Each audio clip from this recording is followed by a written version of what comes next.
father of two, and while he had not changed as many diapers as his wife, he had definitely put in his time around the poop. Matt was doing things that he had never wanted to have to do to another human today.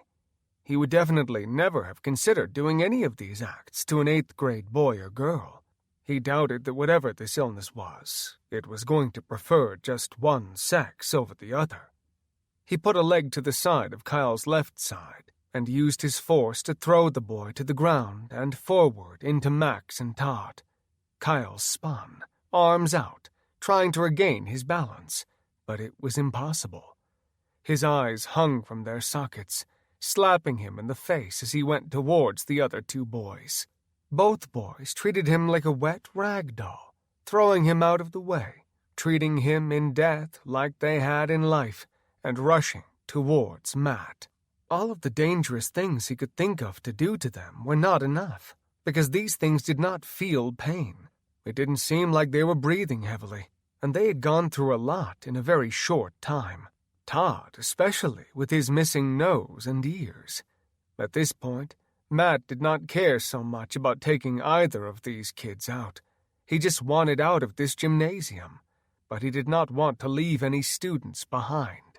Matt raced straight towards Leslie, who was waving her arms now, as well as shaking her head no, and finally yelled, out of character, "What in the hell are you doing bringing them towards me, Coach Ryder?" Matt screamed as he raced forward. "Get running now, Leslie!" Leslie and a few of the other preteens who had not left and had been standing there unsure what they should do, raced in the opposite direction as the dead were coming their way. Matt was hoping that this would work. He thought of how many times he had seen in a movie where someone slips, their feet go up, they'll realize it hurts, and then they stay there. He was not sure if that was going to be what would happen this time from the interactions with purple zombie students he'd had so far today. He didn't think it would be a winning plan, but he could try. If it even slowed them down, he would not be saddened. When Matt got up to the vicinity of Leslie's puke, he leapt over it, clearing it just fine and never slowing down. He began to catch up to the children ahead of him and looked back over his shoulder, seeing exactly what he hadn't hoped would happen. Both boys ran directly through the puke, slipping momentarily, but were back up on their feet so quickly that he wasn't even sure he saw them go down. Matt wanted to curse, but always tried to be as professional as possible around the children. When he got close to the exit, he saw two random balls sitting there, and took both, launching one after another at Todd and Max's feet. This worked much better than the puke, and the balls were successful in tripping both boys. They landed hard, crashing onto the ground, Todd's nose leaving a bloody streak and gushing a large amount of gross shit. Matt made it outside with seconds to spare before the two boys were back up and on their feet. He didn't realize one large issue was there was no reason that they would stop just because he made it outside. If he had a chain or something, he could at least try to lock down the door, but there would be no time for that. He didn't know, outside of being able to run and jump, what kind of motor skills the boys had left. An additional issue he had not even considered was when the children went out the emergency exit at the back of the gym, the sirens began to blare. Matt realized as the pounding at the door came, there was a good chance these things reacted very strongly to sound. The students weren't watching Matt at all when they got outside. The thuds on the door made them rattle, and Matt jumped back. He leaned against the door, making sure they weren't coming out. Those two very quickly fell to the back of his mind when he turned around, seeing the kids not looking his way. Matt surveyed the area as well. The normally blue, beautiful skies that were the regular vision around here, not plagued by corporations and smoke pollution from factories, were filled with black smoke everywhere. He could only assume there were house fires or possibly traffic accidents. Matt said, "Holy shit, what in God's name is happening?" Tyler, just another run-of-the-mill farm kid, said, "Whole world's going to hell in a handbag, Coach." Matt was going to yell at him about his foul language, but realized that he didn't care. He'd never heard the truth more clearly spoken. The dead were leaping out of the second-floor windows at the end of the school, thankfully far away from them. Matt tried to think of what to say. He didn't want to say the incorrect thing and send them all to their deaths. The only idea that he could think of was directly in front of him. Matt said, "Do any of you see your parents? Anyone at all? Do you see anyone?" The kids looked around, but there wasn't anyone raising their hands. He knew that he shouldn't release them, but he wasn't going to be able to take these kids all over town, dropping them off. He was pretty sure about the time he started running around town, he would find the dead everywhere else as well. Farmers were driving through with cattle trailers. They were motioning for the kids to get on it and to be safe. Matt wasn't so sure how safe it was for them to be riding around in the back of a trailer the length of a school bus. Matt wasn't a farmer, never had been, and didn't want to be. He did know that he'd smelled his fair share of trailers, and they all smelled like shit. It wasn't as if the animals weren't going to relieve themselves just because they were in the trailer. 9 out of 10 times it was the last ride they would take, not counting when they were in the back of the truck as a slab of meat, or in small white packages. Matt very quickly realized just how horrible of an idea it was when one of the dead raced into the open trailer. The screams coming from the students were just one more thing he would see or hear today that was going to haunt him in his dreams. The dead were racing around. Students who didn't seem to have a teacher looking out for them were getting taken off their feet by the dead. Matt was still trying to figure it out, and the only thing that he could think of was the cornfield. But that movie, The Children of the Corn, came to mind, and was just a bit creepy. Running into the field, though, would make them not be in the line of sight of the dead. They wouldn't know how to find them in there, and they wouldn't know what to do once they got lost. The problem was, once you got in the field, you could get lost as well. Matt didn't want to waste any more time, but he was being torn apart by his duties as a teacher and his responsibilities as a father and husband as well. If his daughter was at school and this happened, he would have been heartbroken if the teachers left her to try and survive on her own. He knew the kids did not stand a chance. None of them likely knew how to defend themselves, especially against something that did not feel pain, did not tire, and seemed like they were absolutely fucking insane. Matt knew if their teachers were not with them, the chances were they were one of them. He had seen a lot of faculty in the lounge room in the morning, getting fresh cups of coffee to help make a Monday morning better, and not very many of them had looked all that healthy. The number of days for sick time were limited, though, and no one ever wanted to waste them. Those teachers who had children had more than likely already used their sick time for their kids. Once you had children, that was where your sick time went, and if you were sick, you got to suck it up and still go to the daily grind. Matt did a head count, seeing he had 12 kids left alive and not purple and not wanting to eat one another. He was trying to think of how many children could fit into his SUV, but was not quite sure 12 was going to happen.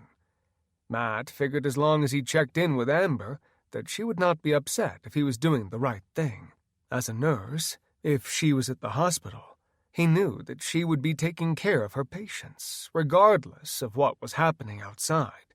He hadn't taken an oath like she had, but his moral fiber was strong, and he was not able to let anything else happen to these kids if he could help it. In the back of his mind, he thought he could take them to Ankeny with him, but the chances of traveling and getting these kids back to Prairie City were slim. He was hoping he would be able to at least make a one-way trip back home so he could be with his family to protect everyone.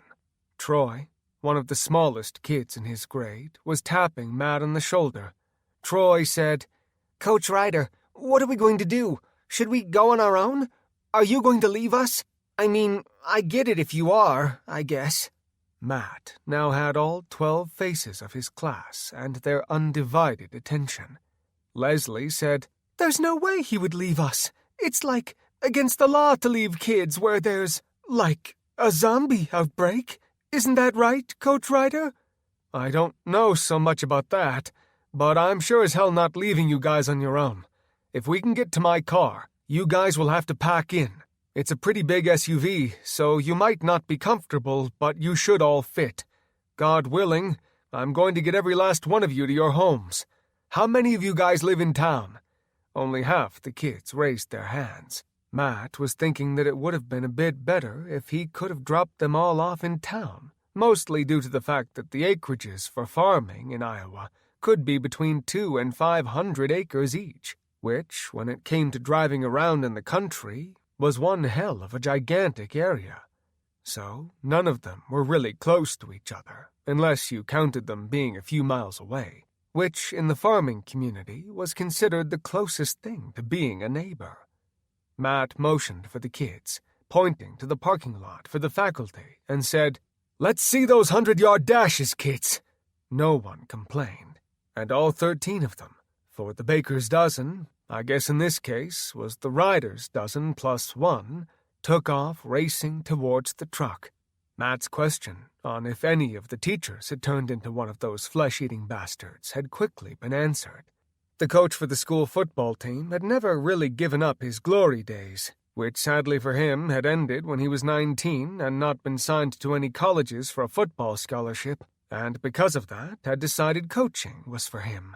He had not kept up with the training regimen his football players did, and after 12 years of that and doing 12-ounce curls, he had put on quite a lot of weight. If Matt had to guess, the man's fighting card would have come in right around 300 pounds on a good day. The coach was moving as nimbly as a deer, running through the school's yard. He might as well have been a ballet dancer as he made his way across the grass. His skin was purple, and he was missing a chunk out of the side of his neck, which let Matt know he probably hadn't been one of the original dead. But as he had found out, those bites were long-lasting. The only problem with all 12 kids running together was the simple fact that they were drawing attention. One single target might go unnoticed, but when you had the 12 kids plus Matt all running together, there was too much of a distraction to the dead not to gain their attention. Matt wanted to do something about it, but he knew there wasn't anything, and the time to make a plan was far past. Matt still wasn't sure how good of a plan this was, but when it hits the fan, you do what you do, and the outcome is what it is. They could reassess once they got to the car and make plans from there. Matt sped up, keeping ahead of the students. When he heard Coach Montana, he thought that he would decimate a child if he hit them at full force. He wasn't any relation to the famous player, not that he wouldn't joke about it. He would always just say, "I don't know if I'm related to the Great One. I mean, I have heard rumors, but we never were really big on the family tree, if you know what I mean." Typically to no one's interest at all. A football player who has been retired for almost 30 years wasn't the hottest relationship to brag about, especially when the relation didn't exist, which was worse. Matt had laughed a little bit when he saw how fast some of these kids could truly run. Lighting a fire under someone's ass could produce a result that you never would have been able to extract from them otherwise. The coach was running dead set towards them on their path. Matt leapt into the air, wrapping his arm around the coach's thick neck, and let his wrist go behind him, holding on tight as the G-force tried to pull him off and circle in front of the coach, sending the coach's weight clockwise, and the coach immediately stopped seeing students and started seeing the sky as he rolled down onto the ground.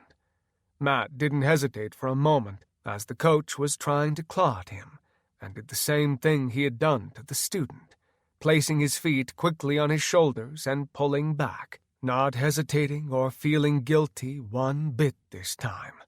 As soon as he heard the bone pop in the coach's neck, he was paralyzed, and now no longer was going to be a problem or a threat, so long as everyone kept their feet away from his head. Matt raced to try and catch up. The kids were ahead of him, and he was having issues trying to catch them. They were quite literally running for their lives, and acting like they needed to be in that SUV as soon as possible. Matt watched as the kids got closer to the parking lot. At the moment, there were not many dead there. However, there seemed to be a growing number as the hysteria of what was happening began to unfold at a much more rapid speed. Those inside realized it was not the place to be, and that getting outside was definitely the smarter option at the moment. Matt had only thought about doing good for the kids and saving their lives, or at least trying to get them somewhere they would be safe. The car up ahead was known by everyone, with the exception of Lisa William, a blonde-haired, enthusiastic, and happy girl. Yet to take on the pain of emotional puberty, she was still getting to know everyone, and unlike the rest of the students in his class, she had not been there since they were little. The driver was the one guy in town that did not have friends, and if he did have friends, those friends didn't have any good people in their lives. Prairie City was a very small community. Everyone treated everyone else like family. It was the kind of town where you could count on a neighbor to help you with something if needed. You didn't have to expect to owe someone, but no one ever turned down a 12-pack of beer for the assistance. Matt recognized Christian Bahina Rivera immediately when he was getting closer. Lisa, who did not know him, was walking to the other side of the car and ignoring the yells coming from the other students. The son of a bitch that she was climbing into the car with was definitely the most hated man in town. No one should ever say that they like pedophiles, of course, but this guy seemed to creep out even the worst people in town. Christian was smiling, motioning for her to get in. Matt was screaming at the top of his lungs to not go with him, while sprinting just as fast as he could. When Matt got close enough to see Christian, still smiling, especially now that he saw Lisa had decided he must be okay to go with, mostly out of fear, because Christian was a creepy-looking fucker. He was only here on a work visa that had expired. He should have left many weeks ago, but had not been forced to because they had not done the paperwork necessary to do so. Everyone in town knew that Christian was a worthless piece of shit. He had molested a few girls who conveniently for him had moved right away. The girls had not been the same afterwards, and without their confession, there was nothing that could be done to the man legally. The parents were both very religious and were ashamed that God had let something like this happen to their daughters, so they felt like praying was more of an option to fix things. And on top of that, he stayed out on a commercial farm where he worked. It was hard to get to him at that point, but there had been more than a few threats thrown his way from men in town and farmers that if they saw him trying to talk to any of the children, it would be the last conversation he had with anyone. It had definitely put a damper on his ability to be a creep around town. No one knew if he tried to move to different towns to be a pain, but at the very least, there was one which they had saved from pain and heartache. Lisa gave Matt a thumbs up as she entered his car. Rivera smiled with no good intentions behind it and did a wave at Matt, giving him a thumbs up as well. He said something in Spanish that Matt had no clue what he was saying. He put the car in gear and began to drive off. Leslie was still screaming at Lisa not to go with him, but it was too late for her to get out of the moving car. Matt saw many of the dead headed straight for the parking lot, which also conveniently led to the street as well. Matt tossed his keys to Leslie and said, "I want all of you in that fucking car now.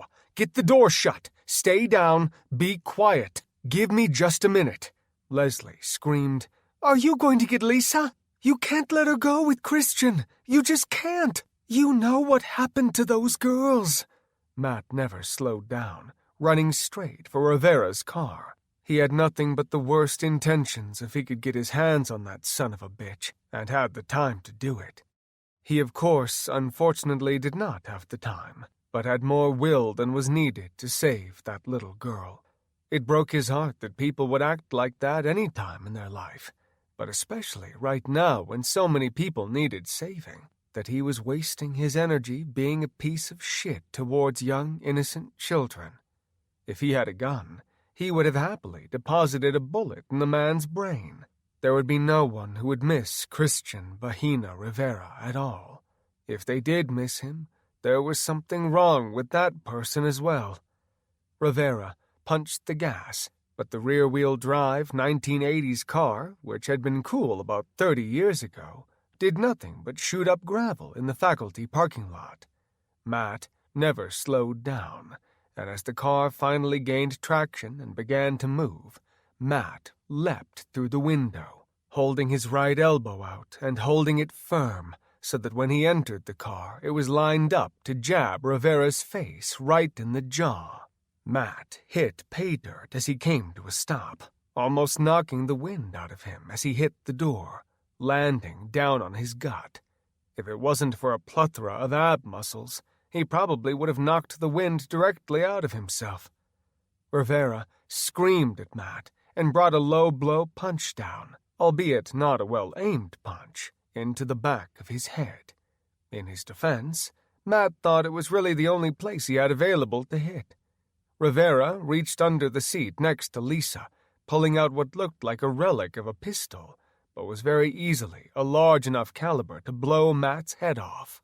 Matt twisted in the seat, flipping around so that his back was resting on Rivera's lap, and was trying to ignore whatever it was that might have been harder than he would have liked poking him in his back from his pants. Matt twisted the pistol around, spinning it until Rivera's hand came off, not able to hold his grip.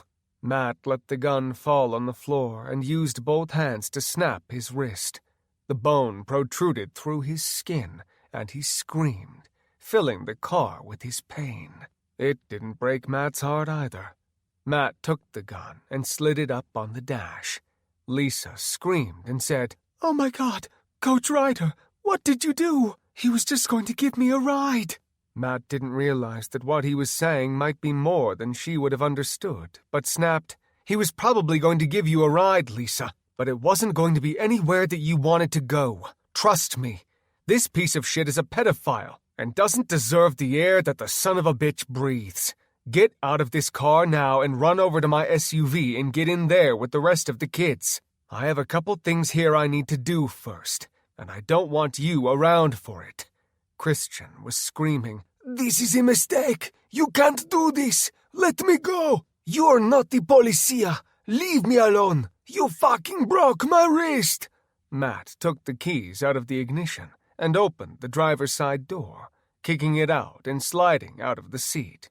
He grabbed the gun and pulled Rivera, who was forcibly trying to stay in the car with everything that the one-handed man had left, out behind him. He screamed as his broken wrist slammed into the door frame. When Rivera dropped to the ground, Matt stomped on his spine twice. He rolled over, trying to curl into a ball as if that was going to do anything at all to save him. Matt kicked him twice in the gut, once in the face, and for good measure, when he finally rolled over to his back, brought his foot down 4 times, kicking him in the nuts as hard as he could. The man was crying like a baby at this point. Matt had never felt less guilty about something in all of his life. Rivera tried to hold himself in a way that did not hurt, and it was an impossible feat to try and accomplish.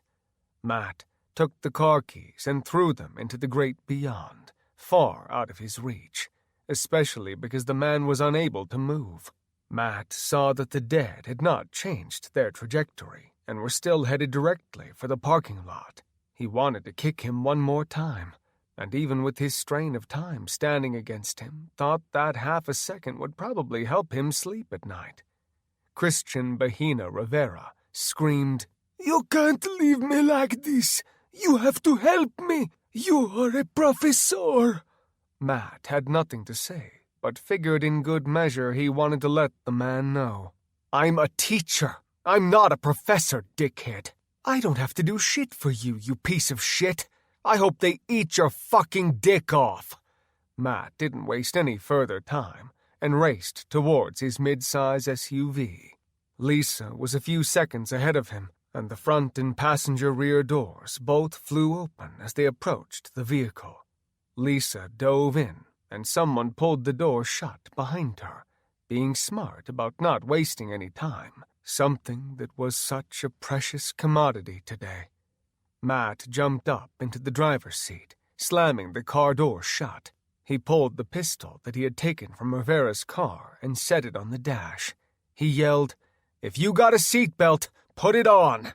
Matt grabbed the gun, checking and seeing that he had 6 shots, which normally would be more than enough for anyone with a pistol.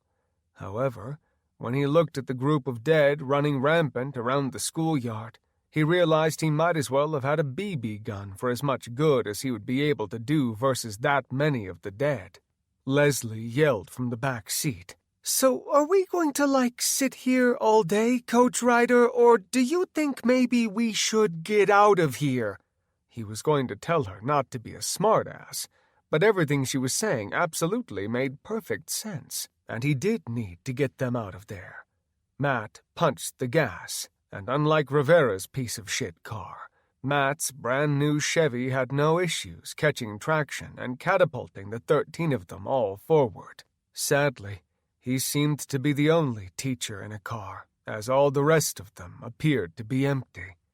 If he'd had more time to try and save others, he happily would have, but the time wasn't there, nor were the resources available that he'd have needed. He'd always been more of a physical person than a shooter, and he was slightly regretting the fact that he did not have much in the way of firearms at home. He'd never really spoken about guns with the neighbors, but from what he had overheard, he was pretty sure that a few of them had a halfway decent arsenal available. At least he hoped they did. Matt sped out of the parking lot, hoping that these kids would see another day. He saw Rivera on the ground, trying to escape the dead, but Matt had done a number on him, and he wasn't moving too quickly. Max and Kyle had escaped the gym and were coming fast. They were ignorant to Matt and the kids. Instead, they went straight to Christian, knocking him over and tearing away at his face and neck and chest like they'd never had a meal before. Chapter 11. Michael went double time up the sticks. Marin was screaming at the top of her lungs, and Milo was doing his best to be the most annoying thing on earth, and he was nailing it. Michael was whispering to himself, "I could just say that the bag broke, then he jumped out. That maybe I tried everything that I could to get him, but it was too much, too late. I'm sure that Mackenzie would forgive us, right, Marin? Milo would survive, right?" Lily leaned over to Jake, pushing her earmuff up, and whispered, "Do you think he realizes we can hear everything he is saying?" Jake shrugged. "If it makes him happy, what is it for us to say that he can't have a conversation with himself, right?" Lily put her earmuff back down, seeing Jake was aiming at something. She saw that one of the dead was coming full speed from across the street. It was the Wisecup's teenage daughter, Erin, and their younger son, Mason. Both of the kids were teenagers, one ready to graduate. The younger only had a few years left. They were definitely considered the big kids on the block. The two of them had seen better days, or at the very least, much less bloody-looking ones. They both ran, jumping up into the bed of his truck, and leapt up on top of the pickup's cab. Michael realized a distant threat had turned into an immediate threat. Mason, who the kids had all gone to watch play baseball for the Ankeny Jaguars when he was on the lineup to pitch, had an advantage over his sister. He got enough height to catch onto Michael's belt and the duffel bag. As much as he complained about the small white dog, who at times drove everyone minus Marin insane in the house, his immediate first thought was not to lose the dog. Mason was fighting to claw his way up towards Michael, giving him the chance to take a bite out of him. His sister had jumped and missed. She cut her face open on one of the stick's pegs and crashed down to the ground, her head taking the impact. Erin rolled to her side and began jumping just as high she could in the air. She didn't have the vertical her brother did, and didn't seem to notice that her face was torn completely open. Teeth could be seen through her cheek.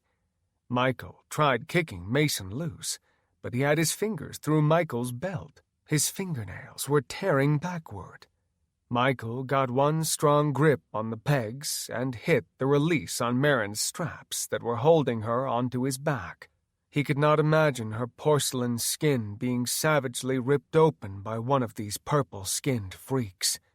Jake and Lily were both leaning out, trying to reach to pull him up, but he was still too far down. Michael yelled, "Take Marin, please! You two keep her safe until I can get up there. Please don't let anything happen to Marin. I'm sure Mackenzie and your mom will be home any minute."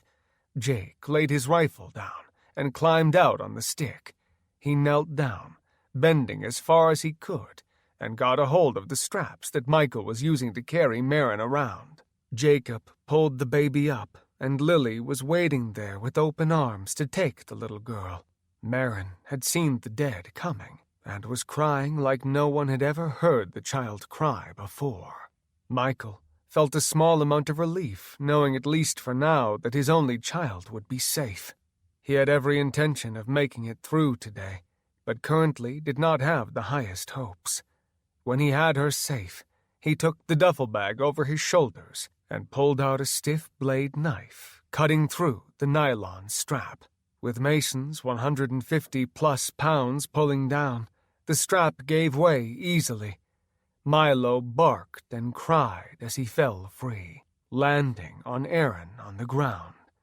Erin, who had no idea what had just struck her in the head, took the bag and launched it into the middle of the yard. She had not heard the barks coming from the dog. If she had, it probably would have been the end of Milo.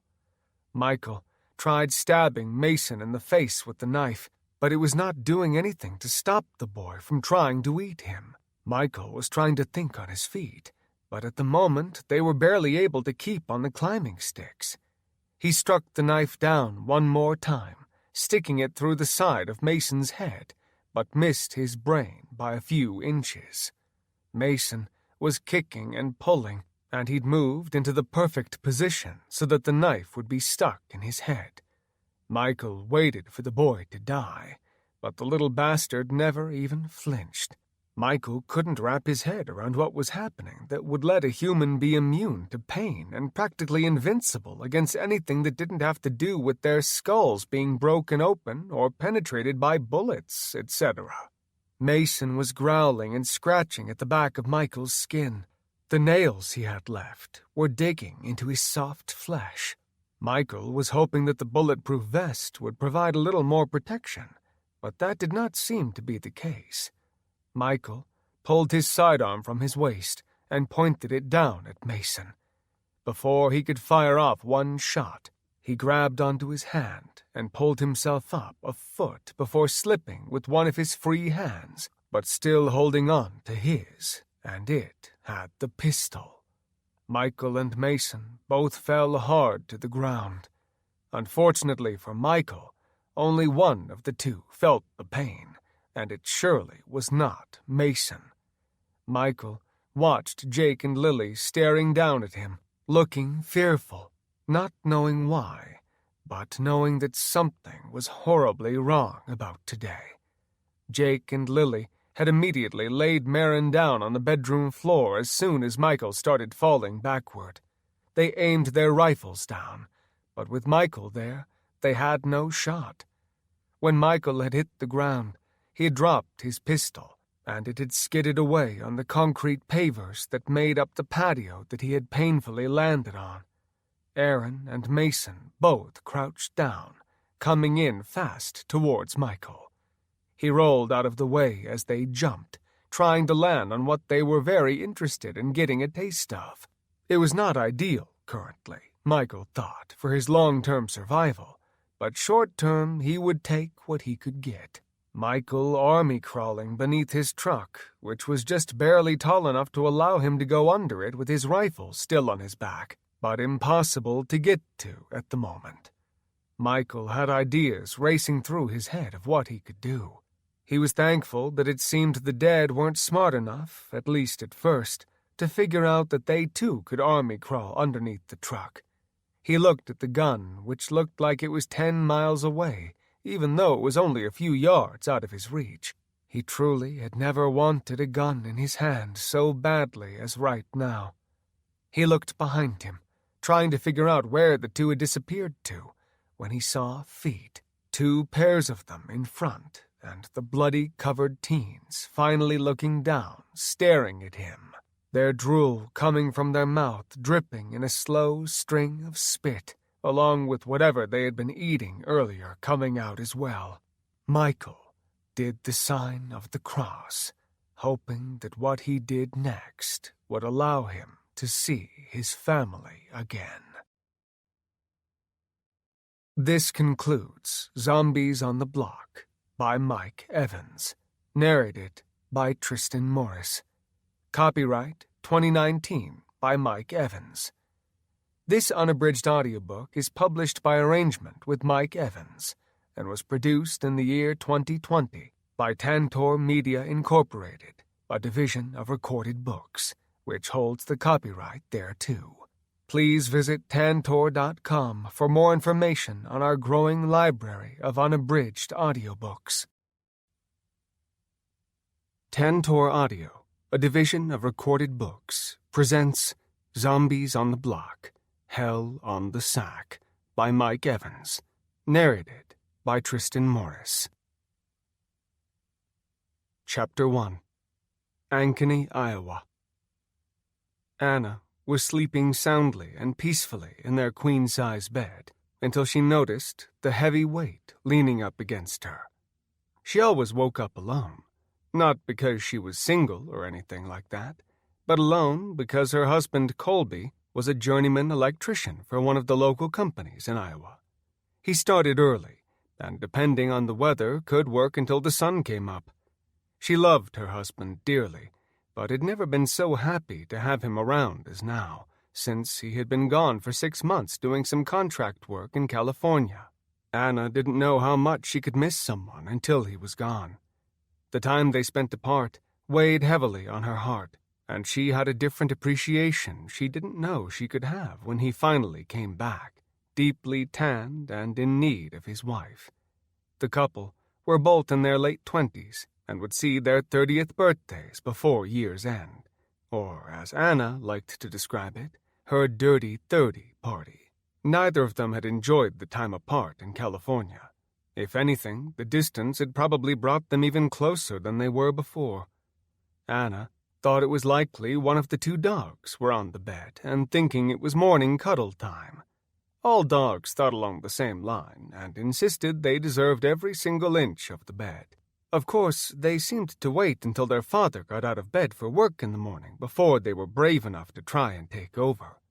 It made no difference to them, but of course they had nothing to do with the payment of said bed. Anna slept away from the edge, but with the weight, it was more than she was going to put up with. She loved these dogs, but not enough to let them push her out of bed and onto the floor. She wasn't really sure which dog was better to have on the bed. They had a beautiful golden-brown lab named Sadie, who was the sweetest and goofiest dog in the world, but she took up just as much room as any child would on the bed, especially if she stretched her front and hind legs out. She took almost as much room as the bed would offer her. Their beagle, Camo, who was practically a senior citizen, was not much better. He was probably a third of the size, but he was most definitely the most gaseous living thing in the house. Not counting taco nights with Colby. Camo was silent, but oh so deadly. Anna could feel the frustration growing. When the object didn't move, she pushed a little bit harder, trying to let whichever dog it was know they needed to get down. She didn't know why they weren't reacting to her. She just needed a few seconds to reposition herself. They would only be down on the floor for a moment or two anyway. This wasn't how she wanted her day to start. Waking up angry was never something that anyone wanted to do, but Anna was absolutely feeling that early morning ire. She had not had the correct amount of time to wake up, nor had she had any coffee, and she realized she did not smell any coffee either. She and Colby were both big advocates of morning coffee. He used his to wake up enough before he had to go climb line poles over 100 feet tall. Another one of his duties was being tasked with the displeasure of having to shut off electricity for people who had not paid their bills. This was every lineman's least favorite time of year, unless they were assholes. As bitterly cold as Iowa winters got, the state had laws in place that protected residents and their families.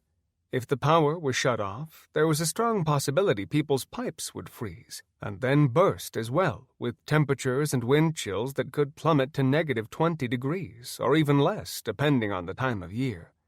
So, as spring tulips were coming up and the rivers were thawing, the linemen were busy shutting off the power, and in the poor towns, unfortunately, it was even worse. Colby and the rest of the guys on their crews went out of their way to make sure nothing had been paid right before they turned things off. If they saw a hard luck case every once in a while, they'd even put it on the end of their list. Anna loved her coffee, but didn't use it for climbing poles. Working out and being fit was her thing. She tried 100 different things, but ended up finding out she had a passion for high-endurance weightlifting, which she thoroughly enjoyed. They didn't have kids yet, and didn't need the coffee just to be on an even playing field with an overactive child. On the mornings she couldn't make it to the gym, she used it to wake up in order to lean over patients all day long, cleaning teeth as a dental hygienist.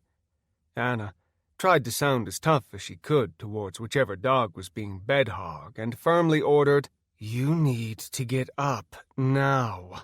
I am not kidding. You are going to get a spanking if you don't listen." Anna didn't dare breathe or move. She knew as well as the dogs did that when and if they called her bluff, she would do absolutely nothing to follow through with her very thin threat. Colby moaned, scaring the shit out of Anna and making her jump in bed. The fact that a 6-foot-tall human was next to her had not been something she thought was currently the case. Colby, who was no different than any other man, did not put 2 and 2 together that his wife was waking him up. It was pretty damn obvious that his alarm clock had either not gone off or had not been set. It was a moot point, currently. The two had gone up for Sunday night madness bingo at the garage in Ankeny to see if they were feeling lucky. Anna, unlike Colby, was on a 30-day no sugar, no booze, no processed food, and basically no enjoyment of any type of food or drink. The first few days she had been on the diet, she had a really rough time, but after a week and steady working out, she had never felt so vibrant in all of her life. Colby had made it clear that with the overtime he had been putting in the last few weeks, going drink-free was not going to be an option. Unfortunately for him, he had won at Blackout in bingo, something that never happened.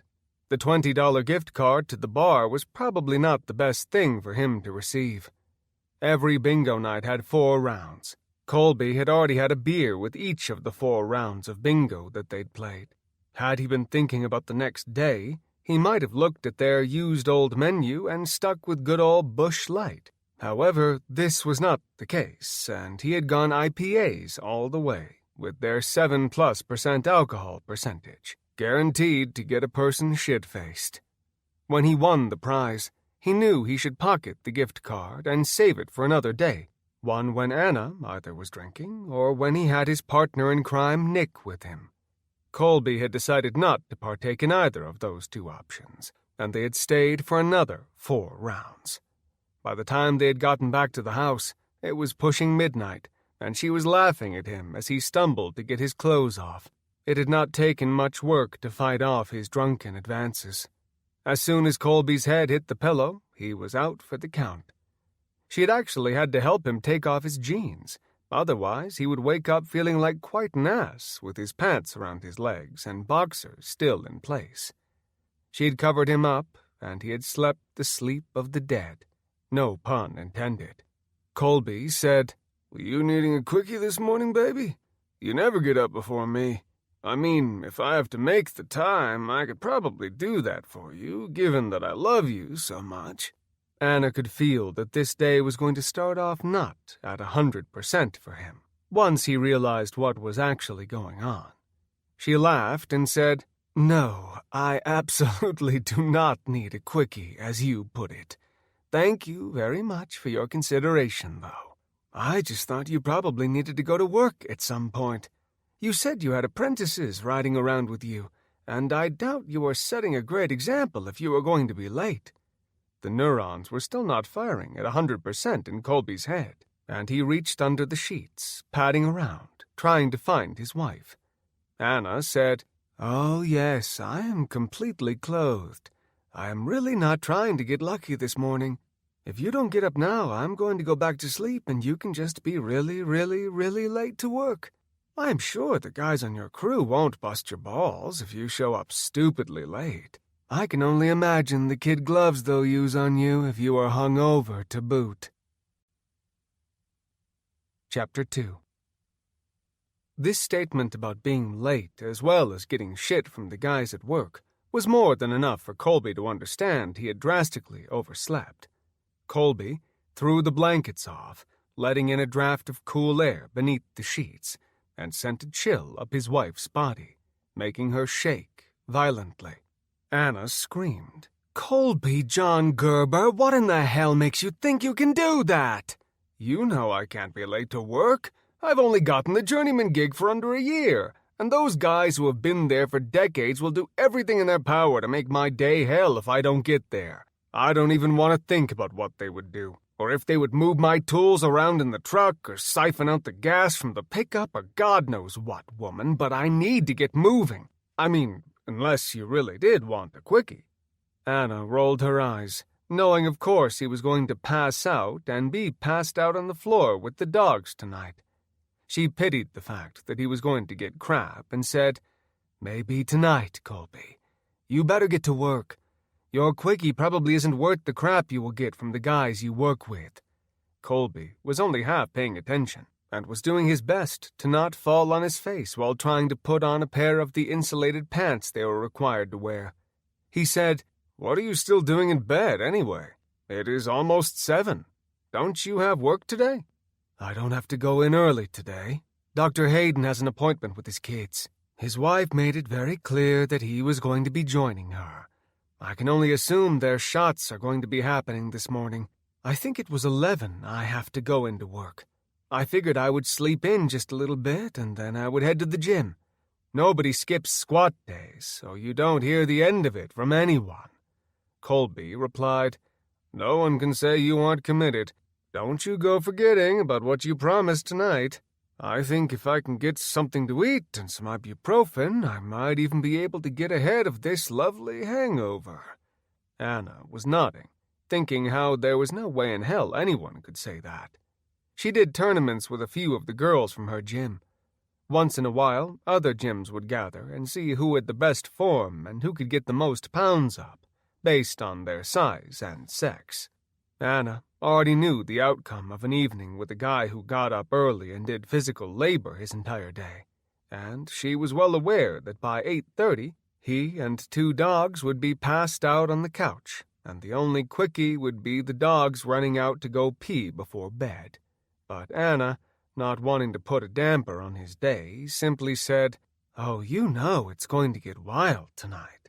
Now get going before you are late. You're already going to be pushing it." Colby finished zipping his pants and buckling his belt, and did a leap of faith onto the bed. Anna was not your normal 5'3" Iowan girl. She was pushing 5'10", which was Amazonian in the Midwest. Colby would have made her disappear had the lights been on, landing directly on top of her and making her entire body cringe, not knowing what was coming or what was going on. He buried his face into her neck, kissing it and then making her squeal as he gripped on her sides.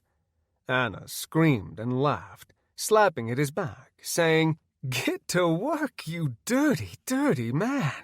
I don't want to hear anything when the guys are picking on you." Colby pushed up, giving her a quick kiss, reminding her to remind him later that he needed a shave, because his cheeks were like sandpaper going across her smooth cheek. Colby knew very well that if he was late, there would be endless shit and hell to pay. When he had gotten the job, they had made it very clear that it was a union job, and a man's kind of a job. If you were going to have issues, needed to be sick a lot, had emotional problems, or just in general if you were a delicate little pussy wallflower, then they did not want you. They had made it very clear that you would not succeed, you would not pass, and you would not learn.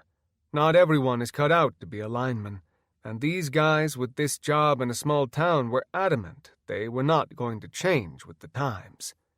Colby had gone to them fresh from his sophomore year in college.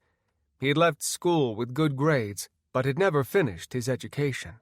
However, once he had read about the kind of money you could make working in electricity in a union, he realized that there was a good chance he could do that for a few years and then retire and do something a little bit less physically daunting. He was good with his hands, and with enough startup cash, he had always wanted to buy and flip houses. The idea of being his own boss did not break his heart. Both dogs had been sleeping on the floor. Camo, the beagle, was perfectly content sleeping on a pile of clothes in the hallway because they smelled just like his mom and dad. Sadie, the lab, was stretched out and enjoying the dog bed. Colby tried to sneak past them without waking them up, but failed. Camo let out a howl, filling the house. It was difficult to define if he was in pain or if he was just barking. It was comical to listen to if you did not live with him. His neighbors would quickly get him going if they had been drinking, but the old dog was definitely not pleased about the first thing in his morning being scared. The two dogs barked down the steps, following Colby, who usually had plenty of time in the morning to get a cup of coffee and let the dogs out to go potty. Today was not a typical day in the Gerber household. Of course, this day was going to be a lot different for millions of people in America today. Colby quickly scanned the kitchen, trying to see what it was that he needed to grab. He knew Anna would have some Gatorades in the fridge, and happily took a few liters, thinking that if he could chug those on the way to Perry City, he would be able to feel halfway decent, so long as he found a gas station before the beer shits kicked in, and before his stomach told him it was going to start eating its way through his skin if he did not feed it and cure the dehydration and hangover from the night before with shitty, greasy, and delicious food. Colby left the dogs with Anna, barking up a storm, doing little to make her Monday start any better than Colby's. Sadie doing her deep bark, and Camo sounding like he was trying to sing a song while howling. He knew that the neighbors didn't care, because it seemed like everyone, with the exception of one or two people, had a dog of their own. They understood the embarrassment, and the assholes that they could be when they were not cuddling and earning their keep by helping to reduce the stress of their owners. Colby realized as he ran across the cool garage floor that he had not taken the time to put anything on his feet yet. He looked around, trying to get those neurons to pop off in his head and help him not forget anything essential. When he got to the side of the garage, he saw his boots and Carhartt coat and bibs and grabbed everything, throwing it in the trunk of his Jetta and slamming it shut. He jumped into the driver's seat, turned the car on, and headed down his driveway, looking both ways to make sure no one was coming. Even at this time of the morning, there were still very few people out and about on the block. He knew that his neighbor Mike was probably up, mostly because he was insane, never slept, and was always writing. Any time he had a question for one of the neighbors, they would get something from Mike at all hours of the night, asking something about their jobs or about a job they used to have and trying to see how accurate he was being in his books with as little research as possible. When they were out and about, he was definitely the only one that had to bring up some sort of sick joke, dark comedy, or reference to zombies. But over the last few years, everyone had for the most part gotten used to his sense of humor. Colby raced down the side street, and when he got up to the stop sign, looked both ways, never letting off the gas, and punched it, heading north towards Ames, Iowa. He was a few exits before Ames, but heading like you were going to Ames was definitely the quickest route to get there. Colby jumped on the interstate, all by his lonesome, and noticed that there were much fewer cars here than normal. Colby started doing a double take. Typically, the traffic was not heavy this time in the morning, especially headed to Ames. The good majority of commuters all went to Des Moines, or West Des Moines area. They did not have nearly as many options in the city of Ames to work at as Des Moines and West Des Moines did. Iowa was largely an insurance and banking state if you were not in the agriculture business or the union doing some other type of job, such as being a plumber or working on the tractor line at John Deere, etc. Colby tried to relax in the seat, watching as the minutes looked like they were skipping every other one. He set the cruise control at 85, hoping there would be no county sheriff or state troopers running radar on the interstate this morning. He reached over, grabbing his boots and sliding them on, one after another. He used his knee to keep control of the wheel while he got them tied and secure. Once he was done with that, he went hardcore after the Gatorade. Orange was not his favorite flavor, but it sure as shit tasted like heaven on a morning like this. He realized that the next time he wanted bingo, he would take his wife's advice and either save it for the next time or make sure that Nick was with him. Typically, Tricia, little Jake, and Josh and Nick, of course, were with them. But with him traveling, Anna opted to stay home and skip the bingo. It was always hard to tell if your wingman was going to be available when your wingman was actually a pilot and had wings of his own that he had to schedule around.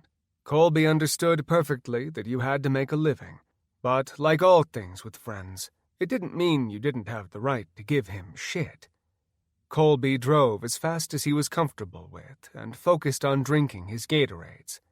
He knew he shouldn't be on his phone while driving, but his boss was awesome and would log the day's work on an open Google file that all the electricians could go and check. They got paid by the hour, so if they knew how many jobs they had to do, they would not lose sleep over making sure they stretched those jobs out as far as they could. The boss knew on days where tornadoes were going through, or other horrific weather disasters, then his men would be there with bells and whistles on, and would work until they were done. Had Colby been looking in the fields instead of paying attention to his smartphone, he would have seen a few dozen cows in the field.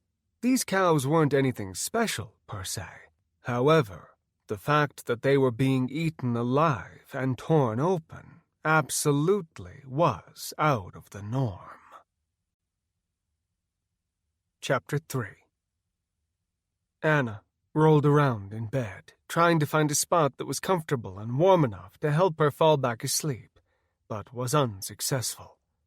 It didn't take her long to give up and realize trying to get back to sleep for the short time before she had to get up seemed like she was putting more energy into it than she would get out of it. Anna threw the blankets off for a second time, wishing that the cold air had not hit her bare legs.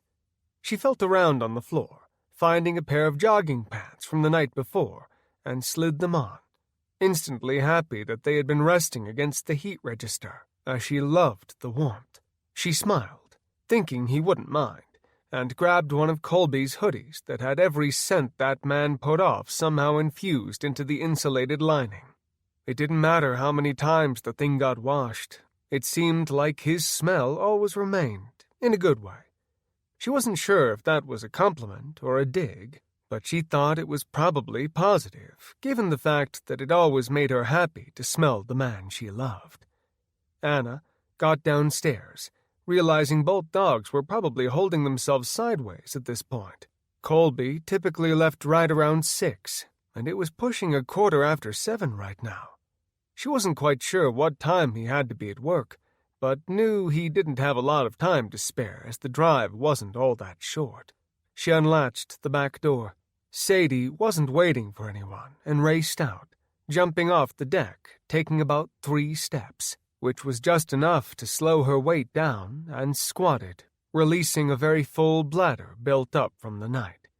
Camo, who was only a little bit behind her, jumped as well, and Anna cringed as the dog's front feet did not connect correctly, and he did a nosedive into the still turning green spring grass. Camo got up, not wanting to look back or get any attention for his massive failure. Anna yelled, "It's okay, baby, you're all right. Mama still loves you. Now get out there and go pee so I can get my coffee going. Your daddy owes me, because now I have to make it myself, which is not cool." Anna realized that she had the house to herself, and that it was incredibly too quiet. She and Colby were practically the same age, though neither of them enjoyed the same music. While he would take country and a few different classic rock and current rock, she, like almost any 29-year-old, still had a love affair with the early 2000s hip-hop and rap. She grabbed her phone as both dogs came barreling back into the house. Between the two of them, neither had an ounce of grace. She smiled, watching them slide on the wood floor, and thankful that it was the scratch-proof material. Anna swiped on her iPhone and tapped the iHeartRadio app on her screen. Within a second, the music was blaring, and Country Grammar by Nellie was blaring out of her phone. Anna was dancing away, swinging her hips side to side and screaming what words she knew. Pretty sure that it wasn't Cocoa Puffs that he was saying, but it was the best that she could think of on the spot. She was pretty sure if she had to do a rap battle, she could hold her own, so long as the people had a sense of humor. Camo, who was not going to be outdone, started howling along with Anna while Sadie ran back and forth, looking wild-eyed and most likely just wanting her own breakfast to be served. Anna got herself some yogurt and granola to go along with 2 cups of coffee, one for the drive and one for post-workout cool-down. The caffeine had helped her through college, and now, at 29 years old, she was still one of coffee's biggest fans. Anna, who always showered post-workout, took everything she'd need with her, taking the back roads out to her fitness facility. Irvindale Road in Ankeny was somewhat desolate at this time of the morning. In Ankeny, the majority of people headed straight for the interstate, and with the exception of a few people like her who were gung-ho about working out, she wouldn't see many people this early on this side of town. When Anna pulled into the parking lot, the number of cars she had expected was at best a quarter of what she saw. She started to wonder if possibly the owner, Rod, was sick, or if they had been required to shut down for some unknown reason to her, or maybe a bunch of people had carpooled for some reason. Anna was close to FaceTiming one of her friends when she noticed that the lights were on, and she saw a few people walking back and forth in front of the glass. Anna grabbed her workout bag, finishing off her road cup of coffee, and started to put her wrist wraps on so she did not have to worry about any injuries which could be prevented. When she entered the room, she realized the first people here must have been some of the women she worked out with, because Usher was going over the speakers.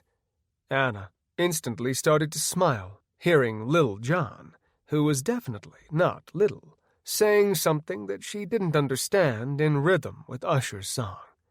Anna looked around the gym, seeing that the small number of cars definitely did not mean that anyone had carpooled this morning. She had 3 main friends she typically worked out with, who were basically like herself and die-hard gym friends.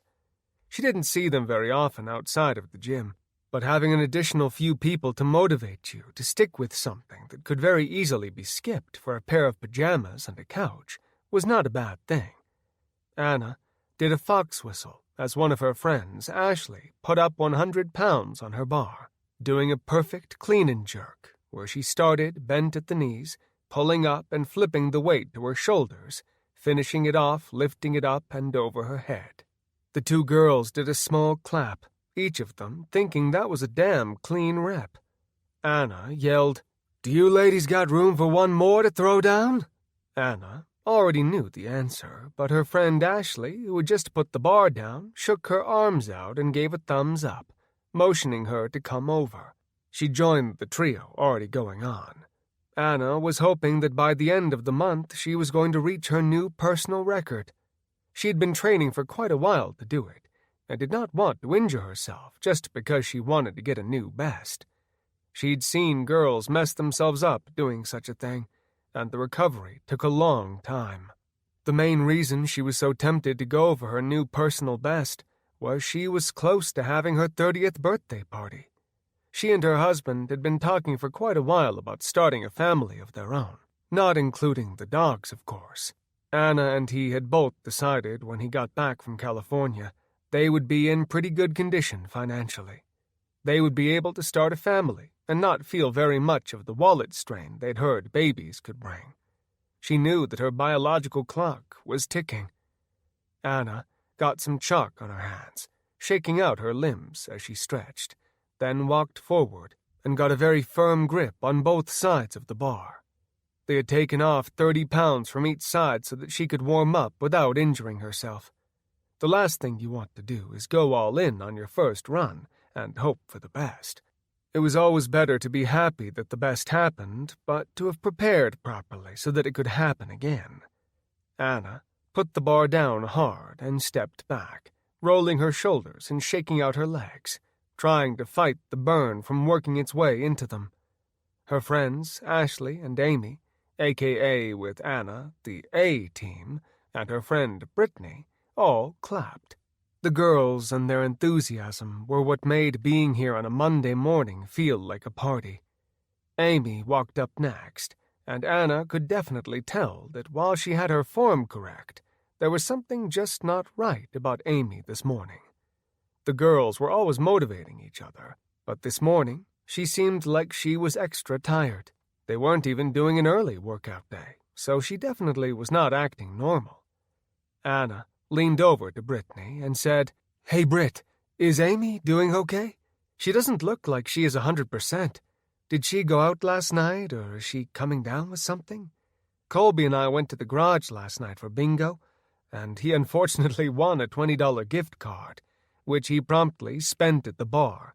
Even with him hungover, he still tried to get a quickie this morning." Brittany, who was single, said, "I don't know what she did this weekend. I'd sent a few messages, but had not heard anything back from her last night. I was actually surprised to see her come in. What are you doing here this morning? Don't you have teeth to clean? Were you too busy getting your quickie?" Anna laughed and said, "No, I said he tried to. I didn't say he accomplished anything. He was going to be late for work anyways, and the guys on his crew are not overly polite if someone throws a wrench in the gears and keeps others from working. I was just concerned about her, but she looks like she's about to throw up at 2.5, so I guess she can't be all that sick, can she?" Brittany was nodding her head, and the three watched as Amy took a firm grip, kneeling down as low as she could. When she came up, she let go of the bar and flew backward. Anna and Brittany both put out arms to catch her, and could tell that she was sweating a lot more than she should for just beginning a workout. They were used to death sessions full of cardio and weightlifting, and it took a bit for them to get a sweat on. Ashley immediately walked forward, looking at Amy, and seeing there was definitely a daze in her eyes. She asked, "Amy, do you think maybe you need to sit this one out today? You aren't looking too hot, girlfriend. It's no biggie if you need to go home and call it a day. Squats will still be here on Tuesday. They aren't going anywhere." Anna and Brittany both laughed, and Brittany said, "She's right, Amy. It's okay if you aren't feeling good. You put in plenty of time here. If you need to take one day, it isn't going to kill anything. Like Ashley said, there is always Tuesday." Amy, who sounded like she was barely coherent when she spoke, mumbled, "Only bitches skip leg day. If you want it, you gotta earn it. I just slipped and shit happens. You guys are acting like my mom, if she was like 20 years younger." Brittany said, "Then why don't you let Ashley or Anna and I spot you on this? I agree it's never good to skip legs, but breaking your ass on a Monday morning isn't necessarily the greatest thing either. Ladies, who wants to help?" Ashley was closer and had already started walking forward as soon as she had said something about a spotter. Ashley and Brittany got on one side of the bar, and Anna stepped up behind her, trying to be there if she fell a second time. The girls started giving her some cheers to try and pump her up and break her out of the funk, but the funk would not be broken. Amy grunted louder than usual as she pulled the weight up off the ground. In one fluid moment, she lifted it up to shoulder length, bringing it back towards her face and trying to extend. She lost her balance completely, falling backwards. With the bar, it could not have been more dangerous. Both girls tried to grab onto the bar, but she did not keep it even as she fell, and only one of them was able to try and get a hold of it. Ashley cursed as she tried to still reach for the bar, but was unsuccessful. Anna walked forward, trying to get a grip on her, but Amy went backwards so far and so fast that she knocked Anna out of the way, which, in the end, would be good for her. The bar came down on one side, and the weight bounced coming up, bringing the steel bar down hard into Amy's face. They had all seen plenty of training videos of what to do and not to do when lifting, and Amy had just checked off about every box on the don'ts, with maybe the exception of don't drink and lift, which always just kind of seemed like common sense. The bar came down so hard into her delicate nose that it crushed the bones. A geyser of blood poured from her nasal cavity, covering her face. The other 3 girls screamed, terrified for their good friend. The imprint of the bar came to a rest in the bridge of her nose, or what was left of it. Brittany was the first one to lift it off of her, and walked it very quickly around, setting it down and rolling it away and out of their path. Amy did not make a sound or movement. Anna looked to Ashley and yelled, "Oh my God! Call 911, now, please! What the fuck do we do for her?" Ashley heard 911 and raced for her gym bag, grabbing her phone. She muted the music and immediately dialed the numbers. Brittany and Anna huddled down next to her. Anna was trained in CPR because of her dental assistant's job, so she took the lead. Anna placed a hand on her wrist, feeling a very faint heartbeat. Small bubbles of air made their way from her nose for only a few moments before they stopped.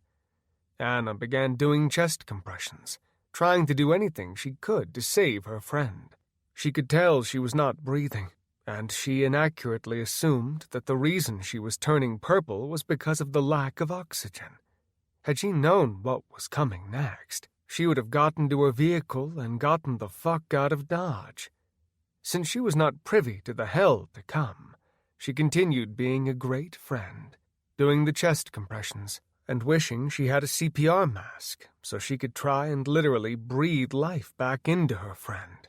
Everything in her training had told her not to mix blood with blood. This was something that would be extremely beneficial for Anna's ability to fight to have a future. Brittany was freaking the fuck out, walking back and forth next to Anna and Amy, and adding very little in the way of assistance. Her pacing around only added additional stress, and did nothing to calm the stress of a very tense situation. Brittany screamed, "We shouldn't have let her lift that way. I should have made her go home. This is all my fucking fault. What kind of friend am I to let her do that? Look at her now. She's a fucking mess, and she isn't breathing. God damn it, we need help. Ashley, are you calling 911 or what? Why aren't you talking? Why aren't they asking you questions that you have to answer? Is your phone dead? Get mine and bring it over so I can get it opened up." Ashley answered, flat out looking as confused as Brittany did mad. "I don't understand. It's busy. Like no one is answering. There isn't even a message saying to try and call back or to call somewhere else. I don't know what else I can do. I've never heard of it being busy before. What do I do?"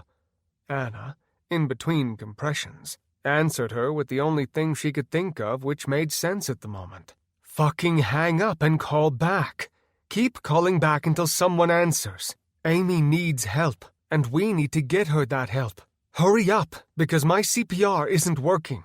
I don't understand what in the hell is going on. This doesn't make any sense, and she is turning purple faster than I have ever seen someone do when they needed CPR. This is totally fucked." Ashley did as Anna instructed, and a moment later she was shaking her head, cursing, hitting the end button and recycling the process over and over again. At one point, Ashley, who couldn't handle much more than this, not knowing her day was going to be incredibly worse very, very soon, sat down on the workout bench, setting her phone down, and put her head down in her hands. Ashley could feel the tears filling her eyes and dripping down onto the mat below. She didn't know what to do for her friend, and she could not have felt worse about everything happening to her. Anna stopped doing the chest compressions. She knew that after a few minutes there wasn't anything that anyone short of God was going to be able to do for Amy. Her brain was dead, and living on tubes wasn't going to do anything for her. Brittany said, because she didn't know what to do or say, "What are you stopping for? Why are you quitting? It's Amy, for God's sake, our friend. You can't stop." Anna pulled her hands away. They were shaking, not from the physical stress of doing it, but because of the intense mental stress of knowing she had not saved her. This was something that she never thought she would have to deal with, and while she had been trained in dental hygiene school on how to do CPR, she had always prayed she never would be required to do it except to stay certified. Anna did her best to try and remain calm. She typically did not wear her emotions on her sleeve, but given the current state of what was going on, she wasn't sure if she was going to be able to handle everything happening. Anna just sat down on the floor. She could feel the tears forming, filling her eyes, not yet to the brink of rolling down her cheeks. Anna said, "There's nothing else we can do. I just don't understand why she came to work out if she felt that bad. It isn't that important. I mean, oh, God. Legs can wait." Ashley was nodding her head, and Brittany snapped and screamed, because blaming Amy at the moment did not seem like the polite thing to do. Brittany yelled, "I don't understand what you were talking about. How could you possibly blame her at a time like this? She would never do anything to injure herself or anyone else. She lived for coming here and working out and getting everybody in the best physical condition she possibly could, just like everyone that comes here." "What are you talking about, Brittany? No one is happy this happened. This isn't any of our faults, and I don't know who else you would blame. If 911 is busy, it isn't their fault either. Their entire mantra is about helping people and getting shit done. You need to shut the fuck up right now before somebody slaps you upside the head. You need to relax, as we all do," Anna screamed, trying to calm herself down and take a dose of her own advice. Ashley inserted herself between the two women, hoping that it didn't come to fisticuffs between the two of them. She felt like a red-headed stepchild in between two parents screaming over something serious. Ashley said, "I think I need to side with Anna on this one. I think we just need to chill out a little bit. We can wait here until someone answers the 911 line and we can tell them what happened. I'm sure the owner has video of everything. They'll see that we had nothing to do with it. Not that anyone would ever blame us, but I would feel better if people knew that we did everything we could to try and save Amy." The girls were so busy yelling insults, they hadn't noticed Amy had come back, or some horrifically violent, blood-hungry Amy had come back. She had most definitely died, but she was now living her second life, and not in a good way. She didn't talk so much as groaned and made some sort of dark, deep growl. The three girls all stopped trying to talk at once and turned around slowly, seeing Amy standing there, her nose still very much smashed into her face. She swayed side to side, staring at what once were her three friends, but now the three fit ladies had morphed into her meal. She brought her tongue out, licking the blood from her nose, and realizing this fantastically sweet nectar was smeared all over her face. The biggest problem about the first day of a zombie apocalypse had been that outside of television and movies, no one had ever experienced something like this. The three girls instinctively thought, "This is Amy. We love her, and we're going to do everything we can to get her the help she needs and to try and help her with her pain." They walked forward with kid gloves on, not sure exactly how to approach her. Brittany whispered, "Wow, Anna, way to fucking go. Yeah, she's really dead. No heartbeat and all. Guess we should quit doing those chest compressions, huh?" Anna replied swiftly, "Oh, you can go fuck yourself up and down a pole, Brittany. She wasn't breathing. There's nothing in science telling me she should be up on her feet right now. This doesn't make a damn bit of sense. But maybe we should just be happy that our friend is alive instead of giving shit to the only one out of the three of us who did anything to try and save her." Ashley was going to say something, but Brittany cut her off and snapped back to Anna. "Yeah, because God forbid I try and tarnish you as one of the A-team. You couldn't have figured out something to put a fucking B in it." Brittany did an A sign before turning it into 2 middle fingers and waving them. Anna replied, "You didn't do anything to help her." Ashley pushed both girls apart much further than she had intended. At times, it was easy to forget that she had a pretty well-defined set of guns, and she could push with some power when she desired. Ashley, usually quick to apologize, held firm, trying not to say anything. But after a moment of the ice-cold looks of death and confusion coming from Anna and Brittany, she said, "Well, you two were acting like fucking dicks. Look, she's up. Why don't we do something for her? Maybe, like, get a towel and some ice for her nose? I have no idea. Hell, we could drive her to the doctor." Anna reacted and walked over to the wall, grabbing a handful of towels and throwing them over her shoulder, keeping one out. She used the water fountain to get ice-cold water on it, hoping it would clean the blood away and also help whatever pain she had to be enduring. Ashley walked up, putting a hand on her shoulder, and could not bring herself to stare her straight in the face. The side of her nose was too much for her to handle. This daze was almost over, and things were going to get much worse very quickly. Brittany said, "Amy, honey, are you okay? Can you hear me? Your eyes don't look so hot. No offense." Ashley and Brittany both took a step back as Amy came towards them, opening her mouth, showing her incisors, and screaming at the top of her lungs. Both girls took an additional few steps back, retracting their arms, trying to keep the distance that they now very much wanted from their friend. Brittany, who had more ropey muscles, did not look as appetizing as Ashley and Anna. They all had about the same muscle mass, but the 2 remaining parts of the A-team did not have the visible definition so much as hidden muscle under a normal physique, which guaranteed they could surprise someone if they needed to. Ashley was backing up slowly at first, and then much quicker, as Amy did not slow down in her approach. She had never had someone try to bite her other than a love nibble from a boyfriend. Amy, at the moment, was acting absolutely batshit crazy. Amy wanted nothing but a taste of what was once her friend's, but was now a smorgasbord. Ashley yelled, "Can one of you guys do something? I don't know what to do for her, but she must have hit her head pretty fucking hard if she's trying to bite my ass. Do something now. I don't want to hurt her, but she's not going to bite me, I can promise you that." Anna looked around the room. The only things that they had were weights and bars and some jump ropes for warm-ups. She didn't want to smash her over the head with a 45-pound plate or a bar. They had wanted to save Amy, not kill her, but right now it kind of seemed like that unfortunately might be the only option for her. Anna decided to try something a bit less violent first, and pulled the towel from her shoulder and wrapped it around each of her hands, balling them up into a fist. She ran up and around the side, hoping that Ashley was the main focus at the moment for Amy. Anna threw the towel over her neck, pulling backwards and throwing her off balance.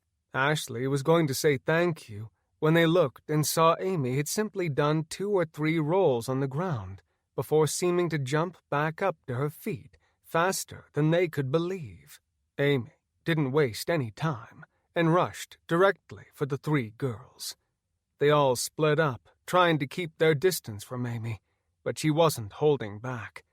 The chaser was always faster than the prey, but no one knew who her target was.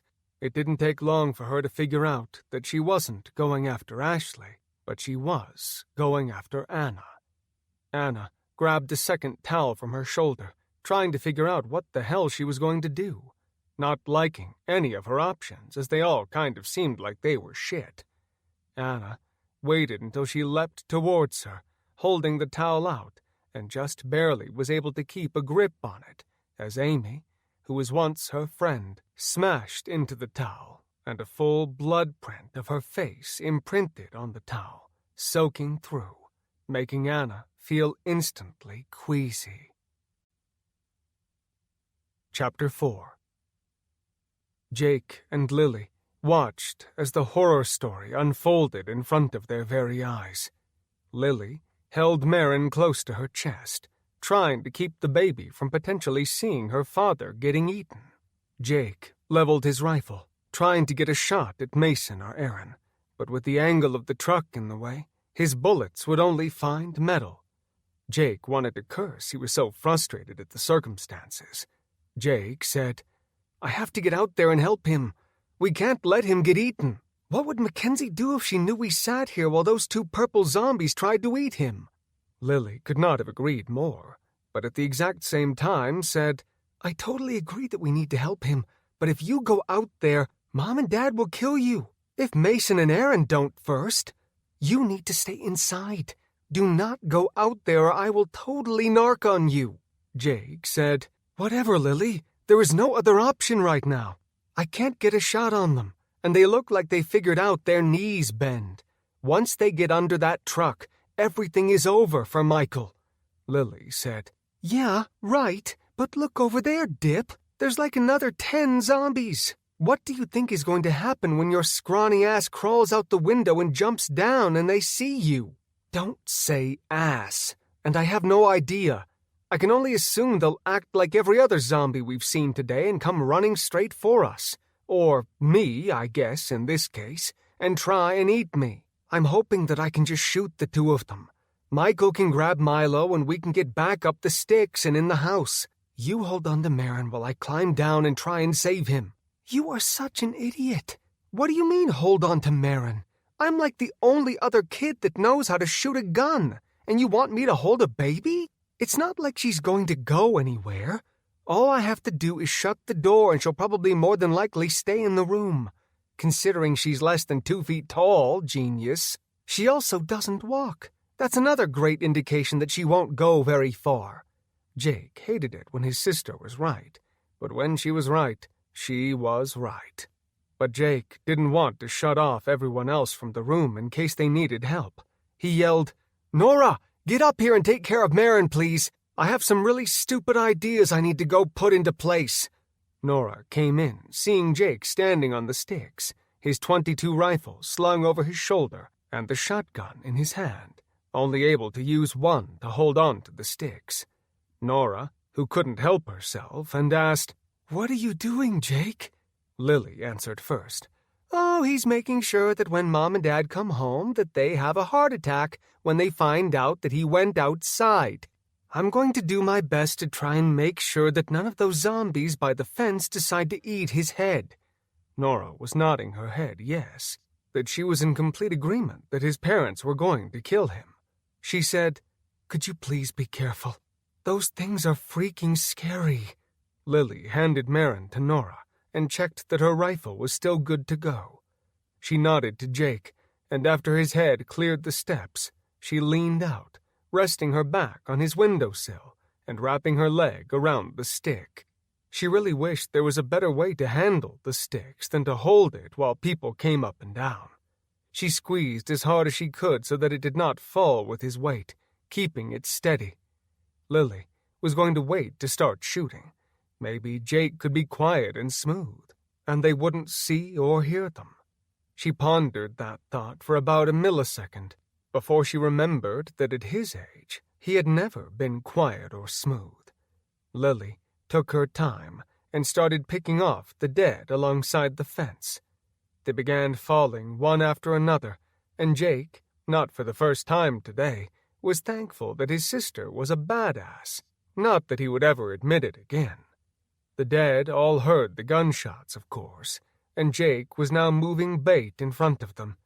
He wasn't much of a meal, given his size, but with the current lack of options outside, they would happily take what was being offered in front of them. Jake left his .22 in place and thought things were probably at an all-time low. At an all-time low until the dead that had been in the backyard came rushing around the corner. After Michael had gone around the corner of the yards, they had come fast through his yard and the Evanses' yard. Jake put up the shotgun to his shoulder, pushing the safety off and hearing his dad and Grandpa saying, "Red is dead." wishing that his dad had left a machine gun for his preteen son to use. Jake had birdshot in the shotgun and unloaded 5 shots faster than he had ever done before. The young boy could feel his shoulder and was not pleased with the kick from the shotgun's blast. He took out as many as he could with what the shotgun had to offer. Jake whispered, "Fuck, that hurts." The faces of the zombies in front of Jake's blasts seemingly disappeared. What features were left of them were difficult to make out. He knew where the pieces should be, but they looked insane. The hot pellets buried themselves in their faces. What skin was left seemed to boil until they melted their way out and fell to the ground. Jacob knew that this was not going to kill them. However, he did know from a Dave Chappelle show that he was hoping had somewhat legitimate facts that the pellets would blind them. They did their jobs, and the dead continued running, but ran off into the street, not knowing where Jake was. Jake did realize they still had their ears, but not being able to see what to run after would definitely cut down on their chances of knowing which way to run accurately. Jake, who'd been counting each shot, was not surprised he clicked empty on the shotgun, still having one more purple zombie to go, and ran to the middle of the yard, hoping that his guess was going to work. He dropped to the ground, tripping over another one of the few divots in the yard, and turned over just in time for one of the dead to leap onto him. Jake recognized him as one of the neighbors down the street that he did not know, and who had not met the fate of Jake's Swiss cheesemaker shotgun round. Jake held his gun by the pump and the butt, putting it in between himself and the dead. Jake, at only 12, did not have a ridiculous amount of muscle, but he, unlike most kids, didn't have the option of not helping out when his dad needed help, and thanks to that, he had definitely put on more muscle than most kids his age. Every time Jake had complained, his dad would happily remind him of the fun jobs that Grandpa Denny would find for him to do when he was his age. Jake never seemed to feel any better about what Mike would have him do just because of his stories. But of course, in Jake's eyes, he thought that Mike grew up in a time when TVs were black and white, and everyone went everywhere on horseback. Mike would regularly have to remind him that all of those things were not in the same time. As well, none of them were in Mike's lifetime. Anytime Jake had watched The Wizard of Oz at his grandparents', his Grandpa Denny had always said the same joke each time, and when he was just a little shit, believed it for each of the showings, much like Mike and his sisters had. The original would always start out in black and white, and his grandpa would tease him that they'd have to wait until Bill down at the television station remembered that he needed to turn on the color for the old-time movies because they didn't always remember to do that.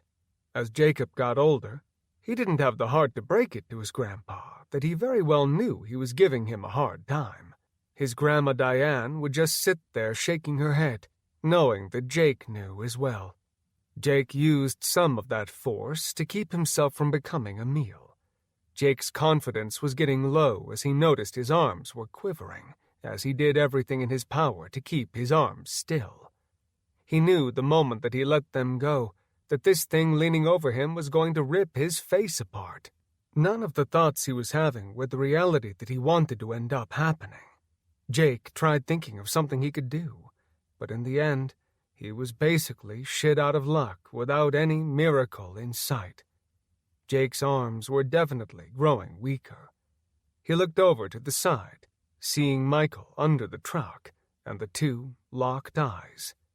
If Jake could ever know the look of defeat, the look Michael was giving him would definitely qualify as that expression. Lillian was screaming from his window, "Get off my brother! Don't do it! Get off now, stupid purple zombie! Get up and get off of him now!" Nora said, "I don't think that he's going to listen to you, Lily. I think we need to come up with Plan B.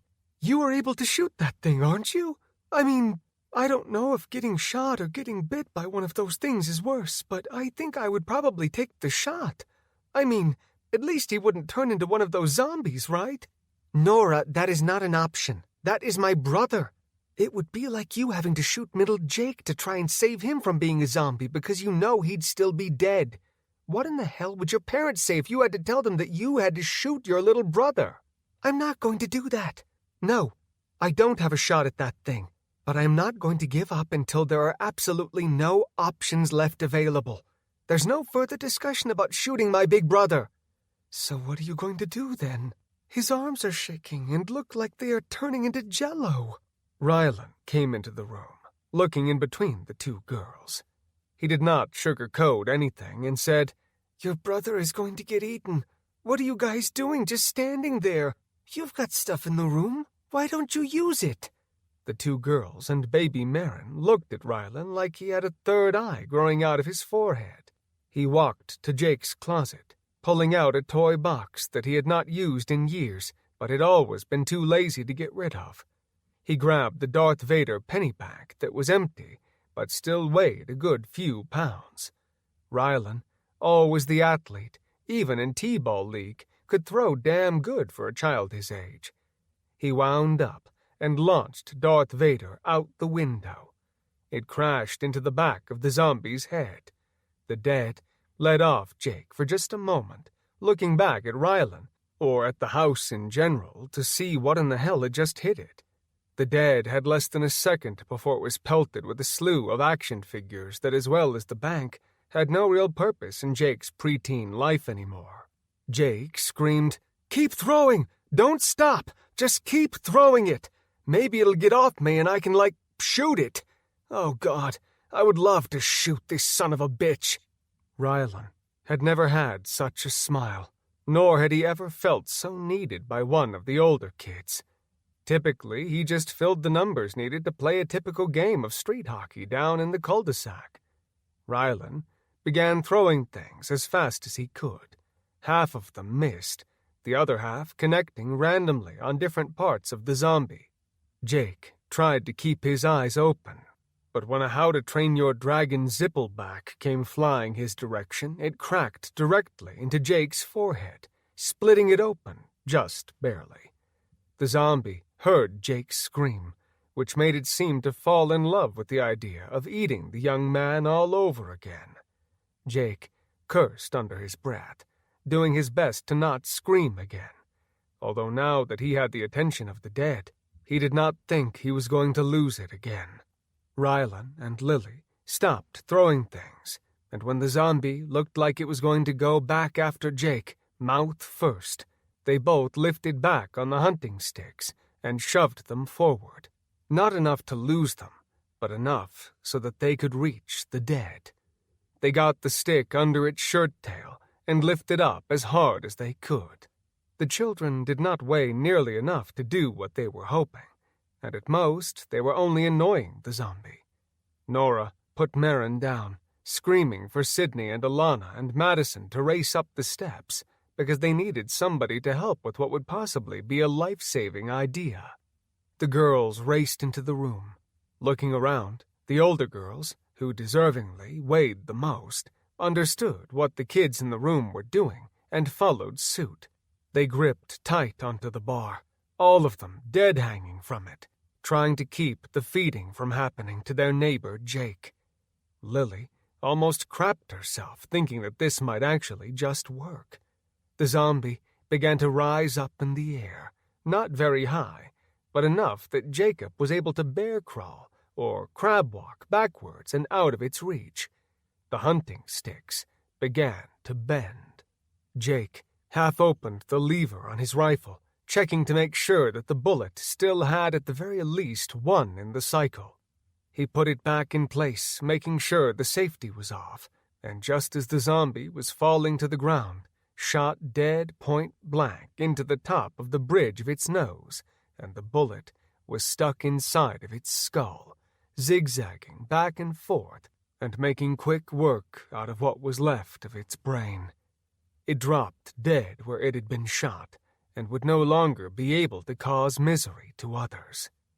The children erupted in excitement from Jake's window, clapping and screaming and whistling and, unintentionally, drawing attention to the Evans household. Jake fell back to the ground, unsure what was going wrong with him. He had never had an adrenaline high before, but that was exactly what the boy was experiencing. He tried to regain his composure and held his hands up, motioning for them to settle down and to be quiet. Rylan, of course, was the last one to settle down and to relax. Lily screamed when she remembered just why her brother was risking his young life. Lily yelled, "You need to save Michael, remember? Get him out from under that truck!" Jake looked over, seeing Mason and Aaron, and realized he didn't need to get Michael out from under the truck. He needed to give him a reason why it was safe to get out from under the truck. Jake went to fire, but heard more dead coming from around the corner, and he knelt, taking shot after shot, cycling the lever action as fast as he could and trying to still be accurate. When the last one went down, he turned back to the reason he'd come down the sticks and saw Mason was bending down as far as he could and just about ready to climb underneath the Ranger. Jake realized the gun was on empty when it clicked and, unfortunately for him, did not go boom. Jake wanted to throw the gun, but the lever action had been a gift from his grandpa. His dad and grandpa would regularly say that it was almost too nice to shoot all the time, and that he should definitely show respect for each of them. It would be a welcomed addition to their ever-growing collection. Jake wished that he had a pistol, or really anything outside of a pocket knife on him. When Mason began to crawl underneath the truck, Michael scooted back just a few feet, so long as he could still see that Mason's sister Erin, who looked over seeing Jacob, had realized that he was just as good of a meal as any, and took off racing towards the 12-year-old. Michael saw the feet moving quickly, cursing that his savior at the moment was now only having to worry about getting hurt again. Michael took Mason by his red hair, pulling the teenager, who probably weighed as much as he did, forward and closer to him, ignoring the nails that he was trying to dig into Michael's arm, and brought out a pocket knife that opened automatically as he pulled it out. He lunged the knife with such force that he buried it inside of Mason's head. The knife, unfortunately, was not quite as well aimed as Michael had hoped for. Michael said fuck as he realized all he had done was stab through Mason's cheek.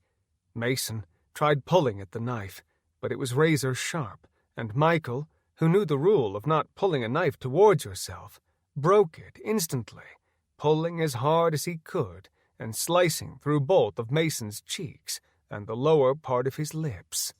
The boy growled with blood and saliva rushing out of his face and painting the ground in front of Michael.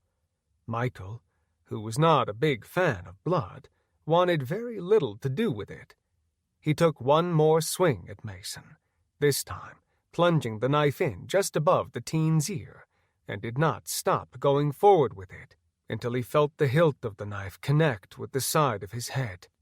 He didn't want to take any chances, and thought, twist the blade? It can't hurt anything. When Mason fell to the ground, Michael retrieved the knife back out of his skull and tried to quickly shimmy his way out from beneath the truck, which he barely fit under in the first place. Jake was trying to get the gun loaded, but it wasn't necessarily the quickest thing with having to take the rod out of the top. He realized that taking his dad's Ruger with the magazine release might not have been the stupidest thing in the world for him to do. He also realized the shotgun might have been optional as well. Michael did not want to be the one to have to tell his friend Mike that his youngest son had tried saving him. A 30-year-old saved by a 12-year-old kid who got himself killed by one of the neighbor zombies. Unfortunately, he shimmied out from under the truck as quickly as he could, but his speed was not good enough.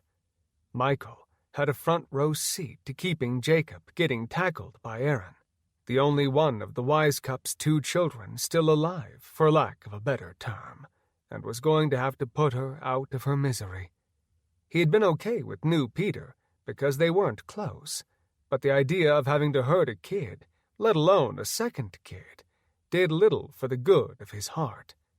Michael pushed up to his feet, trying to race and catch up to Aaron. The girl knew no limits because she didn't feel pain. She could be tearing her muscles as they watched, and no one, including her, would know. A slew of shots popped off. Bang, bang, bang. And Michael and Jake both crouched, not sure where they were coming from. They looked to Jake's window, seeing the smoke from Lillian's barrel dancing away in the wind, and looked back to Aaron, seeing her crawling along the ground. Lily had not been successful in hitting her in the head, but had accidentally shot her in the Achilles tendon, as well as her kneecap. She couldn't move for shit, and was only able to literally pull her dead weight. Lily was going to aim one more time, but a very pissed-off and stressed-out Michael raised his hand, walking forward, taking the girl by the back of the hair and lunging his knife down and directly into the center mass of her skull. He did not miss a beat on that. Michael pulled it out, wiping it off on her shirt, and walked over and helped Jacob stand up. The two were friends, but not very touchy, because it was very frowned upon for a grown man to touch little boys, regardless of if they had absolutely no ill intentions toward them. Michael got Jacob to his feet, though, and took the boy in a hug, squeezing him until Jake let out a moan of pain. Michael didn't care. He'd never been so damn happy with a neighbor in his entire life, and that even included the times Mike hooked him up with beer when he was out of it and in need of a cold one. Michael let go of Jake and said, "Let's get the fuck in your house. You get your ass up there now. Don't you forget your shotgun. And I'm going to get you something very, very nice. I don't know what it is going to be, but you are going to love it." Jake ran to the sticks, not needing to be told twice, grabbing the shotgun and yelling over his shoulder, "I keep telling the old man that I need a Lamborghini, but so far no good. Maybe we can go to one of those foreign car stores and you can borrow one for the rest of this zombie apocalypse. I doubt those yuppies will be in the market to buy one anytime soon." Michael laughed as he ran over to the bag, scooping up Milo and racing to the sticks, hoping this time to fully get inside of the house. The two raced up the sticks, not stopping for anything this time, and when they made it to the house, both collapsed on the carpet of Jake's bedroom. Marin was screaming for her dad, so Nora set her down and the baby crawled over to him, resting her head on his chest and pretending to sleep. Michael rubbed her back and said, "Now all we need is for Mommy to make it home." Chapter 5. Colby slid into the parking lot. He thought he was going to definitely be late to work, and didn't have a chance in hell of making it there on time. Unfortunately for him, on time was late, and late was late, and early was on time when you were on union time. There was not a lot of compassion for people when they were late. It usually meant they were going to get a lot of shit, as well as all the crap jobs for the day.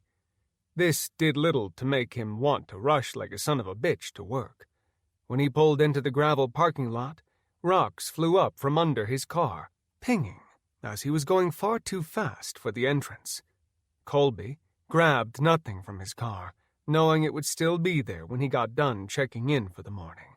No one started the meeting until the last guy showed up. The last thing anybody wanted to do was be the last guy. Colby saw as he had been pulling in that he was the asshole of the group today. He groaned, seeing that even the apprentices had showed up before him. Colby raced into the building, skipping the punch clock and going directly into the meeting room, where they started off their days with a cup of hot coffee and the assignment distribution list. Colby wanted to sneak in incognito, but knew no one was going to let what was close enough to tardiness fly. When he walked in, Jorgensen started clapping. He was the man in charge, and had been at just that company alone 20 years as a journeyman electrician. Jorgensen began a very unwanted round of clapping for Colby. Colby tried not to blush, but still being hung over, he did not have a very large amount of luck. Colby said, "Oh, yeah, sorry, You know how the wife is in the morning, always wanting a little quickie before work. I mean, what are you going to do? Tell her no?" Jorgensen, who'd been married to the same woman for 30 years, nodded his head and said, "Yeah, there's nothing more my wife wants in the morning than to be sticky all day and let my big fat ass climb on top of her and get all sweaty. I'm sure that was the case for you. So glad that your wife is not like every other married woman in the world." Colby was well aware he had been caught in his shit. He thought, fuck it, and sat down, realizing at some point everyone would have to go do the job on the list, and luckily for him, he could just turn off his radio if need be. Jorgensen walked around, dropping off each man's paper for the day with the assignments that needed to be completed. Colby cringed when he dropped his off last, patting him on the shoulder. Jorgensen said, not trying to keep it to himself, "I just thought that since you had the extra time this morning to relax at home before you came in, that maybe you should take on an extra couple assignments today. Don't worry. There's no shortage here of houses that need to get their juice turned off." Colby looked at the list and saw Jenkins on there. Jenkins was someone who would scrounge enough money up by winter to pay the bill, and as soon as that was paid off and his juice was turned back on to the house, it was the last time the son of a bitch would pay until the next winter. He always came out, threatening what he was going to do when they came to turn off his power in the spring. More than most times, they would end up having to call the town sheriff to make sure he did not do anything stupid. Jenkins typically did nothing but stupid things in his life, which is why he was a guy that lived in practically a shack with no power a good majority of the spring and summer. Colby said, "Fuck, Jenkins, really? I mean, I'm cool doing extra work, I get it. I was late, blame the booze, but apparently nobody cares." Jorgensen patted him on the shoulder as he walked away, saying, "Yes, you are right. Nobody gives a shit, Colby. Take your little apprentices and go show them the finer side of life." The kids who were working with him really weren't all that much younger than Colby, but unlike Colby, did not have a union card or a journeyman certificate, leaned over, and Earl said, "Wow, thanks for being late, Colby. Now we get to do this shit work all day." Colby was going to say something, but Frank, his other apprentice, chimed in and said, "Yeah, great. Now we are going to go do the crap jobs. I thought today was going to be a cushion ride." Colby looked at the two of them and then looked around and said, "I don't hear. I can't understand. I mean, I hear voices, so maybe I'm seeing dead people, but I don't see anyone who matters, is important, or who's completed their apprenticeship talking. Oh, it's just two talking vaginas sitting next to me. You never see too many giant vaginas walking around, do you? Maybe the two vaginas should shut the fuck up and go get my shit out of the back of my car and get the truck warmed up while I get a coffee and take a shit. If you guys are lucky, maybe, just maybe, I won't make you deal with Jenkins.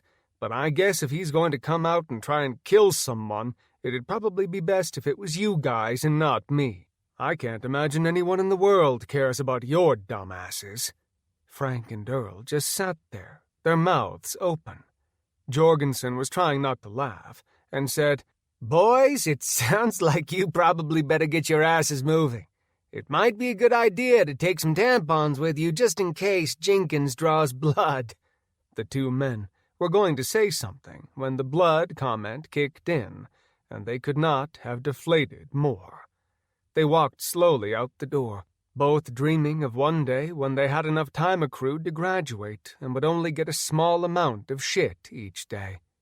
If it had not been for the job stability and the great pay and benefits, both of them would have gone for some sort of easier job in their lives.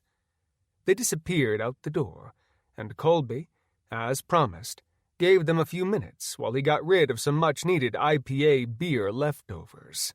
Within 10 minutes, the group of three was in the utility truck and headed to Madrid to start off the worst person of the day.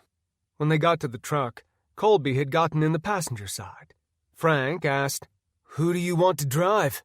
Colby leaned back in his seat, pulling his stocking cap down over his eyes, and said, I don't give a shit, but I don't want to hear any complaining. I'm going to make sure there's no leaks in my eyelids, and let me know when we get there if you guys need any help with Jenkins. It doesn't take a genius to flip a switch. I think it will be a really good training opportunity for the two of you." Frank and Earl fought outside for a minute over who was going to sit bitch and next to Colby. It wasn't like he stunk, but neither of them wanted to knock into a sleeping man who obviously was not having the greatest start to his day and would happily take it out on anyone who made it worse. Frank finally won, and the three headed out. Earl, who had not made the greatest decision, hit the radio, forgetting they had been blaring it on the way home. Metallica screamed out of the speaker, and without saying anything or even opening his eyes or doing anything besides lifting his hand, Colby reached out, smashing the radio and turning it off. Colby whispered, "Too loud." Earl said, "So you just want us to ride in silence?" Colby answered without having to put much thought into it. He replied, "Well, now look at that. Everyone said you guys are a bunch of fucking idiots. You might be some of the smartest apprentices I've ever had. You know what, Earl? Just for that, I'm going to let you personally take care of Jenkins' electricity today." Frank tried not to laugh. Earl looked over, seeing the smug look on his face, and whispered, "Go fuck yourself." Colby said, "I pray to God for you, Earl, that you were not talking to me. I'm sure we could spend an entire day on the proper way to climb up and down a pole with nothing but a rope and gaffs. Would you like to do that over and over and over again until I feel good enough about your skills to give you a pass on it?" Now Frank really tried not to laugh, because he did not want to be alongside Earl climbing poles strictly as a lesson. Earl said, But, I got that signed off on already. From you, Colby." Colby said, "Well, you did, but the problem with union work is sometimes the paperwork just goes and gets all lost. So anytime that you don't have the paperwork showing you've done it, and if your instructor just has a real bad memory like I do, then I guess it'll just have to be redone. I wouldn't want you to feel like you had a dissatisfactory trainer." Frank, sometimes the kiss-ass, said, "I'd just like to let you know that I think you are an absolute fantastic trainer. Better than any I've ever had before." Colby said, "All I gotta do is sign my name twice and put a different name on top, Frank." Frank asked, "I don't understand." Colby said, "I know, and I don't care. I just want you guys to stop talking so it won't feel like a sledgehammer is trying to break its way out from the inside of my head. Is that too much to ask in this fucking world on a Monday morning?" Both men were all aware this was absolutely a rhetorical question, and neither of them answered. Frank turned the truck onto the small gravel road that led to Jenkins's land. It wasn't so much just him that they were worried about, but it was more the fact that there was a shit ton of people that lived there. None of them actually knew if they were related, inbred, or, as a strong guess might show true, that they were just a bunch of crystal meth-smoking hillbillies. Earl said, "You wake him up. I don't think he likes me very much." Frank was shaking his head no at the very thought of waking up their teacher. Colby was already awake and said, "I don't need to be woken up. I feel hurt that you don't think that you are important to me, Earl. Why, you're one of my 2 favorite apprentices that I've ever had." Earl got a little bounce in his step, nodding and smiling to Frank. Colby brought up his hat, seeing how bright everything was, and decided sunglasses were going to be ideal. He'd never had to come out here before, and up until today had been fine with that. He surveyed the area in front of him and opened his door, getting out and walking back to get his tools on. He didn't have to do all of the work because he had the apprentices, but he was going to make damn sure they did it right before he signed off that they knew what they were doing without fucking up. As Colby was putting on his gear, Earl asked, "So how many apprentices have you had, Colby?" Colby, who could hold a poker face like nobody's business, finished strapping on his work belt and said, 2.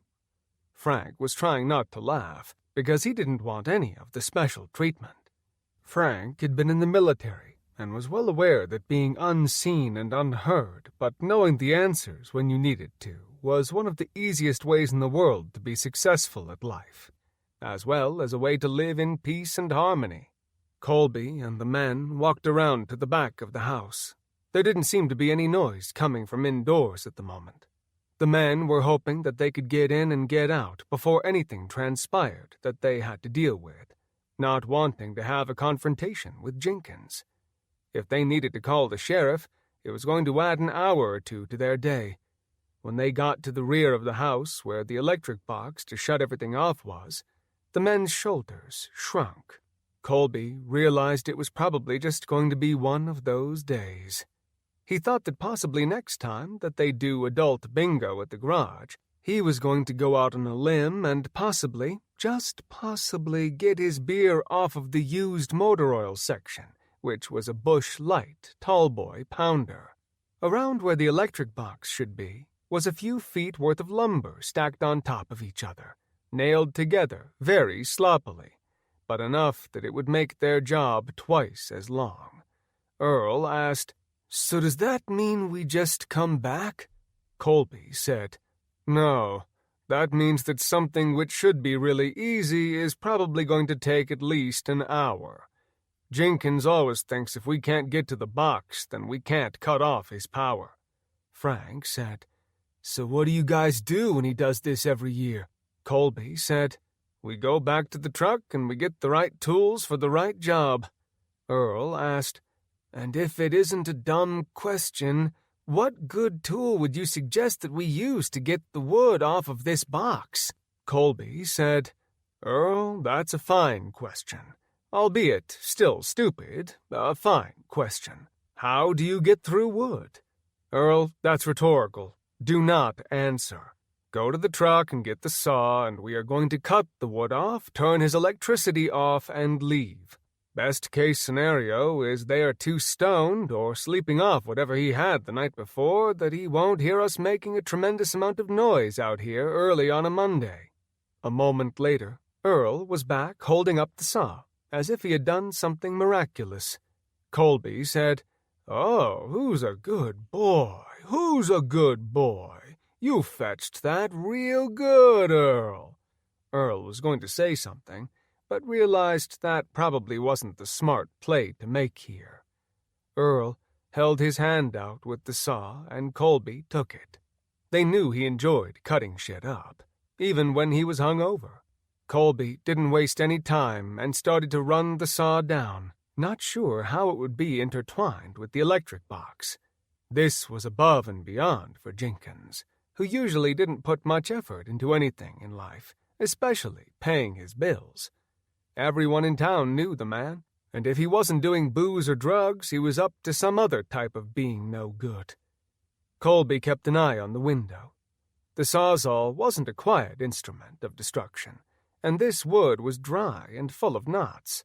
It was hard to tell how many were going to be in there, but he didn't think he'd ever sawed through something with this many knots or nails and screws. The blade screamed under the pressure of Colby trying to force it through. He'd been at it for less than a few seconds before the blade, which was replaceable, had snapped. Colby assumed this day just wasn't going to get much better, but that maybe he would be able to get this done and see if the rest of things would go better. Earl was going to ask if he needed any help, but Colby was already directing Earl on what needed done next. Colby rested the sawzall down on the stack of wood before pointing to the truck. "Get a few of the replacement blades out of there." "Do you want me to get the chainsaw?" "Chainsaw? No, we aren't cutting just wood. We need something strong enough to get through that. Have you ever seen what happens if a chain were to come off of a chainsaw? It doesn't care what or who is in front of it. It just tears through and doesn't stop until something harder than it blocks its path. I don't think that Jorgensen would appreciate it very much if I had to bring you back to the shop with a hole through your gut." Earl cut in, not letting him finish the sentence. Earl said, "See, Frank, I knew he liked us. Or liked me. I can't say nothing about you. I was saying I wouldn't want to take you back with a hole because there's just too much paperwork to fill out. So what would happen if we died? Then what would you have to fill out? Colby perked up this time and almost smiled. Are you kidding me? All we need to do is call the police and they take care of everything. Just make sure you get shot or something. If you get taken out by electricity with you at the top of a pole, then I have to fill out more goddamn paperwork than anything. If you do that, I'll kill myself just to come to hell and find you. Don't do that. Earl gave a thumbs up, nodding, and not letting him or wanting his trainer to say anything else to him. He turned around, trotting down the small gravel road.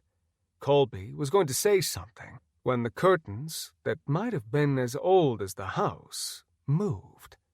Colby shut himself up, wanting to wait a second before talking again. Frank said, "Did you see that?" Colby said, "It was probably just a draft. Don't let it freak you out and do something dumb. You should see the guys on the inside. I guarantee you it will make you feel better about the curtains." Frank smiled uneasily as he thought that he could hear footsteps on the inside of the house. Frank asked, "So we don't have to go and, let them know we are turning the power off?" "They've gotten every notice that they need to let them know that we are going to be doing that. If they wanted to do something to stop it, they would have paid their bills." A bang came from the other side of the curtain. A bloody handprint materialized on the curtain, and both men jumped. The hand began slamming on the window, and both men began to back up slowly. Colby reached for his phone. It was procedure. If there was any threat, any at all, then they were supposed to call in and report it, and from there they needed to call the county sheriff or local law, whatever they had in the town they were in. It really just depended on how big the size of the town was. Colby patted his side. It wasn't in his pocket. The hand that was slamming on the window eventually got stuck inside of the curtain and ripped it away from the window. A second earlier, you would never have heard the words Frank was saying. "I'd rather this creepy-ass bloody hand be the only thing I saw." But that immediately ended when the curtain was gone and Jenkins was standing at the window. His shirt had either been torn away or he had never had one in the first place. He had a needle still lodged in his arm, and he looked confused for only a moment until he saw Frank and locked eyes on him. Frank started backing up slowly, and Jenkins began relentlessly pounding on the window, but with no success. Colby said, "I've seen that guy, but I've never seen him look this fucked up before. Look at his freaking skin. It's like fucking purple. What in the hell are these hillbillies shooting up now?" Frank said, "I don't know a lot about drugs, but whatever that guy's on is still hanging out of his arm." Both men thought immediately that this job did not need to be done today.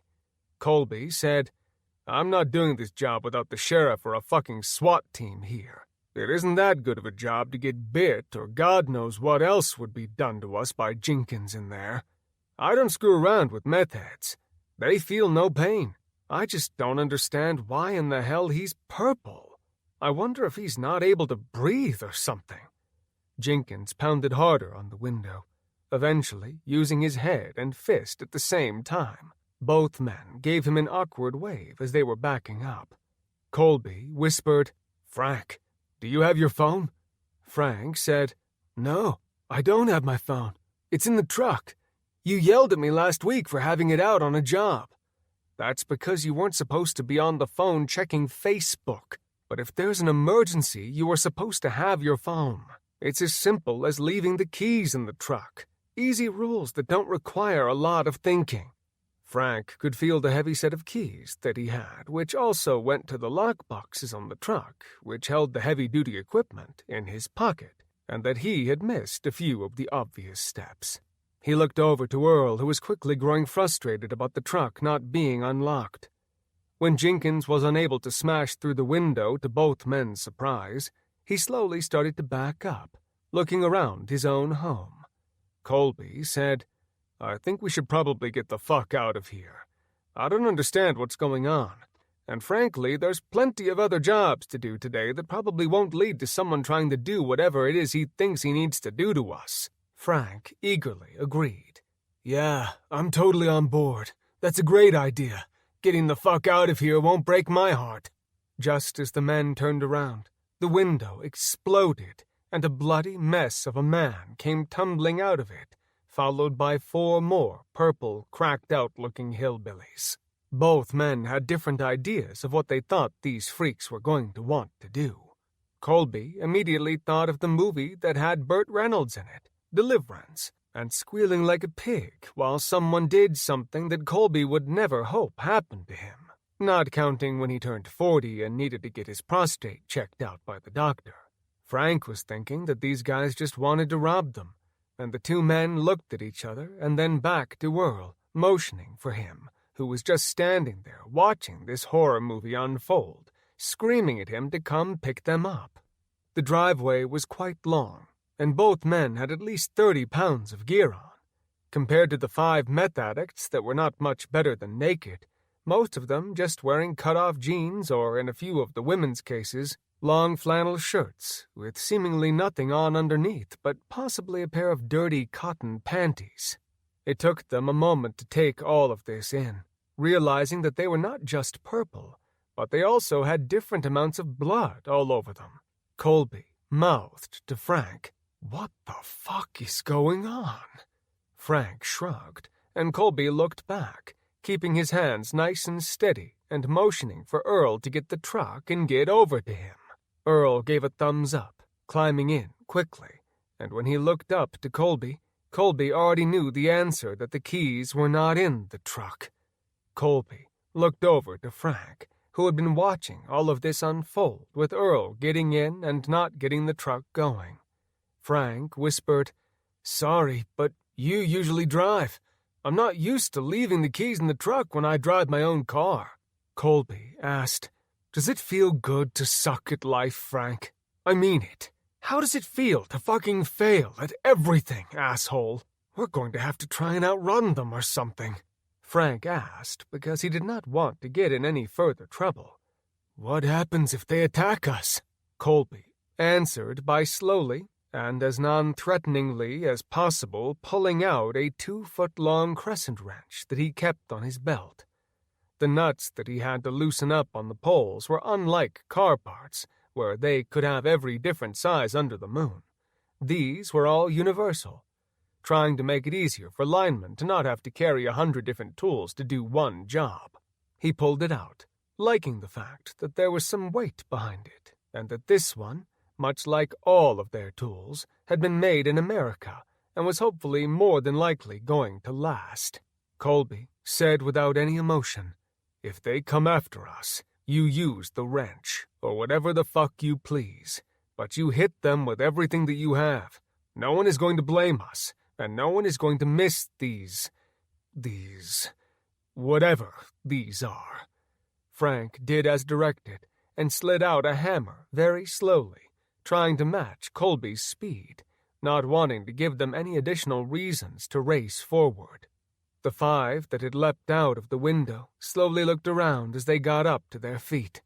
They bent just a little and took off in a sprinter's run, headed straight for the 2 men. Chapter 6. Mike sat in the back seat, trying to find a way to get all of his gear the way he wanted it to be. He'd taken all of the magazines his dad had and made sure that everything was filled to the brim and ready to shoot. His dad always said regularly, "What sense is there in having an empty gun?" "None," was always his answer. Or, "What did you buy it for if you aren't going to use the fucking thing?" Diane said, "Oh, sweet Mother of Mary, where did they all come from? What is happening? I don't understand." Mike whispered, "Dad, we need to get going.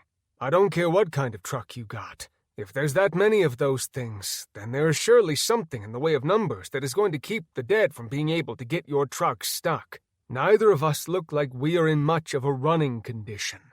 Diane laughed and asked, "You mean today? Or do you mean any time in the last 20 years? Look, sweet cheeks, I did plenty of running during basic and all those fun years of camps and weekend work I got to volunteer to do. That's like saying you ate a salad in 1970 and you are wondering why you have high cholesterol after eating steaks and drinking beer for the last 50-plus years. Mike cut in, because he knew from a lifetime of experience with his parents that if they decided they did not agree on something, it could go downhill very fast. Mike pulled a few pairs of earmuffs out of his travel bag and put one on himself and handed one to his mom. Mike said, "Here, Mom, we don't need everyone saying, 'huh?' more than they already do. Dad, I know you have a pair hanging on your emergency brake. Hopefully, toss them on. I don't need any back talks, just do it. And let's get the hell out of here. It's going to be 10 times louder shooting off in a car than out at a range." Denny hated doing anything that wasn't his idea, typically, but decided the boy might be right. After a lifetime of being a mechanic on cars and jets, as well as inspecting them, had not left him with a lot of hearing that was worth a shit. Each pair of hearing aids he had tried, regardless of how good they were supposed to be, could not beat the ringing that was constant within his head. Diane did as told, without complaining. She was in awe that Denny actually was listening. She gave Mike a thumbs up and did the sign of the cross, hoping that she and everyone she loved would survive the day. Diane asked over the seat, "Mike, have you heard from the girls?" Mike knew the girls immediately meant his older sisters, Sharon and Shauna. One lived in Polk City, the other Des Moines, and he had not heard from them, nor had he attempted to reach anyone. He still had kids at the house and parents who had not had the chance to get back to him yet. Mike said, "I haven't had time, Mom. I've been kind of busy trying to keep all the grandkids and neighbor kids alive." Diane replied with, "Well, maybe I should give them a call. You know, since we are in the truck." Denny, who loved his kids just as much as anything in life, said, "I don't think right now is the time to call, Diane. If Mikey starts firing those guns off, we aren't going to be able to hear anything, let alone a phone call. Why don't you just wait until we get there?" Diane spoke without thinking and replied, "Right, Dennis. And what happens if we don't make it to Mike's house and we don't make it at all?" Denny wasn't trying to get under his wife's last nerve, but he still definitely did. He responded, "You realize if we die, which is a great possibility, Diane, if we don't make it, then it's not going to matter if we know or not. We're going to be one of those purple freaky people that are trying to eat everyone. So if that's our fate, then the rest seems kind of insignificant." Mike's head was beginning to hurt, and he put a firm hand on both of their shoulders. He said, "I'm getting a headache, you two. Can you guys do the bickering once we get back home and I can go upstairs and maybe lay down for 10 or 15 minutes? I feel like I'm pretty much running on empty." Denny, always ready with a sarcastic compliment, said, "Oh, I don't think you're running on empty, Mikey. You were running on empty a few days ago. You look like a bag of shit right now. At best, you're running on fumes."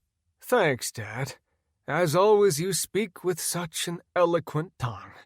Get this thing in drive and let's get back to the kids. Don't do anything stupid with the truck. Today is not the day to take dumb chances."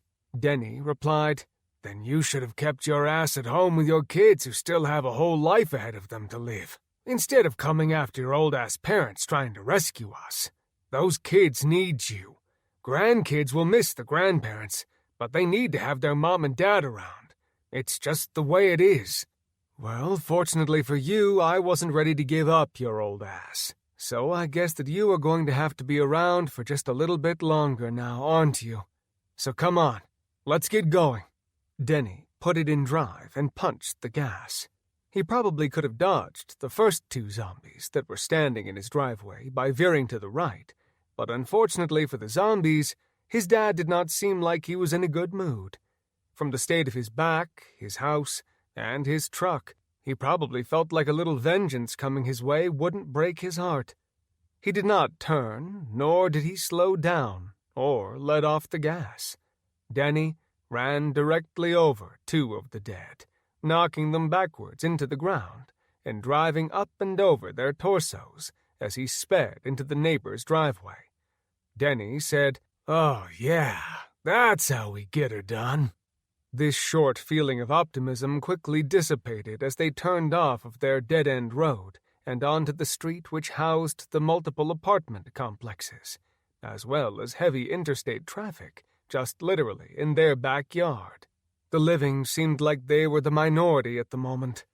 Diane was about to tell Denny to stop for someone, but Denny had no intentions of picking anyone new up, and she stopped herself from saying it when one of the purple jumped from a balcony, landing on him, smashing his face into the sidewalk, and began tearing away at the rear of his neck, not stopping until the man's head rolled down the sidewalk. Diane, who forgot not everybody had good in their heart, as well as these purple, freakishly angry, hungry zombies, said, "Well, they didn't have to eat all the way through his head, did they? What's wrong with people nowadays?" Mike patted his mom on the shoulder. He said, "Mom, I know that you think everyone in the world has a little bit of good in them, but those things don't have an ounce of goodness. They are absolute freaks, and every single one that I've run across has tried to kill me. Have you had any that did not come after you like a psychopath?" Diane, who agreed that maybe she was giving a little bit too much credit to these things, shook her head, feeling defeat, and said, "No, you're right. There's nothing good that will come from these freaks. Thank you for coming to get us. I really do appreciate it. I'm sure your dad will even say thank you at some point, once we all make it back there alive." Mike leaned up, kissing his mom on the top of her head, then collapsed back into the seat. When Denny turned off the short street, the number of dead that were now on Albaugh Street had easily tripled. All three of them said fuck when they saw what they had to deal with. Mike was trying to decide what the best thing for him to do was, as he had little interest in trying to shoot through his dad's windshield. He also didn't like the idea very much of rolling down the window, given the fact that the dead would happily jump in and pull his sick and weak ass directly out. Mike set a rifle at each of the windows, and had every magazine that he had for them out and ready to pull in the cup holder. The dead were racing towards what was currently the only car moving on the street. The dead saw the Evans trio and took off racing for them. Mike wasn't sure which one to take out. He had a gun with 9+1 capacity and had 30 or more zombies surrounding the truck in front and to all directions. Mike flicked the safety off, checking as he used his rifle that the iron sights were locked on to whatever he was shooting. Mike knew damn well that he either was needing to shoot them in the head or disable them somehow. The spine wasn't big enough, and the gun wasn't accurate enough to hit every time. Mike saw them starting to merge into one thick mob of a horde, and he didn't know what to do. He wished that he had some sort of a grenade to take these things out, or maybe even a machine gun. Denny said, "Right now you just got a paperweight, Mikey. Why don't you get to moving with that thing or give it to your mommy?" Mike knew damn well that he wasn't being himself at the moment, and that he was correct. Mike hit the window, letting it go down, and leaned out as far as he could without falling. He aimed dead center, glad for the people all being close in height. Mike fired off his first 10. He wasn't going for all in the same area. He was just trying to thin out the horde. The dead, once they saw Mike and the dead falling down next to them, began racing towards the truck. They came from everywhere, materializing from ditches, between houses, and when his dad got closer to the end of the street, he slammed on the brakes. Mike flew forward, having to drop his gun and grip onto the side of the pickup. The gun had a sling, and Mike caught it just in time to keep from losing it to the street below.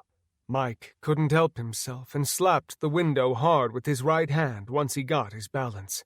Mike screamed at his dad. They rarely called each other by their given correct names. Mike yelled, "Luther, what the fuck are you doing? I don't have enough to do this today, let alone have you doing this crazy shit." Denny yelled, "Get back in the truck now!"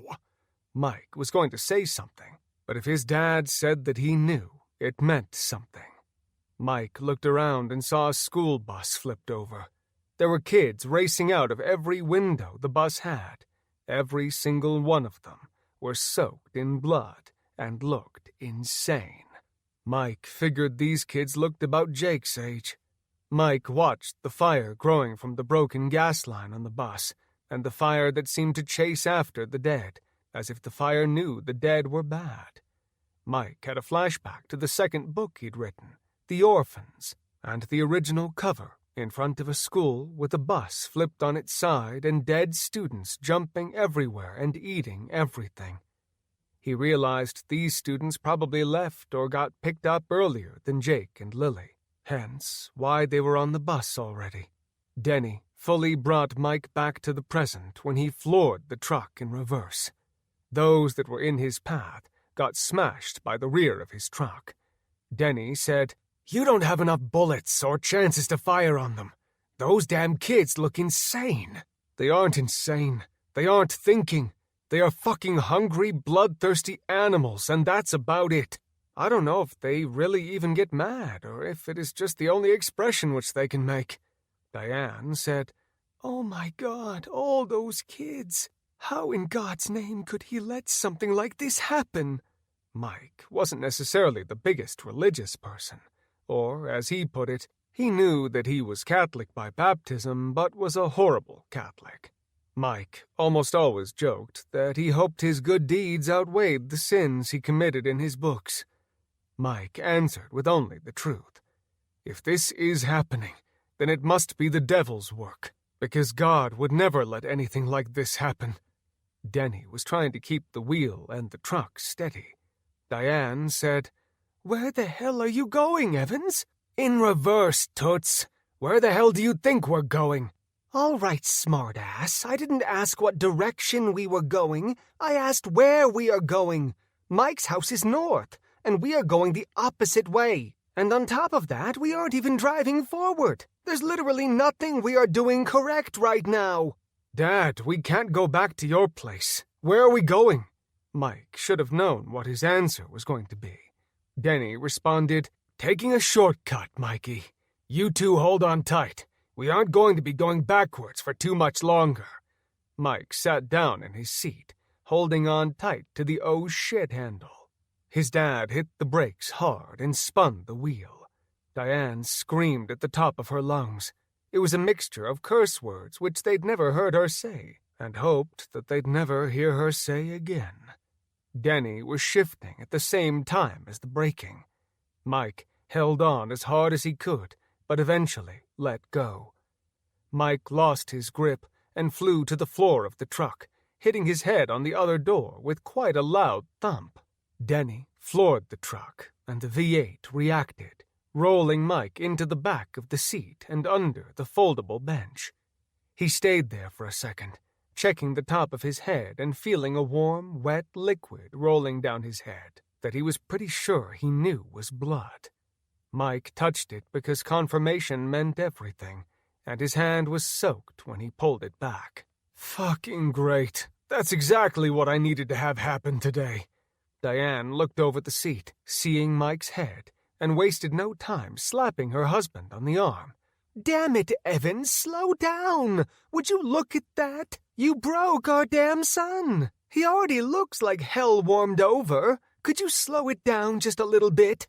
Denny, who had one line he said every single time that someone got in the truck with him, said, "Well, if he would have had his seatbelt on, then he wouldn't be on the floor right now, would he?"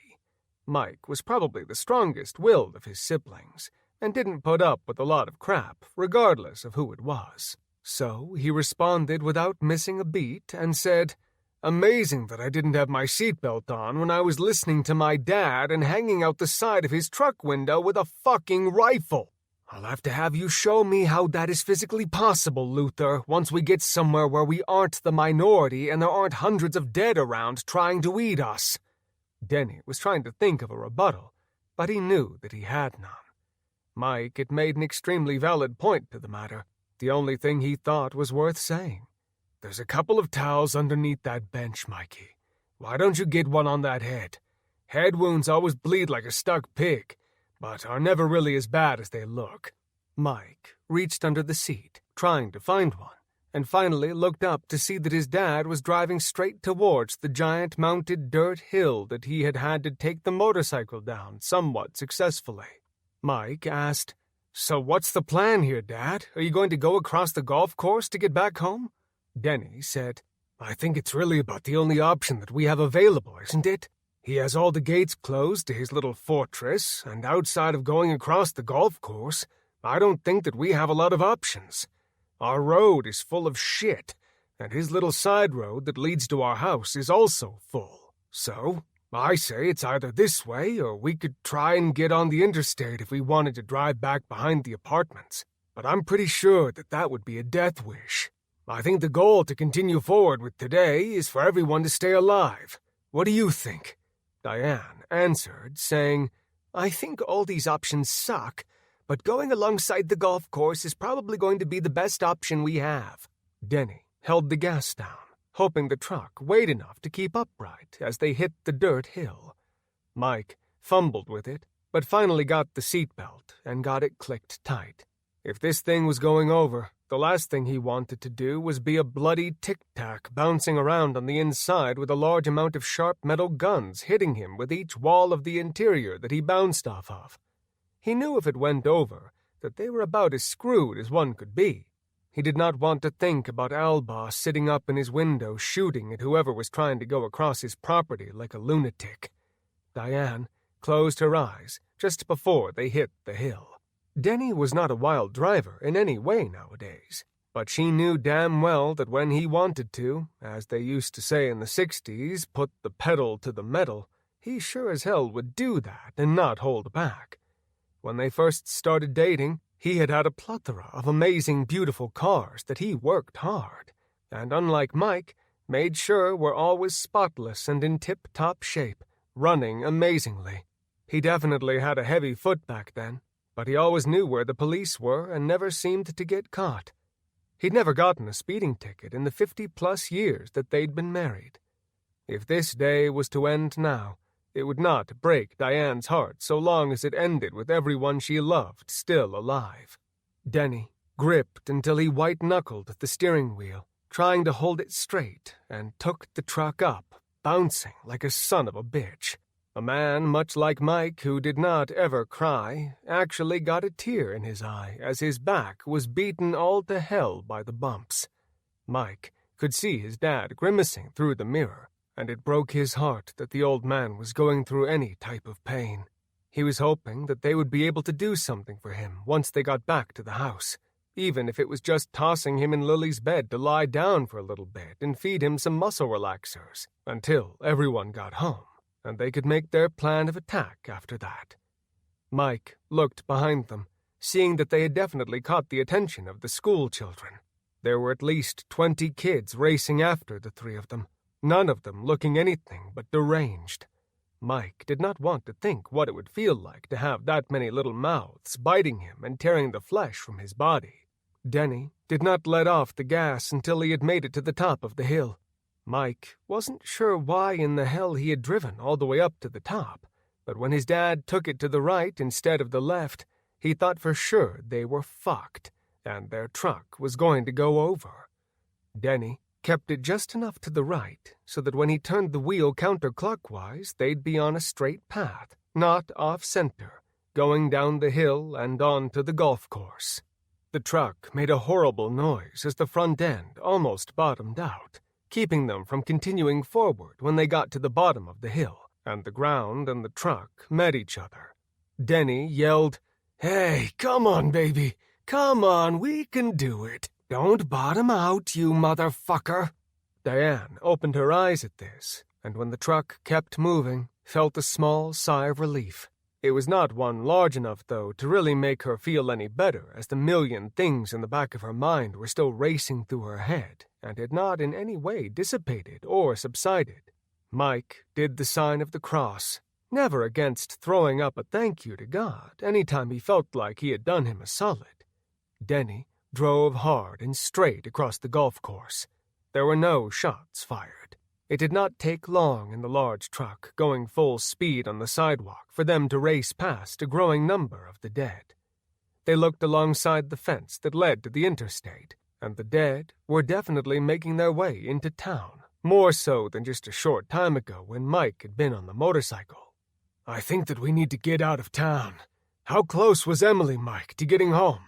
She couldn't have been that far into Des Moines for it to be that long of a drive home, right?" "Dad, it's like a 2-minute drive or less on my bike to your house. It ended up taking me probably 15 or 20 minutes, given I had to stop for the psycho trying to shoot me. Between that, the fire truck, the dead, and the neighbors, there's no way of telling how long it should take to get somewhere. I would say every mile is probably 10 to 15 minutes. And knowing Emily, there's a good chance if she had to go off on the side road that she didn't have a clue where she was going. Not that I can talk. Driving around the ghetto of Des Moines has never been my favorite pastime." Denny, who remembered most Des Moines neighborhoods as much nicer than they really were, since he'd driven around them in the 60s, said, "You kids today just don't know the value of cruising and knowing where you are at. If you guys don't have those Google Maps going, then you're just lost as shit. You know, back in my day, we didn't use Google to get anywhere. You either knew where you were going or you got a map and you knew how to use it." "Right, Dad. And I'm sure back in the olden days, all those people knew how to get places without maps. But once maps became available, all of your generation probably thought it was the greatest thing ever. Much like my generation when we got smartphones and no longer had to look at a crumpled glove box map that couldn't advise you for shit if something was out of order or under construction. Is there a reason why someone would not adopt technology like that?" Denny didn't answer, as he knew the boy was right. They didn't slow down, going across the golf course. Denny was weaving back and forth through the dead. He slowed down when they made it back to 36th Street, and came to a stop, looking both ways, seeing the coast was clear and that they could make it across. Mike saw that the firemen somehow were still doing a good enough job to protect the people who had no protection of their own, but it looked like the number of the dead were growing, and Mike could only assume that at some point they were going to run out of water. He didn't know a hell of a lot about fire trucks, but he knew that eventually everything would run on empty. He didn't know if they had the fire truck hooked up to a fire hydrant or not. Denny and Diane saw that, and Denny was just about ready to start driving forward, and Mike didn't want to say it, but did, and said, "We need to do something. I already didn't do anything the first time, or didn't do enough. I think there's got to be something that we can do to help them." Denny was going to say something about to each their own, and remembered the firemen on 9/11, that those men and women could have had the exact same motto, and even more people would have perished in the Twin Towers. They could still be coming home to their families and not have been buried under more concrete than any person could survive. Denny couldn't believe the words coming out of his mouth, and said, "I don't know what we can do, but I don't think trying could be the worst thing ever." Diane said, "And what are we going to do against all those damn zombies? There's got to be at least 100 there." Mike sure as shit wasn't going to tell his mom that there surely were more than her estimated number. Mike said, "Do you think you could get them to follow us, Dad?" "Sure, Mikey. I'll just get my zombie call out here that I keep right next to my deer call, and we can maybe throw some fingers out the window for them to try and eat." "I get it, Luther. This isn't what I was shooting for either, and I'd prefer about any other scenario short of a nuclear attack. But you can shit in one hand and wish in the other and see where it gets us." His dad sat there, the three of them continuing to make sure that there weren't any new threats coming that they didn't know about. Not one of them wanted to stay there any longer than they needed to. The idea of moving forward made little to no sense, though driving close to them wasn't going to do anything for anyone if they didn't have a plan behind it. Diane asked, "Okay, big zombie writer, what are we going to do? We didn't come this far to just drive over there and get our butts eaten. What would you do in one of your books?" Mike laughed. "I know it's been a while since you've proofed The Orphans, but have you completely forgotten the horrible things that happen in that book? Be thankful, if for anything, that we don't have to deal with mutated superhuman, strong, fast, and relentless dead like the Turned. You'd already be dead. Okay, so if we have these stupid purple zombies to deal with that we should be thankful for, tell me what you'd do to get rid of them. Mike knew that his mom did not read his books. He stopped taking it personally after the orphans when she had sent him a message asking where she and Denny had gone wrong as parents, explaining that they had done everything they could to give him a happy, healthy upbringing, and had shown him all the love they could. When she had read the horrible things that Mike did to the people in the first zombie book he had ever written, she said, "I just don't understand." Mike, from that time on, had also had a reader beware clause for his mom. When he had a month off and had written The Uninvited, an extreme gore-fest slasher-style book that he could not have been prouder of, where he had tortured more of his friends than ever before, he had made no joke about the book to his mom, stating, "Do not read this book. You will not like it. This book is very, very fucked up." He told his wife the same thing. And, of course, she went ahead and chose that out of all the books he had and read that one. Mike sat back in the seat, looking at his mom, trying to think of a way to rationalize with her about how this was not one of his books. This was not a situation that could probably be wrapped up in a few hundred words over his lunch hour or in the morning with coffee. Mike wasn't actually meaning to sound sarcastic. It just seemed to be the tone of his voice. He said, "Mom, if this was my book, I would try to think of something that would most likely get me killed and have a very small chance of us surviving. Once I figured that out, I would probably also try to figure out a way to make it even more difficult." His mom said, "So what would that thing be? What would your plan of attack be? There's got to be some idea in that head of yours with all the damn stories that you come up with every year." Mike looked around the surrounding area, realizing he was in Yuppieville, USA. Mike said, "Mom, do you see what we have to deal with? Maybe we could choke them to death with Subway fresh-baked bread at the Subway store. Or maybe we could take them to the dentist's office. Or if we really want to get crazy, and, hold on to your seats, Mom, we could totally go nuts and go to the Remax place and sell the zombies just a whole bunch of really great property." "So you're telling me that with all those ideas you get, you can't think of one thing you could do to save all those people? You don't even want to entertain that maybe, just maybe, there's a chance you could do something for the greater good over there? It wouldn't help you sleep at night to help someone besides yourself?" Mike said, "Oh, you mean like you guys or an entire school bus full of kids? Maybe, just maybe, I might have already done a few good deeds today. Please don't forget how I feel. And as Dad has gracefully and lovingly advised me, I look like shit, probably because I feel like shit. About the only idea I really do have is so bad, I'm actually scared to say it aloud. Because, no offense, there is a chance that you guys might just try and take me up on it. Let me please repeat myself. I think this is an absolutely shitty idea." Denny said, "Well, I would say going down in the basement was my shitty idea for the day, Mikey. So why don't you just spit it out and we can get to working on it? I'm sure that it can't be that bad, can it? Smart guy like you with good genetics from me, I'm sure you've got something genius up your sleeve. So why don't you quit dicking around and, get to it, boy?" Mike said, "Well, if you guys have your wallet with you, I was thinking we could go to Come and Go and we could prepay at all of the gas pumps." Diane cut in and said, "Your dad's tank is on full. We don't have any gas cans in Ankeny anyway to fill up and take with us." Mike said, "I don't want to take the gas anywhere, Mom. All I want to do is get every pump out there prepaid and running." "Why in the hell would you want to do that?" "Well, this is where the horrible idea comes into play, Mom. Once we get the entire parking lot flooded with gasoline.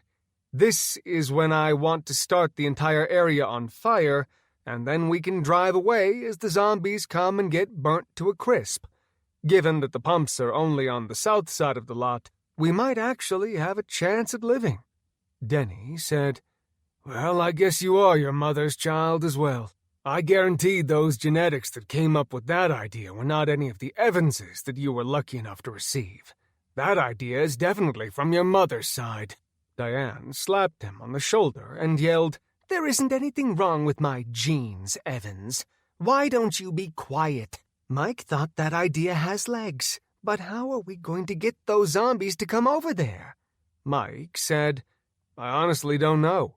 I am hoping that I can hang this bloody rag up with the wind direction, and maybe, if we are lucky, these things have a scent and a taste for blood. We won't know until we try it, though. Dad needs to get up and around those things, though, because if we try to drive right by, then they're going to take over this truck, and we aren't going to be any better off than they are. There's no reason to get ourselves killed if we're not going to be able to help them." "So you actually think that this can work?" Denny asked. Mike said, "I have no idea, Dad. I guess we will find out if we live." Denny said, "You know, there's the ravine down there with the stream that breaks in between Otter Creek and the Come-and-Go property. How exactly are you planning on getting back to the house once we light this entire place on fire and can't get back through?" Mike said, "That field goes for quite a while, and I'm pretty sure that it'll drop us off over in the houses that are behind Otter Creek. So far, so good on the golf course driving. I figured there's no reason to break something that isn't broken already, right?" Diane said, "See, this plan isn't all that bad at all." Denny said, "Well, maybe it is an Evans idea then." "You mean the Evans idea that had to go to summer school to finish high school?" Diane snorted, trying not to laugh. Denny, who always had the same response, said, "Right, because I've been working since I was in kindergarten. But I got to tell you, with all those warnings they give, I've never had cookies so good as Oreos that my mom would bring up to me when I had just a little bit of battery acid on my fingers for filling up the batteries for Dad at the mechanic shop. I'll take mine without battery acid, but I'm glad that's the fondest memory you have of the gas station that Grandpa Evans had, Dad." "There's plenty of good memories, Mikey. Just be happy when you get to be my age if you're able to remember enough of them." Mike said, "Why don't we go around the lake here, and it'll help us out over on the side street. We can go up to the Come-and-Go, and maybe Mom and I could take turns going around to the pumps and getting everything set up to run. Mom, do you think that you can help me? Is your knee doing okay? Don't lie to me, as I'm in no condition to carry anyone." Diane said, "If it means that I'm going to be able to help someone, then I am fine with doing a little walking. It's not like it's going to take all that long to get those gas pumps going. I just hope that we can get the attention of those things before it's too late with all those firemen." As soon as Denny knew what Mike was talking about, he turned the truck around, taking it around a private lake next to some of the more expensive townhomes in the city. He raced through the city block, realizing there weren't nearly as many dead here. But once they got to the street that was across from the entrance to Otter Creek and the gas station Come-and-Go, Denny realized the dead weren't in short supply. They just were currently more busy trying to eat food that was directly in front of them, instead of trying to seek it out elsewhere. The firemen were dripping with sweat, regardless of the cool spring day they were experiencing. The jackets were practically armor that they were wearing, and could be near impossible for those things to bite through. Unfortunately for the many number of commuters standing around the truck trying to seek refuge from the firefighters' hoses, they were not as lucky. They wore silk and cotton blends and dresses and did not stand a fighting chance against the purple zombies' teeth. Dad's large red truck did nothing to catch the attention of any of the dead. There were too many temptations around the fire truck and on top of it to make any of the dead want to follow after the trio of Evans in the Chevy. Mike never wanted to go for the optimistic thought, but right now was thinking this just might be his good luck charm. He knew that he should have died more times than he had fingers today, but as long as God was willing to keep him around, he would continue to fight until he no longer could against the dead. When they pulled up to a rolling stop in front of the Come-and-Go, Diane went to get out of the truck. Mike leaned forward, Grabbing her hand and slamming it back shut, Diane said, "I don't have long enough arms like you to be able to reach the pump from the truck. You aren't going to be getting out of the car until I know that there isn't anything that's going to come running for you located inside that store. You just keep your happy ass sitting in this seat, Mother, and let me go check it out." Diane asked, "Denny, aren't you going to go with Michael?" "No, Diane, someone needs to drive the truck. Besides, that building is not all that big, and your son has been kicking ass and taking names like nobody's business today with the dead. The last thing I'm concerned about is him surviving. Why don't you have a little faith in Mikey and let him go in and do his thing? Most of the time, those things come running right for you, so I'm not too worried about them trying to play zombie hide-and-seek with Mike." "Thanks, Dad. You're the best. I'll just die. Yeah, go on in there and kill anything that's in there, and then when I come out, I'll get all the gas pumping and then light it on fire, and this is a fucking horrible idea. So glad you guys encouraged me to go through with this and to say it out loud.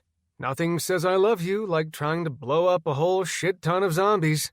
Denny missed the sarcasm and just said, "You're wasting time, Mikey.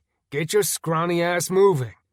He opened the truck door slowly, not waiting for the truck to come to a complete stop before getting out.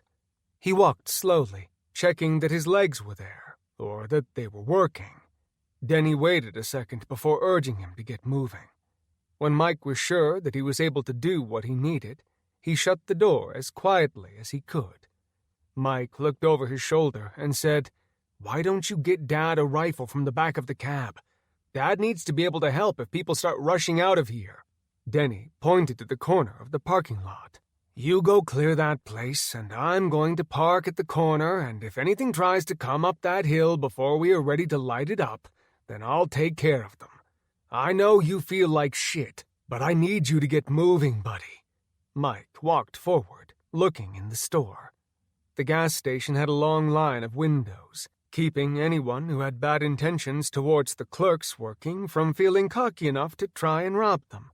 The fact that they were very close to the interstate to get on and off did little to detract from thieves who thought the store was an easy target. The multiple entrances on the front, back, and side also did nothing to try and deter thieves. They had to pay hazard pay at this location to keep people working there. One of the first things Mike wondered was if there were going to be looters in there, to whom Mike would happily give advice and tell them to go check out Alba's house. He didn't see anything moving in the store, and pushed the glass door open slowly, trying to stay as quiet as possible. He kept his gun up, aiming where he looked, left and then right. Mike didn't have a clue where they might be in here, but he didn't want to assume that anywhere was safe. He walked around the small island counter.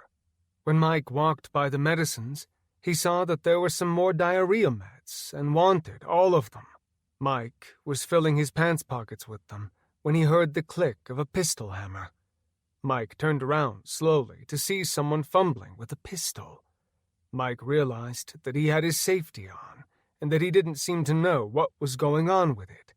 Mike smiled, but not because he liked having guns pointed at him, especially by people that looked like they used their arms as a damn pincushion. But he did know that shooting someone else's gun could be a real pain in the ass if you didn't get an instruction lesson about how it worked. Mike said, "You know, not turning the safety off is a real bitch when it comes down to life and death." "I thought you were one of those things, and I didn't want to have to worry about you coming to try and eat me. I've seen what those things are capable of."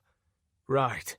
Do you see a lot of them perusing the medicine aisle, picking up boxes, reading them, and then deciding if they wanted it? Or do you think this is your spot and you don't have any regard for those living people left just because the world's going to shit?" The man was looking at the gun, and Mike covered the distance between the two of them in no time. The stranger tried to bring up the gun one last time, but it wasn't going to do any good. Mike had already brought his gun up, barrel first, and whipped him across the face. Blood spewed out of his cheek. He stumbled backward, falling on the side of the checkout counter's entrance. Mike didn't slow down and was not wavering with his gun. Mike saw the come-and-go attendant and realized, while this might not be the case, that there was a strong chance that the bullet hole in the man's skull was most likely from this guy. But that didn't make much sense when it came to the fact that he didn't know how to get the safety off. Also, the size of the entrance wound on this seemed to be bigger than any handgun would be. Mike asked, "Are you alone?" The man nodded his head yes, but someone walked around in his peripheral vision. Mike realized if there were any zombies in here, he probably would already have been dead. He also realized, had his dad come in here, this probably would have already been handled by now. Mike ducked, falling backwards just seconds before the cigarette display behind the counter exploded. Mike looked to his right, seeing a crackhead if he had ever seen one. Mike rolled towards the man, who was holding some sort of pump shotgun. The man was mid-pump when Mike rolled to him and fired his gun. The distant click of a safety going off caught Mike's attention even with ringing ears. He was just barely in front of him. The sound of a safety going off was not able to be missed. Mike realized that the dipshit had finally figured out how to keep his end of the bargain. Mike had his rifle up straight, shooting not as he would have preferred to aim. He fired off a shot that went directly through the guy's scrotum and bounced around his insides. The man on the ground started firing off his pistol. He didn't have a clue where to aim that gun to. Mike took full advantage of his stupidity. He let go of his rifle, pulling a semi-automatic from his hip and firing off a succession of 3 shots very quickly. Unlike Safety Man, Mike knew how to use a gun. He was worse with a pistol than a rifle, but wasn't going to miss from this distance. Mike realized that he was making a hell of a racket and might be ringing a dinner bell for the dead in the distance. He hoped whatever the firemen were doing was loud enough to keep the dead from coming this way for the time being. Mike's single shot buried itself in the forehead of the Safety Man. He fell backwards, just as the other man dropped his shotgun on Mike's head. He walked backward, trying to figure out where to grab. The shots had gone through the man's insides, tearing up more organs than Mike could have wished for on his best day. Mike watched him as blood came from his mouth, dripping onto a stained gas monkey shirt. There were too many parts that hurt for him to figure out what he should do. He slowly slid down to the ground, blood continuing to drip from his mouth until his eyes began to glaze and he was gone. Mike rose to his feet, getting the shotgun that had fallen on him and the pistol.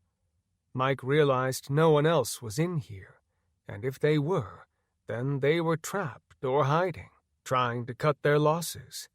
Mike looked out the window, seeing his parents cruising the lot. He laughed a bit, thinking that there was a good chance they both needed hearing aids if they didn't hear what had just transpired here. Mike thought of his days at Quick Trip and turned around, stepping over the dead cashier. He looked at the computer register and saw that they were still unlocked, or they never did lock. He figured the software that most of them used was probably similar to what he had used. He looked at the computer screen, searching what seemed like 1,000,000 words decorating the screen, which annoyed him to all hell, because he knew the dumbshits who worked here scanned everything. He saw the words he'd been looking for. Gas, and punched the icon. It brought up all of the pumps. When he had started at Quick Trip, it would have been revolutionary in the gas business.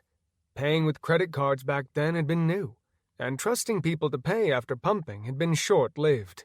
There had been so many people who wanted to screw the system that they'd just park on the outside hard-to-see pumps, and when the clerks got busy, they just conveniently disappeared.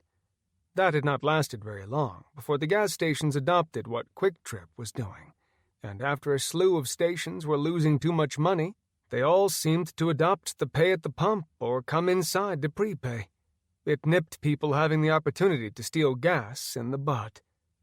Mike tapped the icon, and all 20 pumps came up. Mike wasn't sure, but for good measure tapped the first pump. A box for what amount was paid came up.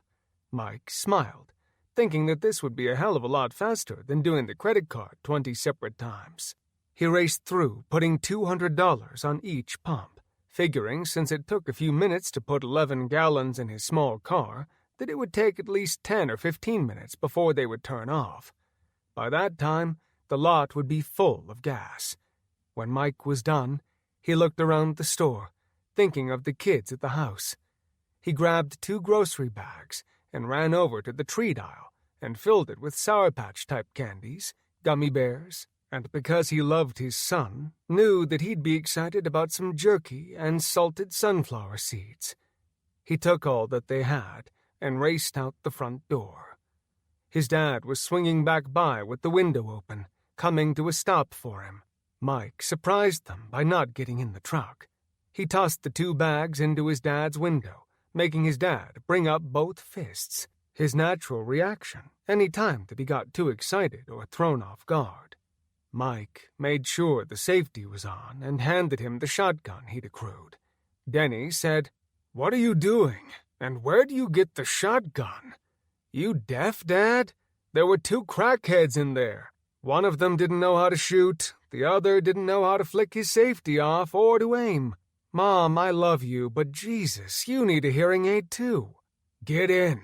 Your mom has a few credit cards ready. Just keep running laps. I'll be ready in a few minutes." "What about the cards?" "I'm covered. Just keep driving around. Are you still on a full tank? Does a bear shit in the woods?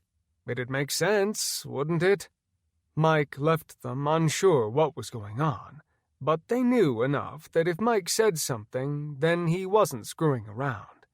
There was a good chance that he made some plan up on the fly. Mike was wishing at the moment that Sean Fox was alongside, helping him, and maybe Ellie and Greg and Joey. They could have all the pumps running in a few minutes.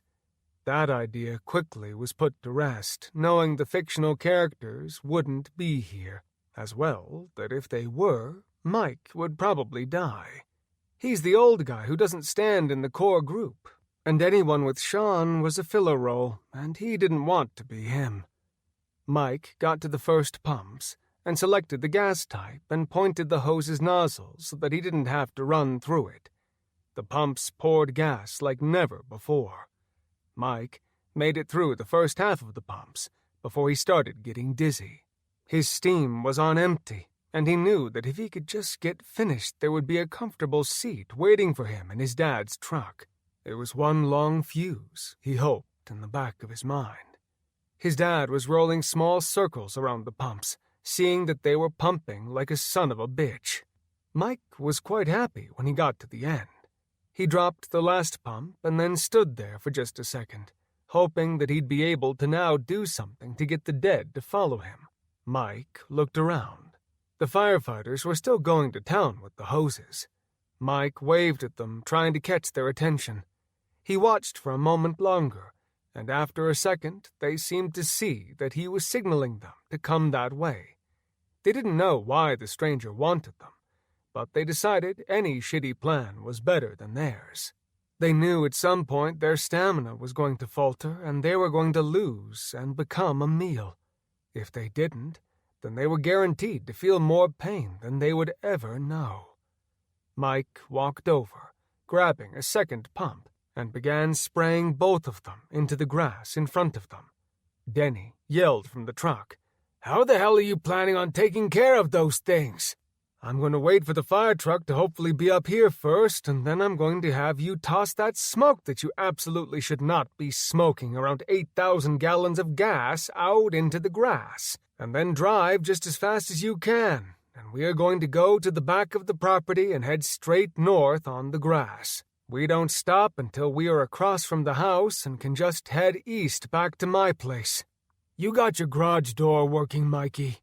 I had Jake get the sticks out, but I nailed the doors and windows shut. We aren't going to be able to get in through the doors. Our best chance is the garage, as long as all is well. I'm not going to climb any sticks, as lifting my legs hurts, so I don't see myself going up those. You want your mom to give them a call?" No, I have a pretty good idea if they are up for it. What's that? Mike walked over, thinking about it, and took his dad's pack of smokes and lighter from his shirt pocket and stuffed them in his pocket. The idea of taking a drag off of a cigarette made him want to puke. Mike tucked them into his pocket, only hesitating for a moment or two before holding both pumps down again. Mike could feel his hands cramping, but refused to not get as much gas out of here as he possibly could. Within a minute, the fire truck was driving over the dead in their way. Those seeking their refuge alongside the truck had climbed the top of it and were lying flat. The firemen never let off of their hoses. Once the truck got moving, it didn't slow down. The dead were leaping onto the side of the truck, swiping at those trying to hitch a ride to safety. The firemen, who didn't have their hands on the hoses, were swinging axes trying to knock them off. The moving truck did not necessarily make this an easy feat to be had. Mike aimed to begin firing when gunfire erupted from behind him. Mike looked over his shoulder and saw his dad with a Henry lever-action rifle, firing shots he wasn't sure his dad's old eyes could see that far to shoot. He noticed, though, he had his glasses on, and those seemed to be doing the trick for him. Mike liked that his dad had his six, and it was nice to know that someone was looking out for him. Making it to his parents' house on his own had been more stressful and terrifying than he'd figured it would be, but he'd survived that, and now he sure as shit planned on surviving this, and whatever other seemingly impossible stupid obstacles came into his path. The truck started hauling ass coming up the drive. The dead on their side were falling one after another. Between Mike and his dad, they were picking them off just as fast as they could. The dead came up over the opposite side, and that was when it grabbed onto a fireman. It bit into his shoulder. The durable, strong material saved him from becoming a meal or becoming one of them.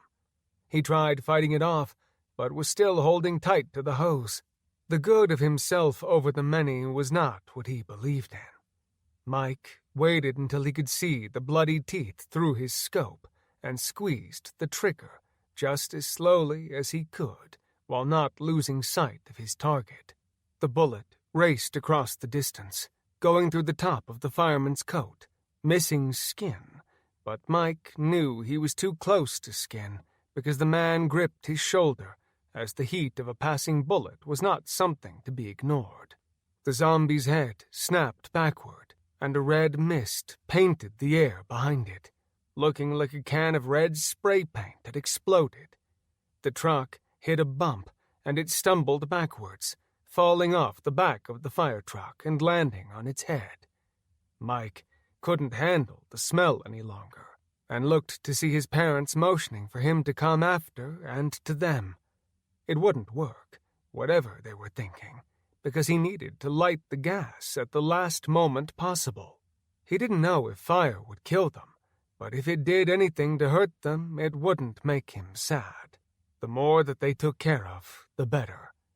When the fire truck came by, Mike motioned for them to give him a ride. They didn't slow down. A lot of thanks his goodwill did for him. Mike ran the best that he could. The guy up on the truck yelled, "Slow down now! Let the guy on the truck!" The truck slowed just a little, and there was enough that Mike leapt onto the truck. He climbed up onto the top. There wasn't anyone else trying to climb over the side. They'd gotten the dead that they needed to get rid of gone. Mike reached for the smokes and realized he really needed to light this thing up, and one smoke would probably just go out. He looked around the truck and said, "Thanks for slowing this down. Do you have flares? You saved my ass. Are you with the police? Flare, now! Do you have one? All this is going to go to shit really quick if I don't get this going. I don't think my dad's smokes are going to be nearly as effective as I had hoped they would be." He pointed to the side with black stenciling that said flares, and Mike crawled over to it. He looked behind them. The dead were definitely making their way up the hill behind them. Mike looked around, seeing the corner that they would have to walk over to get to the fire truck was where the underground tanks that held the gas had to be located. Mike yelled to everyone, "Hold on, everyone, and get this thing going fast, please. Tell them to swing around the corner and follow that red pickup over there. He saved your asses too with the dead. He has nothing but the highest respect for you firemen."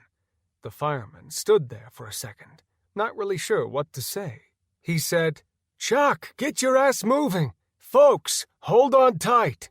They all ducked down, holding on to extra hose that was running the lines of the truck. The firemen on top were doing their best to keep their balance. Mike yelled, "Kill the hoses!" He took the flare, striking it and throwing it as far as he could. People watched, not connecting the dots to the chain of events that were about to transpire. The flare seemed to go in slow motion as it twirled in the air. Mike looked at the faces of the dead racing through the puddles of gas and felt no remorse for their new state. There was no way he thought that anyone was coming back from whatever this state of infection was. The sound of people taking a breath was the loudest Mike had ever heard. The flare hit first on the striking end cap and flipped up into the air one last time before landing with the flame side down. The intense heat did its job, igniting the gasoline, and the driveway became an inferno fireball. The fire came up higher in some spots than others, seeming to dance its way across the property. The dead's clothes seemed to almost melt away, becoming part of their skin. The clothes stuck to their flesh as they ran across and after the giant red truck that was now doing its best, ironically, to stay out of the reach of the fire.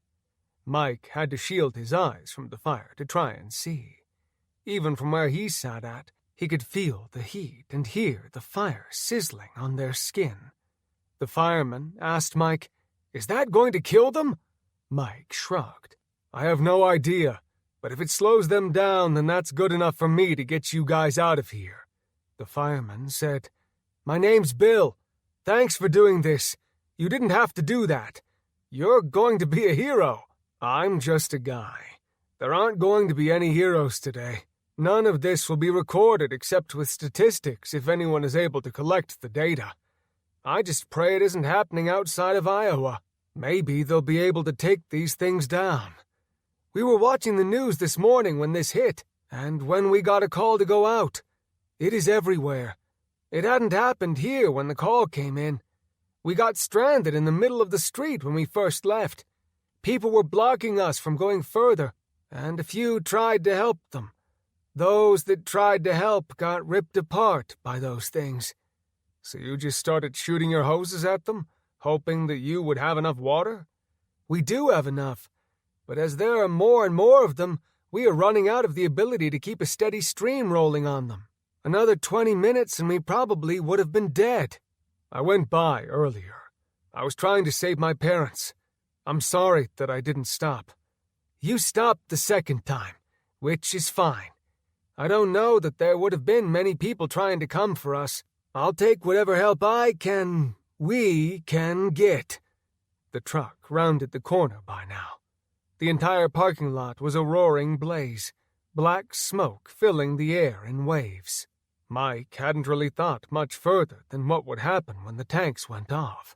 A diversion was really all he had been going for, but burning 100 zombies didn't break his heart either. He was trying to decide what was going to happen when the ground beneath the truck rumbled. A fireball exploded when the first tank went off. It was the first of 6, and each of them went off, one after another, like clockwork. Mike watched as the concrete began to split, just seconds behind where the giant heavy truck was just barely keeping ahead. Fire erupted out of the cracks, following and filling with the gas as it split. Mike cringed, seeing the fire seeming to be chasing them. Growls came from the fire, and when the dead came out, all of their skin had been either fried to a crisp or burnt to the point that what was left of their face and body might as well have been just their skeletons. Mike had never seen anything he thought so black in all of his life. It seemed like every other one of them had gotten so hot from the fire that the grossest thing possible had happened, which was a disgusting good omen. Their heads exploded, seeming to boil their brains until they finally couldn't take any more pressure and fell dead, sizzling in the fire. Chuck said, "Is there a reason the rest of those things aren't dying yet?" Mike shrugged. He didn't know what to do, or what to say to make anyone feel better. Mike said, "I found if you shoot them in the head, then that is good enough. They stay down for the count if you do that. I don't know what you folks plan on doing, but would you be able to stop by my house?" Chuck laughed, nodding his head. "You know, it is a little early for a beer, but us firemen are always up to whatever is asked of us." "I'd just throw it up. Never mind about the beer. Maybe another time. Hopefully these things all die, or whatever ends up happening." "What do you need?" "I need those two in the truck to get up in my house. I checked my phone a second ago. She called my son, and our garage door is broken. I nailed my house down tight, which was awesome until I realized I needed to leave to go save my parents and bring them to my place. I can't get my dad up the makeshift ladder I have at home with his back, and my mom's knee isn't much better.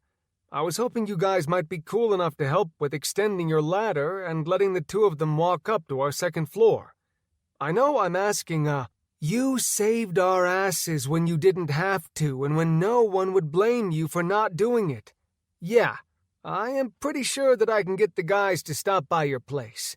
We don't have any guns, and our water is running low. After we leave your place, I don't have a clue what we are going to do. Maybe we will go out to the country and sit by the radio until we can hear something, God willing. Maybe some good news." Mike shrugged. "I don't know what we are doing, but we are staying at my place so long as there are still kids at my house waiting on their parents to show up. I just hope that they all do show up." Chuck nodded, hitting his radio. He said, "Follow the guy in the pickup." "Why, do they have somewhere they can put us up?" "Not that I know of, but he's got a bad back, and he has his wife in the truck too. His kids said that they could use some help. That old guy saved your asses. So did his kid. Not much of a kid, more of a middle-aged guy, no offense." "None taken. 40 is middle-aged for an Evans. I'm hoping to set some new records, though." The voice from the driver came back and said, "Fuck yeah, we can help him. You sure they can't put us up for a while? I'm sure we can get this fire truck parked on the yard. I doubt anyone would mind if we did." Mike was counting the people, thinking of the size of his house. 14 people and under, and he was doing just fine. But this number was pushing their luck. There wasn't enough food to feed all of the kids there, let alone a group of strangers. Mike said, "Do you guys need a place to stay?" "No, Lee is just fucking with you. If we don't attempt to try and get back to our wives, then we have our own death wish guaranteed for us. Pretty sure we'll roll outside of town, though, and see where these people want to go." Mike tried not to show the relief as they bounced along the grass, driving far enough up to get around the start of the 4-mile creek where they could cut across. They needed to have mostly a straight path so that they could get to Mike's house again. His dad seemed to either have gotten his back better or had just forgotten about it, as he was absolutely hauling ass across the undeveloped land. His truck was bouncing up and down. Mike could see his mom bouncing in the passenger seat, and he laughed and smiled, watching her slapping his dad on the arm. Chapter 7. Tony was trying to pull his arm away from Brett's grip. Trying to save the prick's life was now not feeling like he had made the best decision. Maybe letting him die naturally would have. Tony thought back to him being bitten and realized that he would have had the same exact thing happen, except he would have been granted the use of both legs he had chopped off just above the ankle. Tony could feel the warm blood-mixed drool slowly sliding down his wrist, getting infused with his arm hair. Holly screamed. "What the fuck do you want me to do? If it doesn't feel pain, it doesn't stop. We are fresh out of legit weapons. Tony just wanted this day, which in all reality had only been going for a very short time, to be over. He watched him for a second, realizing the tourniquet was probably no longer needed. He motioned with his head towards the axe, their savior, glistening under the lights of the hallway. She was not a fan of resting on his bloody leg, but it was the only way that she could keep it from kicking. Holly looked down when she had it still, and reached forward, unspinning the axe. There apparently was still plenty of blood left in his leg, and it spurted out like a stuck pig. She dry-heaved, looking away from it, but made the worst mistake of looking to her left and seeing Brett's purple, bloody face snapping at hers. She whipped her head out of his reach, sending her long brunette hair up into his face, and he caught it in his teeth. Purple Brett yanked his head back, pulling her with it and even closer to his bite. Holly screamed as her brown hair was pulled within inches of his head. She could feel his warm breath on the side of her neck. She realized something awful was about to happen, and took what was the lesser of two evils. Holly pulled her head back so hard that she ripped the small amount of hair from the side of her head. She rolled far enough away from him that she was safe, soaking wet with Brett's blood now, but at least she had some distance between them. Tony, unfortunately, was now back to being the number one target for him. Holly tried to ignore the warmish, sticky feeling on her back. She was fighting her gag reflex as strongly as she ever had in her life. Holly took the axe in both hands, looking to Tony for directions. He wasn't quite sure what to tell her, given this might have been the first time she'd ever needed to use an axe. The best thing he could think of for advice was, "Don't hit me with the axe. I've never swung one of these things in my life, and the best advice you have is don't hit you.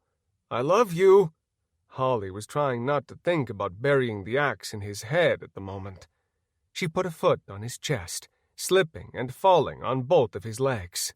Tony fell backward when Purple Brett let go of his hand and lunged forward, reaching for Holly.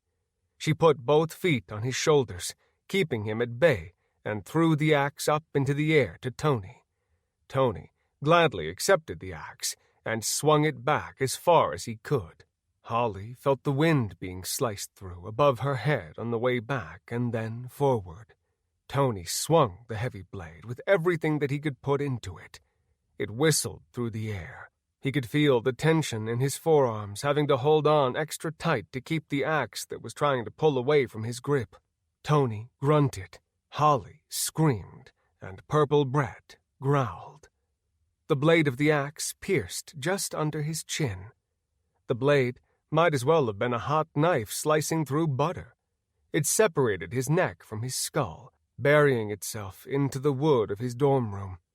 Brett's head slid off the blade, falling sideways, and rolled down onto his own chest, coming to a stop with his head in Holly's crotch, still chomping away.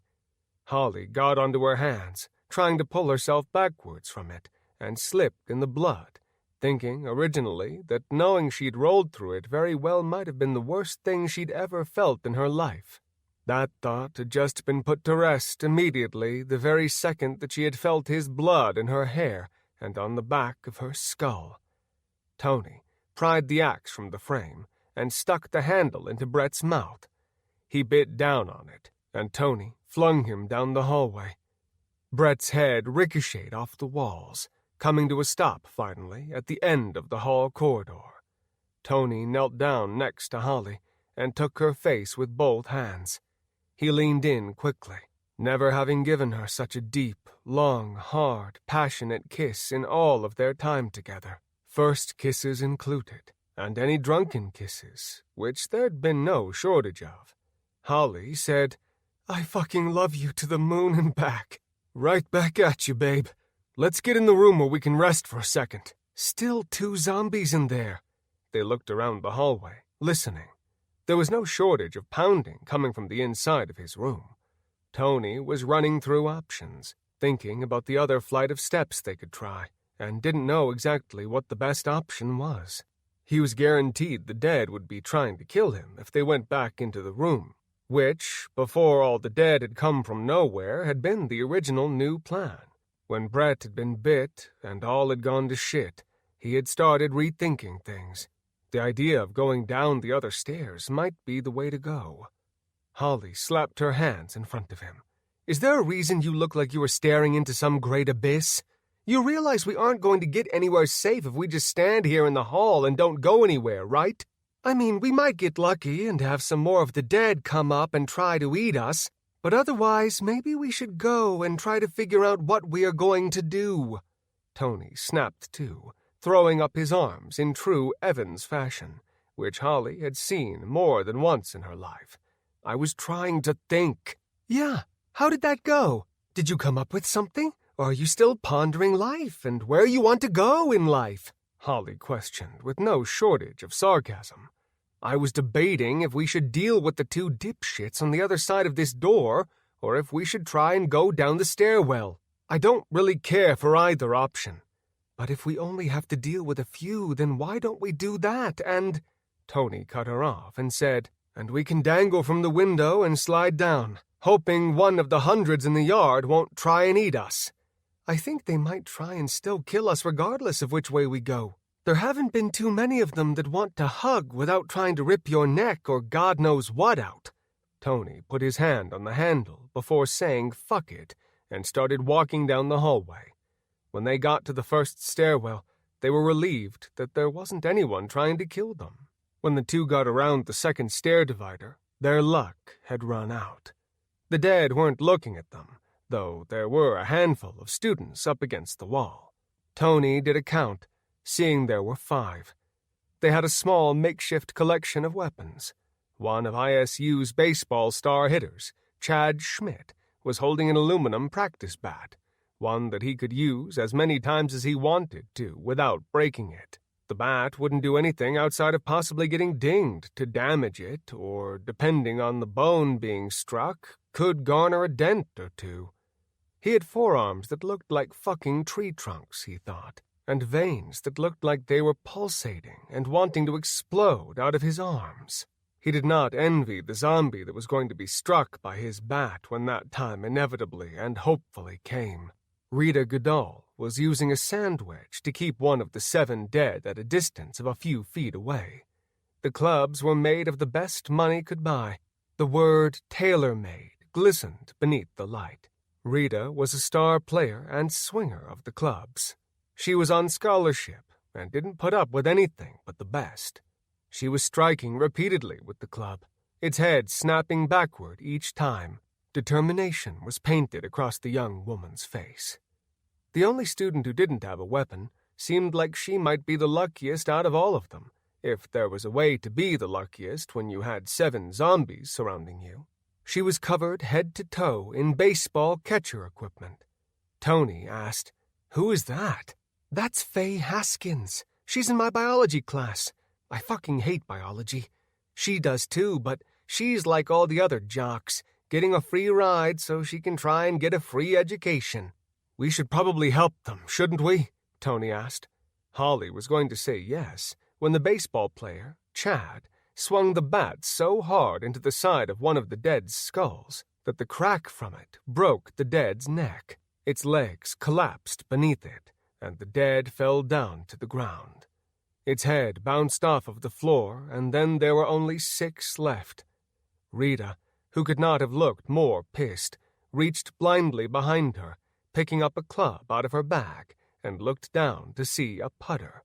She put one up next to her foot and brought it down as hard as she could, snapping the head off of it. She flipped it up, screaming with rage, and the dead she was keeping away with the wedge had its mouth open, pissed that it wasn't getting the meal.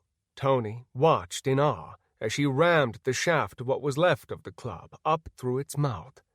He could see the veins in her arm going tight as she lunged, pushing it through until her fist rested just outside of its mouth. Tony watched in shock as a second one of the dead fell, leaving only 5. Holly was thinking that these people might be some who they wanted to have and keep on their side. There was nothing wrong, she thought, with picking up those who were meant to survive. She'd not had much confidence with those students from earlier, and her gut feeling about them being able to survive had ended up being as true as could be. Holly said, "I don't know if they need the help, but keeping them close until we can figure this out might not be a shitty idea." Tony was going to say something when he noticed one person, easily the smallest on the group, step up. He watched for a second and was going to say that was a good idea, but was trying to figure out the weapon of choice. There was a long stick, and he wondered if it was a fencer. The outfit he had on was second best, next to the thick pads and mask of the college softball player. His sister Lily had done a month of it, and he'd never thought she'd looked cuter than when she was in her vest and helmet with a sword that looked almost as big as she did. When he'd come down to watch one of her practices, he'd asked how sharp the swords were, but was instructed by her teacher that they weren't sharp, because they had a dull tip and another tip over that. Tony was going to say that guy is screwed if all he has is a blunt instrument, but this wasn't the case. Much like anyone who really loves his craft, this guy had apparently learned there were other types of swords and had figured out which ones were good. He brought up a sword out of nowhere that was quicker than he could imagine. The sword went in through his target's jugular. The blade came out looking like it was out of a Kill Bill movie. The blade dripped with blood down its length and onto the floor. He pulled it back at an angle, cut the left half off, and brought the blade back across before its head could move. He cleaned the neck off, removing the head. Its head fell down, rolling in between the feet of the fencer. He brought the blade down through its skull, putting the dead out of its misery. Tony felt confident that these people were aware of what it took to kill these things. Tony could see how many of the dead there were in the yard outside of the lobby. The two of them wouldn't make it without someone, and he thought if he didn't have something to offer up, that there was a good chance they would be moving on without Holly and him. Tony whispered, "We need to help them. We need them." Tony raced down the steps. The last one of the makeshift group was a guy from his class, Stephen Smith. He had 2 or 3 missing teeth and was on scholarship down from Canada, where hockey was life and blood. He held a metal goalie stick in his hands and had his helmet and gloves on, protecting himself as well as he could. Stephen was doing much like Rita, but his stick was longer, and he could keep them a little further away. He still looked nervous, and none of them looked happy. Stephen locked eyes with Tony as he raced down the steps, and Tony nodded, holding up the axe. When Tony was within a few feet, before he could realize what was happening, Stephen put his stick behind both of the dead's feet and pulled it forward as hard as he could. Its feet went up into the air, and it landed hard on the marble floor. It tried to come back up immediately, not thrown off for more than a second, to realize it was no longer on its feet. Tony brought the axe up high and swung hard, burying it into the middle of the purple student's skull, the blade not stopping until it struck the floor and tried bouncing up. He brought it across a second time, not paying attention like he should have, when the one to his right was leaning in, trying to take a bite of him. Stephen stuck the stick through its mouth, letting it chomp down on it instead of Tony. Tony could see his arms quivering and knew he wasn't going to last long. Tony took 2 steps back, spinning around and lodging it into his neck again. It split it almost clean off. It stopped a few inches from completely cleaning it away from his neck. The baseball player, Chad, yelled, "Duck, now!" He thought of Tallahassee immediately from Zombieland and did a much less impressive job of ducking down than Columbus had done. He realized as he saw that bat coming towards him that he could see the blood and guts spread across the bat, painted over the words Easton. This guy had not been lazy trying to take the dead out. He heard the crack of a head by the bat again. When he didn't see him falling, he was going to tell him to hit the thing again, but that seemed to go without saying, mostly because he saw the bat go faster than he could count, a long, hard crack repeatedly until it finally cracked the dead skull open and fell down, bouncing off of Tony. Tony crawled forward, trying to put distance between himself and the limp body leaning up against him. Holly screamed, "Honey, are you all right?" Faye took one of the golf clubs out of Rita's bag and swung it as hard as physically possible. The side of the driver struck and snapped off at the end of the club. The dead's head bounced to the side, and when it saw the striker, it lunged directly for it. Johnny tried to put the sword through its head, but missed. Faye tried putting her hands up to stop the dead, but the purple student clenched down hard on her index and middle fingers. It bit so hard that it broke through the skin as well as the bone, breaking it in half and pulling back. Faye screamed at the top of her lungs, but it was short-lived, as was her life. No one could do anything for her by the time the dead jumped forward with a mouthful of fingers it was chewing and dropping out of its open mouth just as quickly as it had entered. Her mask, as a catcher, did nothing to protect her when it ripped it off her head and wrapped its lips around the side of her neck, tearing skin away and putting a guarantee in place in what her future was going to entail. Johnny pushed Rita forward and stabbed it in the top of the head. Stephen threw his gloves off, looking like he was ready to go into a fight on the ice. He was definitely known never to be afraid of a brawl, and that was part of why he had a few missing teeth. Just because you could take a punch, it didn't mean that your teeth could. He dropped down by her side, throwing the zombie further than Tony had expected, and tried to apply pressure to the wound. Chad yelled at him before Tony or Holly could even open their mouths. Chad yelled, "Dude, that isn't going to do any good. She's already going to be dead. Look at her. She's losing blood and going pale. Come on, we need to go." Stephen wanted to say that he could help her, that he could do something for her, but there wasn't anything he could do. It was in his personality to want to help people when they needed it. He got shit from his teammates so regularly that they always called him Papa Bear because he made sure everyone got home from drinking. And if they were hurt, he'd help people get out of their dorm room after a game. Rita and Chad pulled him back until he fell backward on his back. He put up his hands, yelling, "Fine, okay, it's fine. Let me go, please." The four looked like they weren't going to stand around and talk. Holly cleared her voice and yelled, "Hey, you four, where are you guys going? I mean, what are you doing now? Do you have a plan?"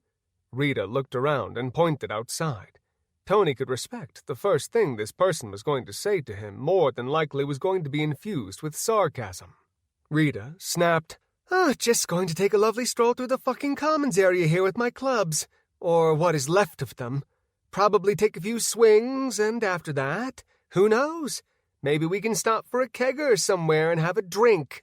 Johnny, who was an engineering major when he wasn't on the fencing team, said, "Is there a reason people keep going to the courtyards and running away?" Chad, who was every bit of the jock, said, "How else can you get anywhere on campus, dipshit? You got a zip line or something we don't know about? How about we get some sporks and maybe we can dig our way out?" Johnny, who didn't necessarily understand when someone was being sarcastic, replied, "Well, that would be a good idea, but what? Come on, we need to make a plan," Holly yelled. Rita snapped her head around, quick enough to almost give her whiplash. She said, "What do you mean, us? We were 5 people trying to get out of this dorm alive. Those dead were surrounding us, and we were just getting into the shit of it." Chad looked at Holly, who didn't currently have a weapon, and dismissed her as not very helpful. Chad took in the axe and the fact that he had just taken out a few of the dead with it, and said, "Well, maybe if we stick together it might not be the worst idea that I've heard today. It doesn't suck having someone to look out for you, right?" Johnny, not really a big talker, said, "Your point of the spoons, or sporks, we could dig tunnels. By my math, we'd have our first one done in about 3 months, if we just wanted to get down like 100 feet. I don't think that we could get that far, though. People more motivated than us couldn't do it either." Rita said, "I'm sure we can dig the shit out of a tunnel, but 100 feet isn't going to be enough. We need to dig like miles. Someone has to have done it before. I doubt there's anyone more motivated than us to dig a tunnel." Johnny, who wasn't trying to sound like Mr. Know-It-All, said, "Yeah, they did. But like I said, they made it about 100 feet, digging like their lives depended on it. World War II and the German concentration camps. So, like I said, there's probably no one who had a better motivation than them. And that was as far as they made it." Rita snapped, "Great, you're right. So we go out there and risk it, is that what you were saying?" All of them, except Johnny, looked at the courtyard, thinking if there was a way around doing that, then they would be happy as shit to try it. "Geez, seemed like it kind of took a while to get to this, didn't it? I'm an engineering major. I can work out pretty complex things. Lucky for us, we don't need to go too far into figuring things out. All we need to do is take the tunnels, the ones already dug." Chad, who wasn't a native, none of them were natives, or going for a major in engineering, said, "Are they like dirt tunnels and shit?" Johnny replied, "No, they are about 12 feet high by 6 feet wide. They are how the main campus boiler room gets heat to as many spots as possible as efficiently as it can. It was quite ingenious for the time when they came up with the idea. How else do you make a place this big get heat? They just extended it every time that they built. Once the main one was finished, they just added to it as the campus grew." "You just know random useless facts about the campus?" Rita asked. "Useless only if going to the basement of this building and entering them is a bad idea." "Couldn't you have just led with that?" Rita yelled. Chad said, "So can you get us off campus from here?" "It might not get us to the complete end, but it should be okay to keep us safe for a while. I mean, if we just keep moving, then we have a chance, right?" Johnny tried to explain. "No, we need to know where we are going and not just be walking around in the tunnels," Tony said. Holly asked, "Are there directions down there? Are we able to get places? I mean, like somewhere good? Anywhere?" "Define good," Johnny asked. "A car? I don't know, a weapon? Something that I can use to kill one of those things? I'm not a big fan of using nothing to try and kill them. Christ, I would take one of those clubs at this point, if it means I had something I could put between them and me." "You could get down to the janitors pretty quick." "Yes, please, yes, very fucking much," Tony said, almost clapping his hands, if he hadn't been holding his axe still. Rita said, "Can you drop these two off at the janitors and maybe take us somewhere good? Somewhere where these things aren't?" Holly, who wasn't a fan of Rita's input, said, "Really? You do realize that the janitors have cars and trucks, especially for them. Chances are there's at least one truck or car that we can borrow or have. Heavy emphasis on the have part, because if this isn't just a few days, then we definitely aren't going to be coming back to Ames anytime soon without a damn good reason." Stephen was doing math in his head. The idea of how far Canada was from Iowa left him thinking that some new friends might not be that bad of a thing. He said, "You know, I don't have any plans. I mean, I don't know if this is going on in Canada, but I'm sure that it is. I'm just trying not to think about my parents and sisters. I don't have a car either, so the chances of me making it that far on my own would be shitty at best. But definitely a shit show, though." Tony looked at his gear and hockey stick and thought out loud, "Hell yes, we can use some help. Johnny, can you take us to the tunnels, if that's where you are headed? I assume that it is, right?" He nodded, no longer thinking about Rita or Chad. Johnny started walking away, not looking at either of them, and using a rag to clean off his blade. He was under 5'5", and Tony thought if he ever met a little ninja jockey rider, that Johnny just might be that picture-perfect person. Tony wasn't all that surprised as he heard the footsteps of Chad and Rita falling in behind them. Holly, who had no issues with offending a stranger, especially one that she probably wasn't going to try and become friends with anyways, said, "Oh, did you decide to join us to the janitor's office? You don't want to go out in the courtyard and have your heads ripped off?" Chad replied first. I don't give a shit what she does. I just want to get off this campus and head back to Nebraska at some point. If you guys can use the help, and I can keep from being bitten by one of those fucks, then I'm good to go with you for a while. Rita said, Right.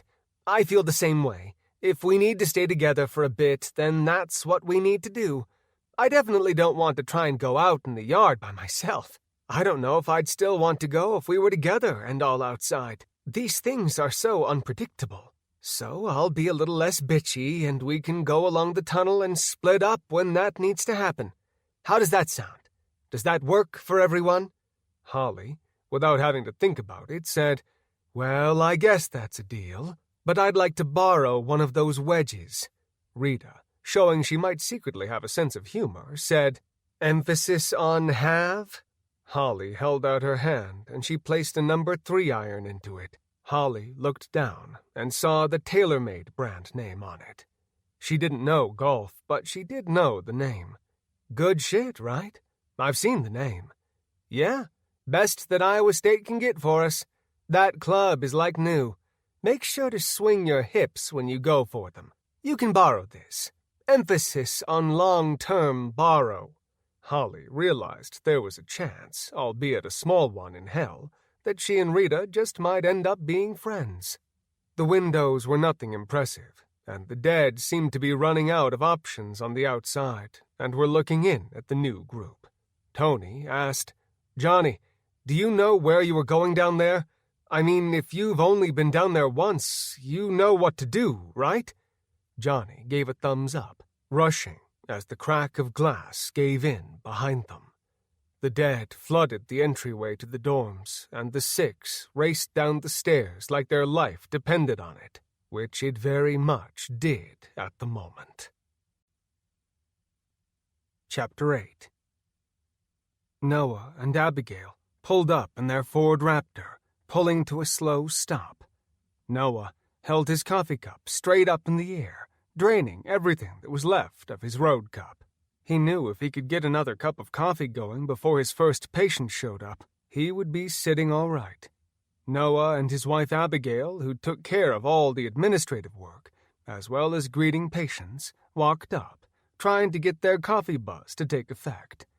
Their dog, Mabel, was a baby English Mastiff, but was well on her way to becoming a giant dog, much like Sophia, their Great Pyrenees.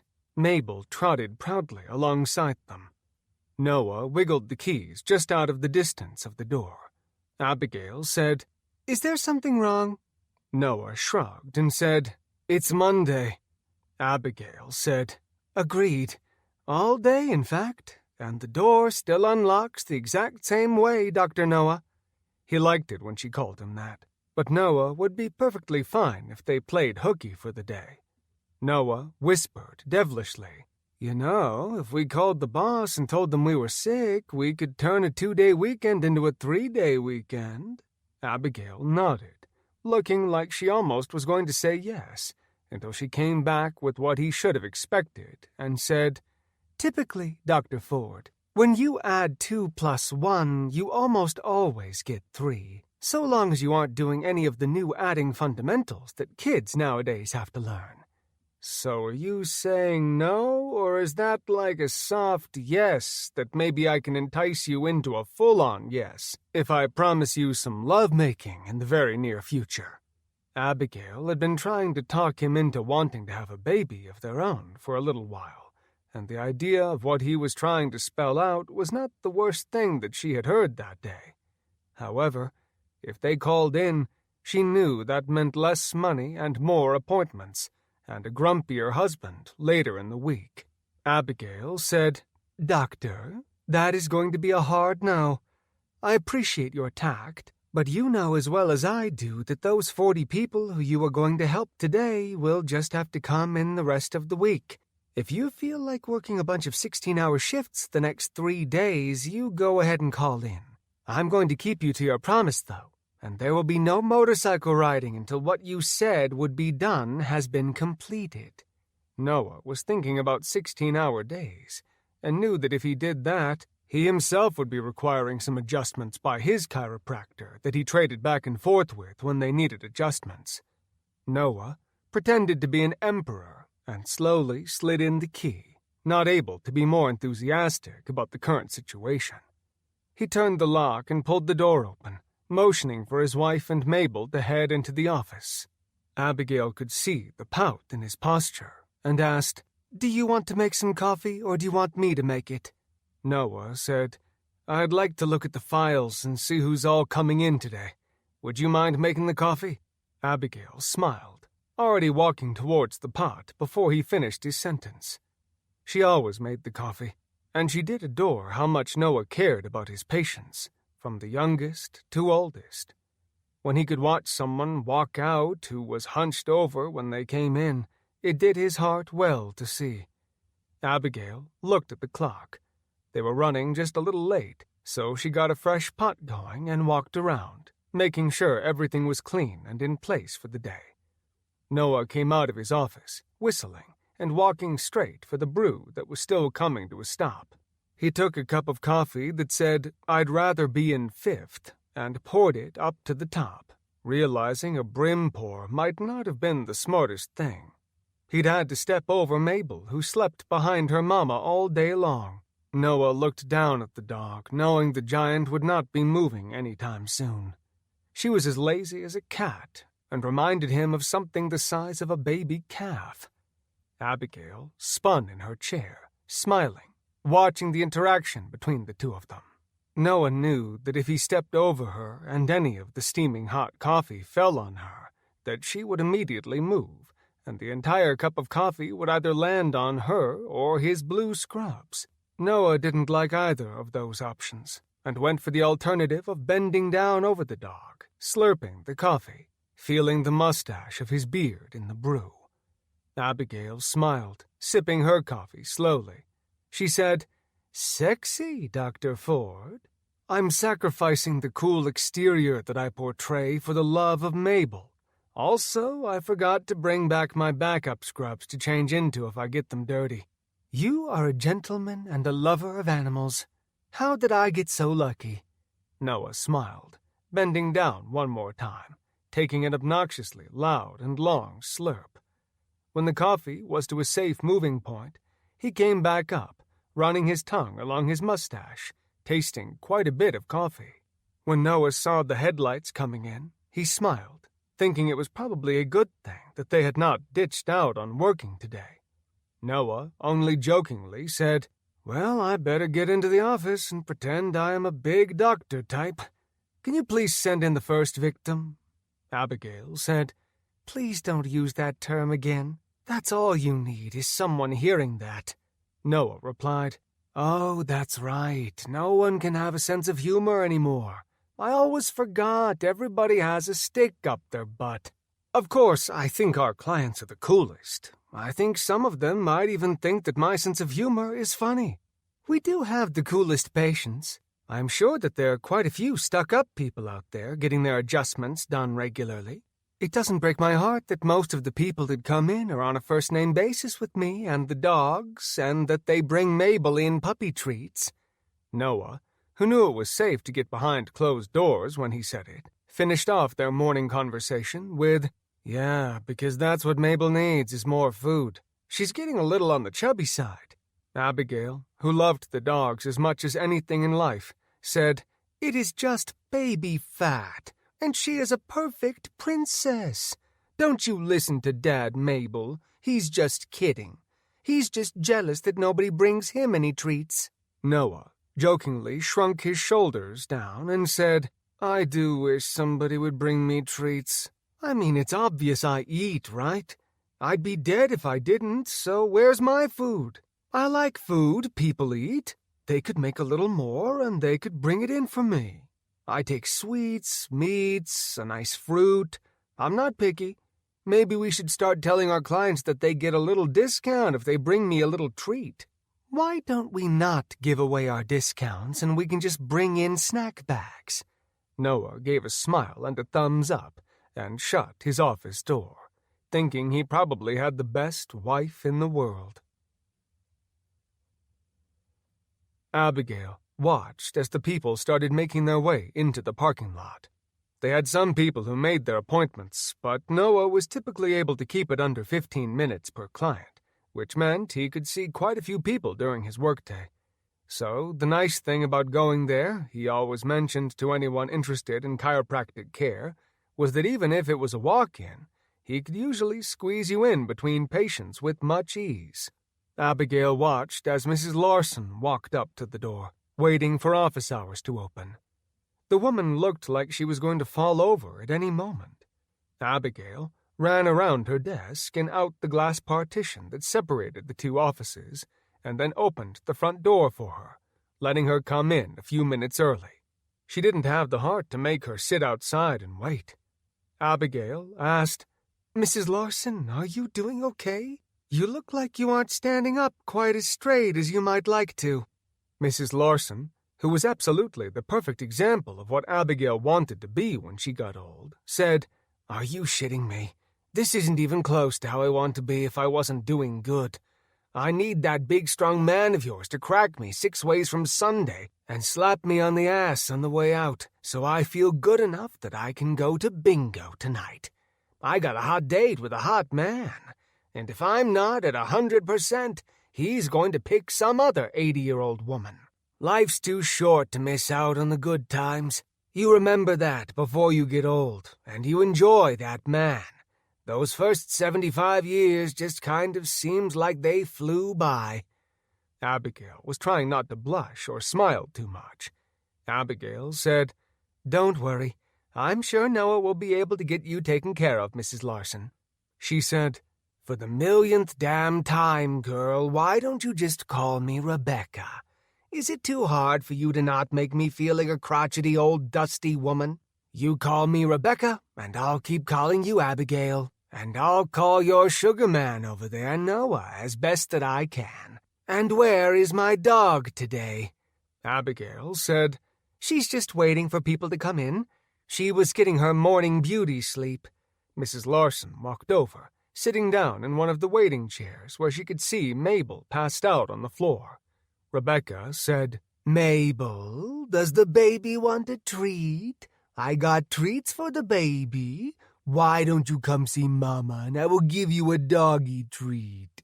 The dog, that looked like it was dead to the world, was on its feet and walking very slowly over to Rebecca in seconds. Abigail shook her head, thinking of Noah, and realized that the dog might just be a little bit spoiled. But if you couldn't spoil a dog, what was the point in having one? Mabel licked with her gigantic tongue across her hand, making the treats disappear. The old woman couldn't care less about the dog's drool. She'd grown up on a farm, and the idea of having a sweet dog like this made her happy. She was just one additional perk of going to the Ford Clinic. Rebecca asked, "Are you guys going to be busy this morning? I know that I wasn't scheduled, but I had meant to call, and I forgot." Abigail smiled, trying to make it sound like she was talking conspiratorially, and said, "Just between us, we are packed. But don't you worry, Rebecca. I'm going to slide you in as the first person this morning. You go get taken care of so you can go out on your hot man date tonight. We wouldn't want to be the reason that you miss out on a bingo date." Rebecca said, "You guys are a few of the good ones. Too many assholes out there nowadays. They need to do a recall on sticks, if you ask me." Abigail shouldn't have asked, but she couldn't help herself when it came to this priceless old woman. Abigail asked, "What do you mean about a recall on sticks?" Rebecca slapped her knee, already laughing before she could say it, and said, "Well, all these kids nowadays must have gone to the old stick factory and got a big old stick shoved right up their assholes, 'cause everybody has a problem with everything nowadays. Back when I was your age, we worked, we went to church, we drank, we ate, we screwed, and we took care of the kids, and that was life. Now, how hard you work depends on how nice of everything you have. None of this you owe me for shit. Nobody cared. Then the government went and got all involved, and then them sticks started getting implanted in their asses." Abigail snorted, unable to control herself, and tried to take a drink of coffee, but realized there was a good chance that she'd be sending it directly to her nostrils at the moment, if she did. Abigail said, "I'd just like to mention to you that you are, by far, one of my favorites. I only hope I have half your spunk when I'm your age." Rebecca said, "Shit, you'd be lucky to have half my spunk, girl, at your age now. They don't make them like Rebecca no more. I'm a whole different kind of special, if you know what I mean." Abigail absolutely did not know what she was talking about, and nodded her head, smiling and pretending to go back to work, like she needed to get something done. She knew that Rebecca didn't have a lot on her plate most days, and that if she fell into her trap, she could sit there and talk for a very long time. But given it was Monday, she knew she probably had some insurance and lawyers to deal with, and would have some reminder appointment calls to make as well for the week. A few other walk-ins came through the doors. One of them, who did not look very healthy, sat down in the seat. His name was John Spielman, and he did not look well. She studied his face, seeing his brow covered with sweat. He was a tall, skinny man, so she knew that it wasn't from carrying around a lot of weight.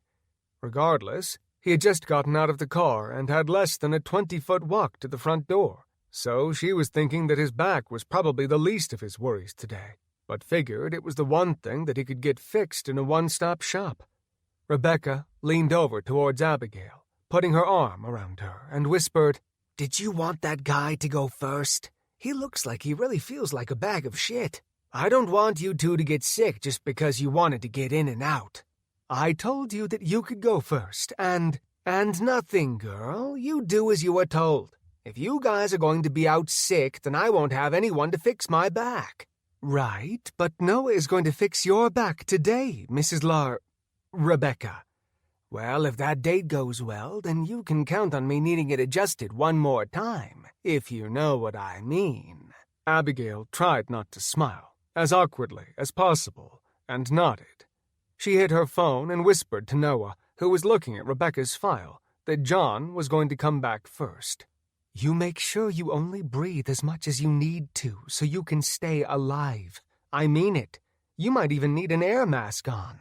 "No one is that sick. He wouldn't be here if he was," Noah said, and he walked out into the lobby, greeting and bringing back John. He started every session with a personalized greeting, coming out to grab someone and shaking their hand, not making them feel like just another copay. When Noah came out into the lobby, he saw his wife, who somehow was smiling nervously and with a tinge of "I told you so" at the exact same time. Noah said, "John, do you want to come on back, buddy? Let's get you taken care of. Abigail, I couldn't be more wrong. Mrs. Larson, how are you doing today?" she said with a wink in her eye. "I need you to fix me up, Noah. I got me a hot date at bingo tonight." Noah clapped his hands and said, "That's what I like to hear." He stuck a hand out for John, who was in his 40s, and usually, with the exception of a back pain here and there, was in better shape than most of his patients. John mumbled something as he stood and shook hands with Noah. Noah began walking him back down the short hallway to their secondary office. Noah always took the sick people to one office and the healthy to another. Getting all of his clients sick on a single day was not how he wanted to start off his week. John walked in, knowing the drill, and lay down, lifting his leg up and putting the other one straight out. Noah said, "Well, let me feel you over real quick. Let's see what's going on here before we get cracking. Can you sit up for me?" John did not move so much as an inch. Noah put a hand on his shoulder, patting him and trying to get him to sit up. John did no such thing. The bell going off in the lobby continued, over and over again, letting him know that there were more appointments coming through by the moment. Right off the bat, he knew this was going to be one of those days. Noah leaned down and said, "Mr. Spielman, are you okay?" When John did not respond, Noah took a step back, waving his hand beneath the sanitizer receptacle that they kept for before and after appointments. He rubbed his hands vigorously, wondering if the guy had just really fallen asleep. The idea of keeping his germs on his hands did little for his thoughts of happiness. Noah shook him a little harder. His 6'6" frame was very capable of doing so. Noah moved around to his front, trying to see Spielman. When he saw that his eyes were open and glazed, he put up 2 fingers, knowing what he was going to feel. There was no pulse, nothing whatsoever. Noah checked his heart, his wrist, and his neck one more time, because you could never over-verify if someone was dead. When he saw that his eyes were open and glazed over, he had a short flashback of his days in the Marines, and if he had ever seen a dead body, this one would compare to all of them. He took a few steps back, sitting down in the seat next to the adjustment table. When he was more than confident, he walked out of the office, getting enough sanitizer on his hands that it was dripping off of them as he made his way out into the lobby. When Noah came out, his wife Abigail was already looking at him confused, because he was quick, but no one was that quick. Abigail asked, "What are you doing out? Are you done?" Noah tried to say something, and when a man that was never short of words couldn't find any, Abigail realized something was horribly wrong here. She just didn't know what it was yet. Noah said, "Can you call an EMT, please, for Mr. Spielman?" Abigail, who typically didn't question him, especially in front of patients, said, "And why do we need an EMT? Is there something wrong, doctor?" I checked it, and yeah, John, well, there's no pulse. He's just looking at me with a dead stare. "What happened to him?" Mrs. Larson, who was overhearing, asked. Noah shrugged and said, "All he did was lay on the table. After that, it was the last time he made any noise. I asked him to sit up so I could check him over before we got to the adjustments, but he didn't move. And like I said, that was the last time he did anything, with the exception of dying." Abigail listened to her husband, waiting for some sort of a joke or something to come, but there was nothing. She picked up the phone, dialing the EMTs, and looked strange for a moment, setting the handset back down. Abigail whispered, "It's busy. I don't understand why it's busy. It's never busy." Noah was going to ask what she meant when she said it was busy, but busy meant busy. There really wasn't a lot of explaining to do. Noah said, "Why don't you try calling back in a few minutes? Maybe their phone lines are down. I don't know." Abigail was going to answer when she screamed at the top of her lungs. Noah jumped, looking around, putting his hands up, not sure what the threat was. Mabel did not so much as move an inch, and actually began snoring, laying on her back with her tongue hanging from the side of her mouth. Noah screamed too. "What the hell is it?" Abigail's lip was quivering as she said, "If this was a joke, it isn't funny, Noah. You know it isn't funny." "What isn't funny?" "John just ran behind you into the break room. What the hell is he doing? I thought he was sick. I thought that he was dead. I thought that he couldn't stand." Noah took a few steps back and peered into the darkness of the break room. Given the two of them had just got in there, the lights hadn't been turned on, and therefore it was pitch black in the windowless room. Noah reached for his keys that he always kept a small plastic flashlight on, and realized, like every day, he had emptied his pockets into his desk drawer. Noah reached to slip on the light when a hand grabbed him, pulling him into the darkness. Chapter 9. Emily was driving down the road quickly. Once she had found a road which she knew, she felt an optimism that was a first for the day. She had thought about trying to call everyone to see how they were, but the idea of doing anything but keeping both hands on the steering wheel made her want to puke her guts out. She kept checking the rearview mirror, making sure that there were no zombies in the back seat. And by zombies in the back seat, she was thinking about Mackenzie and Mackenzie only. The idea of her friend turning into one of those monsters did very little good for her heart. The mother in her quickly reflected back to the idea of her kids and what they would have to do if she was not around. She had always said Mike would be able to handle it, but he might lose all his hair. A long-time joke, given her husband couldn't have given two shits if he did or did not have hair, as when he did have it, he shaved it down to where he didn't have to comb it anyways. After he did make one mistake with the razor, he had to make a come-to-Jesus decision and decided to shave it off anyways. Mackenzie, who before had not had any sort of sweat on her brow, had now definitely acquired a serious sweat.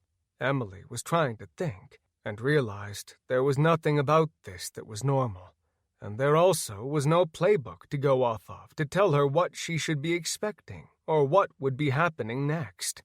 Emily was telling herself that it was okay, because she spent a lot of time in the hospital.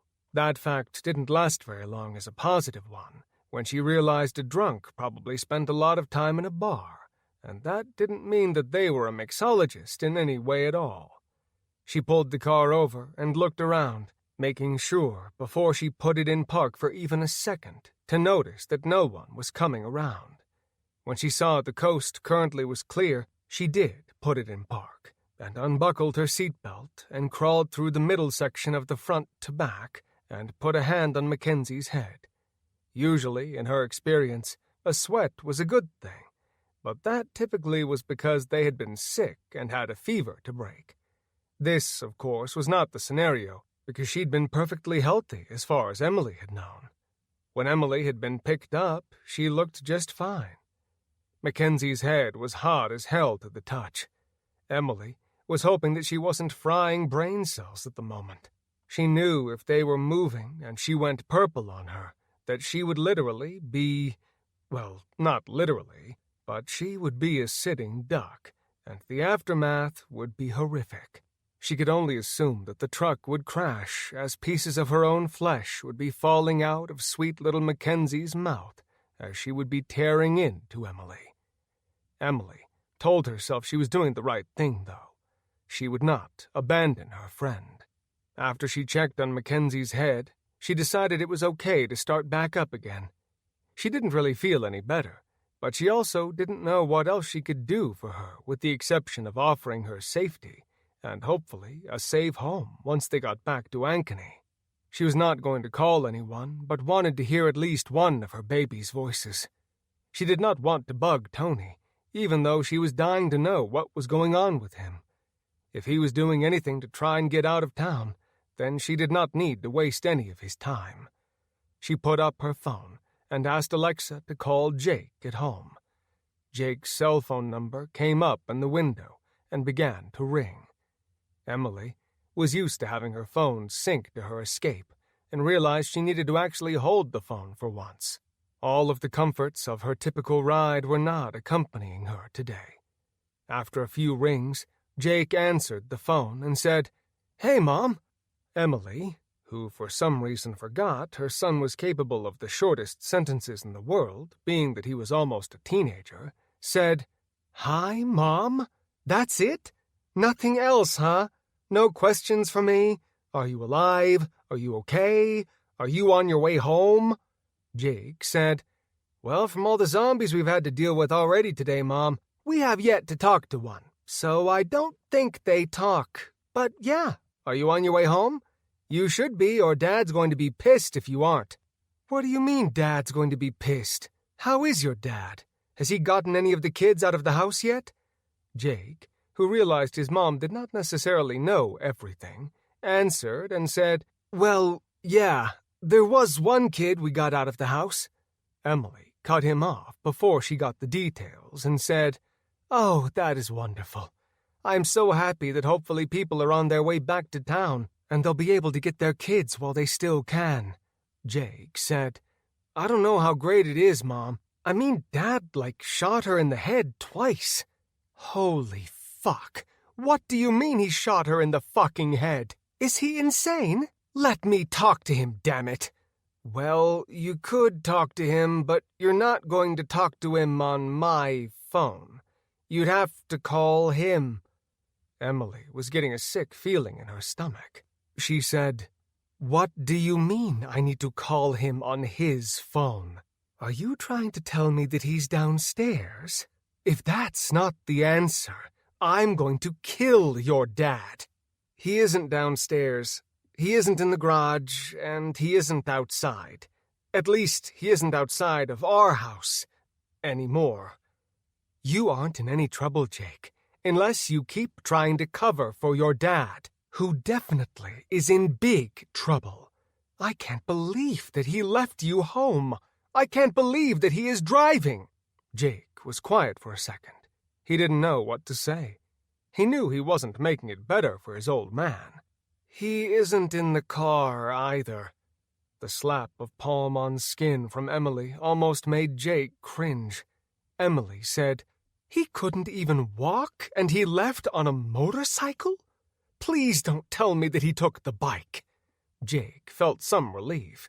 He said, "He absolutely didn't take his bicycle." "His bike, the motorcycle, big, shiny, really loud thing. You know his bike. Are you paying attention, Jacob Patrick?" "Definitely took the bike. He thought it would be easier to drive on the golf course to get Grandma and—" "Stop talking. I have so many questions, and at the same time I don't want any of them answered. I can't believe that you are there by yourselves with no adult." "There's an adult here." "Who?" "Michael is here. Him, Marin, and Milo." "Oh, so your dad didn't completely leave you to fend for yourselves. Thank God for that." Jake almost wished that he could grab the words as he could see his mistake coming out of his mouth. He said, "Oh, Dad didn't have any plans. We were supposed to shut the door to the garage when he pulled out, but our communication got messed up, and he shouldn't have gone when he did. The door didn't go down. I almost got ate, but Lily saved my ass. And then Michael came over when the dead were after him, and almost got ate, but I saved him when I fell out of the window off Dad's hunting sticks." Emily screamed at the top of her lungs. Everyone could hear her. No one could understand what she was saying. It sounded more like some sort of ancient tongues that she was saying, but Jake was pretty sure it was every curse word he'd ever heard from anyone, including YouTube, with all of the space to breathe removed. Michael said, "Can I talk to her real quick?" Jake barely let him finish the thought before tossing the phone up in the air and running out of the room. Jake yelled, "Hey, just tell her I gotta take a crap. She won't not believe that." Michael covered the phone, knowing he owed the kid his life. He said, "Don't go doing anything stupid, please." "I can't promise that. I've done a lot of dumb stuff today so far. I'll do my best, though. Just remember it is really early still." Lily was in the hallway with Marin and Milo and said, "You should listen to Michael. He's probably in charge, I think, because he's like the adult and stuff. I'm just going to make sure everyone down there is okay. Relax. I can't get into too much trouble." Lily took Marin's hands, clapping them together, and said, "Is Jake being a big, dumb, poopy head?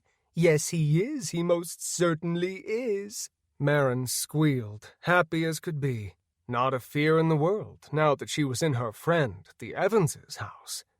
Michael sat on the edge of Jake's bed, worried about what was happening, worried about his daughter growing up, about his parents and sister, about everything. Michael said, "Hello, Emily? I don't feel like I should ask you for anything further, given the fact that your wife is the only, and I do mean the only reason that I am alive. But is there any chance in the world you can stay there until I get home? I think that we aren't that far. I can't say how long given everything, but I swear we aren't stopping anywhere on the way home. I don't have any plans on leaving. I can't, because you have my wife, right? Please tell me that you are still with her." "I am. I mean, I do. But I don't know what is wrong with her, though. She was fine this morning. Please don't tell me she's got that zombie flu. She is passed out in the back seat at the moment. I think she got some blood in her mouth from one of those things. I don't understand." "It doesn't really matter at the moment, Michael. Not to sound like an ass. I just need to know that my babies are safe until I get there. You are fine, I am sure, with shooting anything that comes to the house that doesn't belong there? I am. I've already done a fair share of it so far. They were trying to get into your back porch entrance. I lured them away and took them out, but it just brought more, and they took over my house. Maren and I had to escape through the attic down to the garage. Oh my God, that is horrible. You went outside to get them away from the house? You are so brave. Michael felt his cheeks going just a little red. He said, well, that isn't necessarily how it went down. I threw out the most loud and obnoxious toy of Maren's into your backyard. When they went after it, I went full bore on them. Unfortunately, a few of them saw the bullet casings falling on my deck, and that was when I had to find a new place to wait this out. Like I said, we are on our way. I'm going to need help getting Mackenzie out. She's unresponsive and has a sweat. I'm praying that she's not sick and it passes. I truly don't know. You get her here and we can open up the garage for you to pull in. Jake said it wasn't working. Right. We've had all those issues before as well. Don't worry about it. We can get it ready by the time you get here. Those little shits are dead eyes with those little rifles. I'd trust them over some of the guys I work with to watch my 6. I don't know what time we will be back. God, I hope it isn't 6. Okay, I'll talk to you when we are close so you can try and get ready. Sorry about the garage door. Do you happen to know, or could you ask Jake what he meant by his dad shooting a kid in the head a few times? That really doesn't sound like something Mike would do, not counting one of his books. I have no idea what that is all about, but Jake said he was going to go take a dump. Figures, just like his dad. Thanks again. I hope I'm bringing back a wife that we can get better for you. I don't have a clue how to take care of someone like that. The flu and any sickness is when she steps up and takes over. Lucky for you that you have the Evans next door, and we love the Petersons. Mike and Michael had been pretty close since discovering they both liked the guitar. Mike had been not playing very often at all, but Michael had just been getting going. Mike had enjoyed watching Michael grow as a player. It had reminded Mike of when he was in his 20s, and in lieu of having a girlfriend, had sought fame on 6 strings. After meeting Emily and getting frustrated, he had decided to just live his life and let it be a pastime. He had learned to live with the idea that he would not be a famous player, and was all right with that. About the best thing that guitar had ever done for him was learning that his wife-to-be, Emily, loved classical Spanish guitar, which, lucky for Mike, was something that he could play, and would do so happily. Okay, we will be waiting and ready for you. I'm glad that the Evans like us. You guys are the best. Not just because of the beautiful snowblower you guys own that for some reason Mike absolutely doesn't get sick of using, ever. It's an Evans thing. His mom said his dad was the same damn way when he had a younger man's back. So, you get my wife to me and we can look at what is next after that. I might need to keep her at your place for a while if she isn't well. My house is out of the question, and from the look of her parents' car when they tried to stop by at one point, they aren't going to be in town for very long, if at all. You can stay as long as you need to. We will make everything work. Look, I gotta let you go. There's some traffic issues up ahead I might need to deal with. Is everything all right? I want to say yes, but I don't know if I could do that with a straight face. There is so much going on that is so messed up right now. Well, try to focus on the present, and we'll deal with the future when we get to it. I'll let you go. Sorry, thanks, and whatnot. Emily hit the end button on the phone, pulling up to a stop, a safe distance from the wreckage. A semi was blocking the road, and to boot, it was a fuel trucker, because why could it be anything else? The truck was on fire, and people were looking quite frantic sitting out in front of the mess. Emily didn't care about what was going on, but she did know that she sure as shit wasn't going to turn around and go backwards. They had already dealt with that, and getting further away from Ankeny wasn't going to get it any closer if they were going away from it. Emily looked at the roadway in front of them. There wasn't a lot going on for options. She could go straight, or she could turn around. This might as well have been a rock and a hard place, and there was not much she could do to make that choice. Emily, for only a moment, looked in her rearview mirror, where there was a slew of the dead coming their way. The roaring fires coming from the truck's gasoline tanker was 50 feet high. On top of that, the black smoke was coming up in waves. Emily didn't know if it was a visual thing or a noise thing, but for some reason it was pulling the dead her way. She knew that she was close to the Polk County Sheriff's Office. She wondered if pulling off in there was going to help anyone. She figured if they had the place on lockdown that she might not be welcomed with open arms, and if she was, then the sick woman in the back more than likely would not be appreciated at all. Emily let off the gas slowly, looking in the rearview mirror, and saw Mackenzie staring back at her. This concludes Zombies on the Block by Mike Evans, narrated by Tristan Morris. Copyright 2019 by Mike Evans. This unabridged audiobook is published by arrangement with Mike Evans and was produced in the year 2020 by Tantor Media Incorporated, a division of Recorded Books, which holds the copyright thereto. Please visit Tantor.com for more information on our growing library of unabridged audiobooks. Tantor Audio, a division of Recorded Books, presents Zombies on the Block, There Goes the Neighborhood, by Mike Evans, narrated by Tristan Morris. Chapter 1. Mike waited impatiently for the children's parents that lived on and near the block to show up or respond with more details. The praying hands he'd gotten from many of them only told Mike that at the time they were still alive. He tried his best to keep his cool. He tried taking some anti-diarrhea medicine, which only resulted in him puking his guts out again when he tried to keep the water down. He wished he could get some to stay down because he just about shit himself earlier as he was trying to survive John, the bus driver, and the strange lady in the van. Crapping himself was not something he had time for. The anti-diarrhea medicine had become his best friend after he'd had an unfortunate incident at the local Walmart earlier that week. If someone didn't know Mike, then saying he was an introvert was putting it nicely. He had realized while paying that there was no chance of him being able to make it home.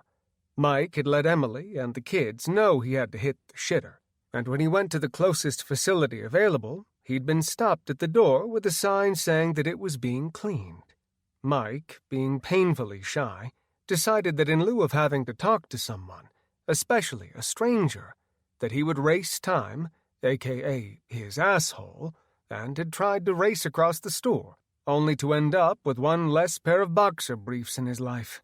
He had a newfound respect for the power of advantages related to having low shorts, not the type that showed off his ass, but the kind that did, thankfully, hang a good 4 inches lower than his boxers did.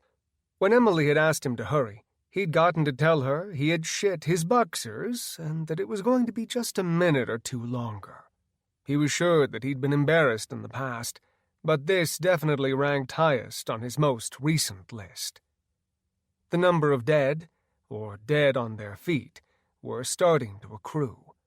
He watched out Jake's window and, thankfully, he saw that none of them walking were the parents of the kids downstairs.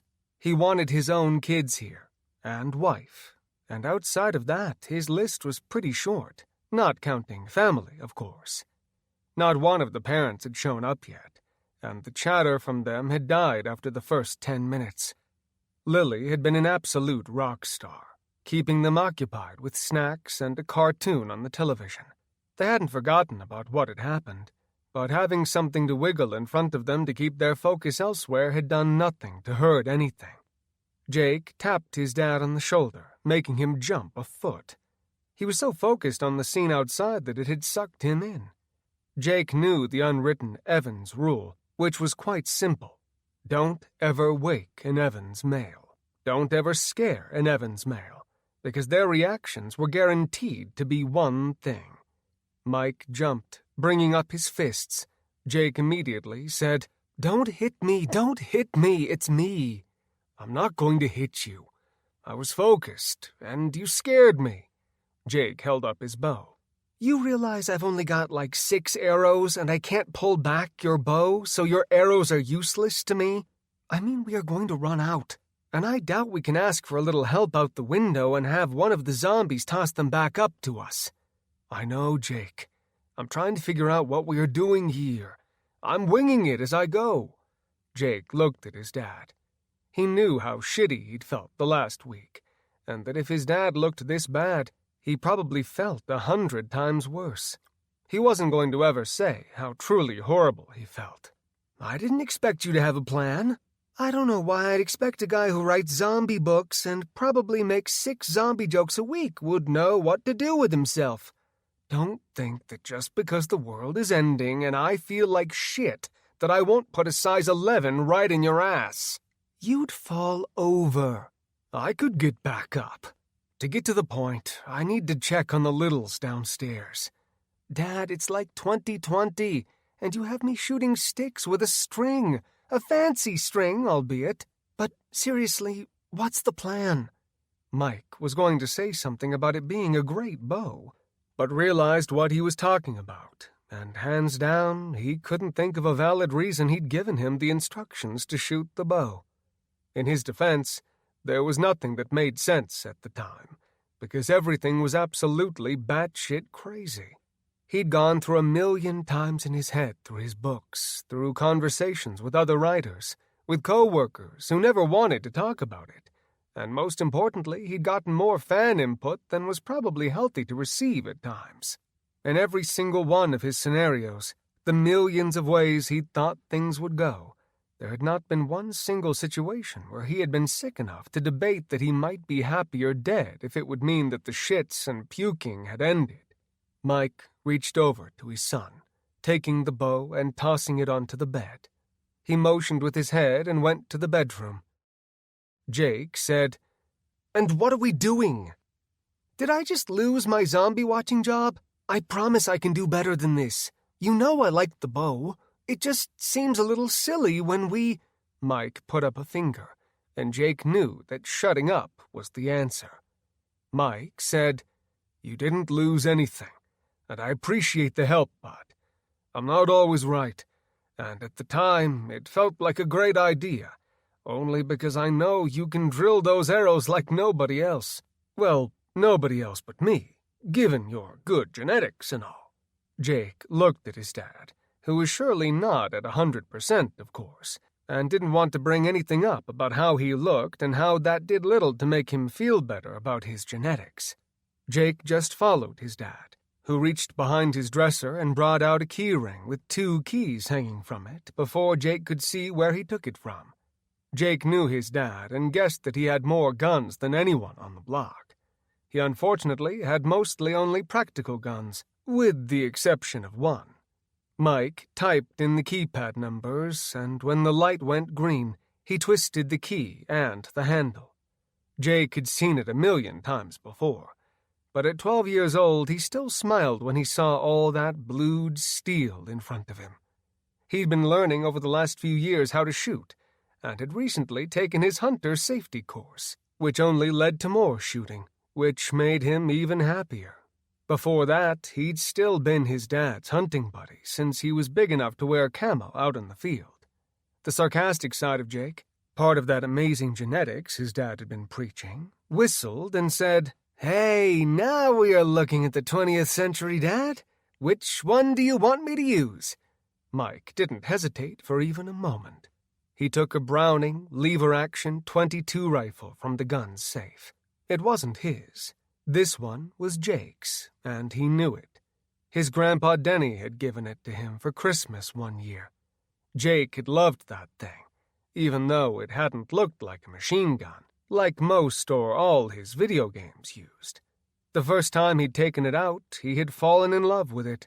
Jake had put a few blocks of ammunition through it, and after firing over 1,000 rounds with it, he was more than proficient and was like a surgeon. Jake took out the wooden box that held his ammo for his gun. He slid the lid back and looked at a very full box. You definitely have 1,000 rounds, and it wasn't empty when I bought 2 new bricks for you."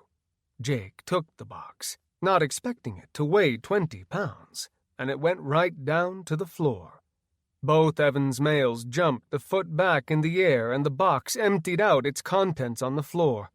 It didn't take a genius to know what a 10-pound box was going to do if it landed on one of their feet or toes. It'd be an instant break. Mike refrained from yelling. He knew it was an accident. He saw a baseball hat on the floor and bent down and scooped up a few handfuls of bullets into the hat and handed it to the quite nervous-looking preteen. "So I got a lot of bullets, but, not to offend you, but is there a reason you were giving me the smallest caliber rifle in that safe?" "It'll kill them if you take your time shooting them. All you gotta do is shoot them in the Terrion," Jake asked before his dad could explain. "Okay, let's pretend that I don't have to do useless amounts of research on a daily basis for books and tell me what that means."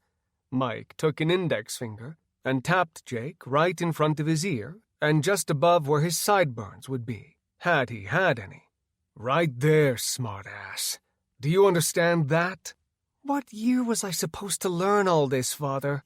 "Little spot in front of the ear. Hit them. Your little bullets will go through their heads like a hot knife in butter. They'll fall down dead and they won't get back up. Then you keep doing it until the dumb fucks either all die for good or they all decide it is time to leave. I don't think that they think, though. If they do, I'd probably be dead by now, which I'm not, and I'm going to do my damnedest to keep it that way for everyone in the house. Load it up, shoot them down, rinse and repeat. Is that about right?" "Yeah, and make sure you wear your earplugs." "It's just a .22. "Right, and what does Grandpa Denny say every time you ask him a question?" "Huh?" "Exactly. Take care of your ears. You only get one set. I'd hate to think of a day those zombies are coming around a corner and you can't hear them and they eat your face partly off. Do you want to have your face torn off?" "No, not particularly.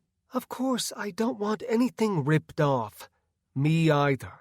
We put too much money into those braces of yours to go uglifying yourself." "Geez, I love you too, Dad," Jake said as he ran his tongue across his smooth teeth. He'd not missed his braces for even one day.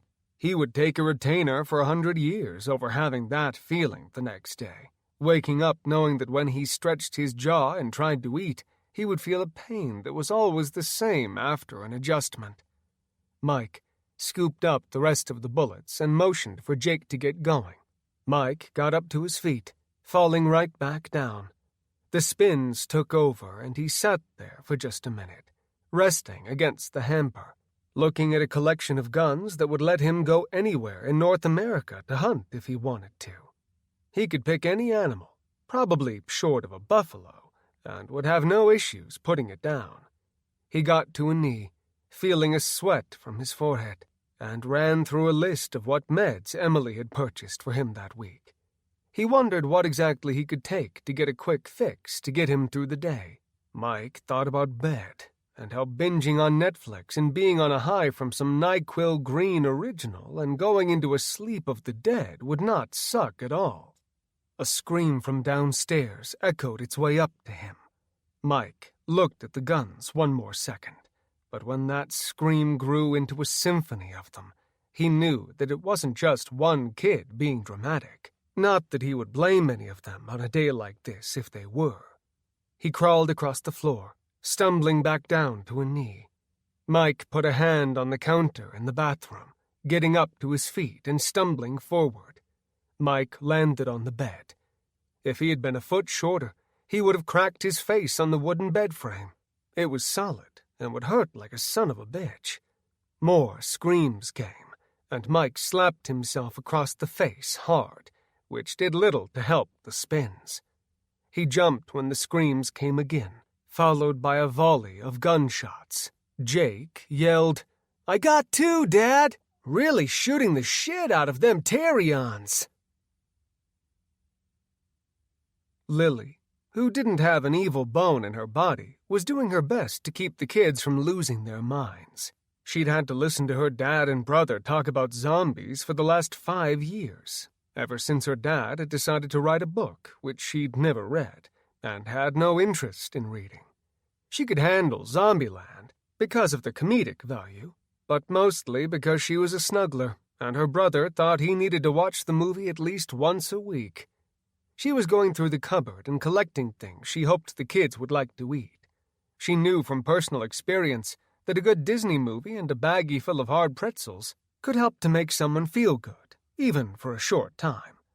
Rylan came up behind her, pulling on her shirt. Rylan was a sweet kid, but the parents always said they felt like they were on suicide watch when he was around. Lily never knew what that meant, but his mom, Marcia, had kept a helmet on him any time he was outside. After so long, he had just gotten used to having it on, and the number of Band-Aids he needed, at least on his head, had improved tremendously. Lily wasn't paying attention to him. She was busy looking for the snacks. She always had pretzels, but ate her fair share of them and was trying to remember if she had polished off the bag. Her dad and Mom usually did weekend shopping for groceries, but with Dad being sick and Mom being crazy about disinfecting the house, it had not happened. Dad had tried to stay in the bedroom for as long as possible. The opera of sounds coming from their room over the last week had been extremely poor. Rylan said, "Hey, Lily, I think there's something wrong out here." Lily laughed. She didn't think of the irony when he said that, and it didn't take any work for the sarcasm to pour out, much like the rest of her family. She said, "Yeah, there's a lot of wrong going on outside, Rylan. I know that. I never thought John could move all that fast. He was running like crazy. I'm glad that they are out of there, though. That's the problem. Lisa from the townhomes passed out. She must not have had breakfast. My Grandpa Henry gets tired looking when he doesn't eat. Mom said he's got the diabetes." Lily still wasn't paying much attention to the boy. Her Grandpa Denny had type 2 diabetes, and she was used to seeing him check his sugars and doing injections. She said, "I'm getting her a snack, so hopefully she'll feel better." "Are you going to move her mouth for her?" Rylan asked. Lily really began to listen at that point. She questioned Rylan. "What are you talking about? She can chew her own food, so why would she need me to move her mouth for her? Quit being weird about it." Madison, the Buck's oldest daughter, who was the same age as Jake and Nora from down the streets, yelled, "Rylan, are you getting her water or not?" When Lily turned around, she saw that the reason she'd be making the chewing motions for her was because she was out for the count, flat on her back. She was African American and looked pale enough to pass for a white kid. Lily yelled, "Why didn't you start off saying that? What is wrong with her? What did you do to her?" "How should I know? She looked kind of tired. A few seconds later, she fell down off of the couch onto the floor." Lily had heard the thud, but she just thought it was Rylan or one of the Jakes or Josh jumping around and off the couch. Lily forgot about the snacks and went straight to Madison, who was kneeling next to her. They'd propped her head up with a pillow, but it wasn't going to be enough to do anything to save her. When Lily put a hand on her arm, she pulled it away. It was hot as fire. Madison said, "My mom's a nurse, and we need her to come and take a look at her." Her younger sister Alana said, "Madison, everyone knows Mom is a nurse, and so is Mackenzie. Mom's at work, so what do you think she's going to be able to do for Lisa while she's at work? Why don't you get my phone out of my bag and call her then and quit being dumb?" Madison yelled, getting frustrated at just about everything that was happening. "I'm not being dumb, but if she's at work, what are you planning on her doing? You know that she's busy. She won't even answer the phone. Then call Dad. God, why do you have to be so annoying? Dad's at Camp Dodge working. What do you expect him to do? He's a diesel mechanic, so he probably can't do much other than CPR or plugging a gun wound." Their dad, Michael, was just over 40 and almost ready to retire from the Army. He'd been in since he was in his early 20s and was inching closer by the day to his 20-year retirement mark. His wife, Elisa, was smart with their money, and they did what was necessary to have no debt by the time he retired. It could be odd being around the couple at times, mostly because if you talked about a television show that was on one of the paid networks, she'd try and say something kind of like, "Oh, we don't watch that show." Sean, who did not put any sugar coating on anything, would plain as day say, "We don't watch it because my wife's a cheap Jew and won't pay for any cable. I have to go to a friend's house when I want to watch the Hawkeyes play football when they aren't on one of the normal channels." "Don't you think he'd like to know about the zombies on the block and that we aren't going to school today?" Madison asked. Lily was trying to watch Lisa, but the bickering between the two sisters made her think it might have been easier having a brother. She thought both sisters were awesome, but they were distracting her from something pretty important. She was going to yell at her dad to come down, but Lisa's eyes opened, followed by her mouth. Purple. Lisa reached up with both hands out of nowhere. Lillian tried to back up and away, but Lisa got her by the shirt and pulled Lily towards herself as Lisa brought herself closer. Lillian screamed at the top of her lungs. The other two girls did what any sane person would do and backed the fuck up. Lily looked astonished for a moment at the two of them and knew that when it hit the fan, that you got out of the way. She couldn't necessarily blame them, but at the same time, the idea of reaching out and giving either of them a hug was not something she wanted to do. Lily fell backwards and twisted to the side. Lisa fell to the floor, and Lily took flight over fight temporarily. Lisa was dead set on Lily being her first meal and chased the girl around the kitchen. The kids raced to the back of the room, watching a frantic Lily trying her best to stay alive in a deadly game of tag. The floor wasn't huge. The living room ran into the dining area, with the cooking area connected. She slid head first beneath the kitchen table, across the wood floor, and stopped just shy of the wall. Lisa had no clue what to do, and ran straight into the table and fell back to the ground. Lily was pushing up to a knee and ran forward. Lisa growled, screaming in rage, and raced after Lily, who had disappeared into the kitchen. Purple Lisa raced after her but jumped onto the table and over the separator between the sink and the kitchen. Lily grabbed a 16-inch skillet and assumed a baseball stance. She hadn't expected her to be where she showed up. Lisa dove straight for her, looking like a professional wrestler doing a high-flying dive off from the top ropes. Lily pushed herself back until she hit the cupboards behind her. She closed her eyes, putting the pan up to block her. Lily hit the knob of the drawer and thought it couldn't hurt. She pulled it open until it was out as far as it could extend. Lily wished she had some cool kind of house where a bunch of knives or poisonous darts would spring out and shoot up and put Purple Lisa out of her misery, or keep her from bestowing it upon others. Unfortunately, this drawer held only a bunch of different-sized Ziploc bags. Lisa crashed face first into the drawer, her body going limp for only a moment. Lily crawled out from under the drawer, Lisa's body laid out at the moment. She crawled back out into the living room. All of the kids were glued to her and what was happening. When she raced into the living room, Rylan screamed, "No, don't come in here! She's going to follow you and she's going to eat us! Don't let her eat us!" Lily turned around just in time to try and stop Lisa when she heard the drawer slam shut and her footsteps from behind her. Lily held up her hands and braced herself for the hit. She tried to use some of the taekwondo she'd learned over the years, but it was not very useful, and this girl was not about to do fight fair. Her dog Harley came up behind her, meaning to be her savior, but failed miserably.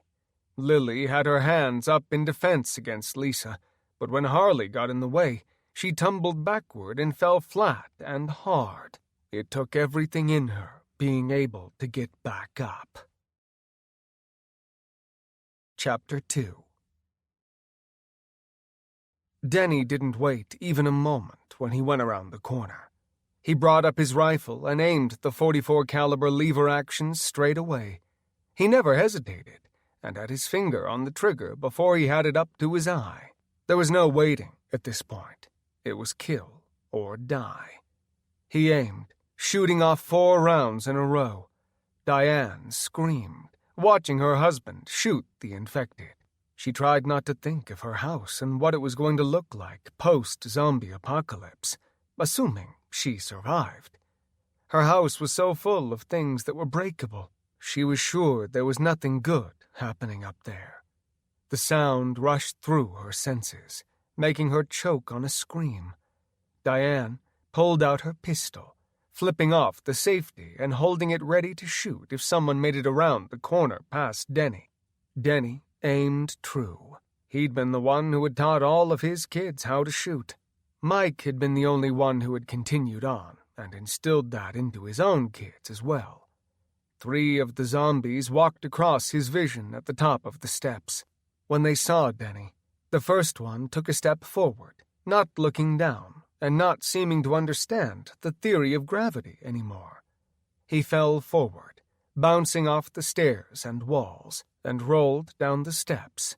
The other 2 watched it, and they didn't do much better than the first. They gripped onto the railing as they began to fall as well. Denny took a step backwards when the first of the 3 landed at the bottom of the steps. He fired point blank, obliterating its skull. The warm white walls, which had been painted less than a year ago, after they'd gone with the townhome, now looked like a scene straight from Dexter. He watched it for a second, making sure it stayed down. This was all too new to know what to do with these things, but everything in his soul told him to shoot these things in the skull.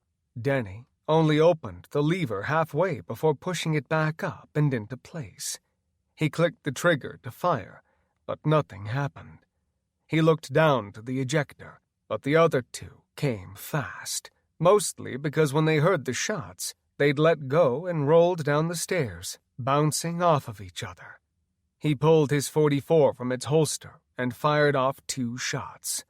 The revolver was guaranteed to work, to never malfunction, and to send a round at 36,000 psi straight into each of their skulls. The .44 made the rifle look like he had been kind to the first one. Denny watched for another second, making sure they didn't move. When the 2 of them both stayed still, Denny turned all focus onto the last of the dead. At least the last of the dead that were in the home, that he knew of, as it tripped over one of its dead fallen brethren. Denny fired off a second round from the revolver and watched a new hole get created in the stairs above it. When the dead tripped, it fell forward and Denny's shot missed by a foot. It landed next to his foot, and Denny backed up, not tripping, but trying to put all the distance that he could between its mouth and his leg. He tried to keep his balance, but lost it, falling back into the drywall. His 200-plus pounds went clean through the wall, and he was almost sitting in there. When he tried to get up, he didn't realize that his belt had gotten stuck on something inside of the wall. He also realized very quickly he'd just thrown his back out, something he did regularly, and always said he had to go to a bone cracker when he needed to get it fixed up. Denny looked at his hands, but was terrified when he saw that they had never been so empty when he needed a gun the most. He didn't worry about himself for even 1 second. He'd lived a long life for an Evans male. His dad and his grandpa and great-grandpa had lived to their 40s and 50s. And at 70-plus, he knew he was setting records every day. Mike always told him he was his biggest fan, and that it wouldn't hurt his feelings if he hit 80 or 90. Of course, nothing would make him happier if he could see his final 2 grandkids graduate college and get married.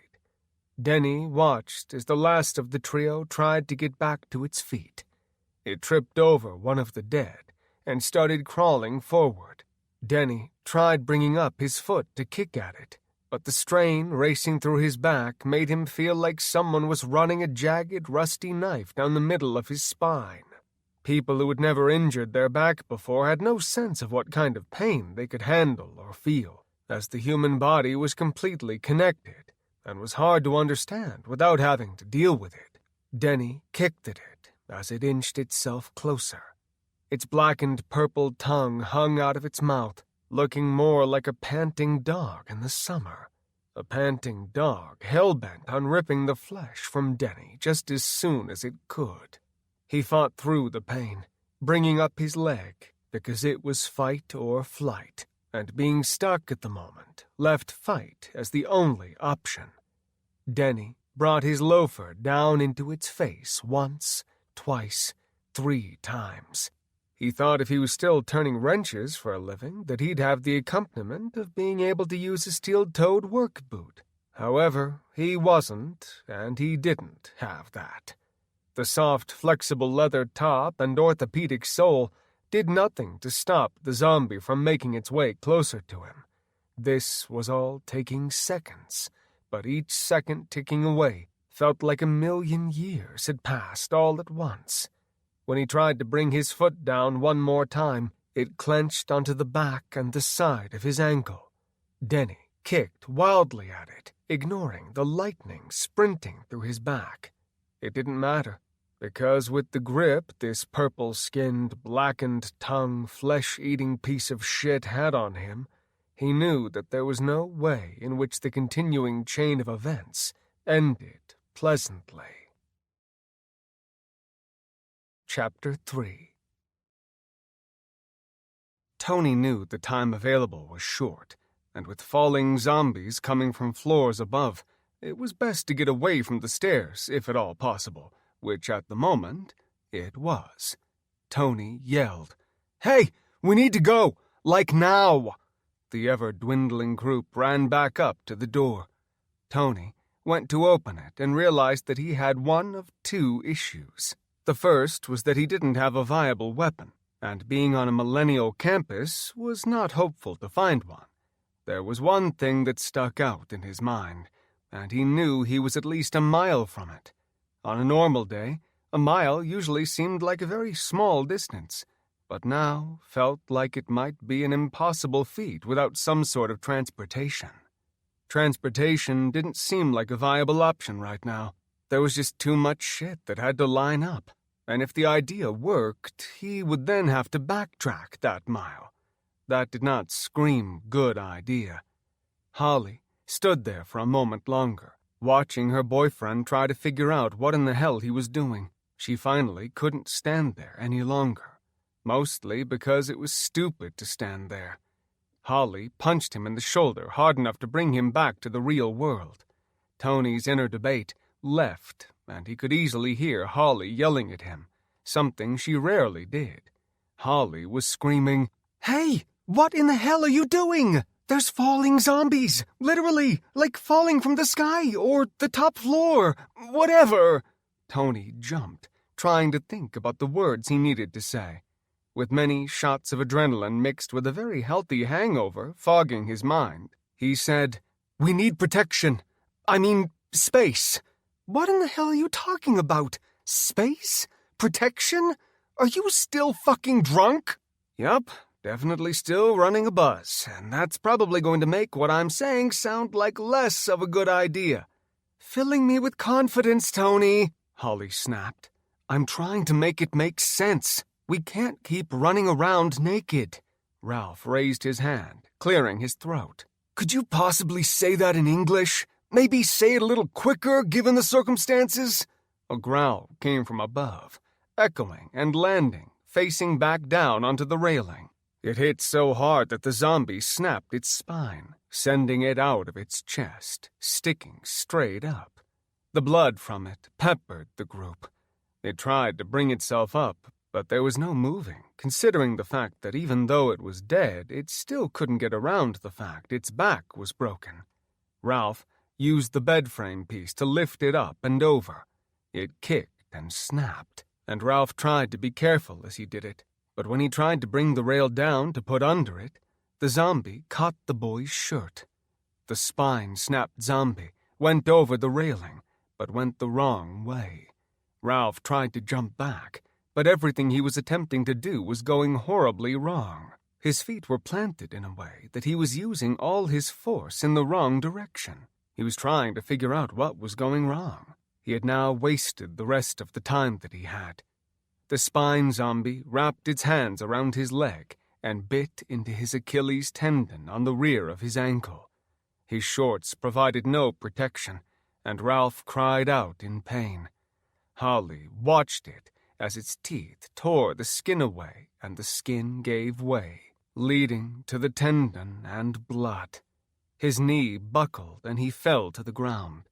He tried to hold on to his ankle to try to make it not hurt, and to not be the reason he was going to become one of them.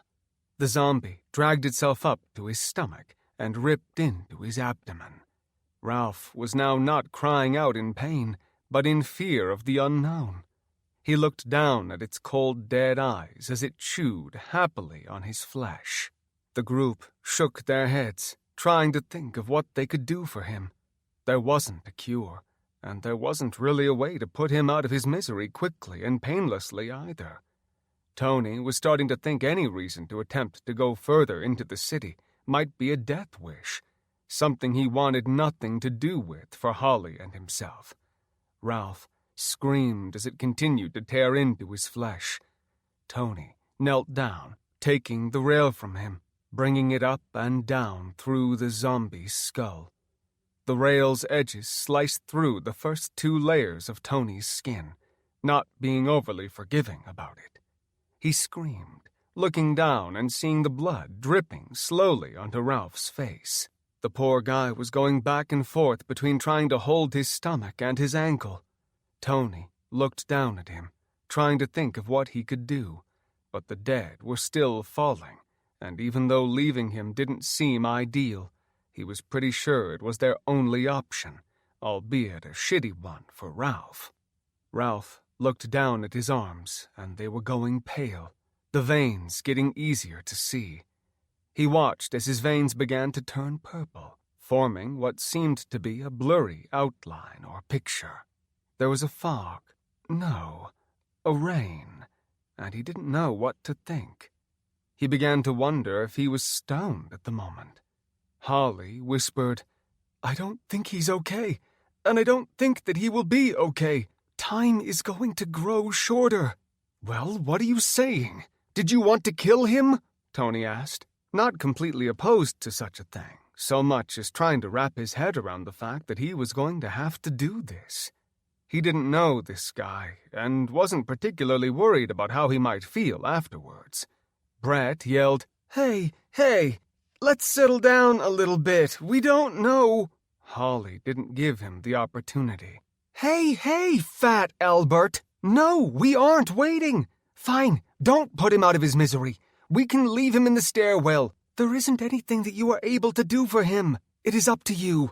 We can leave him or Tony can smash his head in. What sounds better? Is there a third option? Brett whispered, knowing there probably wasn't a third option. Holly said, Yeah, there is.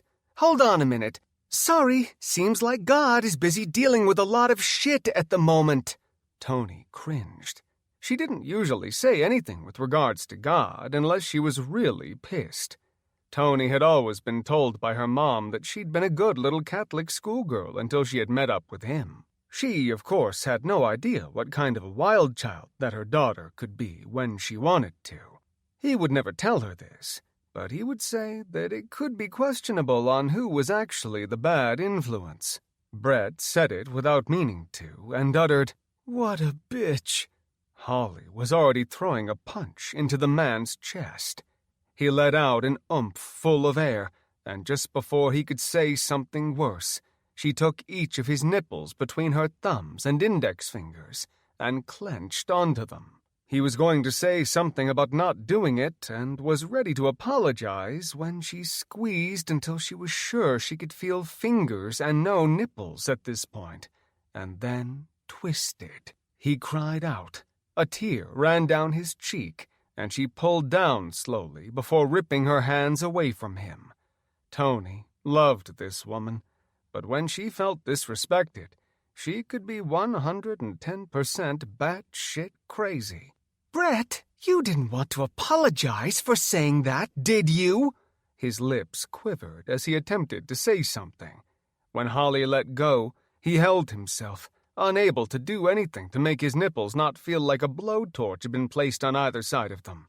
I'm very, very sorry for the inappropriate words that I said. I won't do it again. Oh, sweet fucking buttfucker, I won't say it again. Tony was thinking of the precious time available, and how much of it they were pissing away, and really wanted to get moving. There was nothing ideal about staying here, and it was getting them nowhere fast. Ralph staggered to his feet, using what was left of his rational thoughts. He walked forward towards them, but only because they were in the way. The 3 remaining bite-free college students in their small, ever-dwindling group raised their makeshift weapons and stepped to the side when he didn't show any threat. Ralph tried to talk, but nothing he said was able to be understood. It just sounded like a jumble.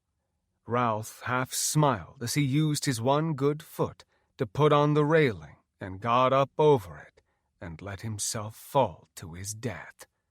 The echoes of his body slamming against different railings on the flights of stairs made a sickeningly clear, bone-breaking sound. The 3 watched as he fell. Brett tried to reach forward, to try and save him out of instinct, out of friendship. Tony put a hand on his chest, keeping him from going forward. You aren't going to save him, and he's giving you the easy way out. You need to let that happen. Brett knew he was right, but he still didn't like it. The sound of him thudding along the descent to the ground was enough to make Holly and Tony's already nauseous state worse. When the echoing of him hitting the last set of railings stopped, there was a sound that was even worse, if such a thing could be true. There was an insane number of steps coming their way.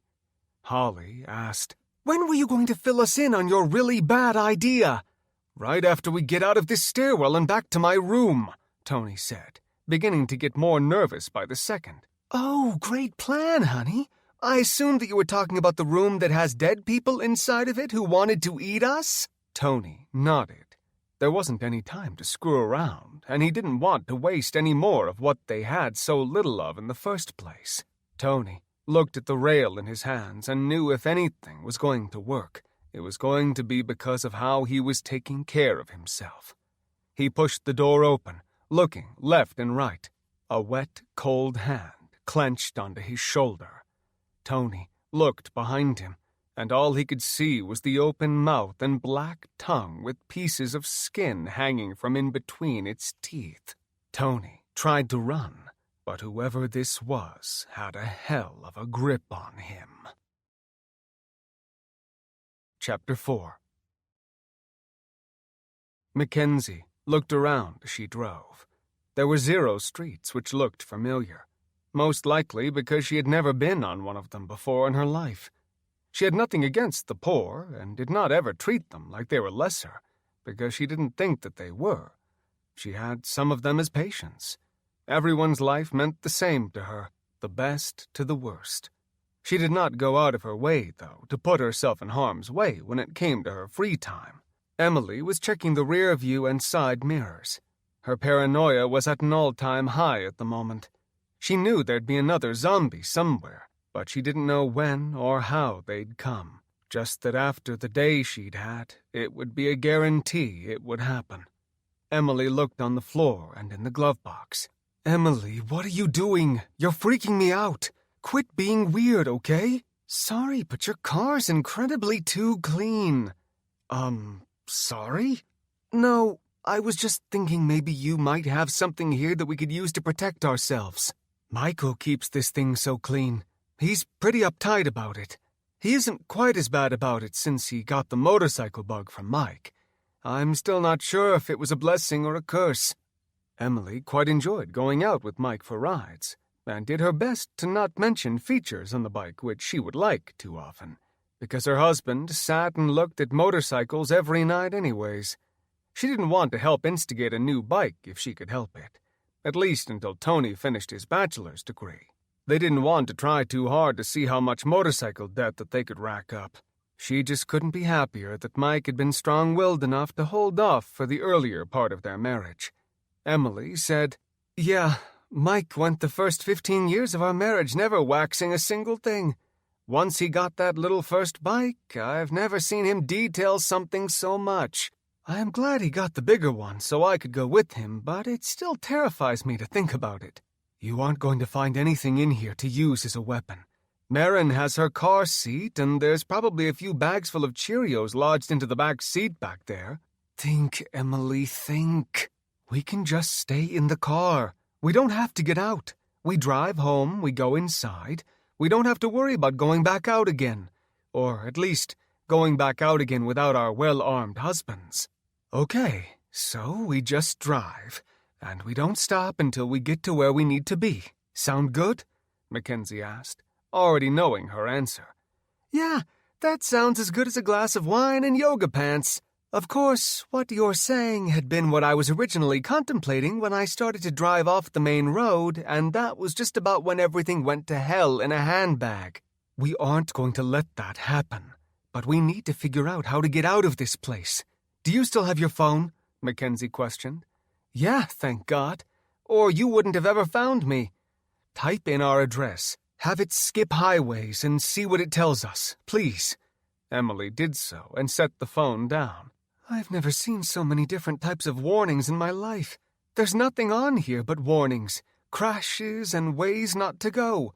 There isn't anywhere on here showing a route home. Like, nowhere. How can there be that many crashes?"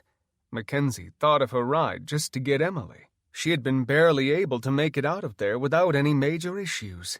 She drove down a street before she noticed that it was a cul-de-sac. When she turned around, the street was full of what looked to be a few dozen of the dead. Emily stared a second, trying not to freak out. Mackenzie questioned, "What the hell are we going to do?" "Drive right through them. Don't stop until you are free and clear. It's a freaking economy SUV Toyota. What do you expect to happen?" "My end goal is that you hit them hard enough that they fly to the side and they get out of our way, and after that we just keep on driving again," Emily said, almost questioning herself more than answering. "Right, and if that doesn't happen," Mackenzie replied, "it's a bridge we are going to have to cross when we come to it." "What does that mean?" Mackenzie asked. "That we are going to take it as it comes to us. There isn't too much more we can do. We need to hope for the best, because options at this point are limited." Mackenzie revved the engine, realizing that she had a 4-cylinder SUV. There wasn't a lot that it had to offer in the way of power, and she began to question every single thing about the vehicle, wondering if buying an all-steel car would have been a better choice. It didn't matter now. It was do or die, and she wasn't going to do the latter if she could avoid it. Mackenzie looked over to Emily and said, "Buckle up. You're going to need it, I think." Emily didn't hesitate, and after a second, nodded. Mackenzie punched the gas, putting the two of them back into their seats as she catapulted them forward. The mid-size SUV raced down the street. The dead showed no fear, because they had none. They raced towards the oncoming vehicle with no sort of unity. The dead spread out, and that gave the women hope, until one of the biggest women they had ever seen became visible. Emily just said, "Wow, don't run over her. That's a lot of woman. Christ!" Mackenzie saw that she was dead set in her way, of course. Mackenzie looked at the pad, knowing she wasn't actually killing anyone, but she was still coming to terms with the things she was going to have to do, and the woman she might end up having to become. She swerved the SUV, picking a white trash yoga outfit with a blondish-purple streaked hairdo that was currently pointing out in 6 different directions. Mackenzie said, "There's our way out." Emily saw what they were swerving towards, and definitely agreed that it was the smart choice at the moment. When the woman got within 2 feet, she jumped up high enough so that when she connected, she landed on the hood. Mackenzie didn't see a pothole, but the SUV dipped down hard, and in a second, the zombie disappeared up and over her windshield. A loud thud hit the roof of the SUV, and Emily watched the rear view, seeing sparks coming from under the vehicle's carriage. Emily said, "There were a lot of sparks coming from the bottom. Probably nothing important under there, right?" Mackenzie knew that even though it was 100% her car, if this was any other day but today, Michael would probably flip some shit if she did that on accident. She felt, given the circumstances, he wouldn't be too worried about it. She would happily listen to him being a dad towards her if it meant she saw him and lived through the morning. As long as it is running, I'm going to call that a win. Hands slammed on the side of her windows as they passed through the mob of dead. Emily said, "Don't slow down. Just turn when we get past here." "Which way?" "Fuck me, I don't know. Left." "Are we even heading in the right direction?" Mackenzie yelled, frantic and feeling her heart pounding in unison in her head and chest. Emily looked down at her phone, seeing it said west, and when they turned, they would be going south, which would be the opposite direction than she needed to go. She didn't want to freak out Mackenzie, but if they continued going the wrong way, it wasn't going to do anything to help anyone. "It isn't, but we can take a left and another left and be going the right way again." "That's the nicest way anyone has ever told me I'm going the wrong way in my entire life." "Yelling at you about something that isn't your fault doesn't seem to make much sense. It also doesn't feel like it'll get us in any better of a position." "Sound thought process," Mackenzie mused. She turned left, feeling a moment of relief, until the first of two horrible things happened. Both girls wanted to curse and hit something when the words "dead end" practically screamed at them on the black and yellow sign. The two girls both moaned at the same time. It wasn't a good moan. This was filled with more information about how they felt than a million words could have ever described. "I'm so sorry. I just figured one of these damn streets would have an outlet to a road where we could make some progress," Emily said. "It's fine. It isn't your fault. But I just really hate everything about today right now. Oh, I feel ya. I am so glad you came and got me, though. Sitting on top of that truck did very little for my peace of mind. I literally had no clue what I was going to do. And with Mike having all the kids at the house, I couldn't expect him to come for me. The first thing Michael said he did after the zombie chase happened in your backyard was see if there was a way for me to get you. He was losing his shit between you and Tony not being home. He was trying to organize getting all of that figured out on top of all those kids. Michael said that there was a lot of boarding up going on over there." Emily, who had laughed at him every time he had talked about having to survive a zombie apocalypse, realized that he very well might be one of the better people about surviving that there could be. He'd never gotten real big into the zombie craze outside of a few movies which he'd particularly thought were good. When The Walking Dead first aired, though, that was the beginning of a beautiful love for the dead. He'd been working on his first book, Buried, at the time, and he had told Emily that when he was done with it, that he was going to immediately begin a zombie series called The Orphans, but with, as he put it, scary, fast, and strong zombies. Everything The Walking Dead could or would be if it just had a few changes to it. He'd never had any doubt that it would be a hit, and he hadn't looked to see if there were zombie books yet. Something he thought that was absolutely hilarious when he finished it and found out there were thousands of books. His characters and storylines had gripped people's hearts, though. "You know, the millions of times that he joked about surviving a zombie apocalypse makes me wish I'd have been just a bit more supportive of his bullet buying. His thought process was always that they don't really go bad, and if they did, there was always the option of the casing still being good. I'm rambling, damn it. It's okay. It feels like a rambling kind of." The glass on the top of the windshield seemed to splinter out of nowhere. The two girls both jumped a foot in their seats. The white trash yoga woman from earlier had not actually gone up and over. She had just gone up. She brought her forehead down onto the glass this time, and the girls paid more attention.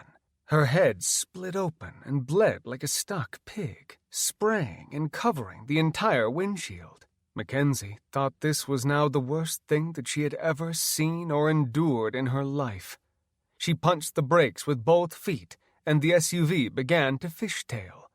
The woman came forward, which is what Mackenzie had been hoping would happen.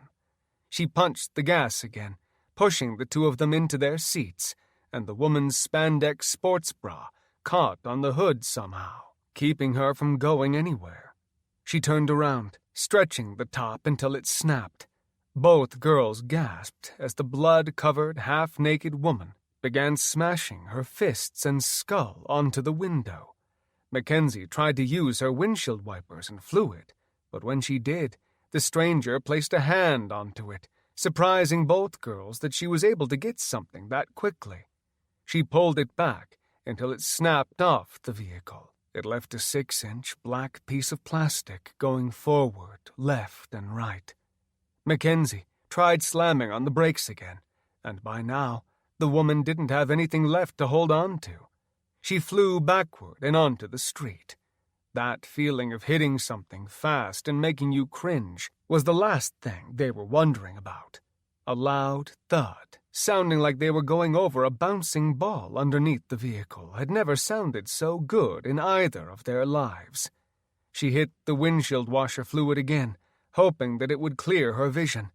The washer fluid covered her window, and the remaining wiper did a piss-poor job of getting the window clean.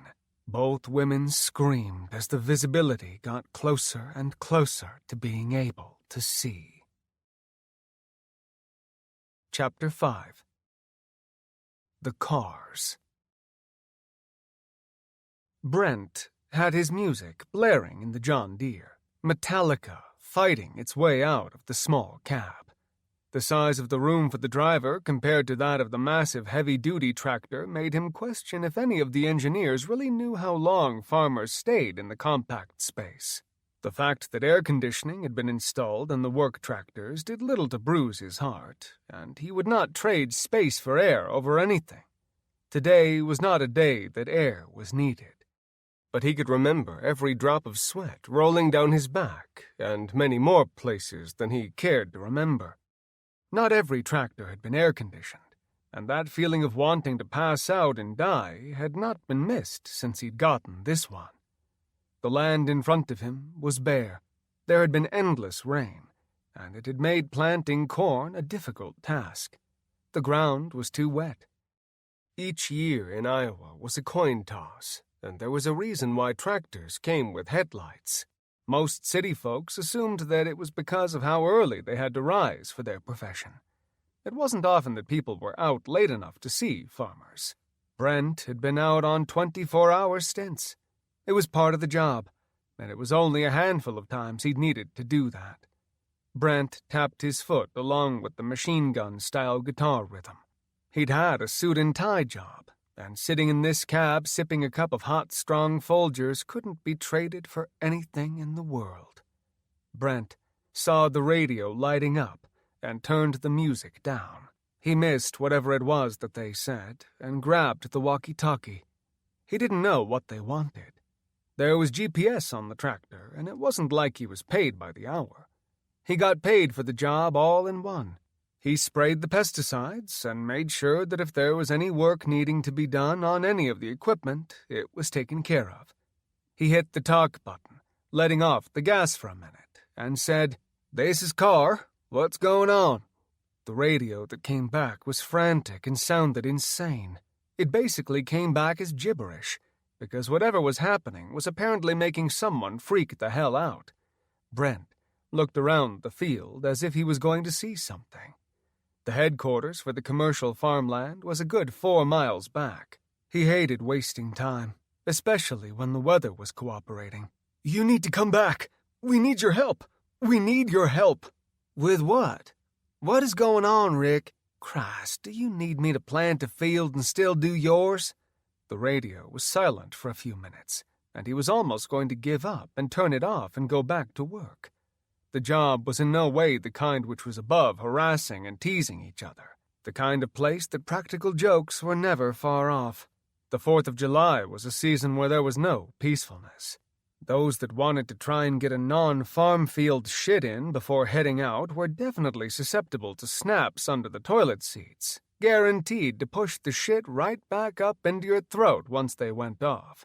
The occasional firecracker being lit and tossed in was always great fun, and a bottle rocket to the ass was never pushing the line too far either. Those that were delicate wallflowers typically only lasted about 2 pay periods before they either got the boot or decided that regardless of how many people in the chain of management they tried to talk to, no one cared, and there was no safe place here. A knock came on his window, and he jumped. Karen was standing at the door looking like a crazy woman. Karen yelled as she opened the door to his cab. "Brent, are you fucking blind or stupid?" His dry sarcasm almost rarely ever missed a beat. He simply replied with, "Neither." "What is the ETA?" "ETA for what?" "I'm trying to see what Rick wanted. He said something and never came back after he said he needed help." "Rick? No, not Rick. Screw Rick. I'm talking about us, not them. We've been waving and throwing mud clumps at you for 5 minutes. You need to turn down that damn radio." "If it's too loud, you are too—" "No, you're old, because you need it loud to hear that shit blaring out of there. Would you look behind us? There's something wrong with James." "There's always something wrong with James. He's James, and he's a bit crazy. Those that dive a little too deep into their love affair with zombies can lose their shit." "He's a writer. It doesn't mean he's crazy." "Uh-huh. Because there's something different about crazy and a writer." "Okay, whatever. Would you fucking look?" Brent turned around to see James on the ground. James had looked like a bag of shit all morning, and most of them had told him that he should have called in sick. James had tried to play it off like he was okay, and that it was sweet of them to care about him. They'd told him their biggest concern was for their own health, not his well-being, because that was of little concern to anyone else. He'd stumbled his way up to the planter and belted in on his seat. Brent saw him slumped over and unresponsive. He'd never been a real tan fellow, which was always comical to him because they worked outside. A good majority of them had always had very nice tans, farmers' tans. The kind where with a shirt on you might question if they were all migrant workers, but once it got too hot or they got back to their air-conditioned cars, they'd lose the shirt to cool off for the ride home, and you could see that their awesome tans stopped at the edges of their shirt sleeves. All but Brian, who was the outdoorsy, in-shape type and didn't mind exercise that went beyond lifting a Busch Light can up to his lips, doing 12-ounce curls, 1 drink at a time. Brian walked up to James, shaking him by the arm. Mark hit the release on the seatbelt, and James fell forward, landing face first in a pile of good old Iowa dirt. He didn't so much as move an inch when he hit. He just lay there, lifeless and unresponsive. Mark couldn't help but choke on a laugh. It wasn't anything personal. It was just funny, and this was a stressful situation. It was just a coping mechanism. Brian gave Mark a stern eye fuck. "Are you kidding me? You couldn't have given me a little warning, like, hey, this 200-pound man is going to fall and you might want to support him? You know, because he's passed the fuck out. What in the hell is wrong with you?" "Well, I thought that he might just sit there and we could lower him down. That didn't go quite as I had expected," Mark replied sarcastically. "Christ, I hope that wasn't the end plan, you dipshit," Brian snapped. Sean seemed to be the cool, calm, and collected one here, and walked in between the two men, pushing them lightly and respectfully out of the way. He said, "Fighting is doing a lot of good for poor James here. Christ, what were you thinking? Really, how old are you and you still let your dick do all your thinking for you?" Karen whispered in the cab. "Holy shit, they just dropped James right on his head." "No, Mark dropped him. The other two were just there to take in the accident. It looked like it would have really hurt." "What the hell was he thinking?" Brent asked. He wasn't thinking, like at all. Or at least with the right head," Karen answered. Brent hit the button on his walkie-talkie. "Hey, this is Brent. We need someone to come out and get James. He passed out in his chair. He's either drunk or sick, but he's holding us up. We don't know what's wrong with him. What kind of ETA can you give us?" After a few seconds of Rick not answering, Brent looked to Karen. Karen yelled to Sean, who was leaning over checking his pulse. His body looked like it went limp, or in this case it was filled with unmatchable amounts of defeat.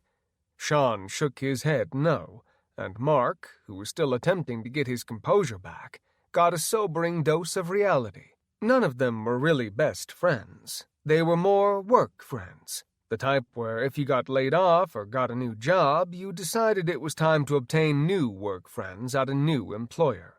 But seeing someone so young lying covered in dirt and fresh seeds was a bit hard to believe. Mark looked up to the tractor, shook his head, and ran his hand across his neck, indicating he was gone. Karen screamed. What the fuck do you mean that he's dead? He isn't dead. He just fell down. Did he kill himself on a rock? Mark, who obviously was responsible for him falling down, immediately looked at his face. Other than a few fresh cuts showing through the dusty dirt grime on his face, he was fine. There were no rocks protruding from his skull.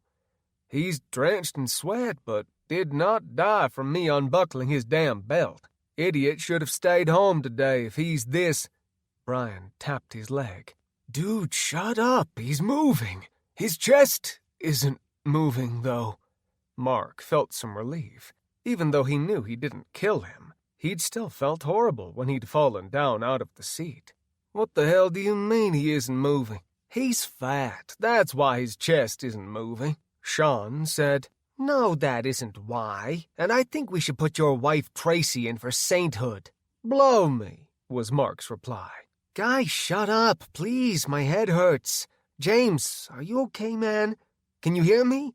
Fuck, we thought you were a goner, Sean said, feeling relief. Although, unbeknownst to him, it would be a very temporary feeling. The three of them looked at each other and then at James, and that was when the remainder of their day, or for some of them, maybe, the remainder of their lives, would turn to absolute shit. They watched James's face turn almost bleached white, as purple veins looked like they were being painted onto his face. Before they could do anything, he was almost completely hued purple. James's eyes opened, and he looked directly at Sean standing over him and didn't hesitate for a second. He lunged up from his previous catatonic state and tried to grip onto Sean's leg. Sean just barely missed his fingers from grabbing his field cargo pants. Mark whispered to Brian, I've never seen James move that fast. Yeah, you have. The bee incident of 2018, if you remember, Brian asked. Mark did, and he smiled. It had been a damn hot day, and Brent's wife, Marcia, had seen what kind of weather her husband would be driving in. She had packed him the next cooler size up from his normal lunch cooler. It had been stacked with his normal lunch and driving snacks, but to the side of it were 12 ice cream sandwiches which had been put in the deep freeze and were just now getting to that point that you could try and bite into them without hurting your teeth. James had been so hot, filling the seed buckets and roasting under the Iowa sun mixed with the humidity, that he had gone nuts and was double-fisting the sandwiches, acting like they would be the last ones that he'd ever eat. It had not been a pretty sight, and James was the epitome of a wet mess. While the others might have too, they'd been smart enough to pay attention to the surroundings, and there was no shortage of bees that day. James had not seen one before taking a very large bite out of his ice cream sandwich. This did two things. First, it gave him an instant brain freeze, and second, the bite delivered a bee directly into his mouth.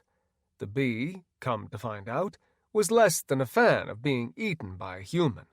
It had stung his tongue instantly, and they'd all found out that James had a bit of a bee allergy he suffered from. He screamed when he'd gotten stung in the tongue.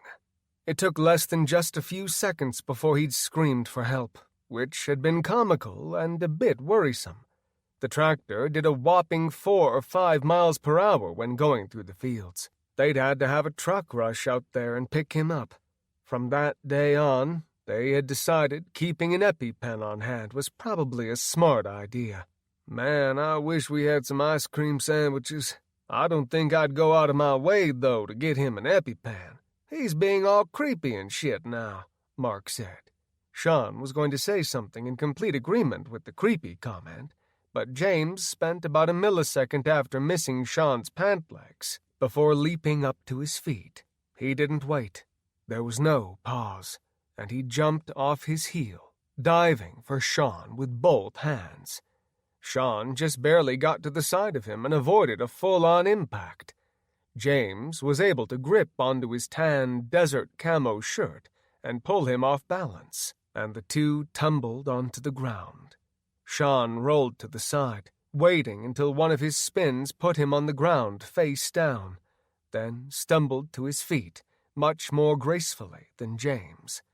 Sean ran around the back of the seed planter, trying to put some distance between them. James was not far off and was quickly gaining on him. Sean looked to Mark and Brian, who were trying to gauge where they should go, because both mainly unarmed men truly wanted to stay out of James's way. Sean realized on the ground that he was very much on his own. He did another lap around the planter and heard the diesel tractor come back to life. Just as Sean had completed one more lap around it, complete with a small hurdle so he could get over where the planter and the tractor connected with one another, Karen was going to ask what in the hell he was doing when, out of nowhere, Brent lurched the tractor forward just a foot as Sean cleared the planter. The metal planter got in front of James's deranged path, taking him out at the knees. When he landed, he went down hard, landing for the third time into the Iowa dirt. Karen screamed, "Keep him down! Don't let him back up, you guys! Keep him down! Please, for the love of God, don't let him back up!" Sean screamed at the top of his lungs. Neither Mark nor Brian thought that this was a great idea, but there weren't any blueprints to go by, and there wasn't anything that they could do about it at this moment. Mark and Brian stared at each other, but they both seemed to know he wouldn't stay down for too long. He rolled over onto his back and started to attempt to get up.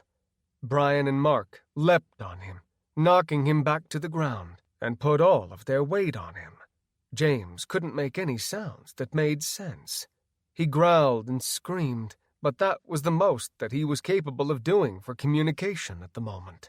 He kicked and pulled, trying to get back to his feet, or whatever it would take to go after one of the 3 meals racing around. He didn't care which it was. All he could think of was the flesh he'd never tasted before. His want for it was maddening and all-consuming. Mark and Brian were both trying to hold him still. Each of them held James by the arms while Sean tried to see what in the hell was going on with him. He clapped his hands as James convulsed on the ground. Mark and Brian, who were both towering men over James's height, screamed at Sean. They had to use all the strength they could muster to keep him still. Their typical days were sitting on a seed planter and switching out the seed each time a section of the planting, at 2 or 3 miles per hour, was halted. Mark yelled through gritted teeth, "What are you doing, Sean? Why don't you do something? Help him!" "I'm not a fucking doctor. You know that, right? I deal in seeds. You know this because a human doctor would be a real dipshit if they spent their free time planting seeds for fun." Mark nodded to the planter and pointed at the connection bar. He said, "Why don't you grab that bar?"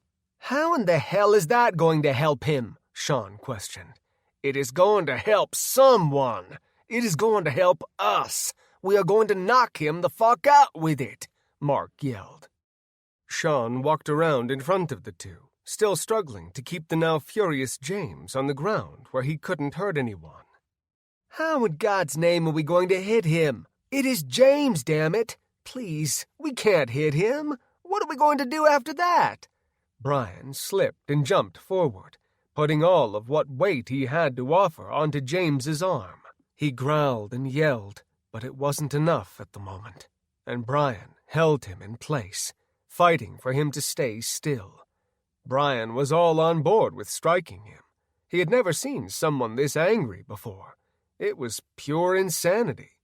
For the first time since this started, He realized that this might be an uncontained thing. He instantly thought of his kids and wife.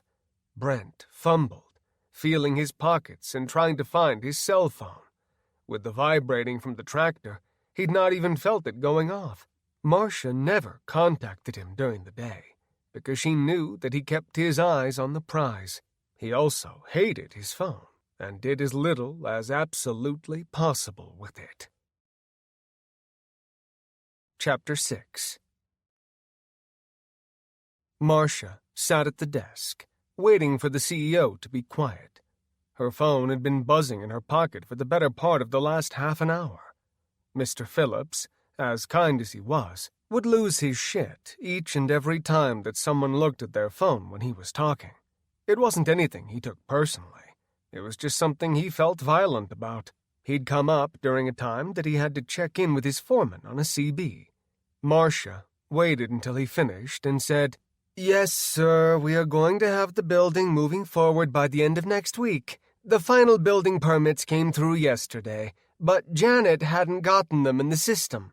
Wait, so what am I yelling about? Has already gotten accomplished and we don't have anything else to worry about? Is that what you were saying, Marcia? Marcia was taking a drink of her coffee and said, "Yeah, that's about right, Mr. Phillips." Then what in Sam hell are we doing here? "Sir, that is the only question we don't have solved here today." Mr. Phillips grabbed his stack of folders, turned on his heel, and headed out of the room. The staff of 7, who were in charge of the hundreds of men and women who took care of the building, looked on, waiting for a thumbs up to leave the room. Phillips's second-in-command, Newbury, finally said, "Okay, he's gone. The boss is happy, so what else do we need to get done to appease him and make sure he isn't pissed off for the next week's meeting?" The door in the quiet room rumbled, followed by a scream. The scream of a CEO having something horrible done to him. Everyone jumped a foot in their seats. Newbury yelled, "What in the hell is that?" Marcia stood up. She didn't know what it was, but in 5 years of working here, not once had she even seen or heard anything that made her so much as flinch. She'd wanted to strangle more than one man hell-bent on being right, regardless of what proof and research they had been provided with. Newbury walked up close to the door. He put an ear up next to it, just as both conference doors came breaking down.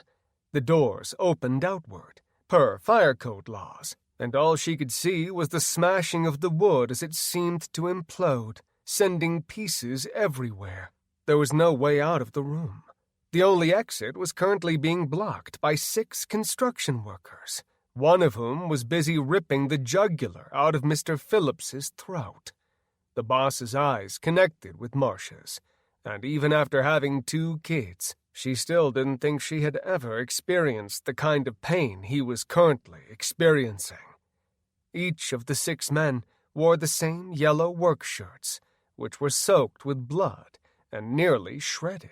You could see the space in the rips where it looked like they had been the ones who had been bleeding, and a lot of that blood very well could have been their own.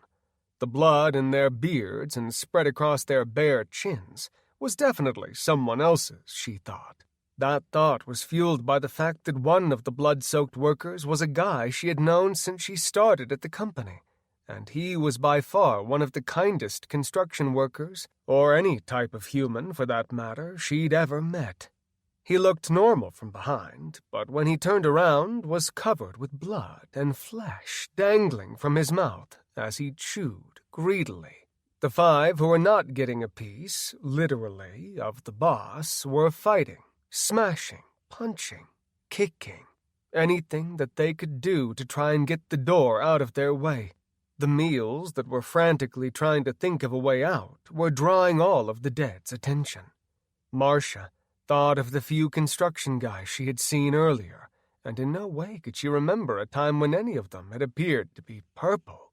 She looked around the room, and the options, which both sucked, were fighting, which meant going up against 5 200-plus 6-foot-tall men who worked with tools in their hands for a living. The second option, hiding, seemed to be about the only real option. When the purple workers got the wood out of their way, the small group wasted zero amounts of time running into the room. Newbury tried to be courageous and yelled, "There's 7 of us! We can take them!" Marcia, under almost any other circumstances in life, would have begun to laugh, but this was not the time. She realized this very well might be her last few minutes on Earth, and all she could think about was if Rylan and Haley were safe, followed by her husband, Brent. This was fucked up beyond all belief, and she didn't have a clue how to get out of here alive. When the dead were through the door, they began growling and screaming at the sight of all the heavily breathing staff dying or wanting not to die to get out of this room. The idea of dying at work for any of them, regardless of if they liked their jobs or not, was definitely the worst thing they could think of. 3 of the men whom Marcia could only assume were just as delusional as Newbury obviously was, looked frantically around the room as quickly as possible, trying to find a weapon. There wasn't anything, because there was nothing in a conference room meant to try and survive a purple zombie apocalypse. Marcia decided that flight would be the best thing to do, right after a quick hide. She ducked beneath the table and saw the 2 other women were sitting beneath it as well. She tried to think that maybe she should be with the 4 men, but at no time did they say anything about risking their lives to protect the little women. They just wanted to get past these construction workers, and she realized that meant any who didn't chase those men fleeing for their lives would be left in the room. If they all stayed, there'd be 2 guys for each of the girls, and shit would hit the fan hardcore. Newbury picked up one of the office chairs. It was not going to be a pleasant interaction. There wasn't a lot of room for give here. They'd have one chance to get past them, and only one. Newbury waited a millisecond before rushing toward the men. He had the chair legs facing out toward the dead. The idea went to shit very quickly. Newbury had not missed any offered free steak dinners in his life. First as a worker, then a foreman, a supervisor, and now to number 2 in the company. The only way to go any higher would be if he bought the company or began a company of his own. He had enough weight to force one skinny construction worker back, but the others didn't fan out, and they all bum-rushed him. Newbury pushed him backwards off his feet. He landed on the table, and the one stuck in the chair fell to the side. Newbury was a buffet for the taking, and they took. He screamed as 3 of them tore into his stomach and thighs. He knew he'd never felt pain like this. The only thing that made it worse was when the 4th, still empty-mouthed zombie looked down at his giant, vein-filled, fatty nose.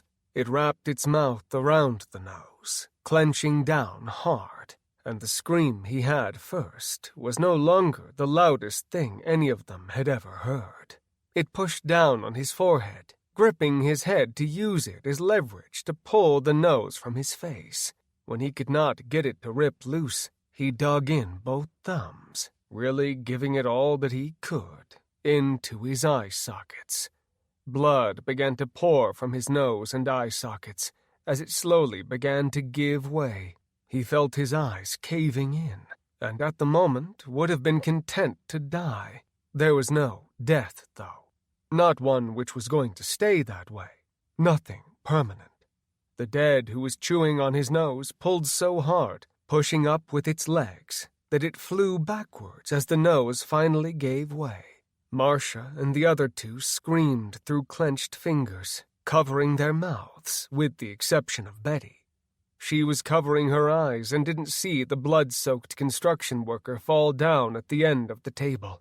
Marcia looked around the floor and saw nothing helpful. Shocker. A yellow number 2 pencil seemed to be screaming at her. She could not have been less excited about the John Wick 2 movie her husband Brent had proudly rented the week before. He tried to sell it to her as a gun porn action movie. She thought if you took the gun and porn and action out of movie, they might be on the path to something great. Of course, they would have had to add some dialogue at some point. She had been a bit amazed how violent it was. The original hadn't been nearly as bad, and she had not expected a whole lot more from the sequel. The thing she had not expected was when he'd killed a few people with a pencil or pen.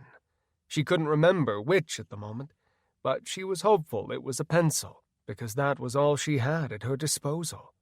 The zombie who'd just fallen on the floor and was still chewing on its prize of a bloody, vein-filled purplish nose was deadlocked on the three women. Marcia scrambled over to the pencil. The dead came straight for Betty, who was hiding in the fetal position. Marcia spun around and kicked him with both feet. He lost his balance, sending him in a bear crawl forward, face first into one of the table's heavy legs.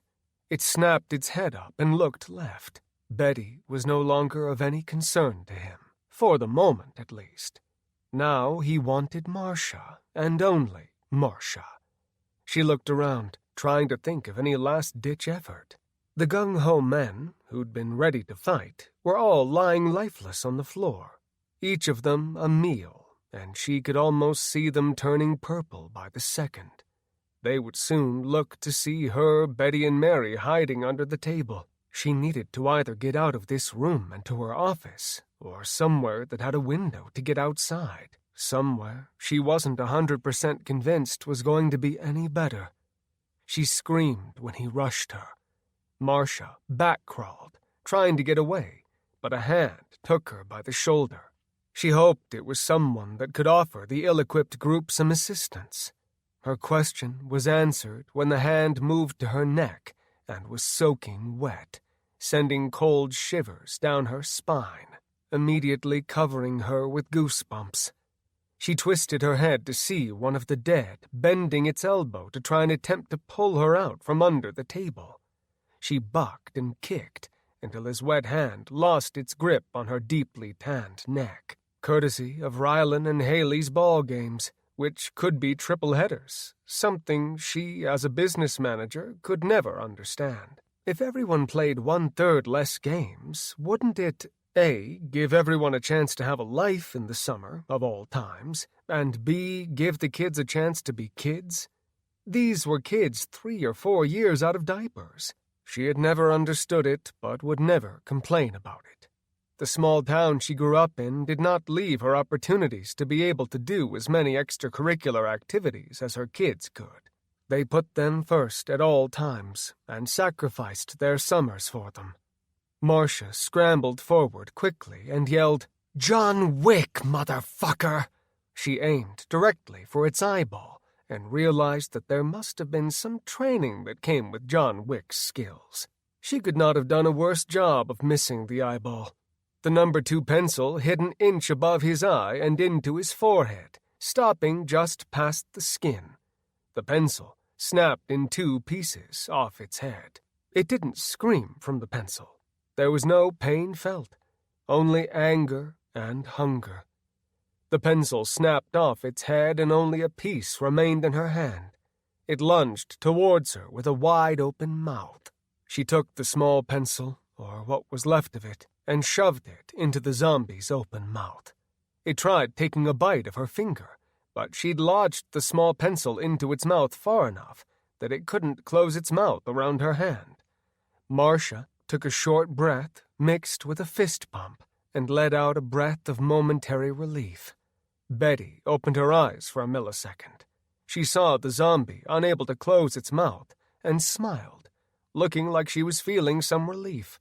Marcia said, "We're going to be all right. We're going to be okay. I promise."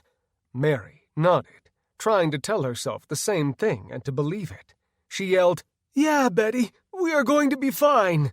Marcia tried to think of what was next, and that answer was given to her immediately.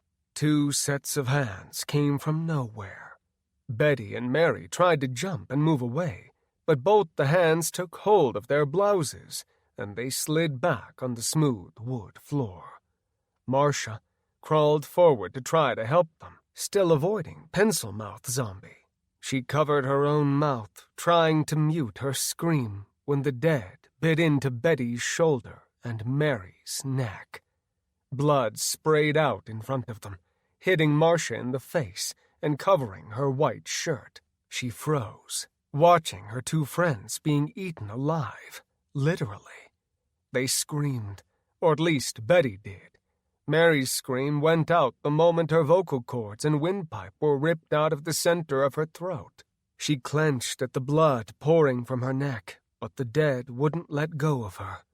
Mary tried to kick free until her eyes began to roll into the back of her head, and she was gone. Temporarily, of course. The two women began shaking on the floor. A second later, their feeders quit, and instead of 2 threats next to the table, she now was going to have 4. Betty's kind eyes went dark, and her demeanor turned violent and rampant with hunger almost as quickly as her skin went pale, and then into a lavender tint. She lunged forward, crawling after Marcia as fast as she could. Marcia used both feet to kick her in the center of the face before the other 3 came after her. Mary crawled around Betty, and with the neck muscles torn from Mary's neck, she didn't have the ligaments or strength needed to keep her head up or still. Her neck hanging down and to the side made her look even creepier, if such a thing was possible. She was biting at air, trying to get anything that she could. The clicking of her teeth was almost stomach-turning. Marcia did not wait around for Rubberneck Mary to get any closer. She decided that now was the time to get the fuck out of Dodge, and to do so quickly. She crawled as quickly as she could out from under the table, wishing she'd have gone for a pair of pants over a skirt, and a set of running shoes, or even loafers would be 1,000,000 times better than high heels. She looked at the shattered glass and door and knew that she needed to keep them on, regardless of their uselessness at the moment. The heels' biggest contribution would be keeping glass out of her feet. When she got out from under the table, there was a slew of zombies, and the 2 workers left out of the small human army had their current dance card filled with bleeding and feeding a hungry zombie construction worker. Marcia dived through the doorway, tucking and hitting hard. Whatever graceful idea she'd planned had only ended up in pain and glass shards in her palms. She did her best not to scream, as it would do nothing to help the situation. As well, she didn't want to do anything else to further grab the attention of the dead, who were already looking around, trying to find their newest meal. Marcia looked down the hallway towards her office. It appeared to be what any normal day would look like, if you didn't count the broken door half in the hallway and Kindra, her secretary, or who she thought was Kindra, lying in the hall. She'd seen the woman 1,000,000 times, but never, not once, had she needed to imagine what Kindra would look like decapitated, and not in the clean sliced off with a ninja sword type of way, which wouldn't really be any better. No, she'd had her head gnawed on for a minute, and when she realized that could have been her, she knew it was time to get out of the building just as quickly as she could. Marcia kicked off her heels, deciding she'd do what she needed to so she could move faster. The door to the outside was on the opposite end of the building. There was a fire exit closer, but it would let off an ungodly siren that would surely, she thought, draw all of the dead's attention. That idea didn't actually suck. Marcia looked around the hallway. Weapons? None. Help? 1. Chances of surviving and making it to her SUV? Pretty fucking slim, she thought.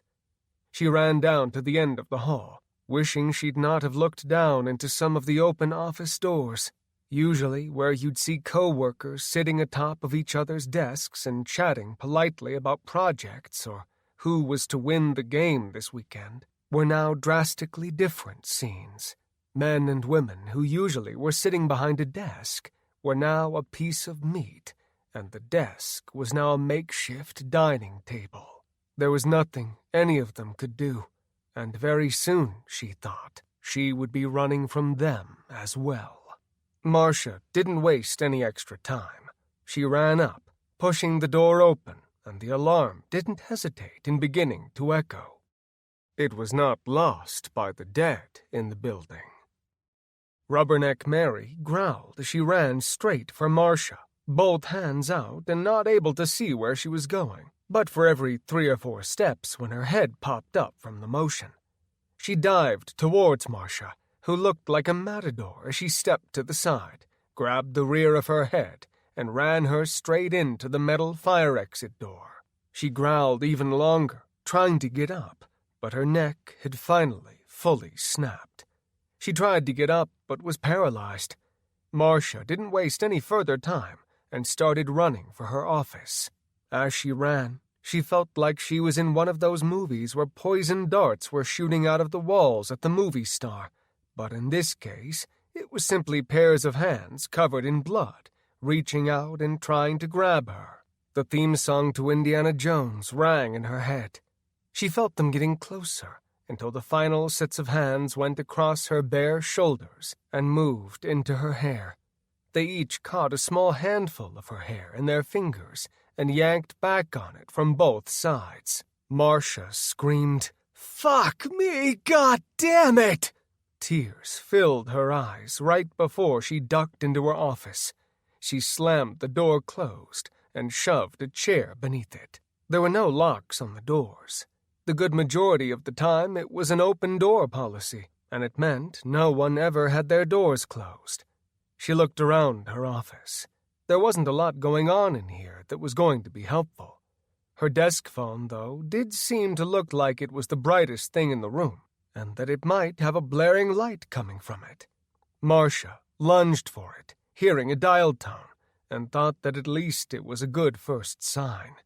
She punched in 911 on the phone and pulled her purse out. She jumped each time there was a shadow on the other side of the smoked glass door. A scream from the hallway came out of nowhere, and a bloody hand slammed onto her door. It slid down the door, leaving a crimson-red streak. There wasn't anything which she could do for that person. She yelled when the other person had, and after a few minutes of feeding and biting, there were now 2 people trying to get into the door. The fact that she had dialed the phone had escaped her. She didn't realize it until she heard the busy signal coming from a line that she didn't ever think was possible to be busy. The hands smashing at the door finally gave way, and they were able to push their way in. Marcia cursed the round-legged chair that did nothing to save her life in any way. She also realized she wasn't going back out that door, and that she was currently screwed if she didn't think of something. She looked at the window in her office. It was just 1 foot by 2 foot wide, located at the top of her room. She looked down at her waist, trying to do some honest thinking for just a moment. She figured at this time she didn't have any other options. There were probably plenty of places to hide, but now that she'd trapped herself in between the door and these zombies, there would be nowhere for her to attempt to go. Marcia got her cell phone, and as she was still holding the phone, realized how stupid she was feeling at the moment. There was a good chance, she thought, that calling 911 from her own cell phone would have yielded the exact same results. She would have been on the move to live, or to at least increase her opportunities of exits from this building. Marcia tucked the phone in her bra, not taking the time to check it. She pushed her chair over near the edge of the wall and jumped up on it. She realized she'd fit through the window, but she was going to need to reach the fucking thing. Fuck me, really? Do we really need windows this high? Do they not realize the criminals own something called a ladder?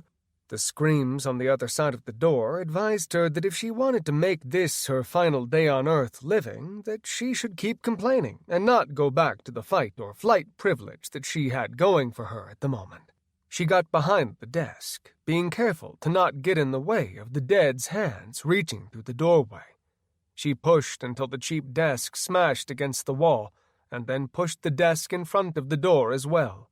She lifted up her chair, slamming it on the desk, and fumbled her way up onto the desk.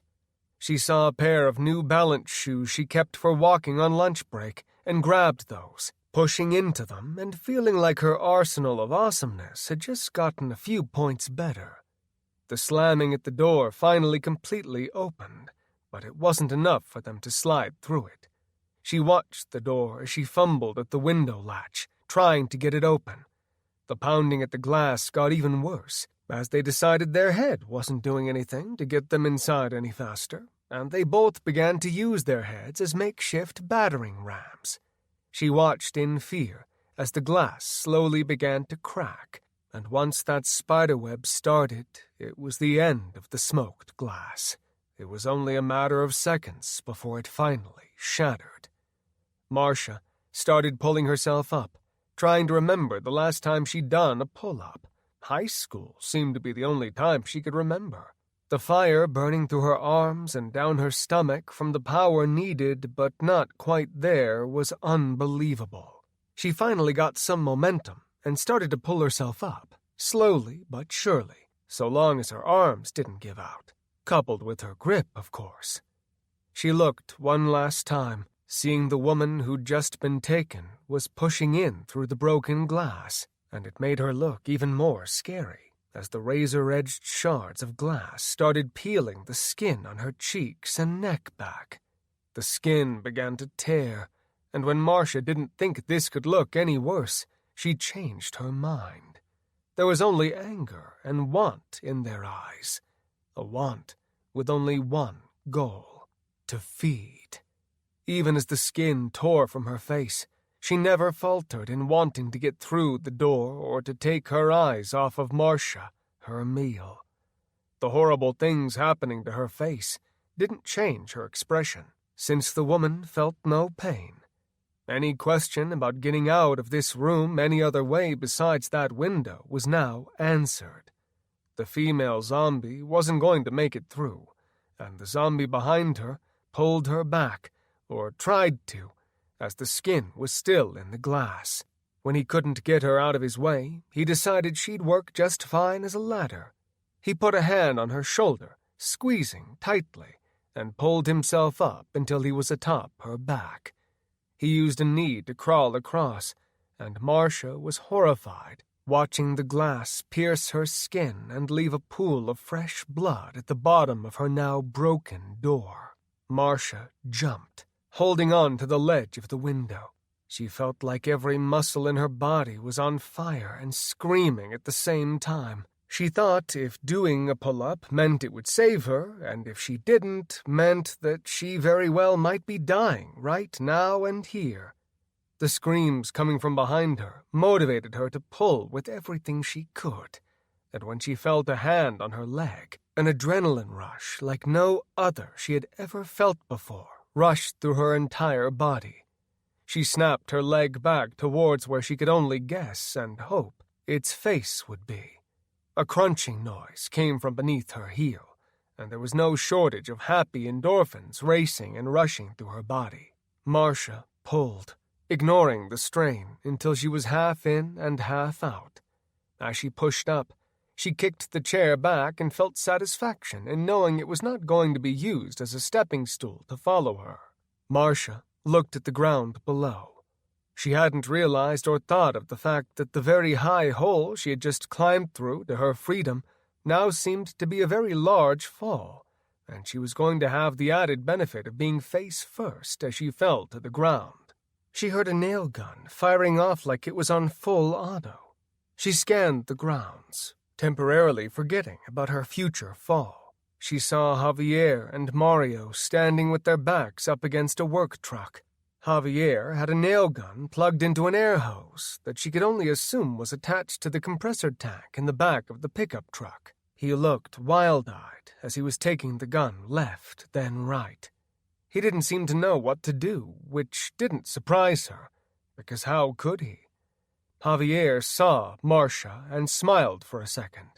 The thought that there was another human alive right now besides himself and Mario seemed to do a lot of good for his heart.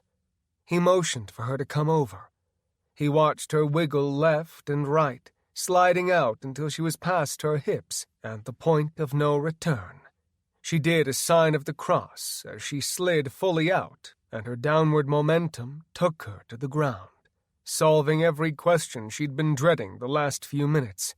Yes, it hurt to fall down. No, she was not Catwoman.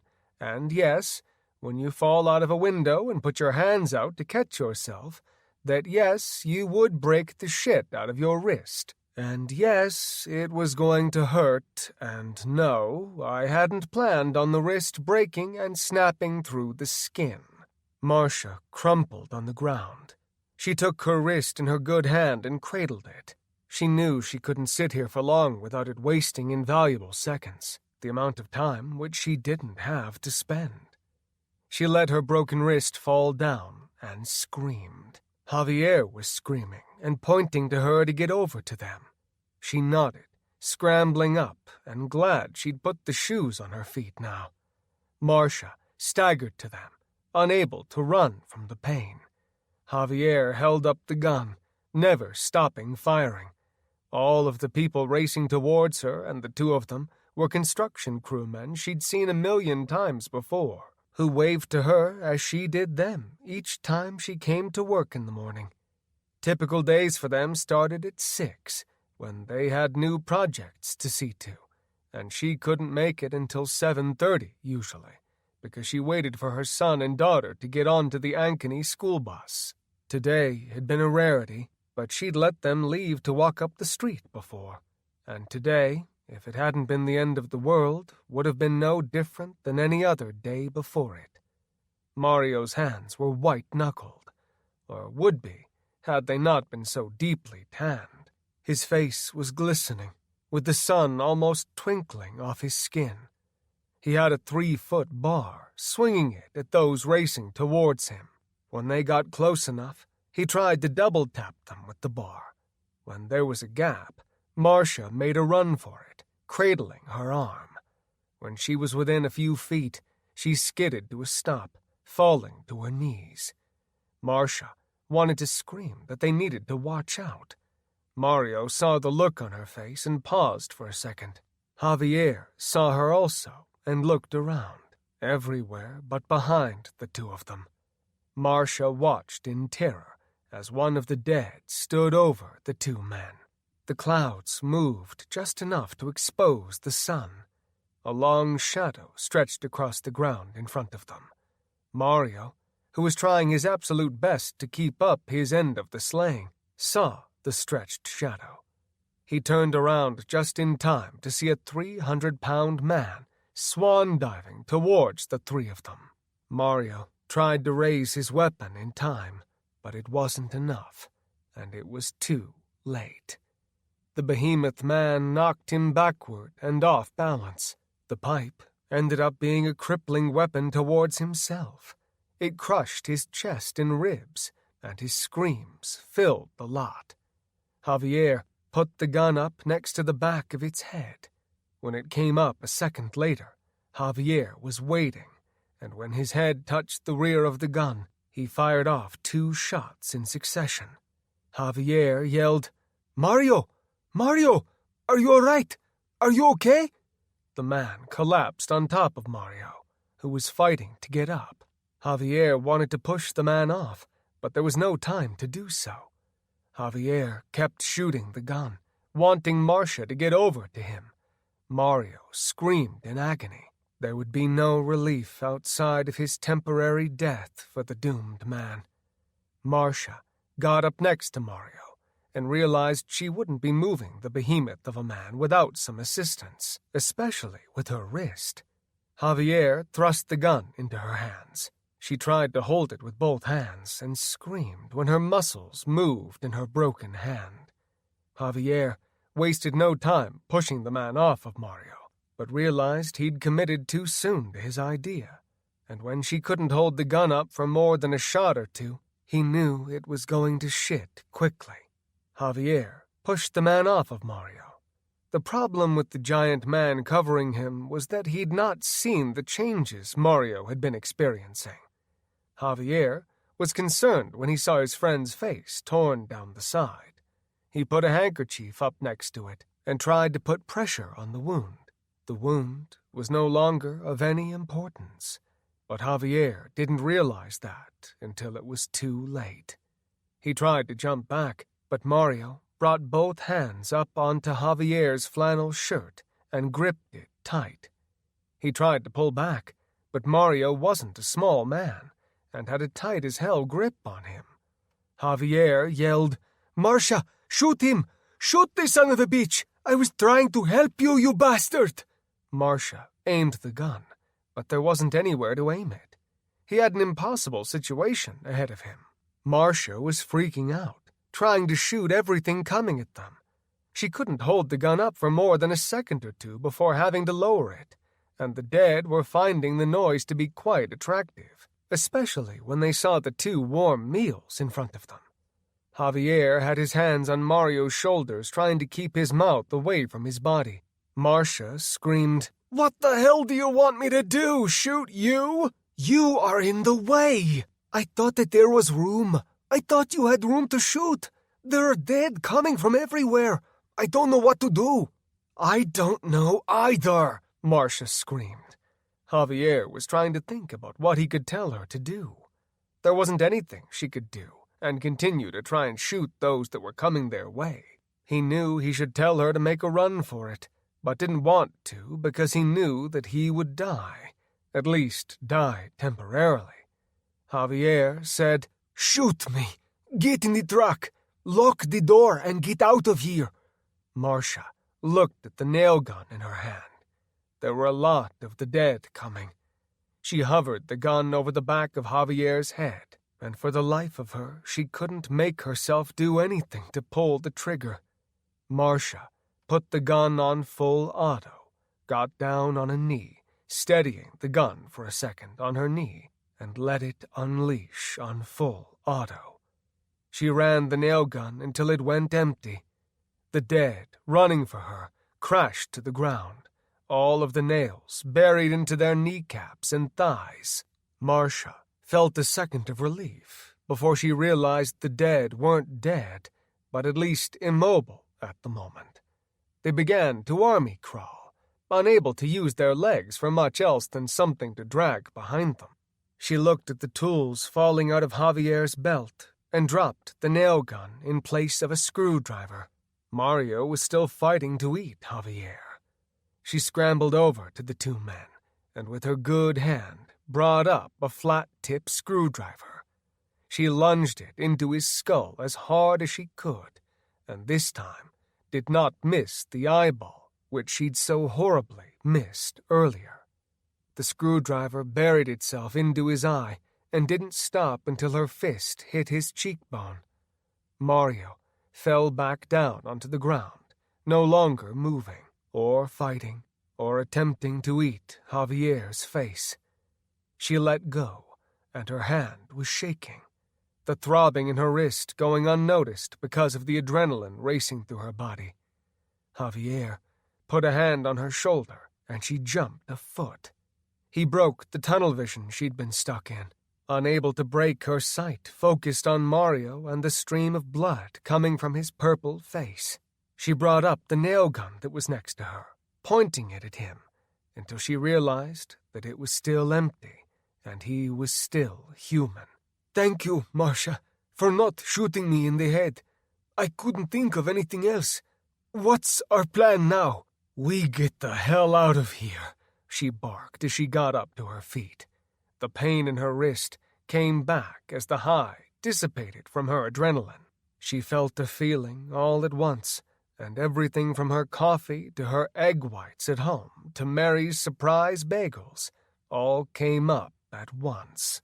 It wasn't as thin of a puke as she would have wanted it to be, but what do you do? When God gives you lemons, you make lemonade. She covered the side of the white truck with it. Javier started to dry heave as he wasn't able to stand the sight in front of him. Marcia put a hand up onto the top of the truck bed, wiping at her mouth and trying not to hear the horrible sounds coming from Javier.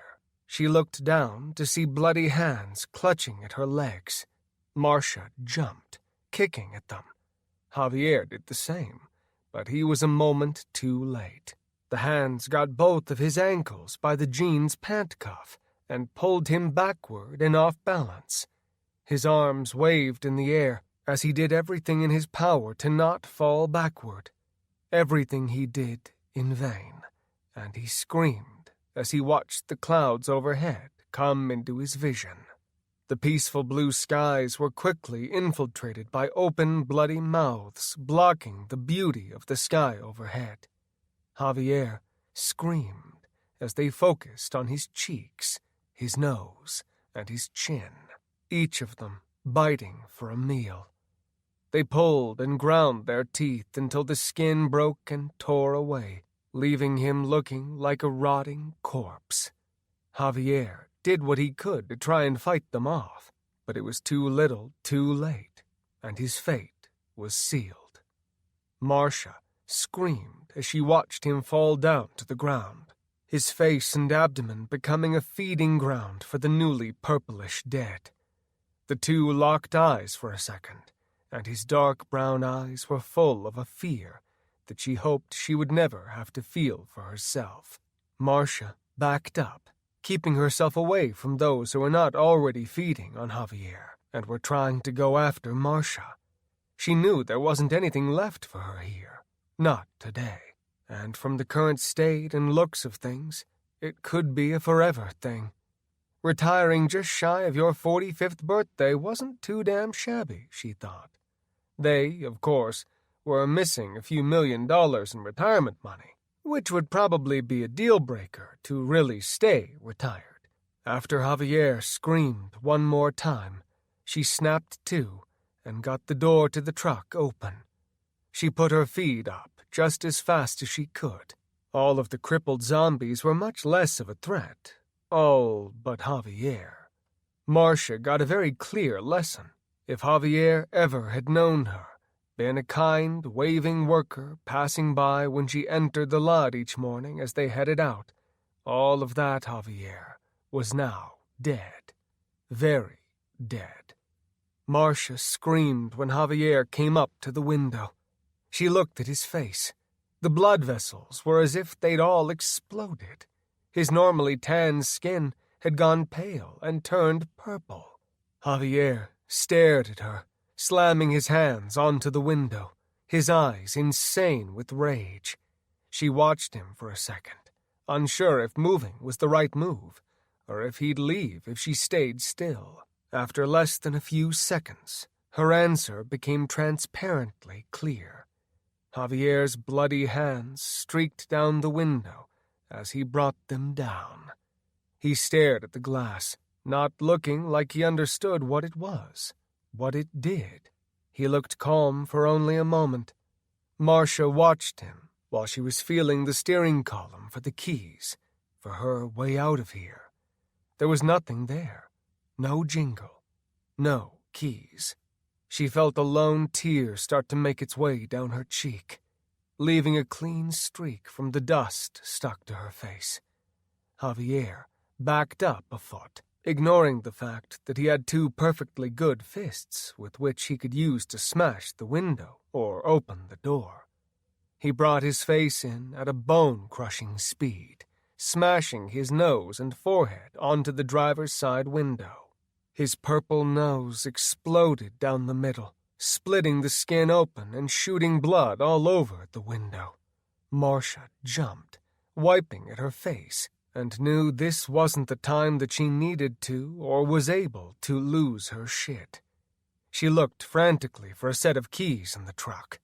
When she didn't see anything anywhere, she decided it was time to either get out of the pickup or figure something else out. Javier sped that process up when his third hit onto the glass splintered it. Marcia, who knew time was of the essence, and now had a fire large enough to take a forest out, burning under her ass. She searched the floor, and just as she was close to the verge of giving up, hit her head on the steering wheel, praying for some idea to magically come from nowhere. A thud struck her in the back of the head, and it hurt. She felt behind her head. The riveted feel of a key's familiarity told her God was going to try and get her through this day. Marcia sat up, looking at the key. She tried everything that looked like a pickup key, and when she finally found the right one, she was already starting to push the gas pedal. The giant V8 came to life, and she shifted the Silverado extended cab into gear. On his final strike before the truck moved, Javier finally broke through the truck's glass. Javier lunged inside of the truck, pulling her blouse and slamming Marcia's head against the side of the truck cab. She could feel the blood starting to come down the side of her face. She slapped at his hands, but wasn't getting anywhere fast. He eventually pulled so hard that he got the blouse and tore it away, leaving her feeling embarrassed and awkward in only a bra. It was not thick enough to calm her nerves about that being her only clothing waist up. She looked around as she drove away. Javier was still in pursuit behind her. She raced out of the parking lot, punching the gas harder. A Prius with a man who could not have looked more terrified crossed in front of her path. The small plastic car was not much of a match for the Chevy. She didn't have time to react and rode right through, catching the rear of the small car. She'd been going 40 miles an hour and was not used to the V8 power of a big block truck. The rear of the car spun immediately, doing a 180 and slamming it right into the light pole. The pole was made to move if struck, and it performed as it should when the car smashed into it. The glass in the car shattered, and the airbag deployed. Marcia stopped to see if he was all right, but any questions of helping the man were set to rest when Javier flew like zombie Superman through the broken Prius window, and the man who was trapped between the airbag and seatbelt had nowhere left to go. Javier got the meal he'd wanted and made the carnivorous, blood-hungry feeling dissipate, if only for a second. Marcia looked around the empty streets, thinking if that car had been a second later, it would just be rolling down the street, and he'd still be alive and terrified for his life. She fumbled with her phone, swiping and doing her entry code. M for Marcia. Something no one would ever figure out, she thought. She frantically started to try and call Brent, with no luck. She was trying to think, but her head was going 1,000,000 miles a minute. There was no answer, and she wished her kids were just a few years older, because they'd discussed that they were too young to need phones, and because of that, had no way to reach them. She knew they would have walked up the street, and that she'd be able to get a message from Emily, who worked from home 99% of the time. She hit Emily's face on her contacts and waited. Chapter 7. Emily did the only thing which was an option at the moment to regain their visibility. She rolled the window down and stuck her head out. She screamed back to Mackenzie, but it was too little too late. Mackenzie caught no more of a shadow than an actual visual of it. The giant woman from earlier was standing right in their way. They'd felt taking a redneck tweaker-looking woman who was thin enough you could see through her out was easy enough. When their only way out was blocked by an ever-growing number of zombies, running straight through them seemed to be less than intriguing as an option. Emily peered around, thinking how every path there sucked. A lot. Emily said, "I don't know what we are going to do. You aren't ever going to make it through that mess. I don't think there's much of a choice here. I mean, what are you thinking?" Emily hid her seatbelt and turned around in her seat, looking around the dead-end cul-de-sac behind her. The mob of the dead was walking forward and not taking their time about it. The narrow street was impassable, and the two women weren't going to make it through. The mob was walking forward and getting closer and closer as the seconds ticked away. The only option for the two of them was to back up. Right before they touched the hood of her car, Emily said, "Reverse! Reverse! Do it now! They are going to trap us. We aren't going to be able to go anywhere. We won't be any better off if we do. What the hell are we going to do? I'm freaking out. We're going to get... Fucking put it in reverse now, please." Mackenzie did, then accelerated backward as quickly as she could.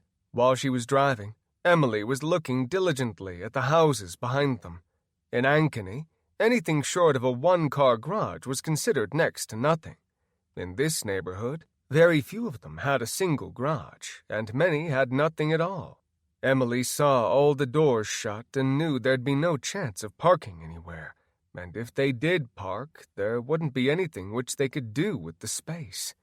Emily got an idea, one that she wasn't sure she'd considered bright until after she saw what the outcome of the decision was. The mob of the dead didn't wait to start sprinting after them. Some of them, luckily for the women, were tripping over each other and falling to the ground. Emily pointed, and Mackenzie said, "I can't see what you are looking at. What is your idea?"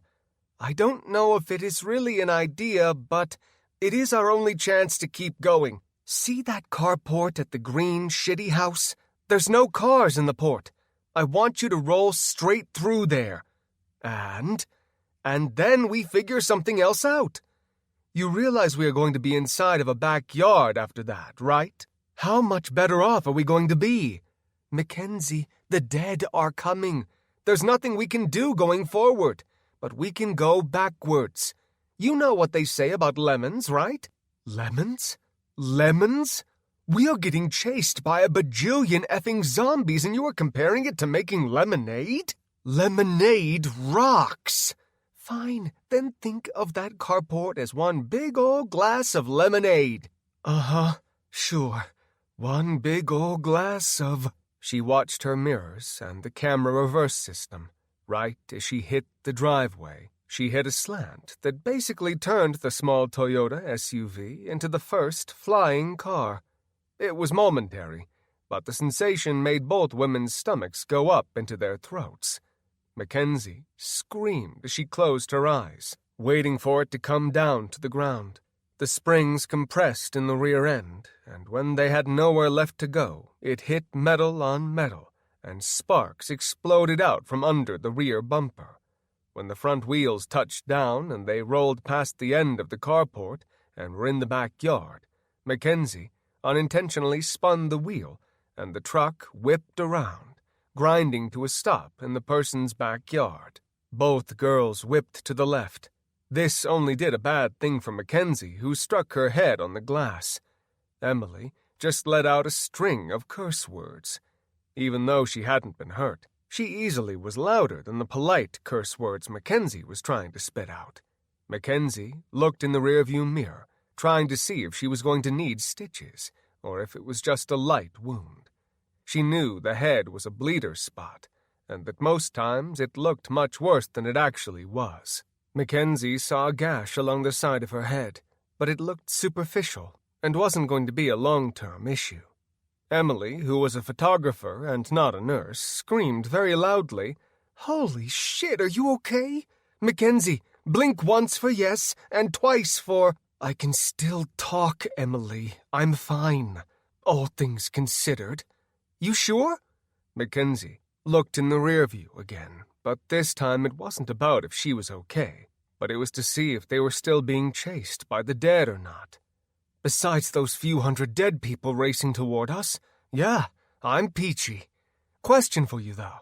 Now that we are in the backyard, what are we going to do? I mean, you had the plan, but now what? Those things are still coming." Emily wasn't trying to stay cool at this point. The shit was hitting the fan at a rate of speed she could not and did not want to deal with. She looked in the rearview mirror, seeing the mob and not loving the idea of it. The white boards holding up the garage seemed to scream at her all at once. Emily tried to say it rationally, but all she said was, "Wood! Hit the fucking wood! Now!" Mackenzie stared at her for a moment, smiling uneasily, before Emily said, "Sorry, the carport, on the left side of it. Hit that and the thing should fall down. Just back into it." "So then we are trapped in the backyard. Is that the long plan?" Emily looked around, spotting a large hole in a row of unkempt bushes. She pointed and said, "We can go out that way. Hopefully it leads to somewhere." Mackenzie was going to say something, but there weren't many options, and she knew Emily was doing her best with the shit hand dealt to the two of them. She put it in reverse and hit the gas, and the two propelled themselves backward at the perfect time. The dead were just making it to the beginning of the driveway, and within seconds, they'd be surrounded and out of luck. The SUV collided with the cheap beam holding it up and drove straight through. Emily watched out the back window as the board flew backwards. Emily put a hand on Mackenzie to stop the car before the structure fell down. She put it back in drive and flew forwards as the crappy old garage actually responded exactly how the two women had wanted it to. The front half stayed up, while the back half dropped to the cement, creating a redneck makeshift wall. The two women looked at it for a moment, waiting to see if the front half would eventually give way. All they could hear seemed to be a lot of screaming. Mackenzie whispered, "Holy shit, I can't believe that worked. No offense, of course." "Are you kidding me? I pulled that idea right out of my ass. I'm not complaining, though. That was awesome. Let's go check that hole out, though." Mackenzie drove slowly through the backyard. If ever there was an accurate place to have a scary movie, this neighborhood and this home fit a lot of the items that needed to be checked off the list. There were engines hanging from the trees, car parts scattered in the corners of the yard, projects that had been started and either couldn't be funded to finish or didn't have the expertise to finish what they wanted to do. When they got up to the bushes, the two creeped through, unsure if they were going into another part of these people's backyard or if they were going into their neighbors and would be shot for doing so.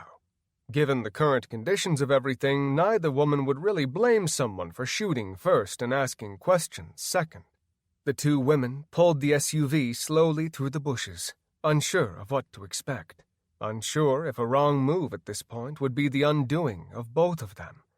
When the two of them made it through the bushes, it instantaneously put a smile upon their faces. They did a small victory dance in their seats, though sadly there was no music playing for them as an anthem. Emily said, "I can't fucking believe we just got this lucky." Mackenzie said, "What do you mean, lucky? We have had nothing but a crap show this entire ride. I feel like we had enough good karma built up for us to be able to say that we definitely deserve something good to happen." What the two were both so excited about was something that Ankeny had very few of. It was a gravel road. There was an alley running up and down the middle of blocks. In Des Moines, a good portion of the older homes still placed their garbage cans outside, but it was in the alleys and not on the front of the streets. It kept congestion down in the streets. Mackenzie looked to Emily, trying to decide if left or right was better. Neither woman had the correct answer, of course, because neither of them had either been in this neighborhood or had ever had to be on a gravel alleyway in the middle of the ghetto of Des Moines. Mackenzie looked left, then right, unsure of which way would be the safest to go. Neither woman knew which way would lead them to death and which way would give them a chance at surviving for a few more minutes. Emily said, "I don't have a clue which way we should go, so just pick one and I won't hold it against you." Mackenzie, not one to have to make decisions of that magnitude, decided to let fate or luck be the person to choose which way they went. Mackenzie grabbed a quarter out of the change collection and flipped it up in the air, grabbing it and covering it with her hand. She said, "If we see Georgie, we're going to take a right, and if we see tails, we're going left." Mackenzie slowly pulled her hand away, uncovering George Washington staring back at her. The two women pulled out slowly, taking a right and navigating the alleyway carefully to make sure they didn't hit any of the trash cans. She could only assume the garbage truck had already come, and all of the cans lying sideways in the alleyway did nothing to make getting through any easier. Emily, for the first time in quite a long time, realized that her phone was going insane in her pocket. She pulled it out, taking a look and seeing she had at least a few dozen missed calls. She started scrolling through, seeing that most of the parents on the block had tried to get in contact with her. Her dad in Colorado, as well as her mom, who was also in Ankeny, on the outskirts of the town, had all tried calling her as well. Mackenzie looked over, realizing how dumb it was to ask the question, but out of kindness couldn't help herself, and asked, "Is everything okay?" Emily laughed aloud. She didn't know how to answer that. She knew Mackenzie was only being kind, because that is all she ever was.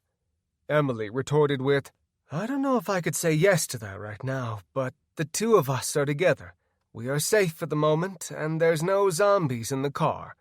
I just noticed I had 1,000,000 missed phone calls, and it seems like it's most of the kids who sat up at the top of the cul-de-sac and waited for the bus to come with Lillian." Mackenzie asked, "Oh, God, are all the kids with Mike? I thought he had the flu. Michael said he didn't look the best the other day." Emily replied, "Yeah, he is still looking a little rough. A few more days without a zombie apocalypse probably wouldn't have hurt a thing. He could still use a good amount of sleep before he is back at his normal 100 grumpy%. Mackenzie tried not to laugh, but much like her own husband, she knew those men who had hit the 30-year-old mark and up were prone to bouts of bad attitudes at times. Mackenzie said, "Do you need to call and let them know that we are together?" "No, I think he's got enough going on that he doesn't need anything else to worry about. He said he had all of the kids in the neighborhood there, and that he was doing his best to keep everybody from losing their minds. I just hope Tony ends up getting back to the house, and that Mike's parents can either get down to their lake or come to our house so I don't have to worry about them. I know his dad has a small arsenal, but he's still getting old and can only do so much. I see that Marcia from down the street is called probably more than anybody, and is more than likely dying to know what happened to her kids. I'm going to give her a call first and work my way down the line while you drive, if that is okay." Mackenzie nodded and asked one very important question. "Do you have any idea which direction we need to go so we can get home? I've never been on any of these streets, and my GPS on the truck doesn't seem like it is working all that well. More than likely, the city maps don't include these half-ass alleyways when telling us how to get places." Emily looked around, and if it had not been for the 3 weather radar towers that were always blinking in Ankeny, she wouldn't have had a clue on which direction to point Mackenzie to drive towards. Emily pointed and said, "I think we need to go that way. That should be north. If it isn't, then I honestly don't know what to tell you other than we are going to have to just drive around a little bit. Preferably, if we do that, maybe we could do it away from everybody else." Mackenzie looked both ways as she drove down the alleyway, trying to take her mind off the horrible scenarios racing through her head. She looked into the open driveways that led to many more carports as she drove slowly. She thought it best to not speed down a road that could randomly have a car coming out and trying to flee the area, which would more than likely ruin her mostly plastic SUV. The only thing that kept her going was the thought of getting home and seeing her daughter and Michael and Milo. Emily scrolled through her contacts list, tapping on Marcia Carr's face, and waited as it rang. She wished that when she answered she could tell her everything was okay, but that wasn't the case, and it wasn't what she was going to be able to do. She waited a moment until the phone finally picked up. Marcia, who was usually pretty easygoing and laid back, answered the phone frantically, yelling, "Emily! Emily! Is everything okay? Do you have Rylan and Haley? Are they okay? Did anything happen to them? I don't understand what the hell is going on, but it's fucking freaking me out. Do you have any idea if they are okay? Do you see them? Were you home? I just want some answers or I'm going to lose my goddamn mind." Emily wasn't sure how to respond. There was really no good response she could give the mom from down the street, who, much like herself, loved her own kids more than anyone else on earth. Emily said, "I honestly don't know what is going on. I was in the car on my way down to the hospital." Marcia snapped in on the conversation and said, "Oh my God. Wait, you weren't there this morning? Nobody was watching the kids during all this? Nobody knows what is happening?" Emily said, "Relax. I don't really know what's going on, but I do know Mike was home. He is sicker than shit, but I know he did his best to get every kid on that bus safely into our house and hunkered into the living room. Lily and Jake are helping watch all the little ones, with Madison and Nora making sure everybody stays as calm and cool as possible." Marcia let out a breath filled to the brim with stress and worry.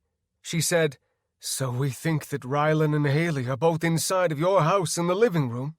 Emily was nodding until she realized that nobody but Mackenzie, who didn't really understand what was happening because she didn't have it on speaker, could see her. Emily decided saying it aloud would be more useful. She said, "Yeah, I think they are in the house.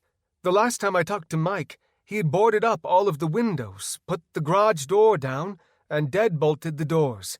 He said the dogs were going nuts, so at least he has some sort of idea where the dead are walking around back there. We were hoping that his parents would come over, but we haven't heard from either of them, and he wanted to go pick them up, but knew he couldn't leave the kids by themselves." Marcia said, "Oh, thank God. I wasn't sure what was happening, or if maybe Amber was home with the baby and got them. There have been so many fucking horrible scenarios running through my head. I quite honestly don't know how to feel about it. I tried calling Brent, but he must be in the field. He has shitty service when he is out there. I just pray he is okay, and that everyone is. There are so many phone calls I feel like I need to make right now, but I just don't have the time or the energy to do it. I stole a truck from my work and I am headed back to town. I am hoping that I'll be there without many issues very soon. Again, I can't thank Mike enough for taking care of my babies." Emily said, "Don't worry about it. There's no reason to thank us for something everybody should just do." "So, is it okay to just go to the house? I mean, he's home, but you said everything was boarded up. Are we going to be able to get into the house to get the kids?" "Well, in the back of my head, I like to think a nice, rested, rational Mike has already thought out all of these scenarios, like people needing to either get in or out of the house. Unfortunately, he's not a well-rested, rational Mike at the moment.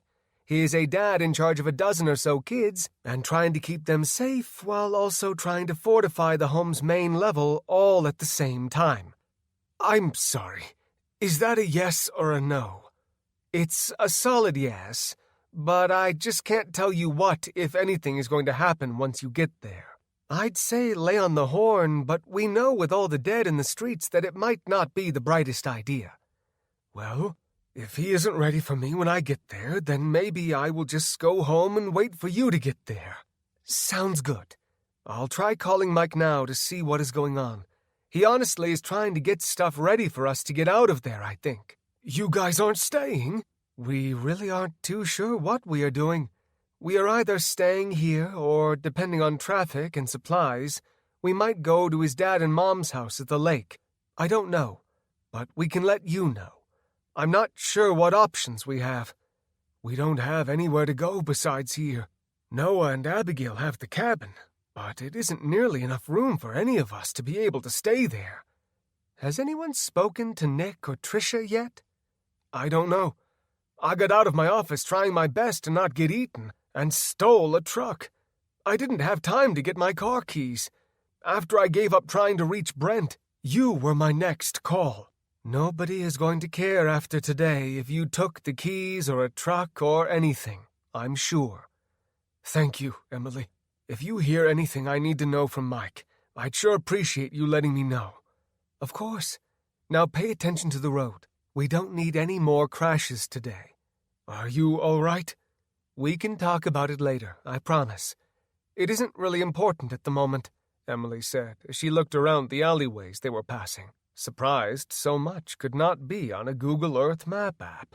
"Okay. Well, you drive safe as well." Emily hit the end button on her phone.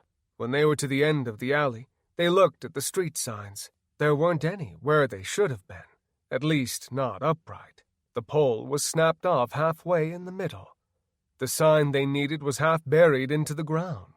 They looked around, but upon investigation could no longer see the towers that they'd been going in the direction of. The alleyway had been zigzagging for so long, neither of them knew which way was correct. The only direction either woman knew was up versus down. Mackenzie was mouthing, "What the F?" when looking around, and Emily realized she probably needed to be helping with navigation. Emily climbed into the back seat without saying anything and got up and out of the sunroof. Mackenzie felt like she needed to move or she was going to go crazy. She thought moving was good and standing still was death. Emily, for some reason, thought that the information was going to be easier to obtain up on top of the car. However, her being a whopping 5'5" wasn't quite enough to add the necessary height needed for her to really be of any assistance. Emily realized that she could not keep her balance standing straight up on top of the SUV. She knelt down just a little and motioned to Mackenzie to slowly inch the vehicle forward so she could try and see a little bit better when they had less obstructions in her line of sight. Emily was so busy looking to the left, thinking that was the direction in her gut they needed to go, that she never looked right to see what was about to come her way. Chapter 8. Mike tried to race down the stairs, but it did little good to make it a fast process. His legs were still like jelly, and as bad as his day had been, it was not going to change now. Everything that could be awkward or weird was, and to top that off, it was like Murphy's Law was kicking in at the exact same time. When he got to the end of the steps, he looked around, trying to figure out what the screaming was, and if one of the wood barriers he had made to keep people out was broken.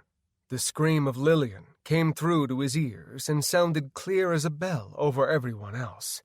He raced around the corner to see her holding up one of the couch's pillows and keeping one of the children at bay. It took Mike a moment to notice that the child had a purple hue to it. He realized he was going to have to make some hard decisions today. How was he supposed to deal with a zombie who was one of his friend's kids? The idea of killing one of these things didn't necessarily make him sad, but the idea that he'd have to tell a parent what he had done did little for his self-esteem and overall mental wellness, which was going to match his physical status very soon. When Mike did a quick check around the living room, he did notice one positive thing. It was temporary positive, but he realized he didn't know this kid at all, because all the faces of little Jake, middle Jake, Nora, Sydney, Alana, Madeline or Madison, Josh, and a few other kids were all basically glued to the wall.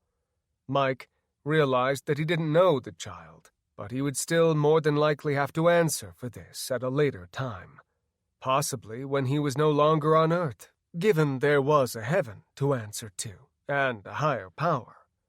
Lillian was still screaming bloody murder, which she absolutely deserved to do. The child that was on top of her easily had at least 40 pounds on Lillian, who was no small child herself, but all of Lily's weight was attributed to muscle and her status as one of the tallest fifth graders. She was doing an excellent job of keeping the zombie from gnawing on her face. Mike didn't want the pillow, but he did want and needed to get this thing off of his daughter. He looked around the living room, not wanting to put a bullet through the child's head in front of all of these kids. When he realized options were limited, he decided grabbing one of the blankets the dogs typically thought were their own was the only way to not do anything that would make him out to look like a monster at a later date and time. The dogs were both going nuts barking at the girl who was atop of Lily and were actually more of a nuisance for Mike, being in the way, than they were in helping or deterring the zombie from trying to eat Lily. For some reason, they didn't seem to have any interest in Lillian, so they were free to bark and be a pest and jump around freaking out. Neither of them, of course, knowing what to do or why this human was being such an asshole to their favorite little girl in the world. Mike knew he could kick it to the side, but then Lily lost all of the advantage she had on the monster. The girl was solid muscle, compared to many 11-year-olds, but her small arms were still only so capable of so much. Mike wasn't sure what to do, but he had a sickening feeling that if he waited too long, her small arms were going to give out, and something from his worst nightmares would come true very quickly. Mike forgot the idea about the blanket, as it wasn't going to do any good. He gave a once-over again on the room, looking at the kitchen first, seeing the wood bench that had been a piece of shit ever since they had purchased it. The long screws that were supposed to hold it together religiously came out, and he always would tell Emily he would fix it one day. In the back of his mind, he knew eventually she hopefully would want a new table and could take care of it from there. Mike ran to the bench, flipping it over, and kicked the leg that wobbled the most. The cheap wood did exactly as he had hoped, and the solid leg came off. The leg itself was about 2 foot long and as thick as your fist. He took a baseball swing stance on it, running over to the dead atop Lily. Mike swung the leg as hard as his arms would allow him, striking it in the temple, making it fly off and crash to the side of the kitchen. Mike looked over to Lily to make sure that she was okay, feeling a sigh of relief that there was no blood anywhere, no bite marks, no hair missing, no clothes ripped, not even a scratch. The idea of having to tell his wife that their baby had either been eaten by or turned into, or, in very strong circumstances, both, a zombie, did little to put him at ease. Mike screamed to Lily, "Roll over, baby! Get out of there, now!" Lily wasted no time whatsoever rolling out of the way. She got as far away from the dead as she could, and then scurried to the other end of the room to join the other children who were still watching in awe. Alana and Madison took a good grip of Lily, squeezing her, trying to reassure her and show her that she was definitely cared and loved for by not just her family, but her friends. Mike held the leg in his hands, watching and waiting for the dead to, excuse the pun, rise again. It jumped up as if he had done nothing to it. It had not slowed it down in any way at all. Mike knew that the headshot needed to be much stronger than what he had presented the first time. As he looked around again, he realized that now no one was in the way. The dogs were still going insane, but they were also only a foot, or 2, if you looked at Harley, off the ground, and so long as she did not jump, she would stay out of the line of fire. Mike pulled his pistol, not hesitating for a moment, as it began to run, and he screamed to the children, "I want all of you to shut your eyes!" All of the children listened, but each of them seemed to be terrified at the idea that they had to have their eyes shut when the dead was running in their direction. Mike saw the death in its eyes, and it screamed and growled again as it raced towards him. The child, who didn't look like it had done a lot of running in its life, was moving at a speed Mike had not anticipated. He shot the first round, missing and burying it into the wood cabinets in the kitchen. Regardless of what was happening, he couldn't help but cringe thinking about having to tell Emily what had happened to the cabinets. The previous winter, they had spent a good month going up and down the stairs, making more coats of paint on the cabinets, only to go back down a few hours later to flip them and do it again. He'd borrowed every sawhorse that a few of his buddies had. It had been a shitty project for them, but it had helped to paint them in white to try and modernize the home a little bit. Mike blinked his eyes, trying to make sure that he had good vision this time. When he tried to focus his eyes, he realized he very much didn't have great vision at the moment. The run down the steps and running around the kitchen had all but left him temporarily spent. At least, he hoped it was temporary. Mike had not been on his feet this much, all combined, over the last few days, let alone having to use this much physical strength and stamina. His one purple zombie had transformed into 3 hungry and angry ones, running straight towards him. Mike decided that the middle one was his best shot, as all 3 of the zombies were running in a straight line towards him. Mike didn't waste any more time squeezing off a second round. The 3 zombies all stopped a millisecond after he fired the pistol. It might have only been a 9mm, but it entered her head, and that was where the round would stay. The force struck the rear of her skull so hard that she snapped her head backward and stumbled back into the kitchen. Both dogs immediately raced up to her surroundings and barked like the lions they thought they were. The shot echoed through the house, joining the shots of Jake's little .22 coming from upstairs. Mike whispered to the dogs, "Lot of fucking help you 2 were. You need to be good dogs today. Now get away from that before you turn crazy too." The dogs had no clue, but Harley was at least intelligent enough to see that Mike in no way looked pleased with either of them. She dropped down a few inches and tried to crawl out of the kitchen as if she disappeared and he wouldn't see her. Rusty just wiggled his butt, and when Lily yelled, "Out!" he came running towards her and out of the kitchen. Mike looked back, making sure it did not move. He decided, as when he'd seen in almost every movie, that when it comes down to trying to survive, that it isn't the time to get stingy with your bullets. He fired off one round additionally into the side of its head. Jacob came racing down the stairs, 22 in hand, looking around, ready to assist. He asked, "Is everything okay here, Dad?" Mike replied, "I guess that would depend on what you call okay, Jake." Jacob, not shy or unable to keep up with his father's sarcasm, being a fellow Evans, said, "Touché. I heard multiple shots. I kind of thought you knew how to use that thing." "Jacob, there's probably better days for you to be a smartass than today. How's it looking out the window? What kind of numbers are we looking at in the street?" "I'm not really trying to keep count, Dad. All I really care about is that they stay away from the house. Most of them seem like they have a destination in mind, but I have no clue what that would be." "Okay. I want you to get back upstairs, but first I need you to do me a favor."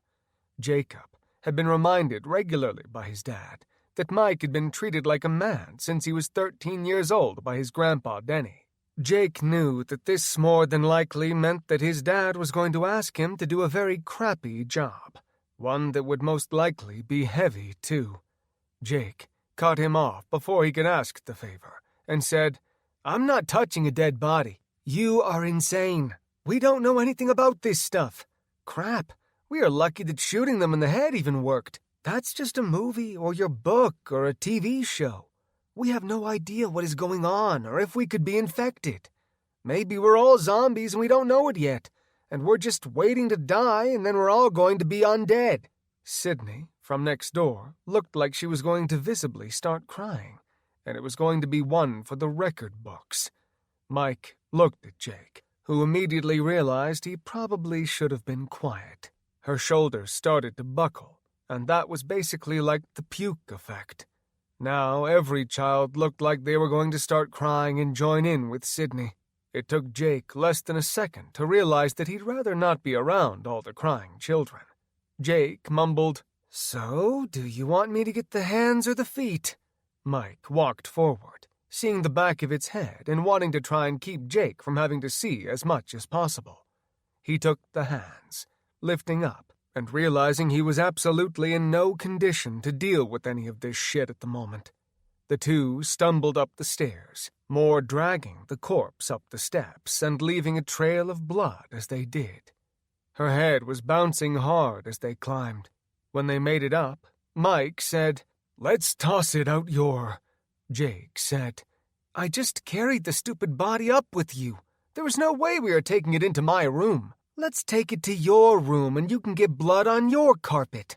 I don't want any of this zombie blood on my carpet. Anything I can do to not turn into one of those things sounds like a good idea. Although I do realize if you become a zombie instead of just a dad who looks like he's 3 sheets to the wind sick, has the flu and the craps, and looks like he's dying," Mike finally yelled out, "Enough, Jake. God damn. Okay, fine. I get it. You don't want to be a zombie, and it's obvious that all of us do. Take the damn thing through my room, but just remember, I have bigger windows and we're going to have to lift the body higher to get it out of there." Jake was in no way deterred by this information. They awkwardly got the corpse up next to the window, setting it on one of the dog beds to try and soak up the blood oozing out of the head. Mike slid the window open and pulled the screen out, letting it fall to the ground, not very concerned about the future state of it. The two stood the body up, getting the arms hanging out, and then heaved, lifting it up the rest of the way and over. Mike had thought that putting it in the back might do well, as he wasn't sure where the best place to drop a dead zombie off was at the moment. He knew if you killed a bee that others would come to find it. Mike hoped that these things, which in no way seemed intelligent, would be not like bees. The body count around the property was growing, and while he was perfectly fine with killing as many of these things as he had to, if it meant keeping everyone safe, he also did not want to try and have a zombie wall full of zombies climbing over other zombies in his front or backyard.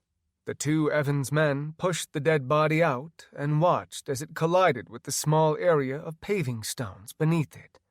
The crack and crunch it made as its skull, head, and neck vertebrae snapped was not pleasant. Jake looked at it for a second, shaking his head, and said, "Well, that's probably the worst thing that I've ever heard in my life, not counting when that one game was not getting made anymore." Mike realized that his almost 40-year-old brain was having a hard time dealing with this, and that there was absolutely no way Jake's young teenage head could quite handle what was going on. This actually made him feel even worse about Lily and all the kids in the living room, given the fact that they were all a range of 6 to 11 years old. He thought of Penny and realized she might have been only 5 years old. Mike said, without a lot of confidence, "Hey, it's going to be okay. I don't know why yet, to be honest, but if our family survives, it's going to be because we didn't sit around like a bunch of yuppies doing nothing, waiting for somebody to take care of everything for us." Jake nodded. He didn't quite understand yuppies yet, for which Mike couldn't blame the kid. They lived in a nice part of Ankeny, and Jake only thought that he knew what the ghetto was. Mike had mentioned to him more than a few times that most of his problems were what you called first-world problems, and only people with them would never think that saying was funny. The thing that Jake had going for him was that unlike most of the other kids, the Evans children didn't go on exotic vacations at the drop of a dime. They also didn't get multiple $1,000 gifts at Christmas. The nice thing about them was that if you asked why, they would straight up tell you we'd rather have the love of our parents than people that spoil us with things we don't need and then in the long run don't ever get to see our parents. Jake would typically brag to his friends, who were bragging about something that was materialistic, that he knew how to go out in the woods, hunt for a deer, get the deer, and then, unlike his grocery store-bound friends, could cook his own stuff that he provided for his family. Jake asked his dad, "So, are we going to stay here, or did you want to go to Grandma and Grandpa's lake house? Or do you even have a plan? I mean, I'm down for living through the zombie apocalypse and everything, but I feel like we probably better figure some things out if that is your plan of attack. If we're just going to wait for the zombies to come here and eat us, maybe I should just go downstairs and get my last round of Xbox in now before the Wi-Fi goes out." Mike, who obviously was older, thought about it, realizing maybe Jake wasn't being as affected by the zombies if Xbox was what Jake was worrying about. Mike said, "I think we should probably wash the dead zombie off of our hands. Then, after that, I'm going to give Mom a call and see where they are. I don't have nearly what Grandpa does, but I know that I have enough to get us over there and to his house. If we can do that, we can formulate a plan. I don't know if your aunts are going to be able to make it to Ankeny. It doesn't do much good for my heart knowing that neither of them has any guns at their houses. But hopefully Shauna living out in Polk City will make it far enough away that they don't have to worry about the dead coming for them." Jake nodded, and for the first time ever, raced to wash his hands. He yelled over his shoulder, "You realize if we were out in Polk City with Shauna, that we could literally hunt deer forever out in the woods and probably not run out for a really, really long time. We got squirrels, rabbits, and there's fish at the lake. I don't know if going all the way to Grandma and Grandpa's is that great of an idea. It takes 2 hours to get there, and that's when there aren't any issues with road construction or dead people walking around. We also go when there isn't any rush hour. I have to guess that there's a lot of people on the road right now trying to get the F out of Dodge." Mike snapped, "Don't say fuck, Jake. Fuck. You're right, though. I'm going to give Grandma a call, and then we can go from there. I think it might be smart at this point if you get every gun out of that cabinet, all the ammo gathered up downstairs and up, and you can keep the guns up here for now. The car is in the garage at least, and that is a good thing. although the idea of packing every single thing we own into it, plus you 3 kids, oh, fuck me. Where are we putting the 2 dogs, the guns, the ammo, the small amount of food we have on hand, extra clothes, coats, gloves, hats? It is not big enough by any means. Where are we going to put crap at? That's why Grandpa told you not to go and buy one of those foreign jobs. He said that you were going to regret it one day, that it was worth it to buy a Chevy like he does. Too little too late, Jake, and I am pretty fucking sure that Grandpa wasn't talking about buying a Chevy because of an impending zombie apocalypse. The man has never watched a horror movie in his life, so let it go. The truck wouldn't fit in the garage and still have room for my bike. I drive 60 miles a day. I need every break on gas I can get. Grandpa brags about 20 miles per gallon like it is a good thing. I'll take the nice rocket. I'm just saying, if you had Grandpa's truck, we could almost all fit in the back of it. As comfortable as that would be. We could get all that crap you were talking about. You know Grandma Diane would have a lot of good supplies, unlike us at the moment. We could get it all in the back of Grandpa's truck, and it has that cover on it, too. Or maybe we can just follow them down, as long as Grandpa goes on regular roads and not on gravel. Mike snapped. I've been driving on gravel longer than your little ass has been alive. There's nothing wrong with the car, and if you really want to go there, Grandpa probably isn't even filled up on gas, where I actually am for once. Mostly because I've been homesick. My car can go 45 to 50 miles per gallon if I keep my foot off the gas, which you know I always do. We could go to the lake and back without having to fill up, with absolutely zero issues. The idea, to be quite honest, of getting gas in abundance before it runs out probably isn't the worst idea. I'm pretty sure at some point, once everything settles down, we are going to need the gas to get places so that we can acquire items to survive. Jake didn't really respond. He just dried his hands off, which for a 12-year-old boy meant shaking the water everywhere. Mike realized it was a first-world problem, and it wasn't a big enough concern to yell at the kid. If he hadn't learned before the zombies came, he never was going to learn, and now it was too late. Jake headed into the closet where the gun safe was, shaking his head and whispering, "Should have bought a Chevy, Dad, should have bought a Chevy." Mike watched as the boy actually did what he was supposed to do. He was calculating and planning, and took one gun at a time, and then took the ammo to match the gun, taking it to the steps and making a line of ammo and guns. Mike walked to the front of the house, looking out Jake's window at the ground below. He saw that there definitely was no shortage of the dead. Something he hadn't counted on was the interstate, which was quite close to them. It would have been rush hour when all of this went down, and there would have been thousands of people commuting from Ankeny to Ames to Des Moines, where employment and higher-paying jobs were more readily available. The dead must have come off the interstate and bypassed the golf course, and must have been heading for the noises coming from the suburban city of Ankeny. Jake said, Dad, your hands look really gross. Do you think you could wash your zombie germs off, or what's the point of me doing it?" Mike scrubbed hard at his hands and forearms, hoping that the hot water would at least be around for a while. He'd never had many times, outside of a few tent camping trips, that hot water had not been an option. The trips had taught him and his wife that showering in hot water was a godsend, that they hated camping, and cold water and a scrub bath sucked.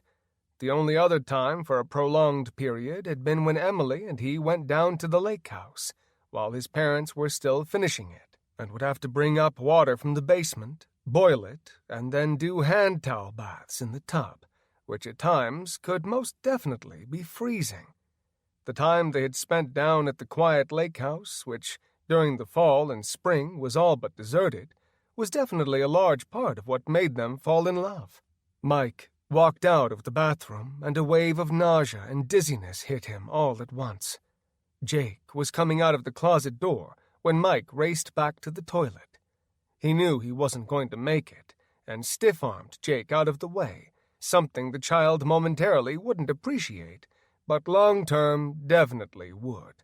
Mike let a spray of what puke he was able to expel from his body. Mike slid over against the wall and slowly lowered himself back to the floor, resting his head on the cool ledge of the bathtub. He looked over to see Rusty walking by the doorway. The small beagle must have thought things were safe for the moment, or he was sick of the kids, because he took his normal spot of lying beneath the bed where Harley wouldn't mess with him. Jacob almost lost his balance when his dad's weakened but still quite strong arm came up, pushing him backward and off balance. He could handle some pretty gross stuff, but when it came to vomiting, he could not handle it at all. Mike could hear the dry heaving from behind him, and felt guilty because of it. The backup vocals that Jake was providing did nothing for Mike's already very weak, sensitive stomach. He kept his head on the side of the tub, ignoring the drips rolling down his face from his own puke, and continued keeping still until all he could do was dry heave. Mike was going to say it, but Jake patted him on the back and turned the shower on, getting the puke and the smell out of his dad's line of sight. Jake said, "I think that I'm going to give Grandma Diane a call. I have a feeling you might just want to sit there for a second. You know, so long as no dead things come out of nowhere again. I'll call her from my phone. You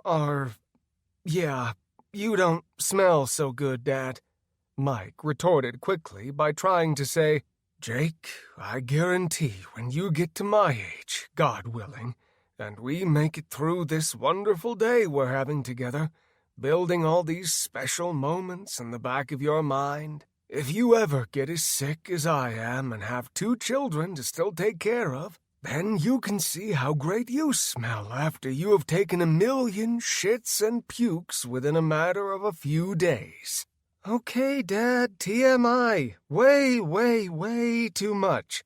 I just feel really special that we get to have all of these wonderful conversations, Dad. I mean, not every kid can say that his dad couldn't possibly be more honest about what is happening in life. Of course, no kid with the exception of Lily and Tony. I feel like maybe I should just make the call in my room so you can finish puking and crapping your guts out, or whatever fun things you feel like you still have left to deal with before you come back out." Mike was going to try and say something sarcastic back, but he didn't have the energy or the air for that matter. He waved Jake off, and the boy disappeared out of the room and around the corner, still carrying his rifle, which he did not look like he would be letting go of any time soon. Jake sat on his bed, feeling around on his comforter, trying to find his smartphone and the blankets. He had to use extreme willpower when he pulled it up, seeing that PUBG had a new update and new skins were available. He knew he had accrued a ton of coins the night before when he and some friends went on a raid against other groups, and absolutely massacred them. Jake saw a picture of his grandma and grandpa on his dresser, and realized it would be okay if PUBG had to wait. He did wonder if any of his friends were hanging out in any of the chat rooms. The thought that maybe he could get some information about what was happening definitely struck him as something to consider. When Jake saw the picture of his grandma and grandpa next to each other on the phone, he knew to call Grandma Diane, because his grandpa never had his on him. The only way he would pick up is if the 2 of them were already headed somewhere, because he kept his phone in the truck. He knew that Grandpa Denny would be the one driving, as long as he was healthy and not a purple zombie, and that Grandma would be riding shotgun and complaining, rightfully so, about him smoking in the truck, which is something that Mike had never been a very big fan of. He had finally got his dad to stop smoking even 1 cigarette on the ride down to their lake house, just by mentioning to the kids to make sure and mention that if they really didn't want him smoking in there with them, all the 2 children had to do was mention that they were feeling a little sick, and they might puke in his beloved truck. There was no cigarette worth having to smell a child's puke, especially in the hot summers of Iowa, after an empty puke-filled pickup had a few hours to warm up, sitting in a 100-plus degree garage. Jake tapped on the phone picture of his Grandma Diane and waited impatiently, hoping she would answer and praying she was okay. When no one picked up, He hated the scenarios of what could possibly be happening for her not to be able to pick up her phone and answer. He walked slowly back to his dad's room to fill him in on the news, or lack thereof. Chapter 9. Diane watched the zombie, looking as if it was biting Denny's foot. He was doing his absolute best to not in any way let it close enough to get clasped around his foot. Denny tried to get it away. He looked to Diane. He wasn't worried so much about saving himself, just all of the people he would not be around to help to save. He thought of his dark tan body going pale and purple and going after the woman who he'd promised to protect and love 50 years ago, and who for 50 years would have to worry about him trying to eat her. Denny was trying to think of what he could tell her to do to try and save him. Denny felt guilty for having to ask to be saved. He was old-school chivalrous. A woman shouldn't have to save a man. This was more than likely the only way he was going to survive, though. Diane watched him. She screamed at her body to move, but she'd never watched anything horror-related in all of her life. So the fact that every single thing her grandchildren, or at least Mike's children, joked about regularly was coming true had her feeling like she was standing in a neck-down coffin of dried concrete. The only thing she could do was feel, and feel she did. Like crying, like screaming, like a million horrible things running throughout her entire body. She watched for just a moment longer before whatever mental concrete keeping her in place finally broke free. Denny was going to say something to tell her to use her gun, but knew that he'd be more likely to get shot by Diane before he'd be saved by her with a gun. She hadn't shot a pistol in over 40 years, and the chances of starting now under this amount of stress, it was impossible to think they'd be okay in the long run. She could shoot like a champ when they'd first begun dating. Denny had taught her how to shoot, which had not met her father's approval. What had made the man more upset was when he'd flicked his smoke out of the window as he'd pulled up to take her out, and he'd brought her a pistol, which he'd picked up for her with his paycheck. When Diane's cognitive motor skills came to life, she raced out of view. Denny knew that she wasn't going upstairs, because there were still more dead on the upper level, and there was no way she could get past the dead that was sprawled out still trying to make a meal out of his foot. Diane never had any intentions at all of leaving her husband. When she ran to the back of the downstairs living room, she looked frantically for something that she could try and push the dead off with. Diane had made the basement into an African-themed room. Her husband had always mentioned how little sense that made, given they were both white, Norwegian, descendants of poor dirt farmers. They pretty much couldn't have had less to do with African Americans except being able to relate, coming from their Catholic upbringing that they had. Diane took an elephant that they'd had for 30 years and had traveled to 3 houses with them. It had to have weighed at least 15 pounds, and she was going to grab it, but realized it was going to put her much closer to the dead's mouth than she was comfortable with. Denny began screaming. The pressure on his leather loafers was getting tighter as the zombie's mouth began to clench around him. Diane traded out the elephant for a 3-foot-tall decorative metal giraffe. She looked at the legs on it, and looked at the dead, and hoped that it would be enough. She carried it by the head, running back to Denny, and sliding a full leg sideways in between his foot and its mouth. The metal held true, and Diane pushed up, using it as a makeshift pry bar to free his foot.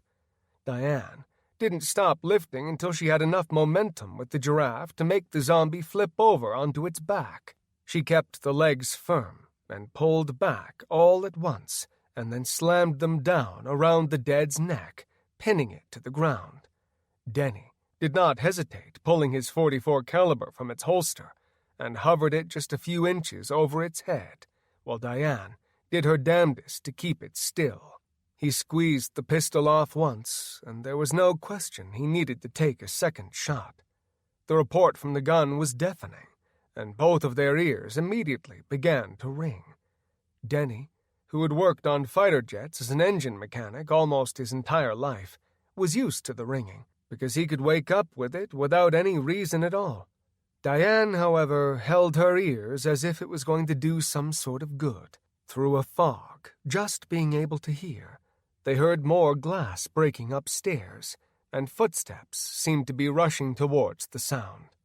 The dead didn't seem too bright, so they were unsure where the sound had come from, but seemed to know that it had come from inside of the house. The only upside was that it didn't seem they knew about stairs or basements or a house and its physical makeup. Denny felt like his back was getting tighter by the moment. He knew they had to get out of here, but at the same time going upstairs was more than likely a death trap. Diane looked up at the top of the steps, and 4 of the dead were staring back down at her. She cringed, but knew Denny's back couldn't do it at the moment, and this had to be done. She dragged the zombie far enough out of the way so that they could use the door if needed. They did not race down the steps. They literally jumped the first 10 steps, which led to a small, flat landing. 2 of them landed, while the other 2 missed the landing completely and continued their forward momentum, tripping down the steps, smashing their faces, till one of them broke their neck, taking itself out of the equation. Denny and Diane just needed to keep their feet and all other appendages away from the dead so that it could not bite them. Diane slammed the oak door closed, wishing they had something much more durable and reliable. The only reason they even had a door on it was to conserve heat and air in the summer. The cheap oak would do very little against 3 additional dead banging away at it. There were plenty of things in the basement they could try and put up against the door, but he wasn't sure if Diane would be able to move it on her own, and the thought of him trying to lift anything, including himself, was preposterous at the moment. Diane was frantic and unsure what to do. She didn't need someone to help her think, as she seemed to be firing on all cylinders now. She raced into the basement utility room, grabbing a few metal chairs they kept for when the kids came over for Christmas or Thanksgiving. When she came back, she wedged them so the tops were under the doorknob and the bottom was along the trim on the floor. Barely a second later, the dead slammed, kicked, and punched at the door. When they couldn't get through, the best thing they could think of was headbutting the door with all their might. But there was not going to be enough time for them to stay here too much longer.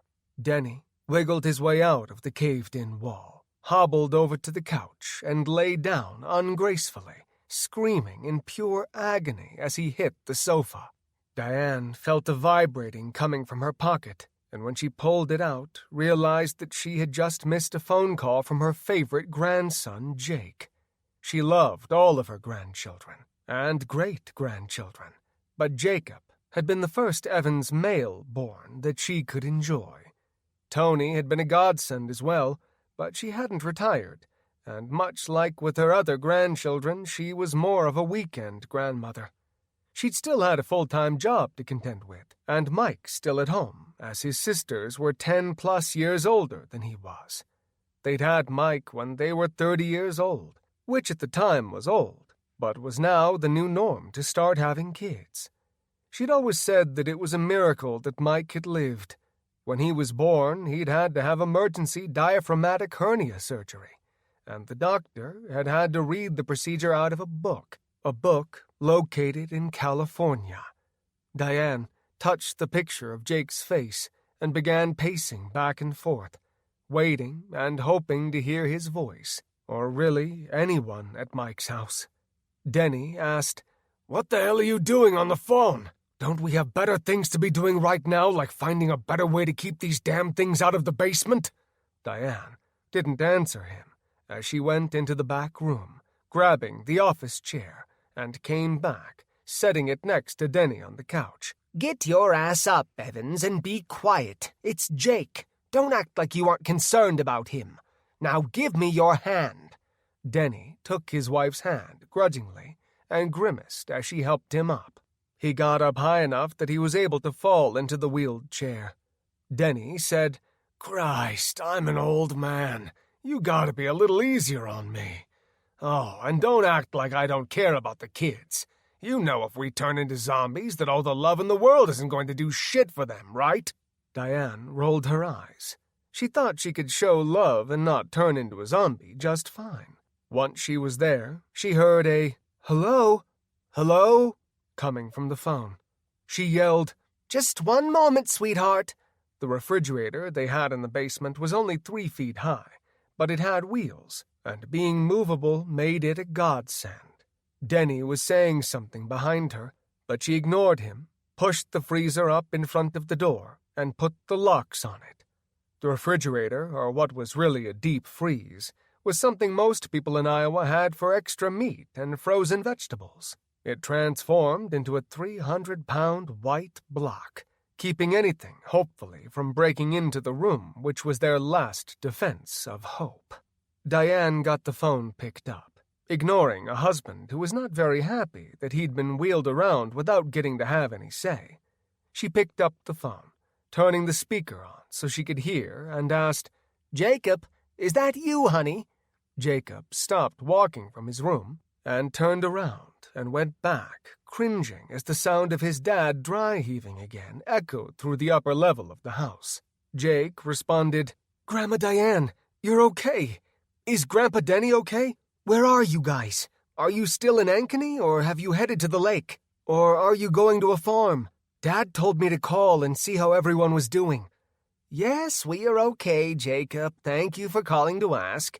Your Grandpa Denny threw out his back trying to keep those things from eating us. We're still in Ankeny, and have moved to the back room where Lily and you do your gun cleaning. But we have quite a few of those dead things in the house. It's starting to make me think that living on a busy road might not have been the greatest thing, as well as having the interstate basically in our backyard. Don't worry, Grandma. We live further away from the interstate than you do, and we have all kinds of dead purple people walking around being weird and creepy and trying to eat everyone. Is everyone at home? Have you guys heard from Tony? Is he on his way home?" Jake replied, "Yeah, we heard from Tony. Dad said that he was still at school, and he was going to try and get home. He had to try and find a car first, because I guess there was something wrong with his battery, and then it got towed. I'm not really sure, but I could tell from the look on Dad's face that he wasn't very happy with whatever Tony was saying to him. Lily is okay. She just about got eaten by a zombie, but Dad shot it in the head, and then we threw it out the window, so we didn't have a dead corpse zombie sitting around in the house, collecting dust. Mom is out because she had to go to work today.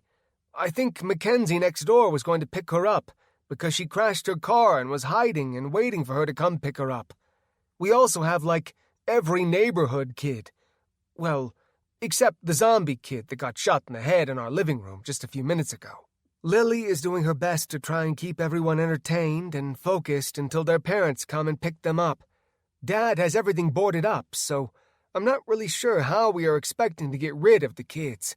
I guess they could jump out of my window, but I think that would be a great way for them to break their legs, and I don't think that is something that anyone is looking forward to having happen. I wouldn't think going to the doctor today is going to be that great of an idea, if you know what I mean. No, I don't think going to a hospital would be all that smart. We haven't really figured out what we are going to do because of his back, and then on top of everything else, being stuck in this back room, which was quick thinking on my part. But in the long run, I can't say that it is the best of ideas that I've ever had. Do you know how much longer all of those children are going to be at your house? No. As far as I know, there haven't been any messages saying that anyone was close enough to pick up the kids. Dad's been kind of busy dealing with zombies in the backyard and getting the house zombie-proofed. He's currently in the bathroom right now trying to puke his guts up. We have our fingers crossed for him, though, that he only has the flu and isn't actually going to give us the zombie virus or turn into a zombie himself. I'd feel really bad about having to double-tap Dad in the head to keep him from eating us and the rest of the neighborhood. Jacob, honey, I'm sure your dad is just fine. He will be feeling better before you know it. You just need to do what you can to help out today and be a big boy. Jacob cringed and replied, Grandma, I am like almost 13. In another year, I'll be able to drive a car, and not just a golf cart down in Missouri with you guys. I'm kind of a big deal, you know, being able to drive one of those already. I'll do what I can for Dad, and I'm sure he won't try and eat us. Did you want to talk to him or anything? No, I don't need to talk to him, but we might need help clearing out our house. I don't know that he'd be the best one to come for us, given his health, but unfortunately we might not have any other options that we can rely on. Your Aunt Shauna in Polk City isn't probably going to be too helpful, and Aunt Sharon in Des Moines might as well be on the other side of the earth at this point. I can't imagine what trying to travel today would be like. I really hope that everyone gets to where they need to be, and I would love a message from you when your mom gets home, so that I know she is safe. Yeah, I can give you a call or text, Grandma, but I will let Dad know that you guys are stuck there. Maybe we can come over once Sorry, I'm tired, Grandma. Once my mom gets home, maybe we can come and try and get you out of there. Does Grandpa have his back brace down there that he could put on? Denny had been listening impatiently and thinking the same thoughts about everyone getting where they needed to be safely. Denny said, Jake, it's down at the lake. You make sure if your dad hasn't already done it, that you guys get a couple of guns out and get them loaded. You know what I say about unloaded guns, right? Jake nodded his head and replied, Yeah, I know what it means. It means that if you have an empty gun and you don't have any ammo, you got one expensive paperweight or something that has moving parts without any good to come from it. I've already got my Henry you gave me for Christmas ready to go, so don't worry about us. Dad shot his first zombie already, so I'd have to say that either his pistol or rifle is loaded. I'm not sure which one he used downstairs, but I think he had the pistol because I don't know if he had time to actually get the rifle out. I've been trying to get all the guns by the steps, so when we do leave, if we leave, we can take everything with us. Can't shoot them if you don't got them. Get her done, right, Grandpa? You know it, buddy. Stay cool, and let us know what's going on once anything changes, okay? If you guys are able to leave for the lake, just go. Don't worry about Grandma and me. Diane said, Well, it would be nice if somebody could try and help us. I'd like to live a little bit past 70. I didn't work our whole life to have some purple zombies come in and eat our faces off. This is like the scariest thing I've ever seen in my life. Jake, who had read all of his dad's zombie series, said, Oh, you should see the zombies in the orphans, Grandma. They are terrifying. These things aren't that bad. We just need to make sure that we don't keep any of them around us. Or if we do keep them around, we really want to make sure we don't let them get into too big of groups. I don't know how we'll get around them, and I'm pretty sure Dad won't leave Ankeny without knowing that you two are safe. He said he wanted to know what was going on with Aunt Shauna and Aunt Butthead, but then we had to deal with the zombie. Once we threw it out, he decided it was a good time to puke, and God knows what else. I'll talk to you soon. Stay in that room, okay? Don't get bit by any zombies. If you guys haven't figured it out, shoot them in the head just like the movies. Got real lucky about that, huh? Diane could only shake her head. This child didn't fall far from the tree. She said, I'll talk to you soon. Tell Lillian, your dad and your mom, if you talk to her, that I loved them, and we will see everyone very soon, hopefully. We can only pray this thing isn't going to last more than a day. Jake knew that his Grandma Diane didn't have the stomach for a zombie apocalypse, and didn't want to say anything to upset her. He knew the chances of an apocalypse ending the same day it started were next to none, so all he said was, Yep, you know it, Grandma. Stay safe, stay inside, shoot them in the head, and don't go anywhere. Love you guys. Bye. Denny, who was just as proud of being in Evans as his grandchildren were, puffed up his chest, but only for a moment, because it felt like there was a knife being dug into his spine and ripped downwards. Diane saw this and just shook her head. You don't have any room for doing anything stupid, Dennis. You need to sit still and be quiet. You wiggling around is only hurting yourself. We don't have time for it. and we need you to be able to sit up and move if we are going to live through today. I need to try and get a hold of the kids. I wish Mike wasn't so sick and that his entire neighborhood wasn't currently at his house. Did you have any ideas for what could be done if he isn't going to be able to make it to us?" Denny readjusted himself and tried to think of an answer. Diane might have even felt bad for her husband, if such a thing was possible and he was able to keep his mouth shut. Denny said, "At least one of the kids took the things that he needed to learn about guns from me and never forgot. As long as they have bullets at Mike's house, and they can keep themselves safe, I think they'll last a while just fine. I hope they just sit still until we can either get everything figured out, or we can group together and get the hell out of this place." As much as I love this basement, it's starting to feel like we might be in our own prison. There's no way out of here, and with your back, I don't even know if you could climb up to the egress window and do the ladder.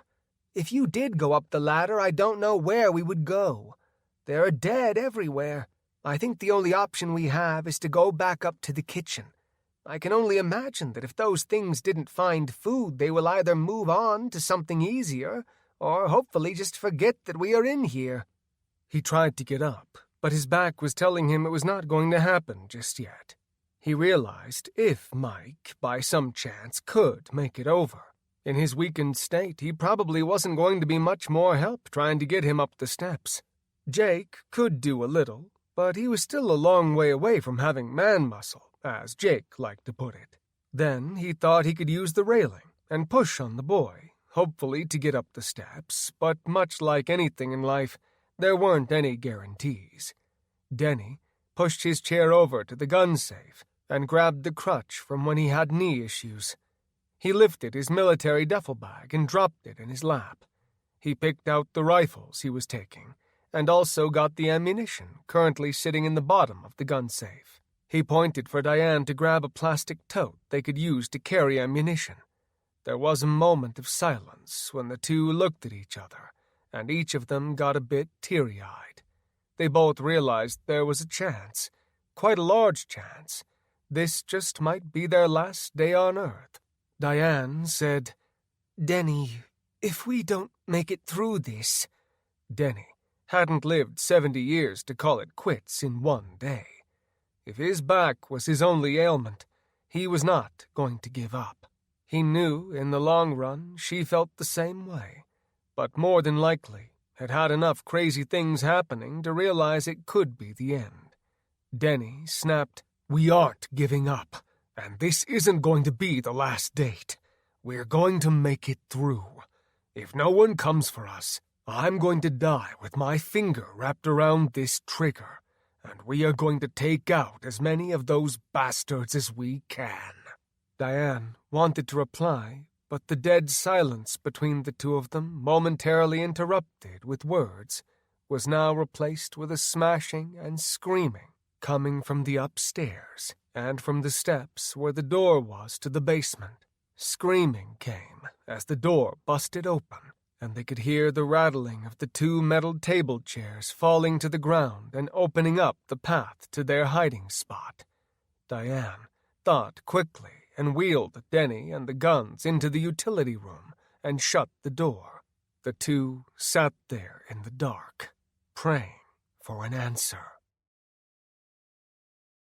Chapter 10. Jacob stuck the phone in his pocket and walked back to his dad, still heaving in the bathroom. He never felt so many emotions in his young life as he had today. He hadn't lost any of his grandparents, and all his great-grandparents had passed before he was old enough to feel bad about their passing. One thing Mike had told Jake since he was a little boy was it was not nearly as hard getting old as it was watching those around you getting older. He'd seen his Grandpa Denny hunched over, just trying to walk to the kitchen numerous times. When Grandpa found something Jake liked, that was what Jake got. So there had been many times the two had had massive eating sessions between the youngest and oldest Evans. Denny had begun making homemade beef jerky when they would spend the night. Jake cleared his throat, trying to catch his dad's attention and to not scare him, keeping true to the do not startle in Evan's male way of living. Jake said, "Hey, Dad, so Grandma called back. I guess that Grandpa hurt his back, but, no zombies ate them." Mike instantly felt a sense of urgency to his parents, and that he needed to go and save them. They had done everything to take care of him his entire life, and this was one rare time that a child could do for them which they could not do for themselves. They were definitely in dire need. When Mike felt like he wasn't going to be able to get any sicker, he slid down to the ground, laying on the cool tile, grabbing a dirty shirt off the ground and using it to wipe any remnants off his face. He looked to Jake and said, "Hey, buddy, do me a favor and run downstairs and get Dad." "Dad, is this really the time?" "I don't know, Jake. I think if you want to question me, there's a really good chance you might end up with my foot diagonally in your little tiny ass. How does that sound to you? Bad? Good. Then listen up and go down and get my boots, and in my backpack I have some anti-diarrhea medicine. I need that and some water."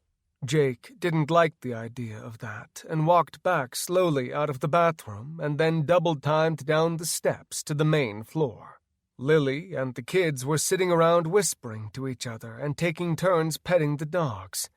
They held their collars, not letting them near the doors or windows, which were boarded up, but would most likely not take a lot of force to break them free again. Lily said, "Jake, where is Dad? Is he doing okay?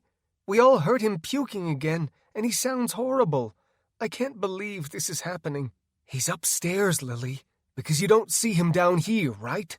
I'm pretty sure he didn't jump out the window either." "Okay, so I knew he was upstairs. Thanks for your help on that. I don't need to hear your crap right now.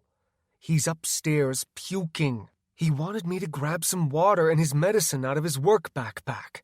He needs to feel better soon. Do you think he's going to turn into one of them? I am leaning towards no, but I only think that because everyone else running around seems to have turned into one of them already." "What do you know, 12-year-old?" Lily said. "What do I know? I know that while you got to sit down here, I was upstairs trying to shoot anything walking by us." "Yeah, well, I was only down here because Dad wanted me to keep all the kids from freaking out because everyone outside is trying to eat us. So, since I had it so easy, as you think, I think you just have forgotten, unlike you got to be upstairs with a weapon, and I got to have a kid start turning into one of those things in front of me. By the time someone realized and started screaming for help, it was already after it had come running for me. If you'd like to stay down here, then just say the word and we can trade. I can shoot a .22 just as well as, if not better than you. In your dreams. Whatever helps you sleep at night, Jake. Dad's bag is over by the couch or behind it, probably." Jake was thinking about it and took the bag upstairs, dropping it off by his dad. He took a wood box from the top of the gun case and poured a few handfuls worth of bullets into a sock, grabbing the smallest rifle that fit his sister. He ran it down to her, and a small smile hid behind her eyes. She took the gun happily, though, unscrewed the loading spring in the stock of the gun, and began dropping bullets into the stock of the gun, something she always thought was cool. Jake yelled as he went back up the stairs. "Make sure you keep the safety on. Shoot him in the head if anyone turns." Lily looked at the group of kids in the room. She said, "None of you guys are going to be zombies, right? Everyone is feeling okay, right?" The children, who obviously understood exactly what the purpose of the gun was and what had to be done, nodded yes. Rylan, a 6-year-old boy from down the street, or the bottom of the sack, as his parents, Brent and Marcia, would call it, raised his hand. Lily nodded towards him, and he said, "I don't feel all that good." Lily was just putting the spring that held the bullets back in as those words hit home. She pulled the charging metal tab back, getting a bullet in the chamber before standing up slowly with 2 hands on the gun, ready to point and fire. Lily tried to look calm and asked, "What do you mean you aren't feeling good? How long have you been feeling bad? What is it that isn't feeling good?" The boy was holding his stomach and looked like he almost had a sweat starting on his brow. His sister, Haley, who was only 2 years older, put a hand on his shoulder, taking on the motherly approach, which was slightly comical given she was 8, and asked, "What's wrong with you?" He replied, "I think it's my tummy. It doesn't feel very good at all. It is like there's something inside of it twisting and pushing in all directions." Lily watched Haley, and for some reason felt better by the fact that his own sister didn't look like she was freaking out. Rylan looked at Lily and asked directly, "Are you going to shoot me? Please don't shoot me." Lily said, "No," but shook her head yes at the same time. Everyone in the room kind of tilted their heads like a dog in question about something. Rylan asked, "You just shook your head yes and said no. I don't understand that answer. Does that mean you are going to shoot me, or you aren't going to?" Lily said, "I don't want to shoot anybody. I just don't want anyone else to die today. Do you need medicine or something to eat?" The boy looked embarrassed and whispered, "No, I don't want anything to eat. I think that was the problem. Dad made pork tacos last night with jalapenos, and I might have eaten a little bit too much." Haley had a small sigh of relief. She cut off whatever her brother was going to say next and said, "He had like 6 helpings last night. Dad thought it was funny he was putting hot sauce on everything. I don't think Mom usually lets him have that much food and that much hot sauce. I think I know exactly what's wrong with his belly." Rylan nodded his head, looking like he was starting to bounce up and down a little bit. Lillian asked, "So what are you saying? I know what happens when Jake goes crazy with his buffalo sauce or Dad's hot sauce for his burritos." Haley said, "I think he needs to take a crap. Rylan, do you need to go to the bathroom?" The boy answered with actions instead of a verbal answer. He raced past both girls and leapt over the stain of blood on the carpet. Rylan was already unbuttoning his pants as he rounded the corner, and the entire group got a full-on view of the 6-year-old butt as he was jumping up and down. The door slammed to the bathroom, and a moment later it sounded like a small bucket of water had been emptied into the toilet. There was a sound of relief that definitely let everyone know he felt, more than likely, 1,000,000 times better. When Jake came back out the second time, his dad was tightening a belt and putting on a hoodie over his t-shirt. He had his steel-toed motorcycle riding boots and was sliding one on after the other and getting them laced up tight. He had a magazine sitting next to him for a 9mm carbine rifle, as well as a pistol. It looked like he had a backpack that had a few rounds in it as well. "Hey, buddy, do you think you can hold the fort down for a little bit? I already feel like shit, and I don't think I could feel any worse if anything happened to Grandma and Grandpa. I'm pretty sure you guys are safe here, as long as everyone downstairs is looking okay and feeling okay. I promise I'll get there and back as quickly as I can. If anything happens, try to get everybody next door and over to Michael's house." "Can you even drive?" Jake asked. "It isn't going to be driving that I'm doing so much as riding. I think I have a better chance of getting over there on my motorcycle." "Right, because you were doing such a great job with your balance today. I'm sure a 500-pound motorcycle is only going to add to your success rate. Why don't you just take the car? You aren't going to get Grandma and Grandpa on the bike, because you know Grandma probably has a truckload of stuff packed, and even better chance Grandpa probably has a truck full of guns. I guess that's considering they've got anything accomplished before they had to hide out in the basement. Oh, and don't forget, when you get back, Mom is going to kill you for leaving us and for riding your motorcycle sick." Mike thought about the idea of trying to ride with both parents on the motorcycle and almost smiled. It broke his heart to say it aloud, but Mike replied, "If I can get there and get inside and get them safe, then when it is time to go, I will just leave the bike there.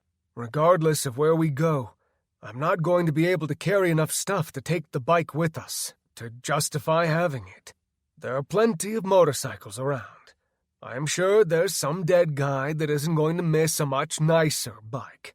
Not to badmouth the boulevard, of course. It isn't such a big deal about keeping my balance with it either. All I need to do is get on the throttle, and then the bike pretty much takes care of everything else so long as it isn't snowing. It's spring, so it probably isn't a real big concern. And it isn't windy. I can wear my helmet, and that is going to give me a little bit of cushion so that I do not have to worry about getting bit on my face, at least. I'm going to have you open the garage door once I get it running. When it's clear, I'm going to make a straight shot for Mom and Dad. I just hope it is a much better idea than what I think it is at the moment. Jake, accustomed to sarcasm and very talented in it, answered as honestly as possible, saying, "Oh, I definitely agree it is an absolute crap idea, Dad. If you crash, you could get all sorts of messed up. On top of all that, you still look like crap, and you don't know what the roads are looking like. What if you can't get through? I know it's only a few miles away.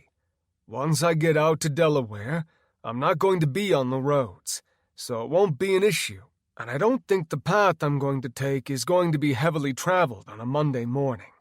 So what is it you're talking about, Dad? I don't think you make sense, or you are just crazy. Seriously, what's the plan?" "Just go get your sister. I want her upstairs watching the window so you can open the door. If anything comes in, start shooting anything purple and ask questions later." Jake stood for a second, thinking about what his dad was saying, then walked to the gun cabinet and pulled out his pheasant shotgun.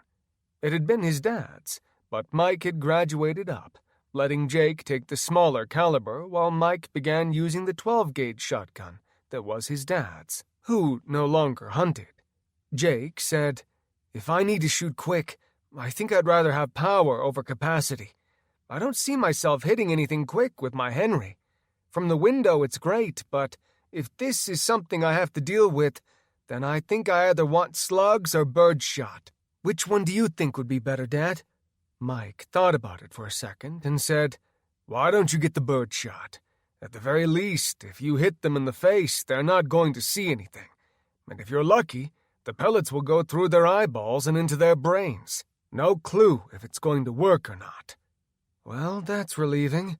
What do you want me to do if it doesn't work, Dad? I mean, I'd be okay if they were blind, but I still don't want them coming towards me or the house where everyone is. If we're going to protect people, we might as well do it right, right?" "Yeah, I agree 100% on that. But you do need to think of one small consideration about that. If it doesn't work out like you want it to, all you need to do is finish out the 5 rounds and have slugs ready to go. Your second option is either take the 12-gauge down there, or maybe you could keep your Henry by the door. You don't have to get them close, but if they're going to come at you, more than likely it's going to be in a straight line. If you just keep your bead on them, I say you have a better than good chance of knocking them off their feet and down for the count. I hate that you have to think about this, or even do any of this. I would never in a million years wish for you to have to go through a zombie apocalypse. I don't want to be in a zombie apocalypse. I can sure as shit guarantee you that your mom does not want to. And I can only imagine how frantic your Grandma Diane is at this time." "No, believe it or not, Grandma actually sounded like excuse my French, she had her shit together, Dad. She wasn't freaking out at all, although I could hear Grandpa yelling in the background. I feel like I should probably go with you. I hate riding on the back of the motorcycle, though. You're the only one that looks cool when you're a 12-year-old boy riding with his dad, and I've heard in more than one TV show with bikers that they call that riding bitch, which I can't say I'm super delighted about the idea of.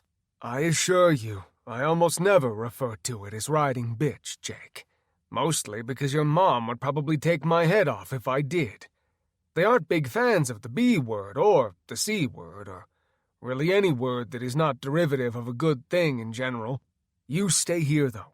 There is no way I can take you with and leave Lily to hold down the fort for everybody with the mutts.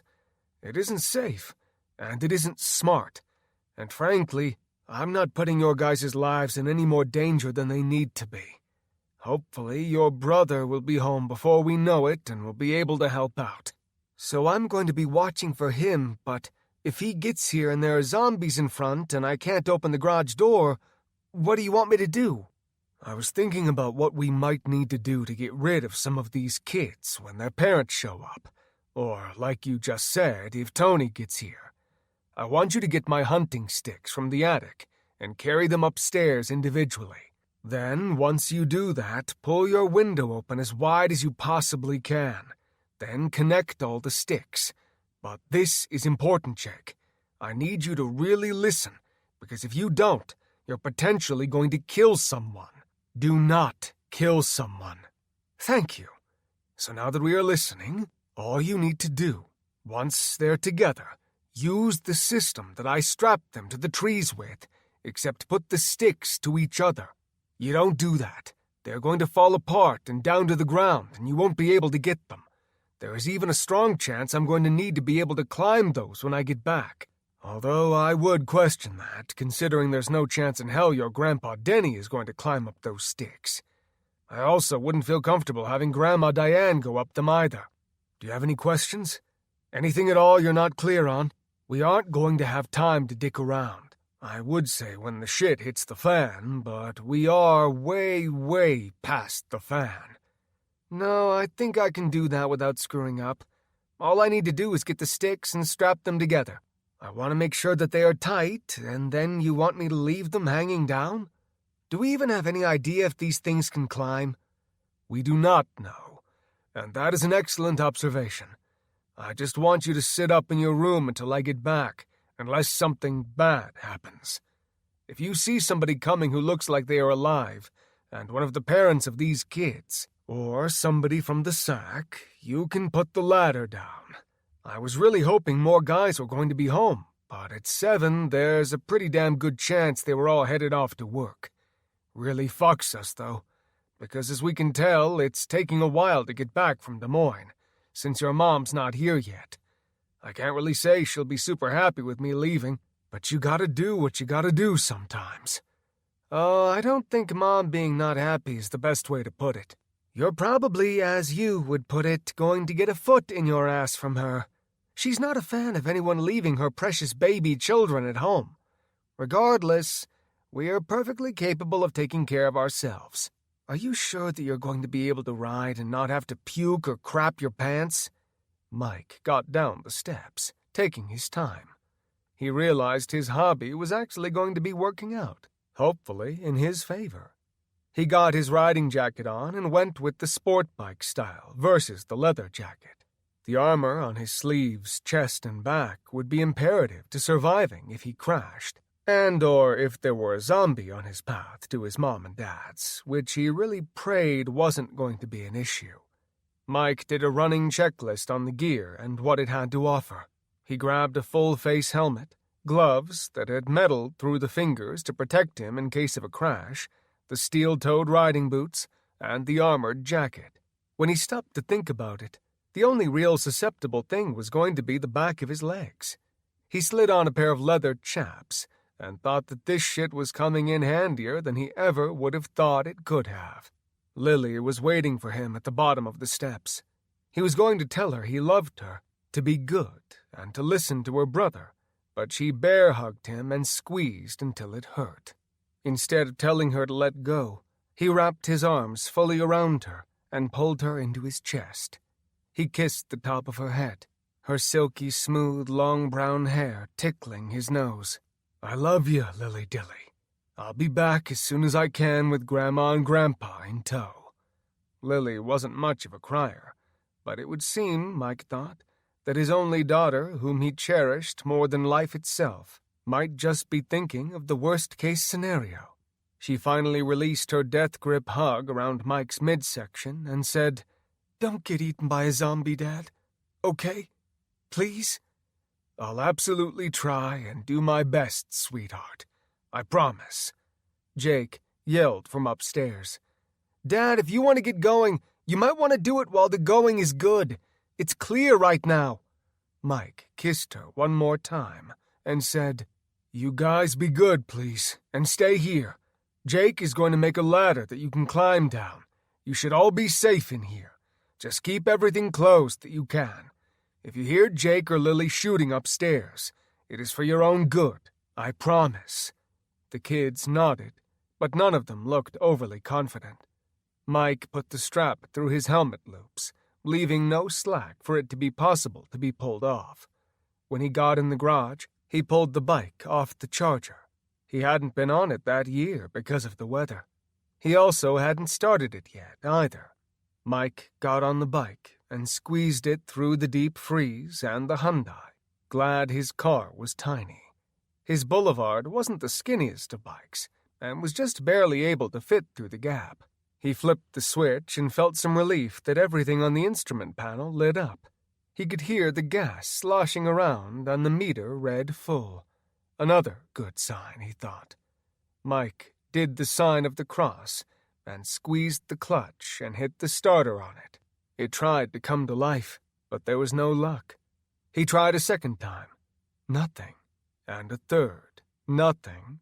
Before finally, on the fourth attempt, hit the starter one last time, and a puff of white smoke erupted out of the muffler, filling half of the garage with smoke. Mike tried not to get cocky. He let it idle for a few minutes before starting to give it some gas. He looked at the tires, and they appeared to be good to go. A second later, he took one deep breath and nodded to Jake with a thumbs up before he watched as the door began to rise. Chapter 11. Brent attempted to pull his phone. However, Karen yelled, "What are you doing? They are barely keeping James on the ground. Why the hell aren't they hitting him or tying him up?" Brent shook his head. There weren't any real practical answers at the moment. None that made any sense, at least. He said, "We need to get out of this field, away from James, and back into our cars and get the hell out of this place." Brent nodded, thinking how he could not possibly agree more with her at this point in time. Karen was trying to stay calm, but couldn't. She said, "I understand that, but how do we get away from James? He's going to be able to keep up with the tractor. It won't do any good to let him just catch up to us anyways, will it?" Brent contemplated that, and as much as he liked James, he absolutely loved his children more than life itself. Brent opened the door to the tractor and climbed down slowly. He ran up to the three men and said, "We don't have any options here, guys. We need to fucking do it." Sean, who wasn't busy feeling fire race through his arms, said, "But guys—" "But nothing, Sean. We won't outrun it, and we aren't going to tie him up with anything. There isn't anything to use." Mike's arms were quivering. He yelled, "Guys, I can't hold him much longer. If you are doing it, then do it now. Please, please do it now." Brian was doing better, as he worked out fanatically. Mark was more of a 12-ounce curl kind of a guy. Brent grabbed the bar that the men were talking about and, unlike Sean, didn't hesitate. Mark let go of the arm a second prematurely. Brent brought up the bar with as much force as he had brought it down. James pulled his arm free and rolled out of the path of the bar. Brent couldn't stop in time, and when James pulled free, he made Mark fall forward and not the way that he wanted to. Mark took the hit across the top of his back, and Brent held nothing back. When the force of the bar struck the back of Mark, it knocked him flat to the ground. Brian was still doing his best to try and hold James down, but now, with one arm free, James was an opponent without any knowledge of his limits. James had all the strength of his best day, and it did not wear down. He used his free hand to grab Brian, and as Brent was bringing the pipe up a second time, he pulled Brian towards him and, coincidentally, into the path of Brent's second well-aimed strike. Brent was able to stop this time, but James had not been interested in using Brian as a shield. James had one thought, and it was burning through his inner self. I need to eat. I've never been so hungry in my entire life. All I can see is food. Food for as far as the eye can see. James came up off the ground and tried to pull Brian down at the same time. He wrapped his teeth around a vein pulsating in Brian's neck. Brian screamed as James's teeth clenched around the vein and tore through it in one animalistic bite that would prove fatal for Brian. James chewed happily as the blood soaked his beard a crimson red. Brian rolled away when his skin was no longer holding him there. He felt its flow increasing as he became more frantic and nervous. Sean yelled, "Holy fucking shit, what are we going to do? I can't believe he got Brian. What's going to happen to him? What can we do? You need to get him help. Get on the radio." Brent looked at him and answered as honestly as possible. "He's going to die. There's nothing we can do for him. I've never seen that much blood in my entire life come out of a person. Mark, are you okay?" Mark was trying to get up, but he felt pain like he had never experienced racing across his spine. He wiggled his toes and feet as he tried to get up, realizing there was a better than good chance that his spine was not broken, and he thanked God for that. He had never been hit so hard with anything in his entire life. Mark said in more of a groan than his normal tone, "Yeah, I think I'm okay. You hit me with a fucking bar. Get me up off and away from this guy now." Brent and Sean both reached down to try and lift Mark up to his feet and get him moving, and as they did, James lurched forward. James had just finished chewing his first bite of mouth-wateringly pleasurable flesh and realized his hunger had not been quenched. He rolled to the side, taking both hands and pulling Sean's ankle towards him. James ripped into his Achilles tendon viciously. Sean kicked at him as he did so with his good foot, no longer trying to help Mark, but to simply save himself. Sean was using his good foot to kick James in the face as hard as he could. The crunch of the bones breaking in James's face was hauntingly loud. Sean lost his balance when his Achilles tendon was ripped away and made the muscle connected instantly go limp, leaving nothing to support him. The only option left was to fall hard to the ground. Brent saw everything going to shit and stepped back, pulling as hard as he could to get Mark up and to his feet. James came forward, taking a small bite into Sean's thigh and then into his stomach. The tan shirt he donned as part of a uniform no one had asked him to wear quickly transformed red. James tore into his love handles and did nothing to slow himself down. This was his first real feast, and it was a meal meant for a king.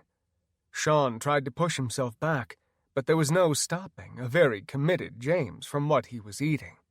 Sean punched him on the top of the head, and James came up, his face completely soaked in blood, and gripped his hand.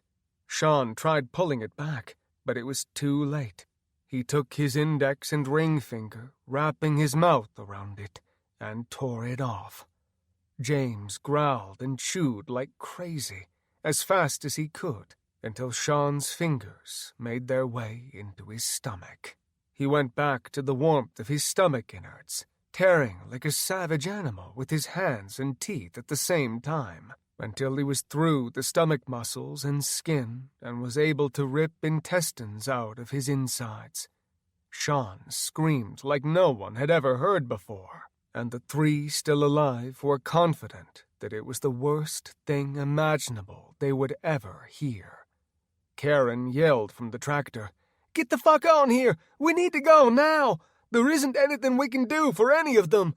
Brent and Mark did not disagree, although it hurt their hearts to have to leave friends behind.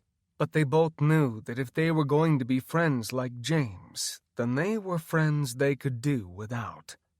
A moment later, Brian started to rise to his feet, looking around and confused. His neck hung a little bit off to the right, as the skin and muscles needed to keep his neck upright had been feasted upon. Brent let Mark put his arm around his neck, and he helped him go as quickly as he could to the tractor. There was no room for all three of them to be able to ride inside of it. It was a one-seater, and therefore it pretty much just fit one driver. Brent was doing his best to think on his feet, but this shit was getting ridiculous quick. He was the only one that drove the tractor, and he was not about to do on-the-job training right now. Mark screamed in agony as his back and neck started to react to the trauma he'd encountered by Brent's hand. Brent looked in the cab, seeing Karen motioning for them to hurry up. When Brent looked behind him, he saw James, Sean, and Brian were all coming towards them. James was in the best zombie physical condition out of any of them.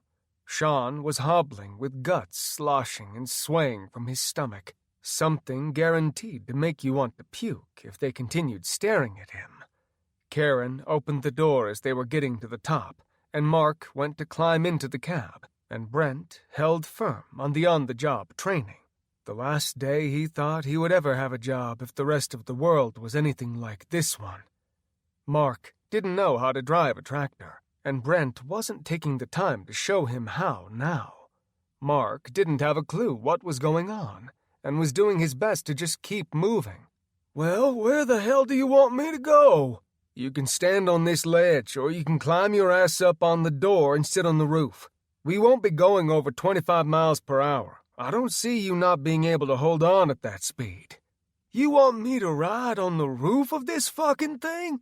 I don't give a fuck what you do, but every second you piss away whining is another one that those things are getting closer with. Us not moving is keeping them from running, I assume. We need to get this thing moving now." Mark looked at his options. Riding on a 1-foot piece of steel while holding on to the door handle, or riding on top of the roof. Mark couldn't say he preferred either choice, but the idea of keeping both feet while standing straight on this little platform with tractor tires as large as he was beneath him was less than appealing. Mark cursed under his breath as he climbed up atop the tractor cab. When he got up there, he held on for dear life and tapped on the top of the window, letting them know he was secured, or at least as secure as he was going to be. Brent didn't screw around and brought the giant diesel-powered tractor to life. He looked over his shoulder and saw that the three still walked towards him. Brent put it into gear, and the three began to move forward quickly. It jumped forward quickly, faster than Mark had expected. It almost made him roll off the back of the tractor's cab.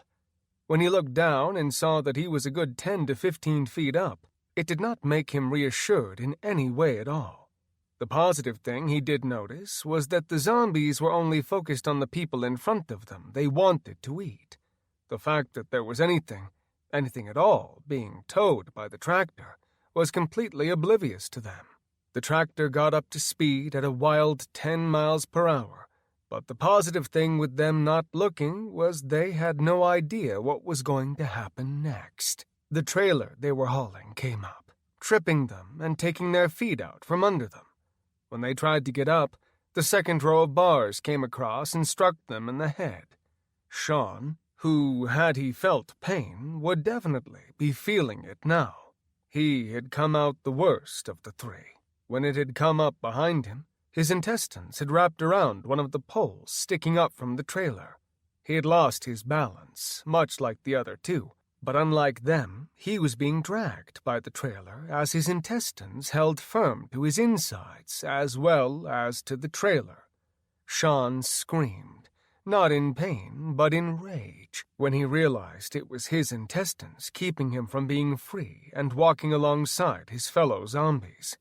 He pulled himself up by his intestines and started to gnaw on them, soaking his mouth and mustache in dark crimson blood. Karen said, "I can't believe this is happening. He's eating his own guts. What the fuck happened today? It's just another Monday. I don't understand how hell froze over in one day. Do you think that everyone is like this, Brent?" "If you would have asked me any other day, I definitely would have said no. But given the state of 3 out of 6 people on my crew, I'm going to have to say I think it's very possible such a thing could be happening. When we got the initial call on the walkie-talkie, the guy did not sound very good. At first he wanted help, but then all I heard was screaming and cries for help, of pain and suffering. I won't lie, I'm debating if going to the seed camp is the right move here. Can you imagine if all of those people are there dealing with the same things we are? I don't know how the hell we'll get out of there. I mean, if you come with me, we can take the tractor back to Ankeny. We aren't going to have a plethora of gas when we're done, but at least we will be there. And unlike this tractor, we won't have much in our way that this can't go over. What do you say? I say we keep the fuck out of Dodge if that's what it comes down to. I don't live in the direction of the camp either, so all we are doing is wasting time. If you think this tractor can make it all the way back to your house, and you don't mind taking me with, then I'd be happy to go.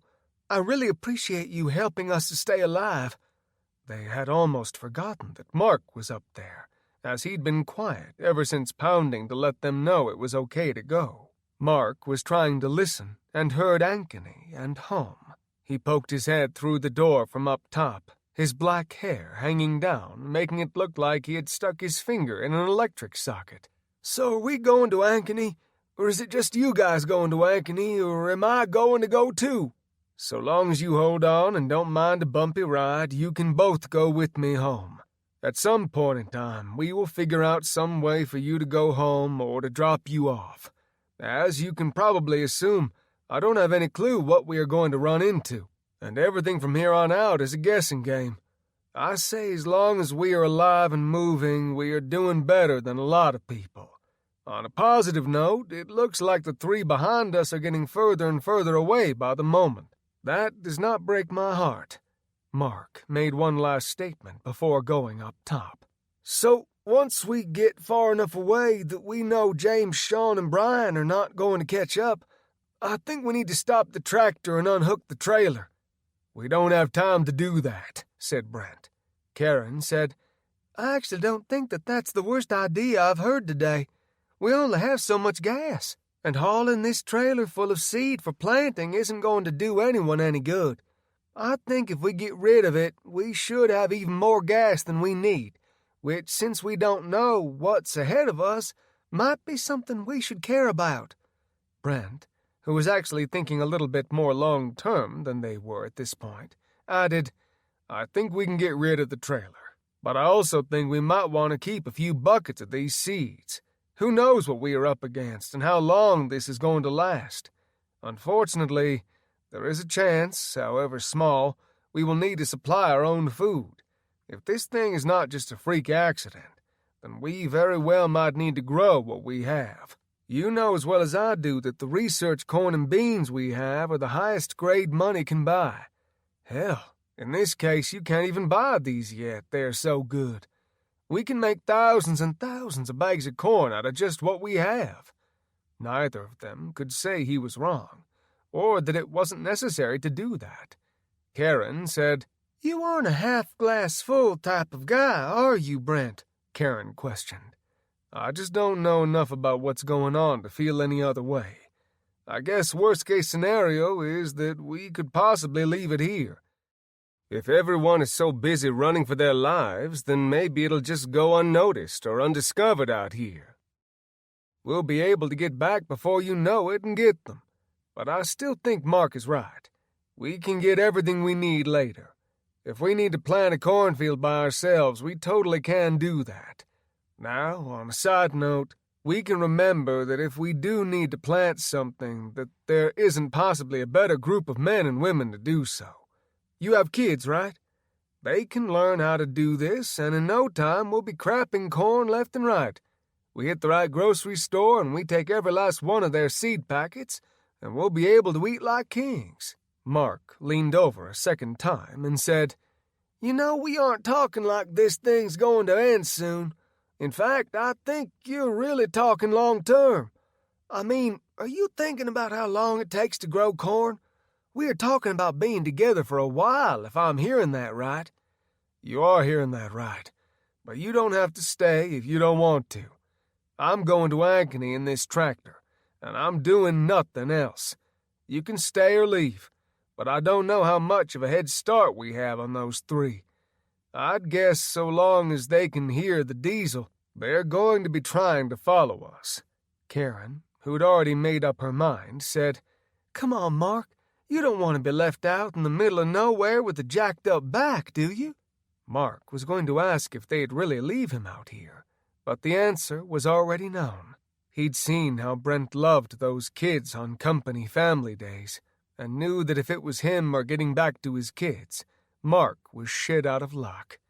Mark thought about it, and not having anyone to go after did make him realize that there was no reason he needed to go back to his house. He was thinking that staying in groups was probably safer, but the group is what had hurt him, and also saved him. Brent said, "So what's the plan, Stan?" "We just keep going, and I guess we keep the planter trailer attached, since there's nowhere else for us to put it if we get rid of it.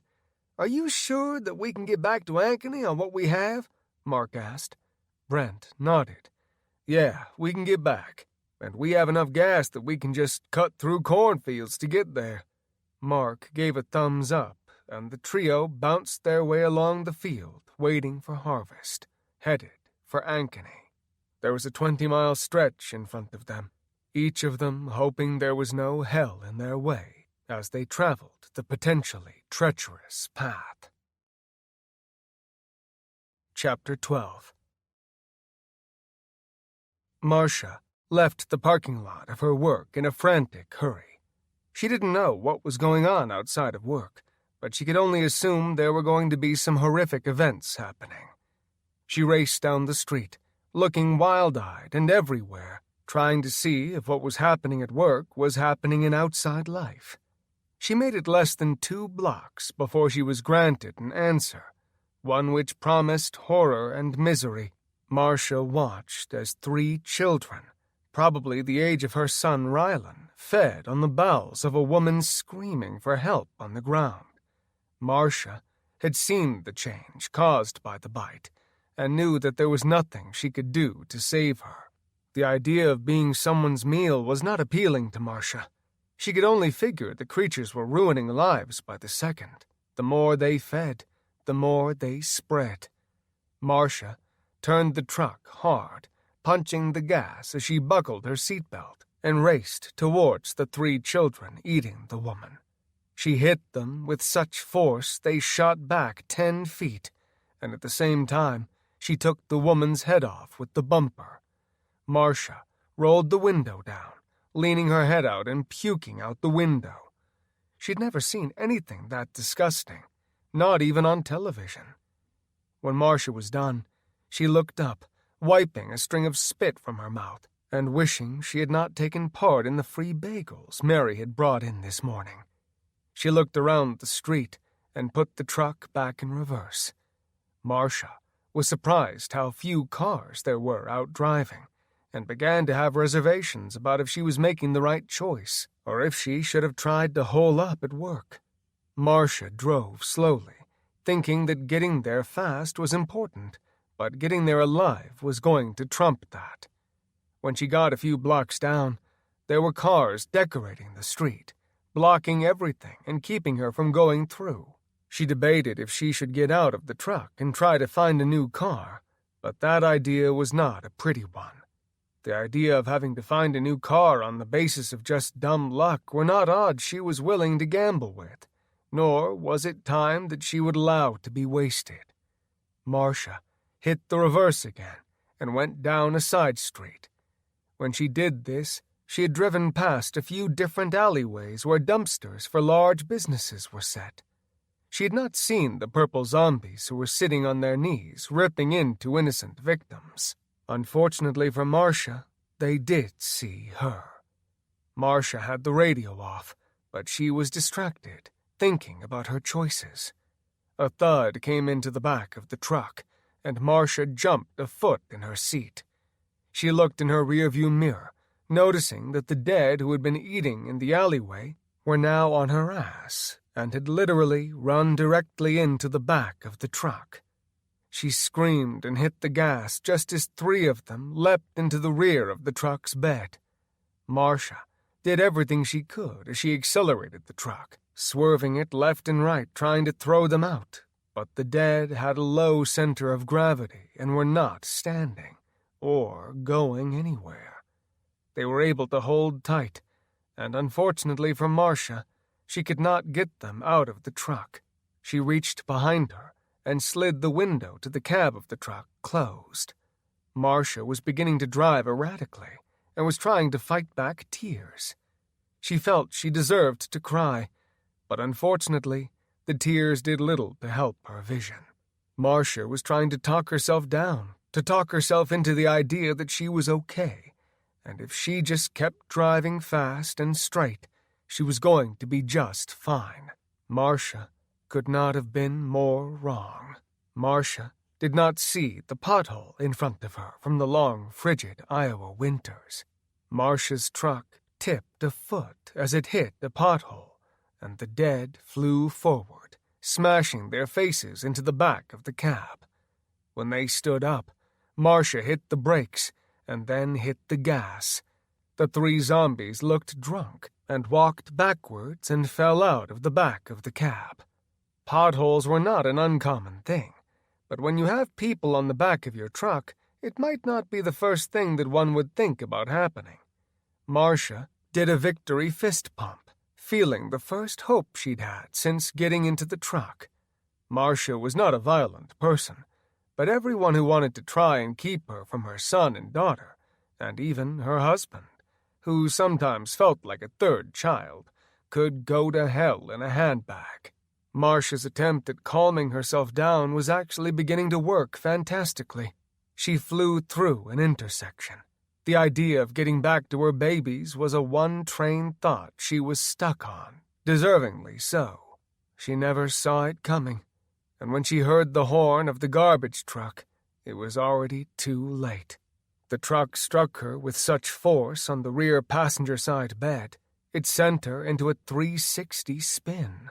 Marcia screamed as the truck spun, and when she didn't think it could be any worse, the truck had so much momentum it went upside down, flipping and doing so many rolls she wouldn't have been able to count them.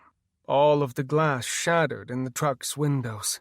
The broken glass, unfortunately for Marcia, was trapped in the bed. It was like a million paper cuts for Marcia as she bounced back and forth, the glass covering her face and arms. It all happened so fast.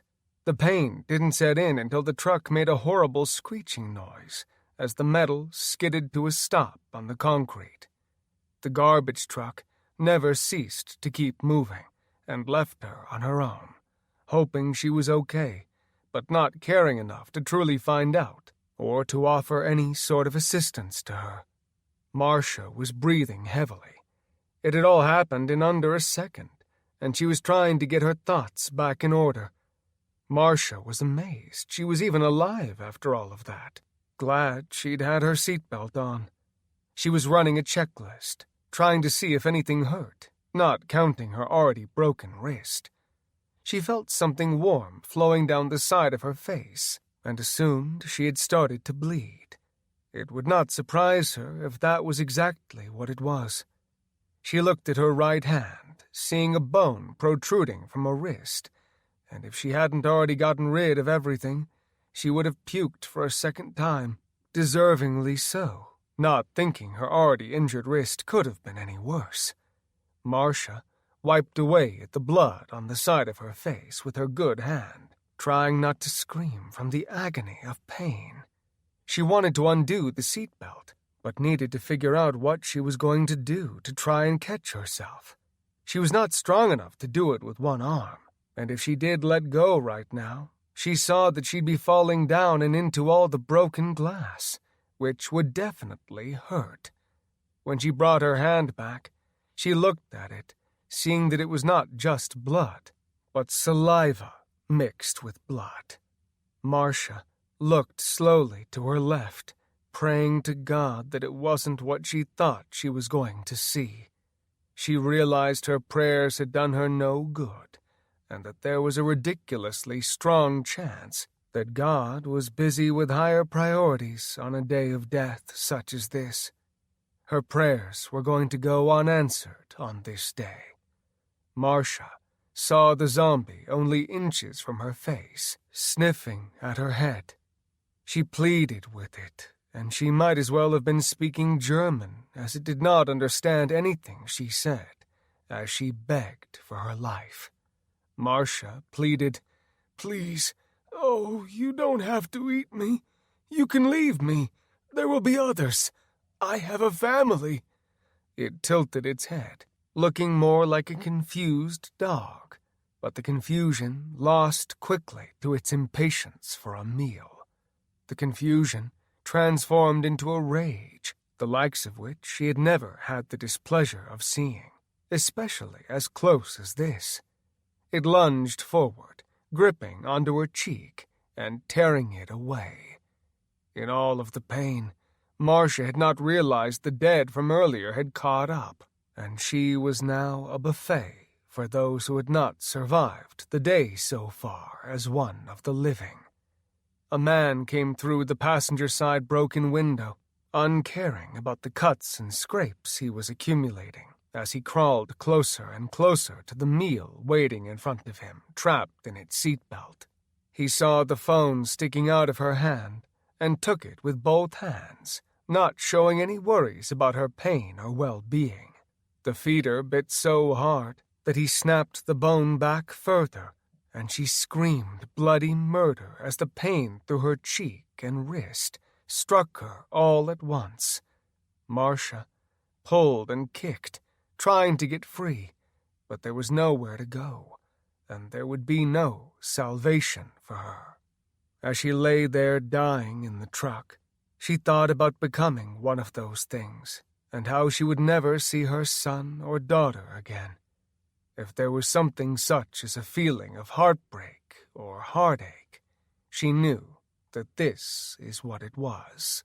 Marcia watched through tear-filled eyes as the dead sat next to her, chewing on its piece of cheek. The man who had pulled on her wrist was able to dislodge and rip it off.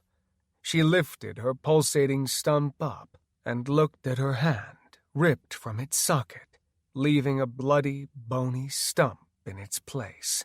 Marcia could not stop screaming, and that was when a third zombie came in through the truck, pushing the man chewing on her hand like a turkey leg out of the way and wrapping his teeth around her jugular, ripping it until it came free, and she finally, luckily and unfortunately, passed out, temporarily, until she came back as one of the purple dead. Her phone sat watching her as she dangled in the cab.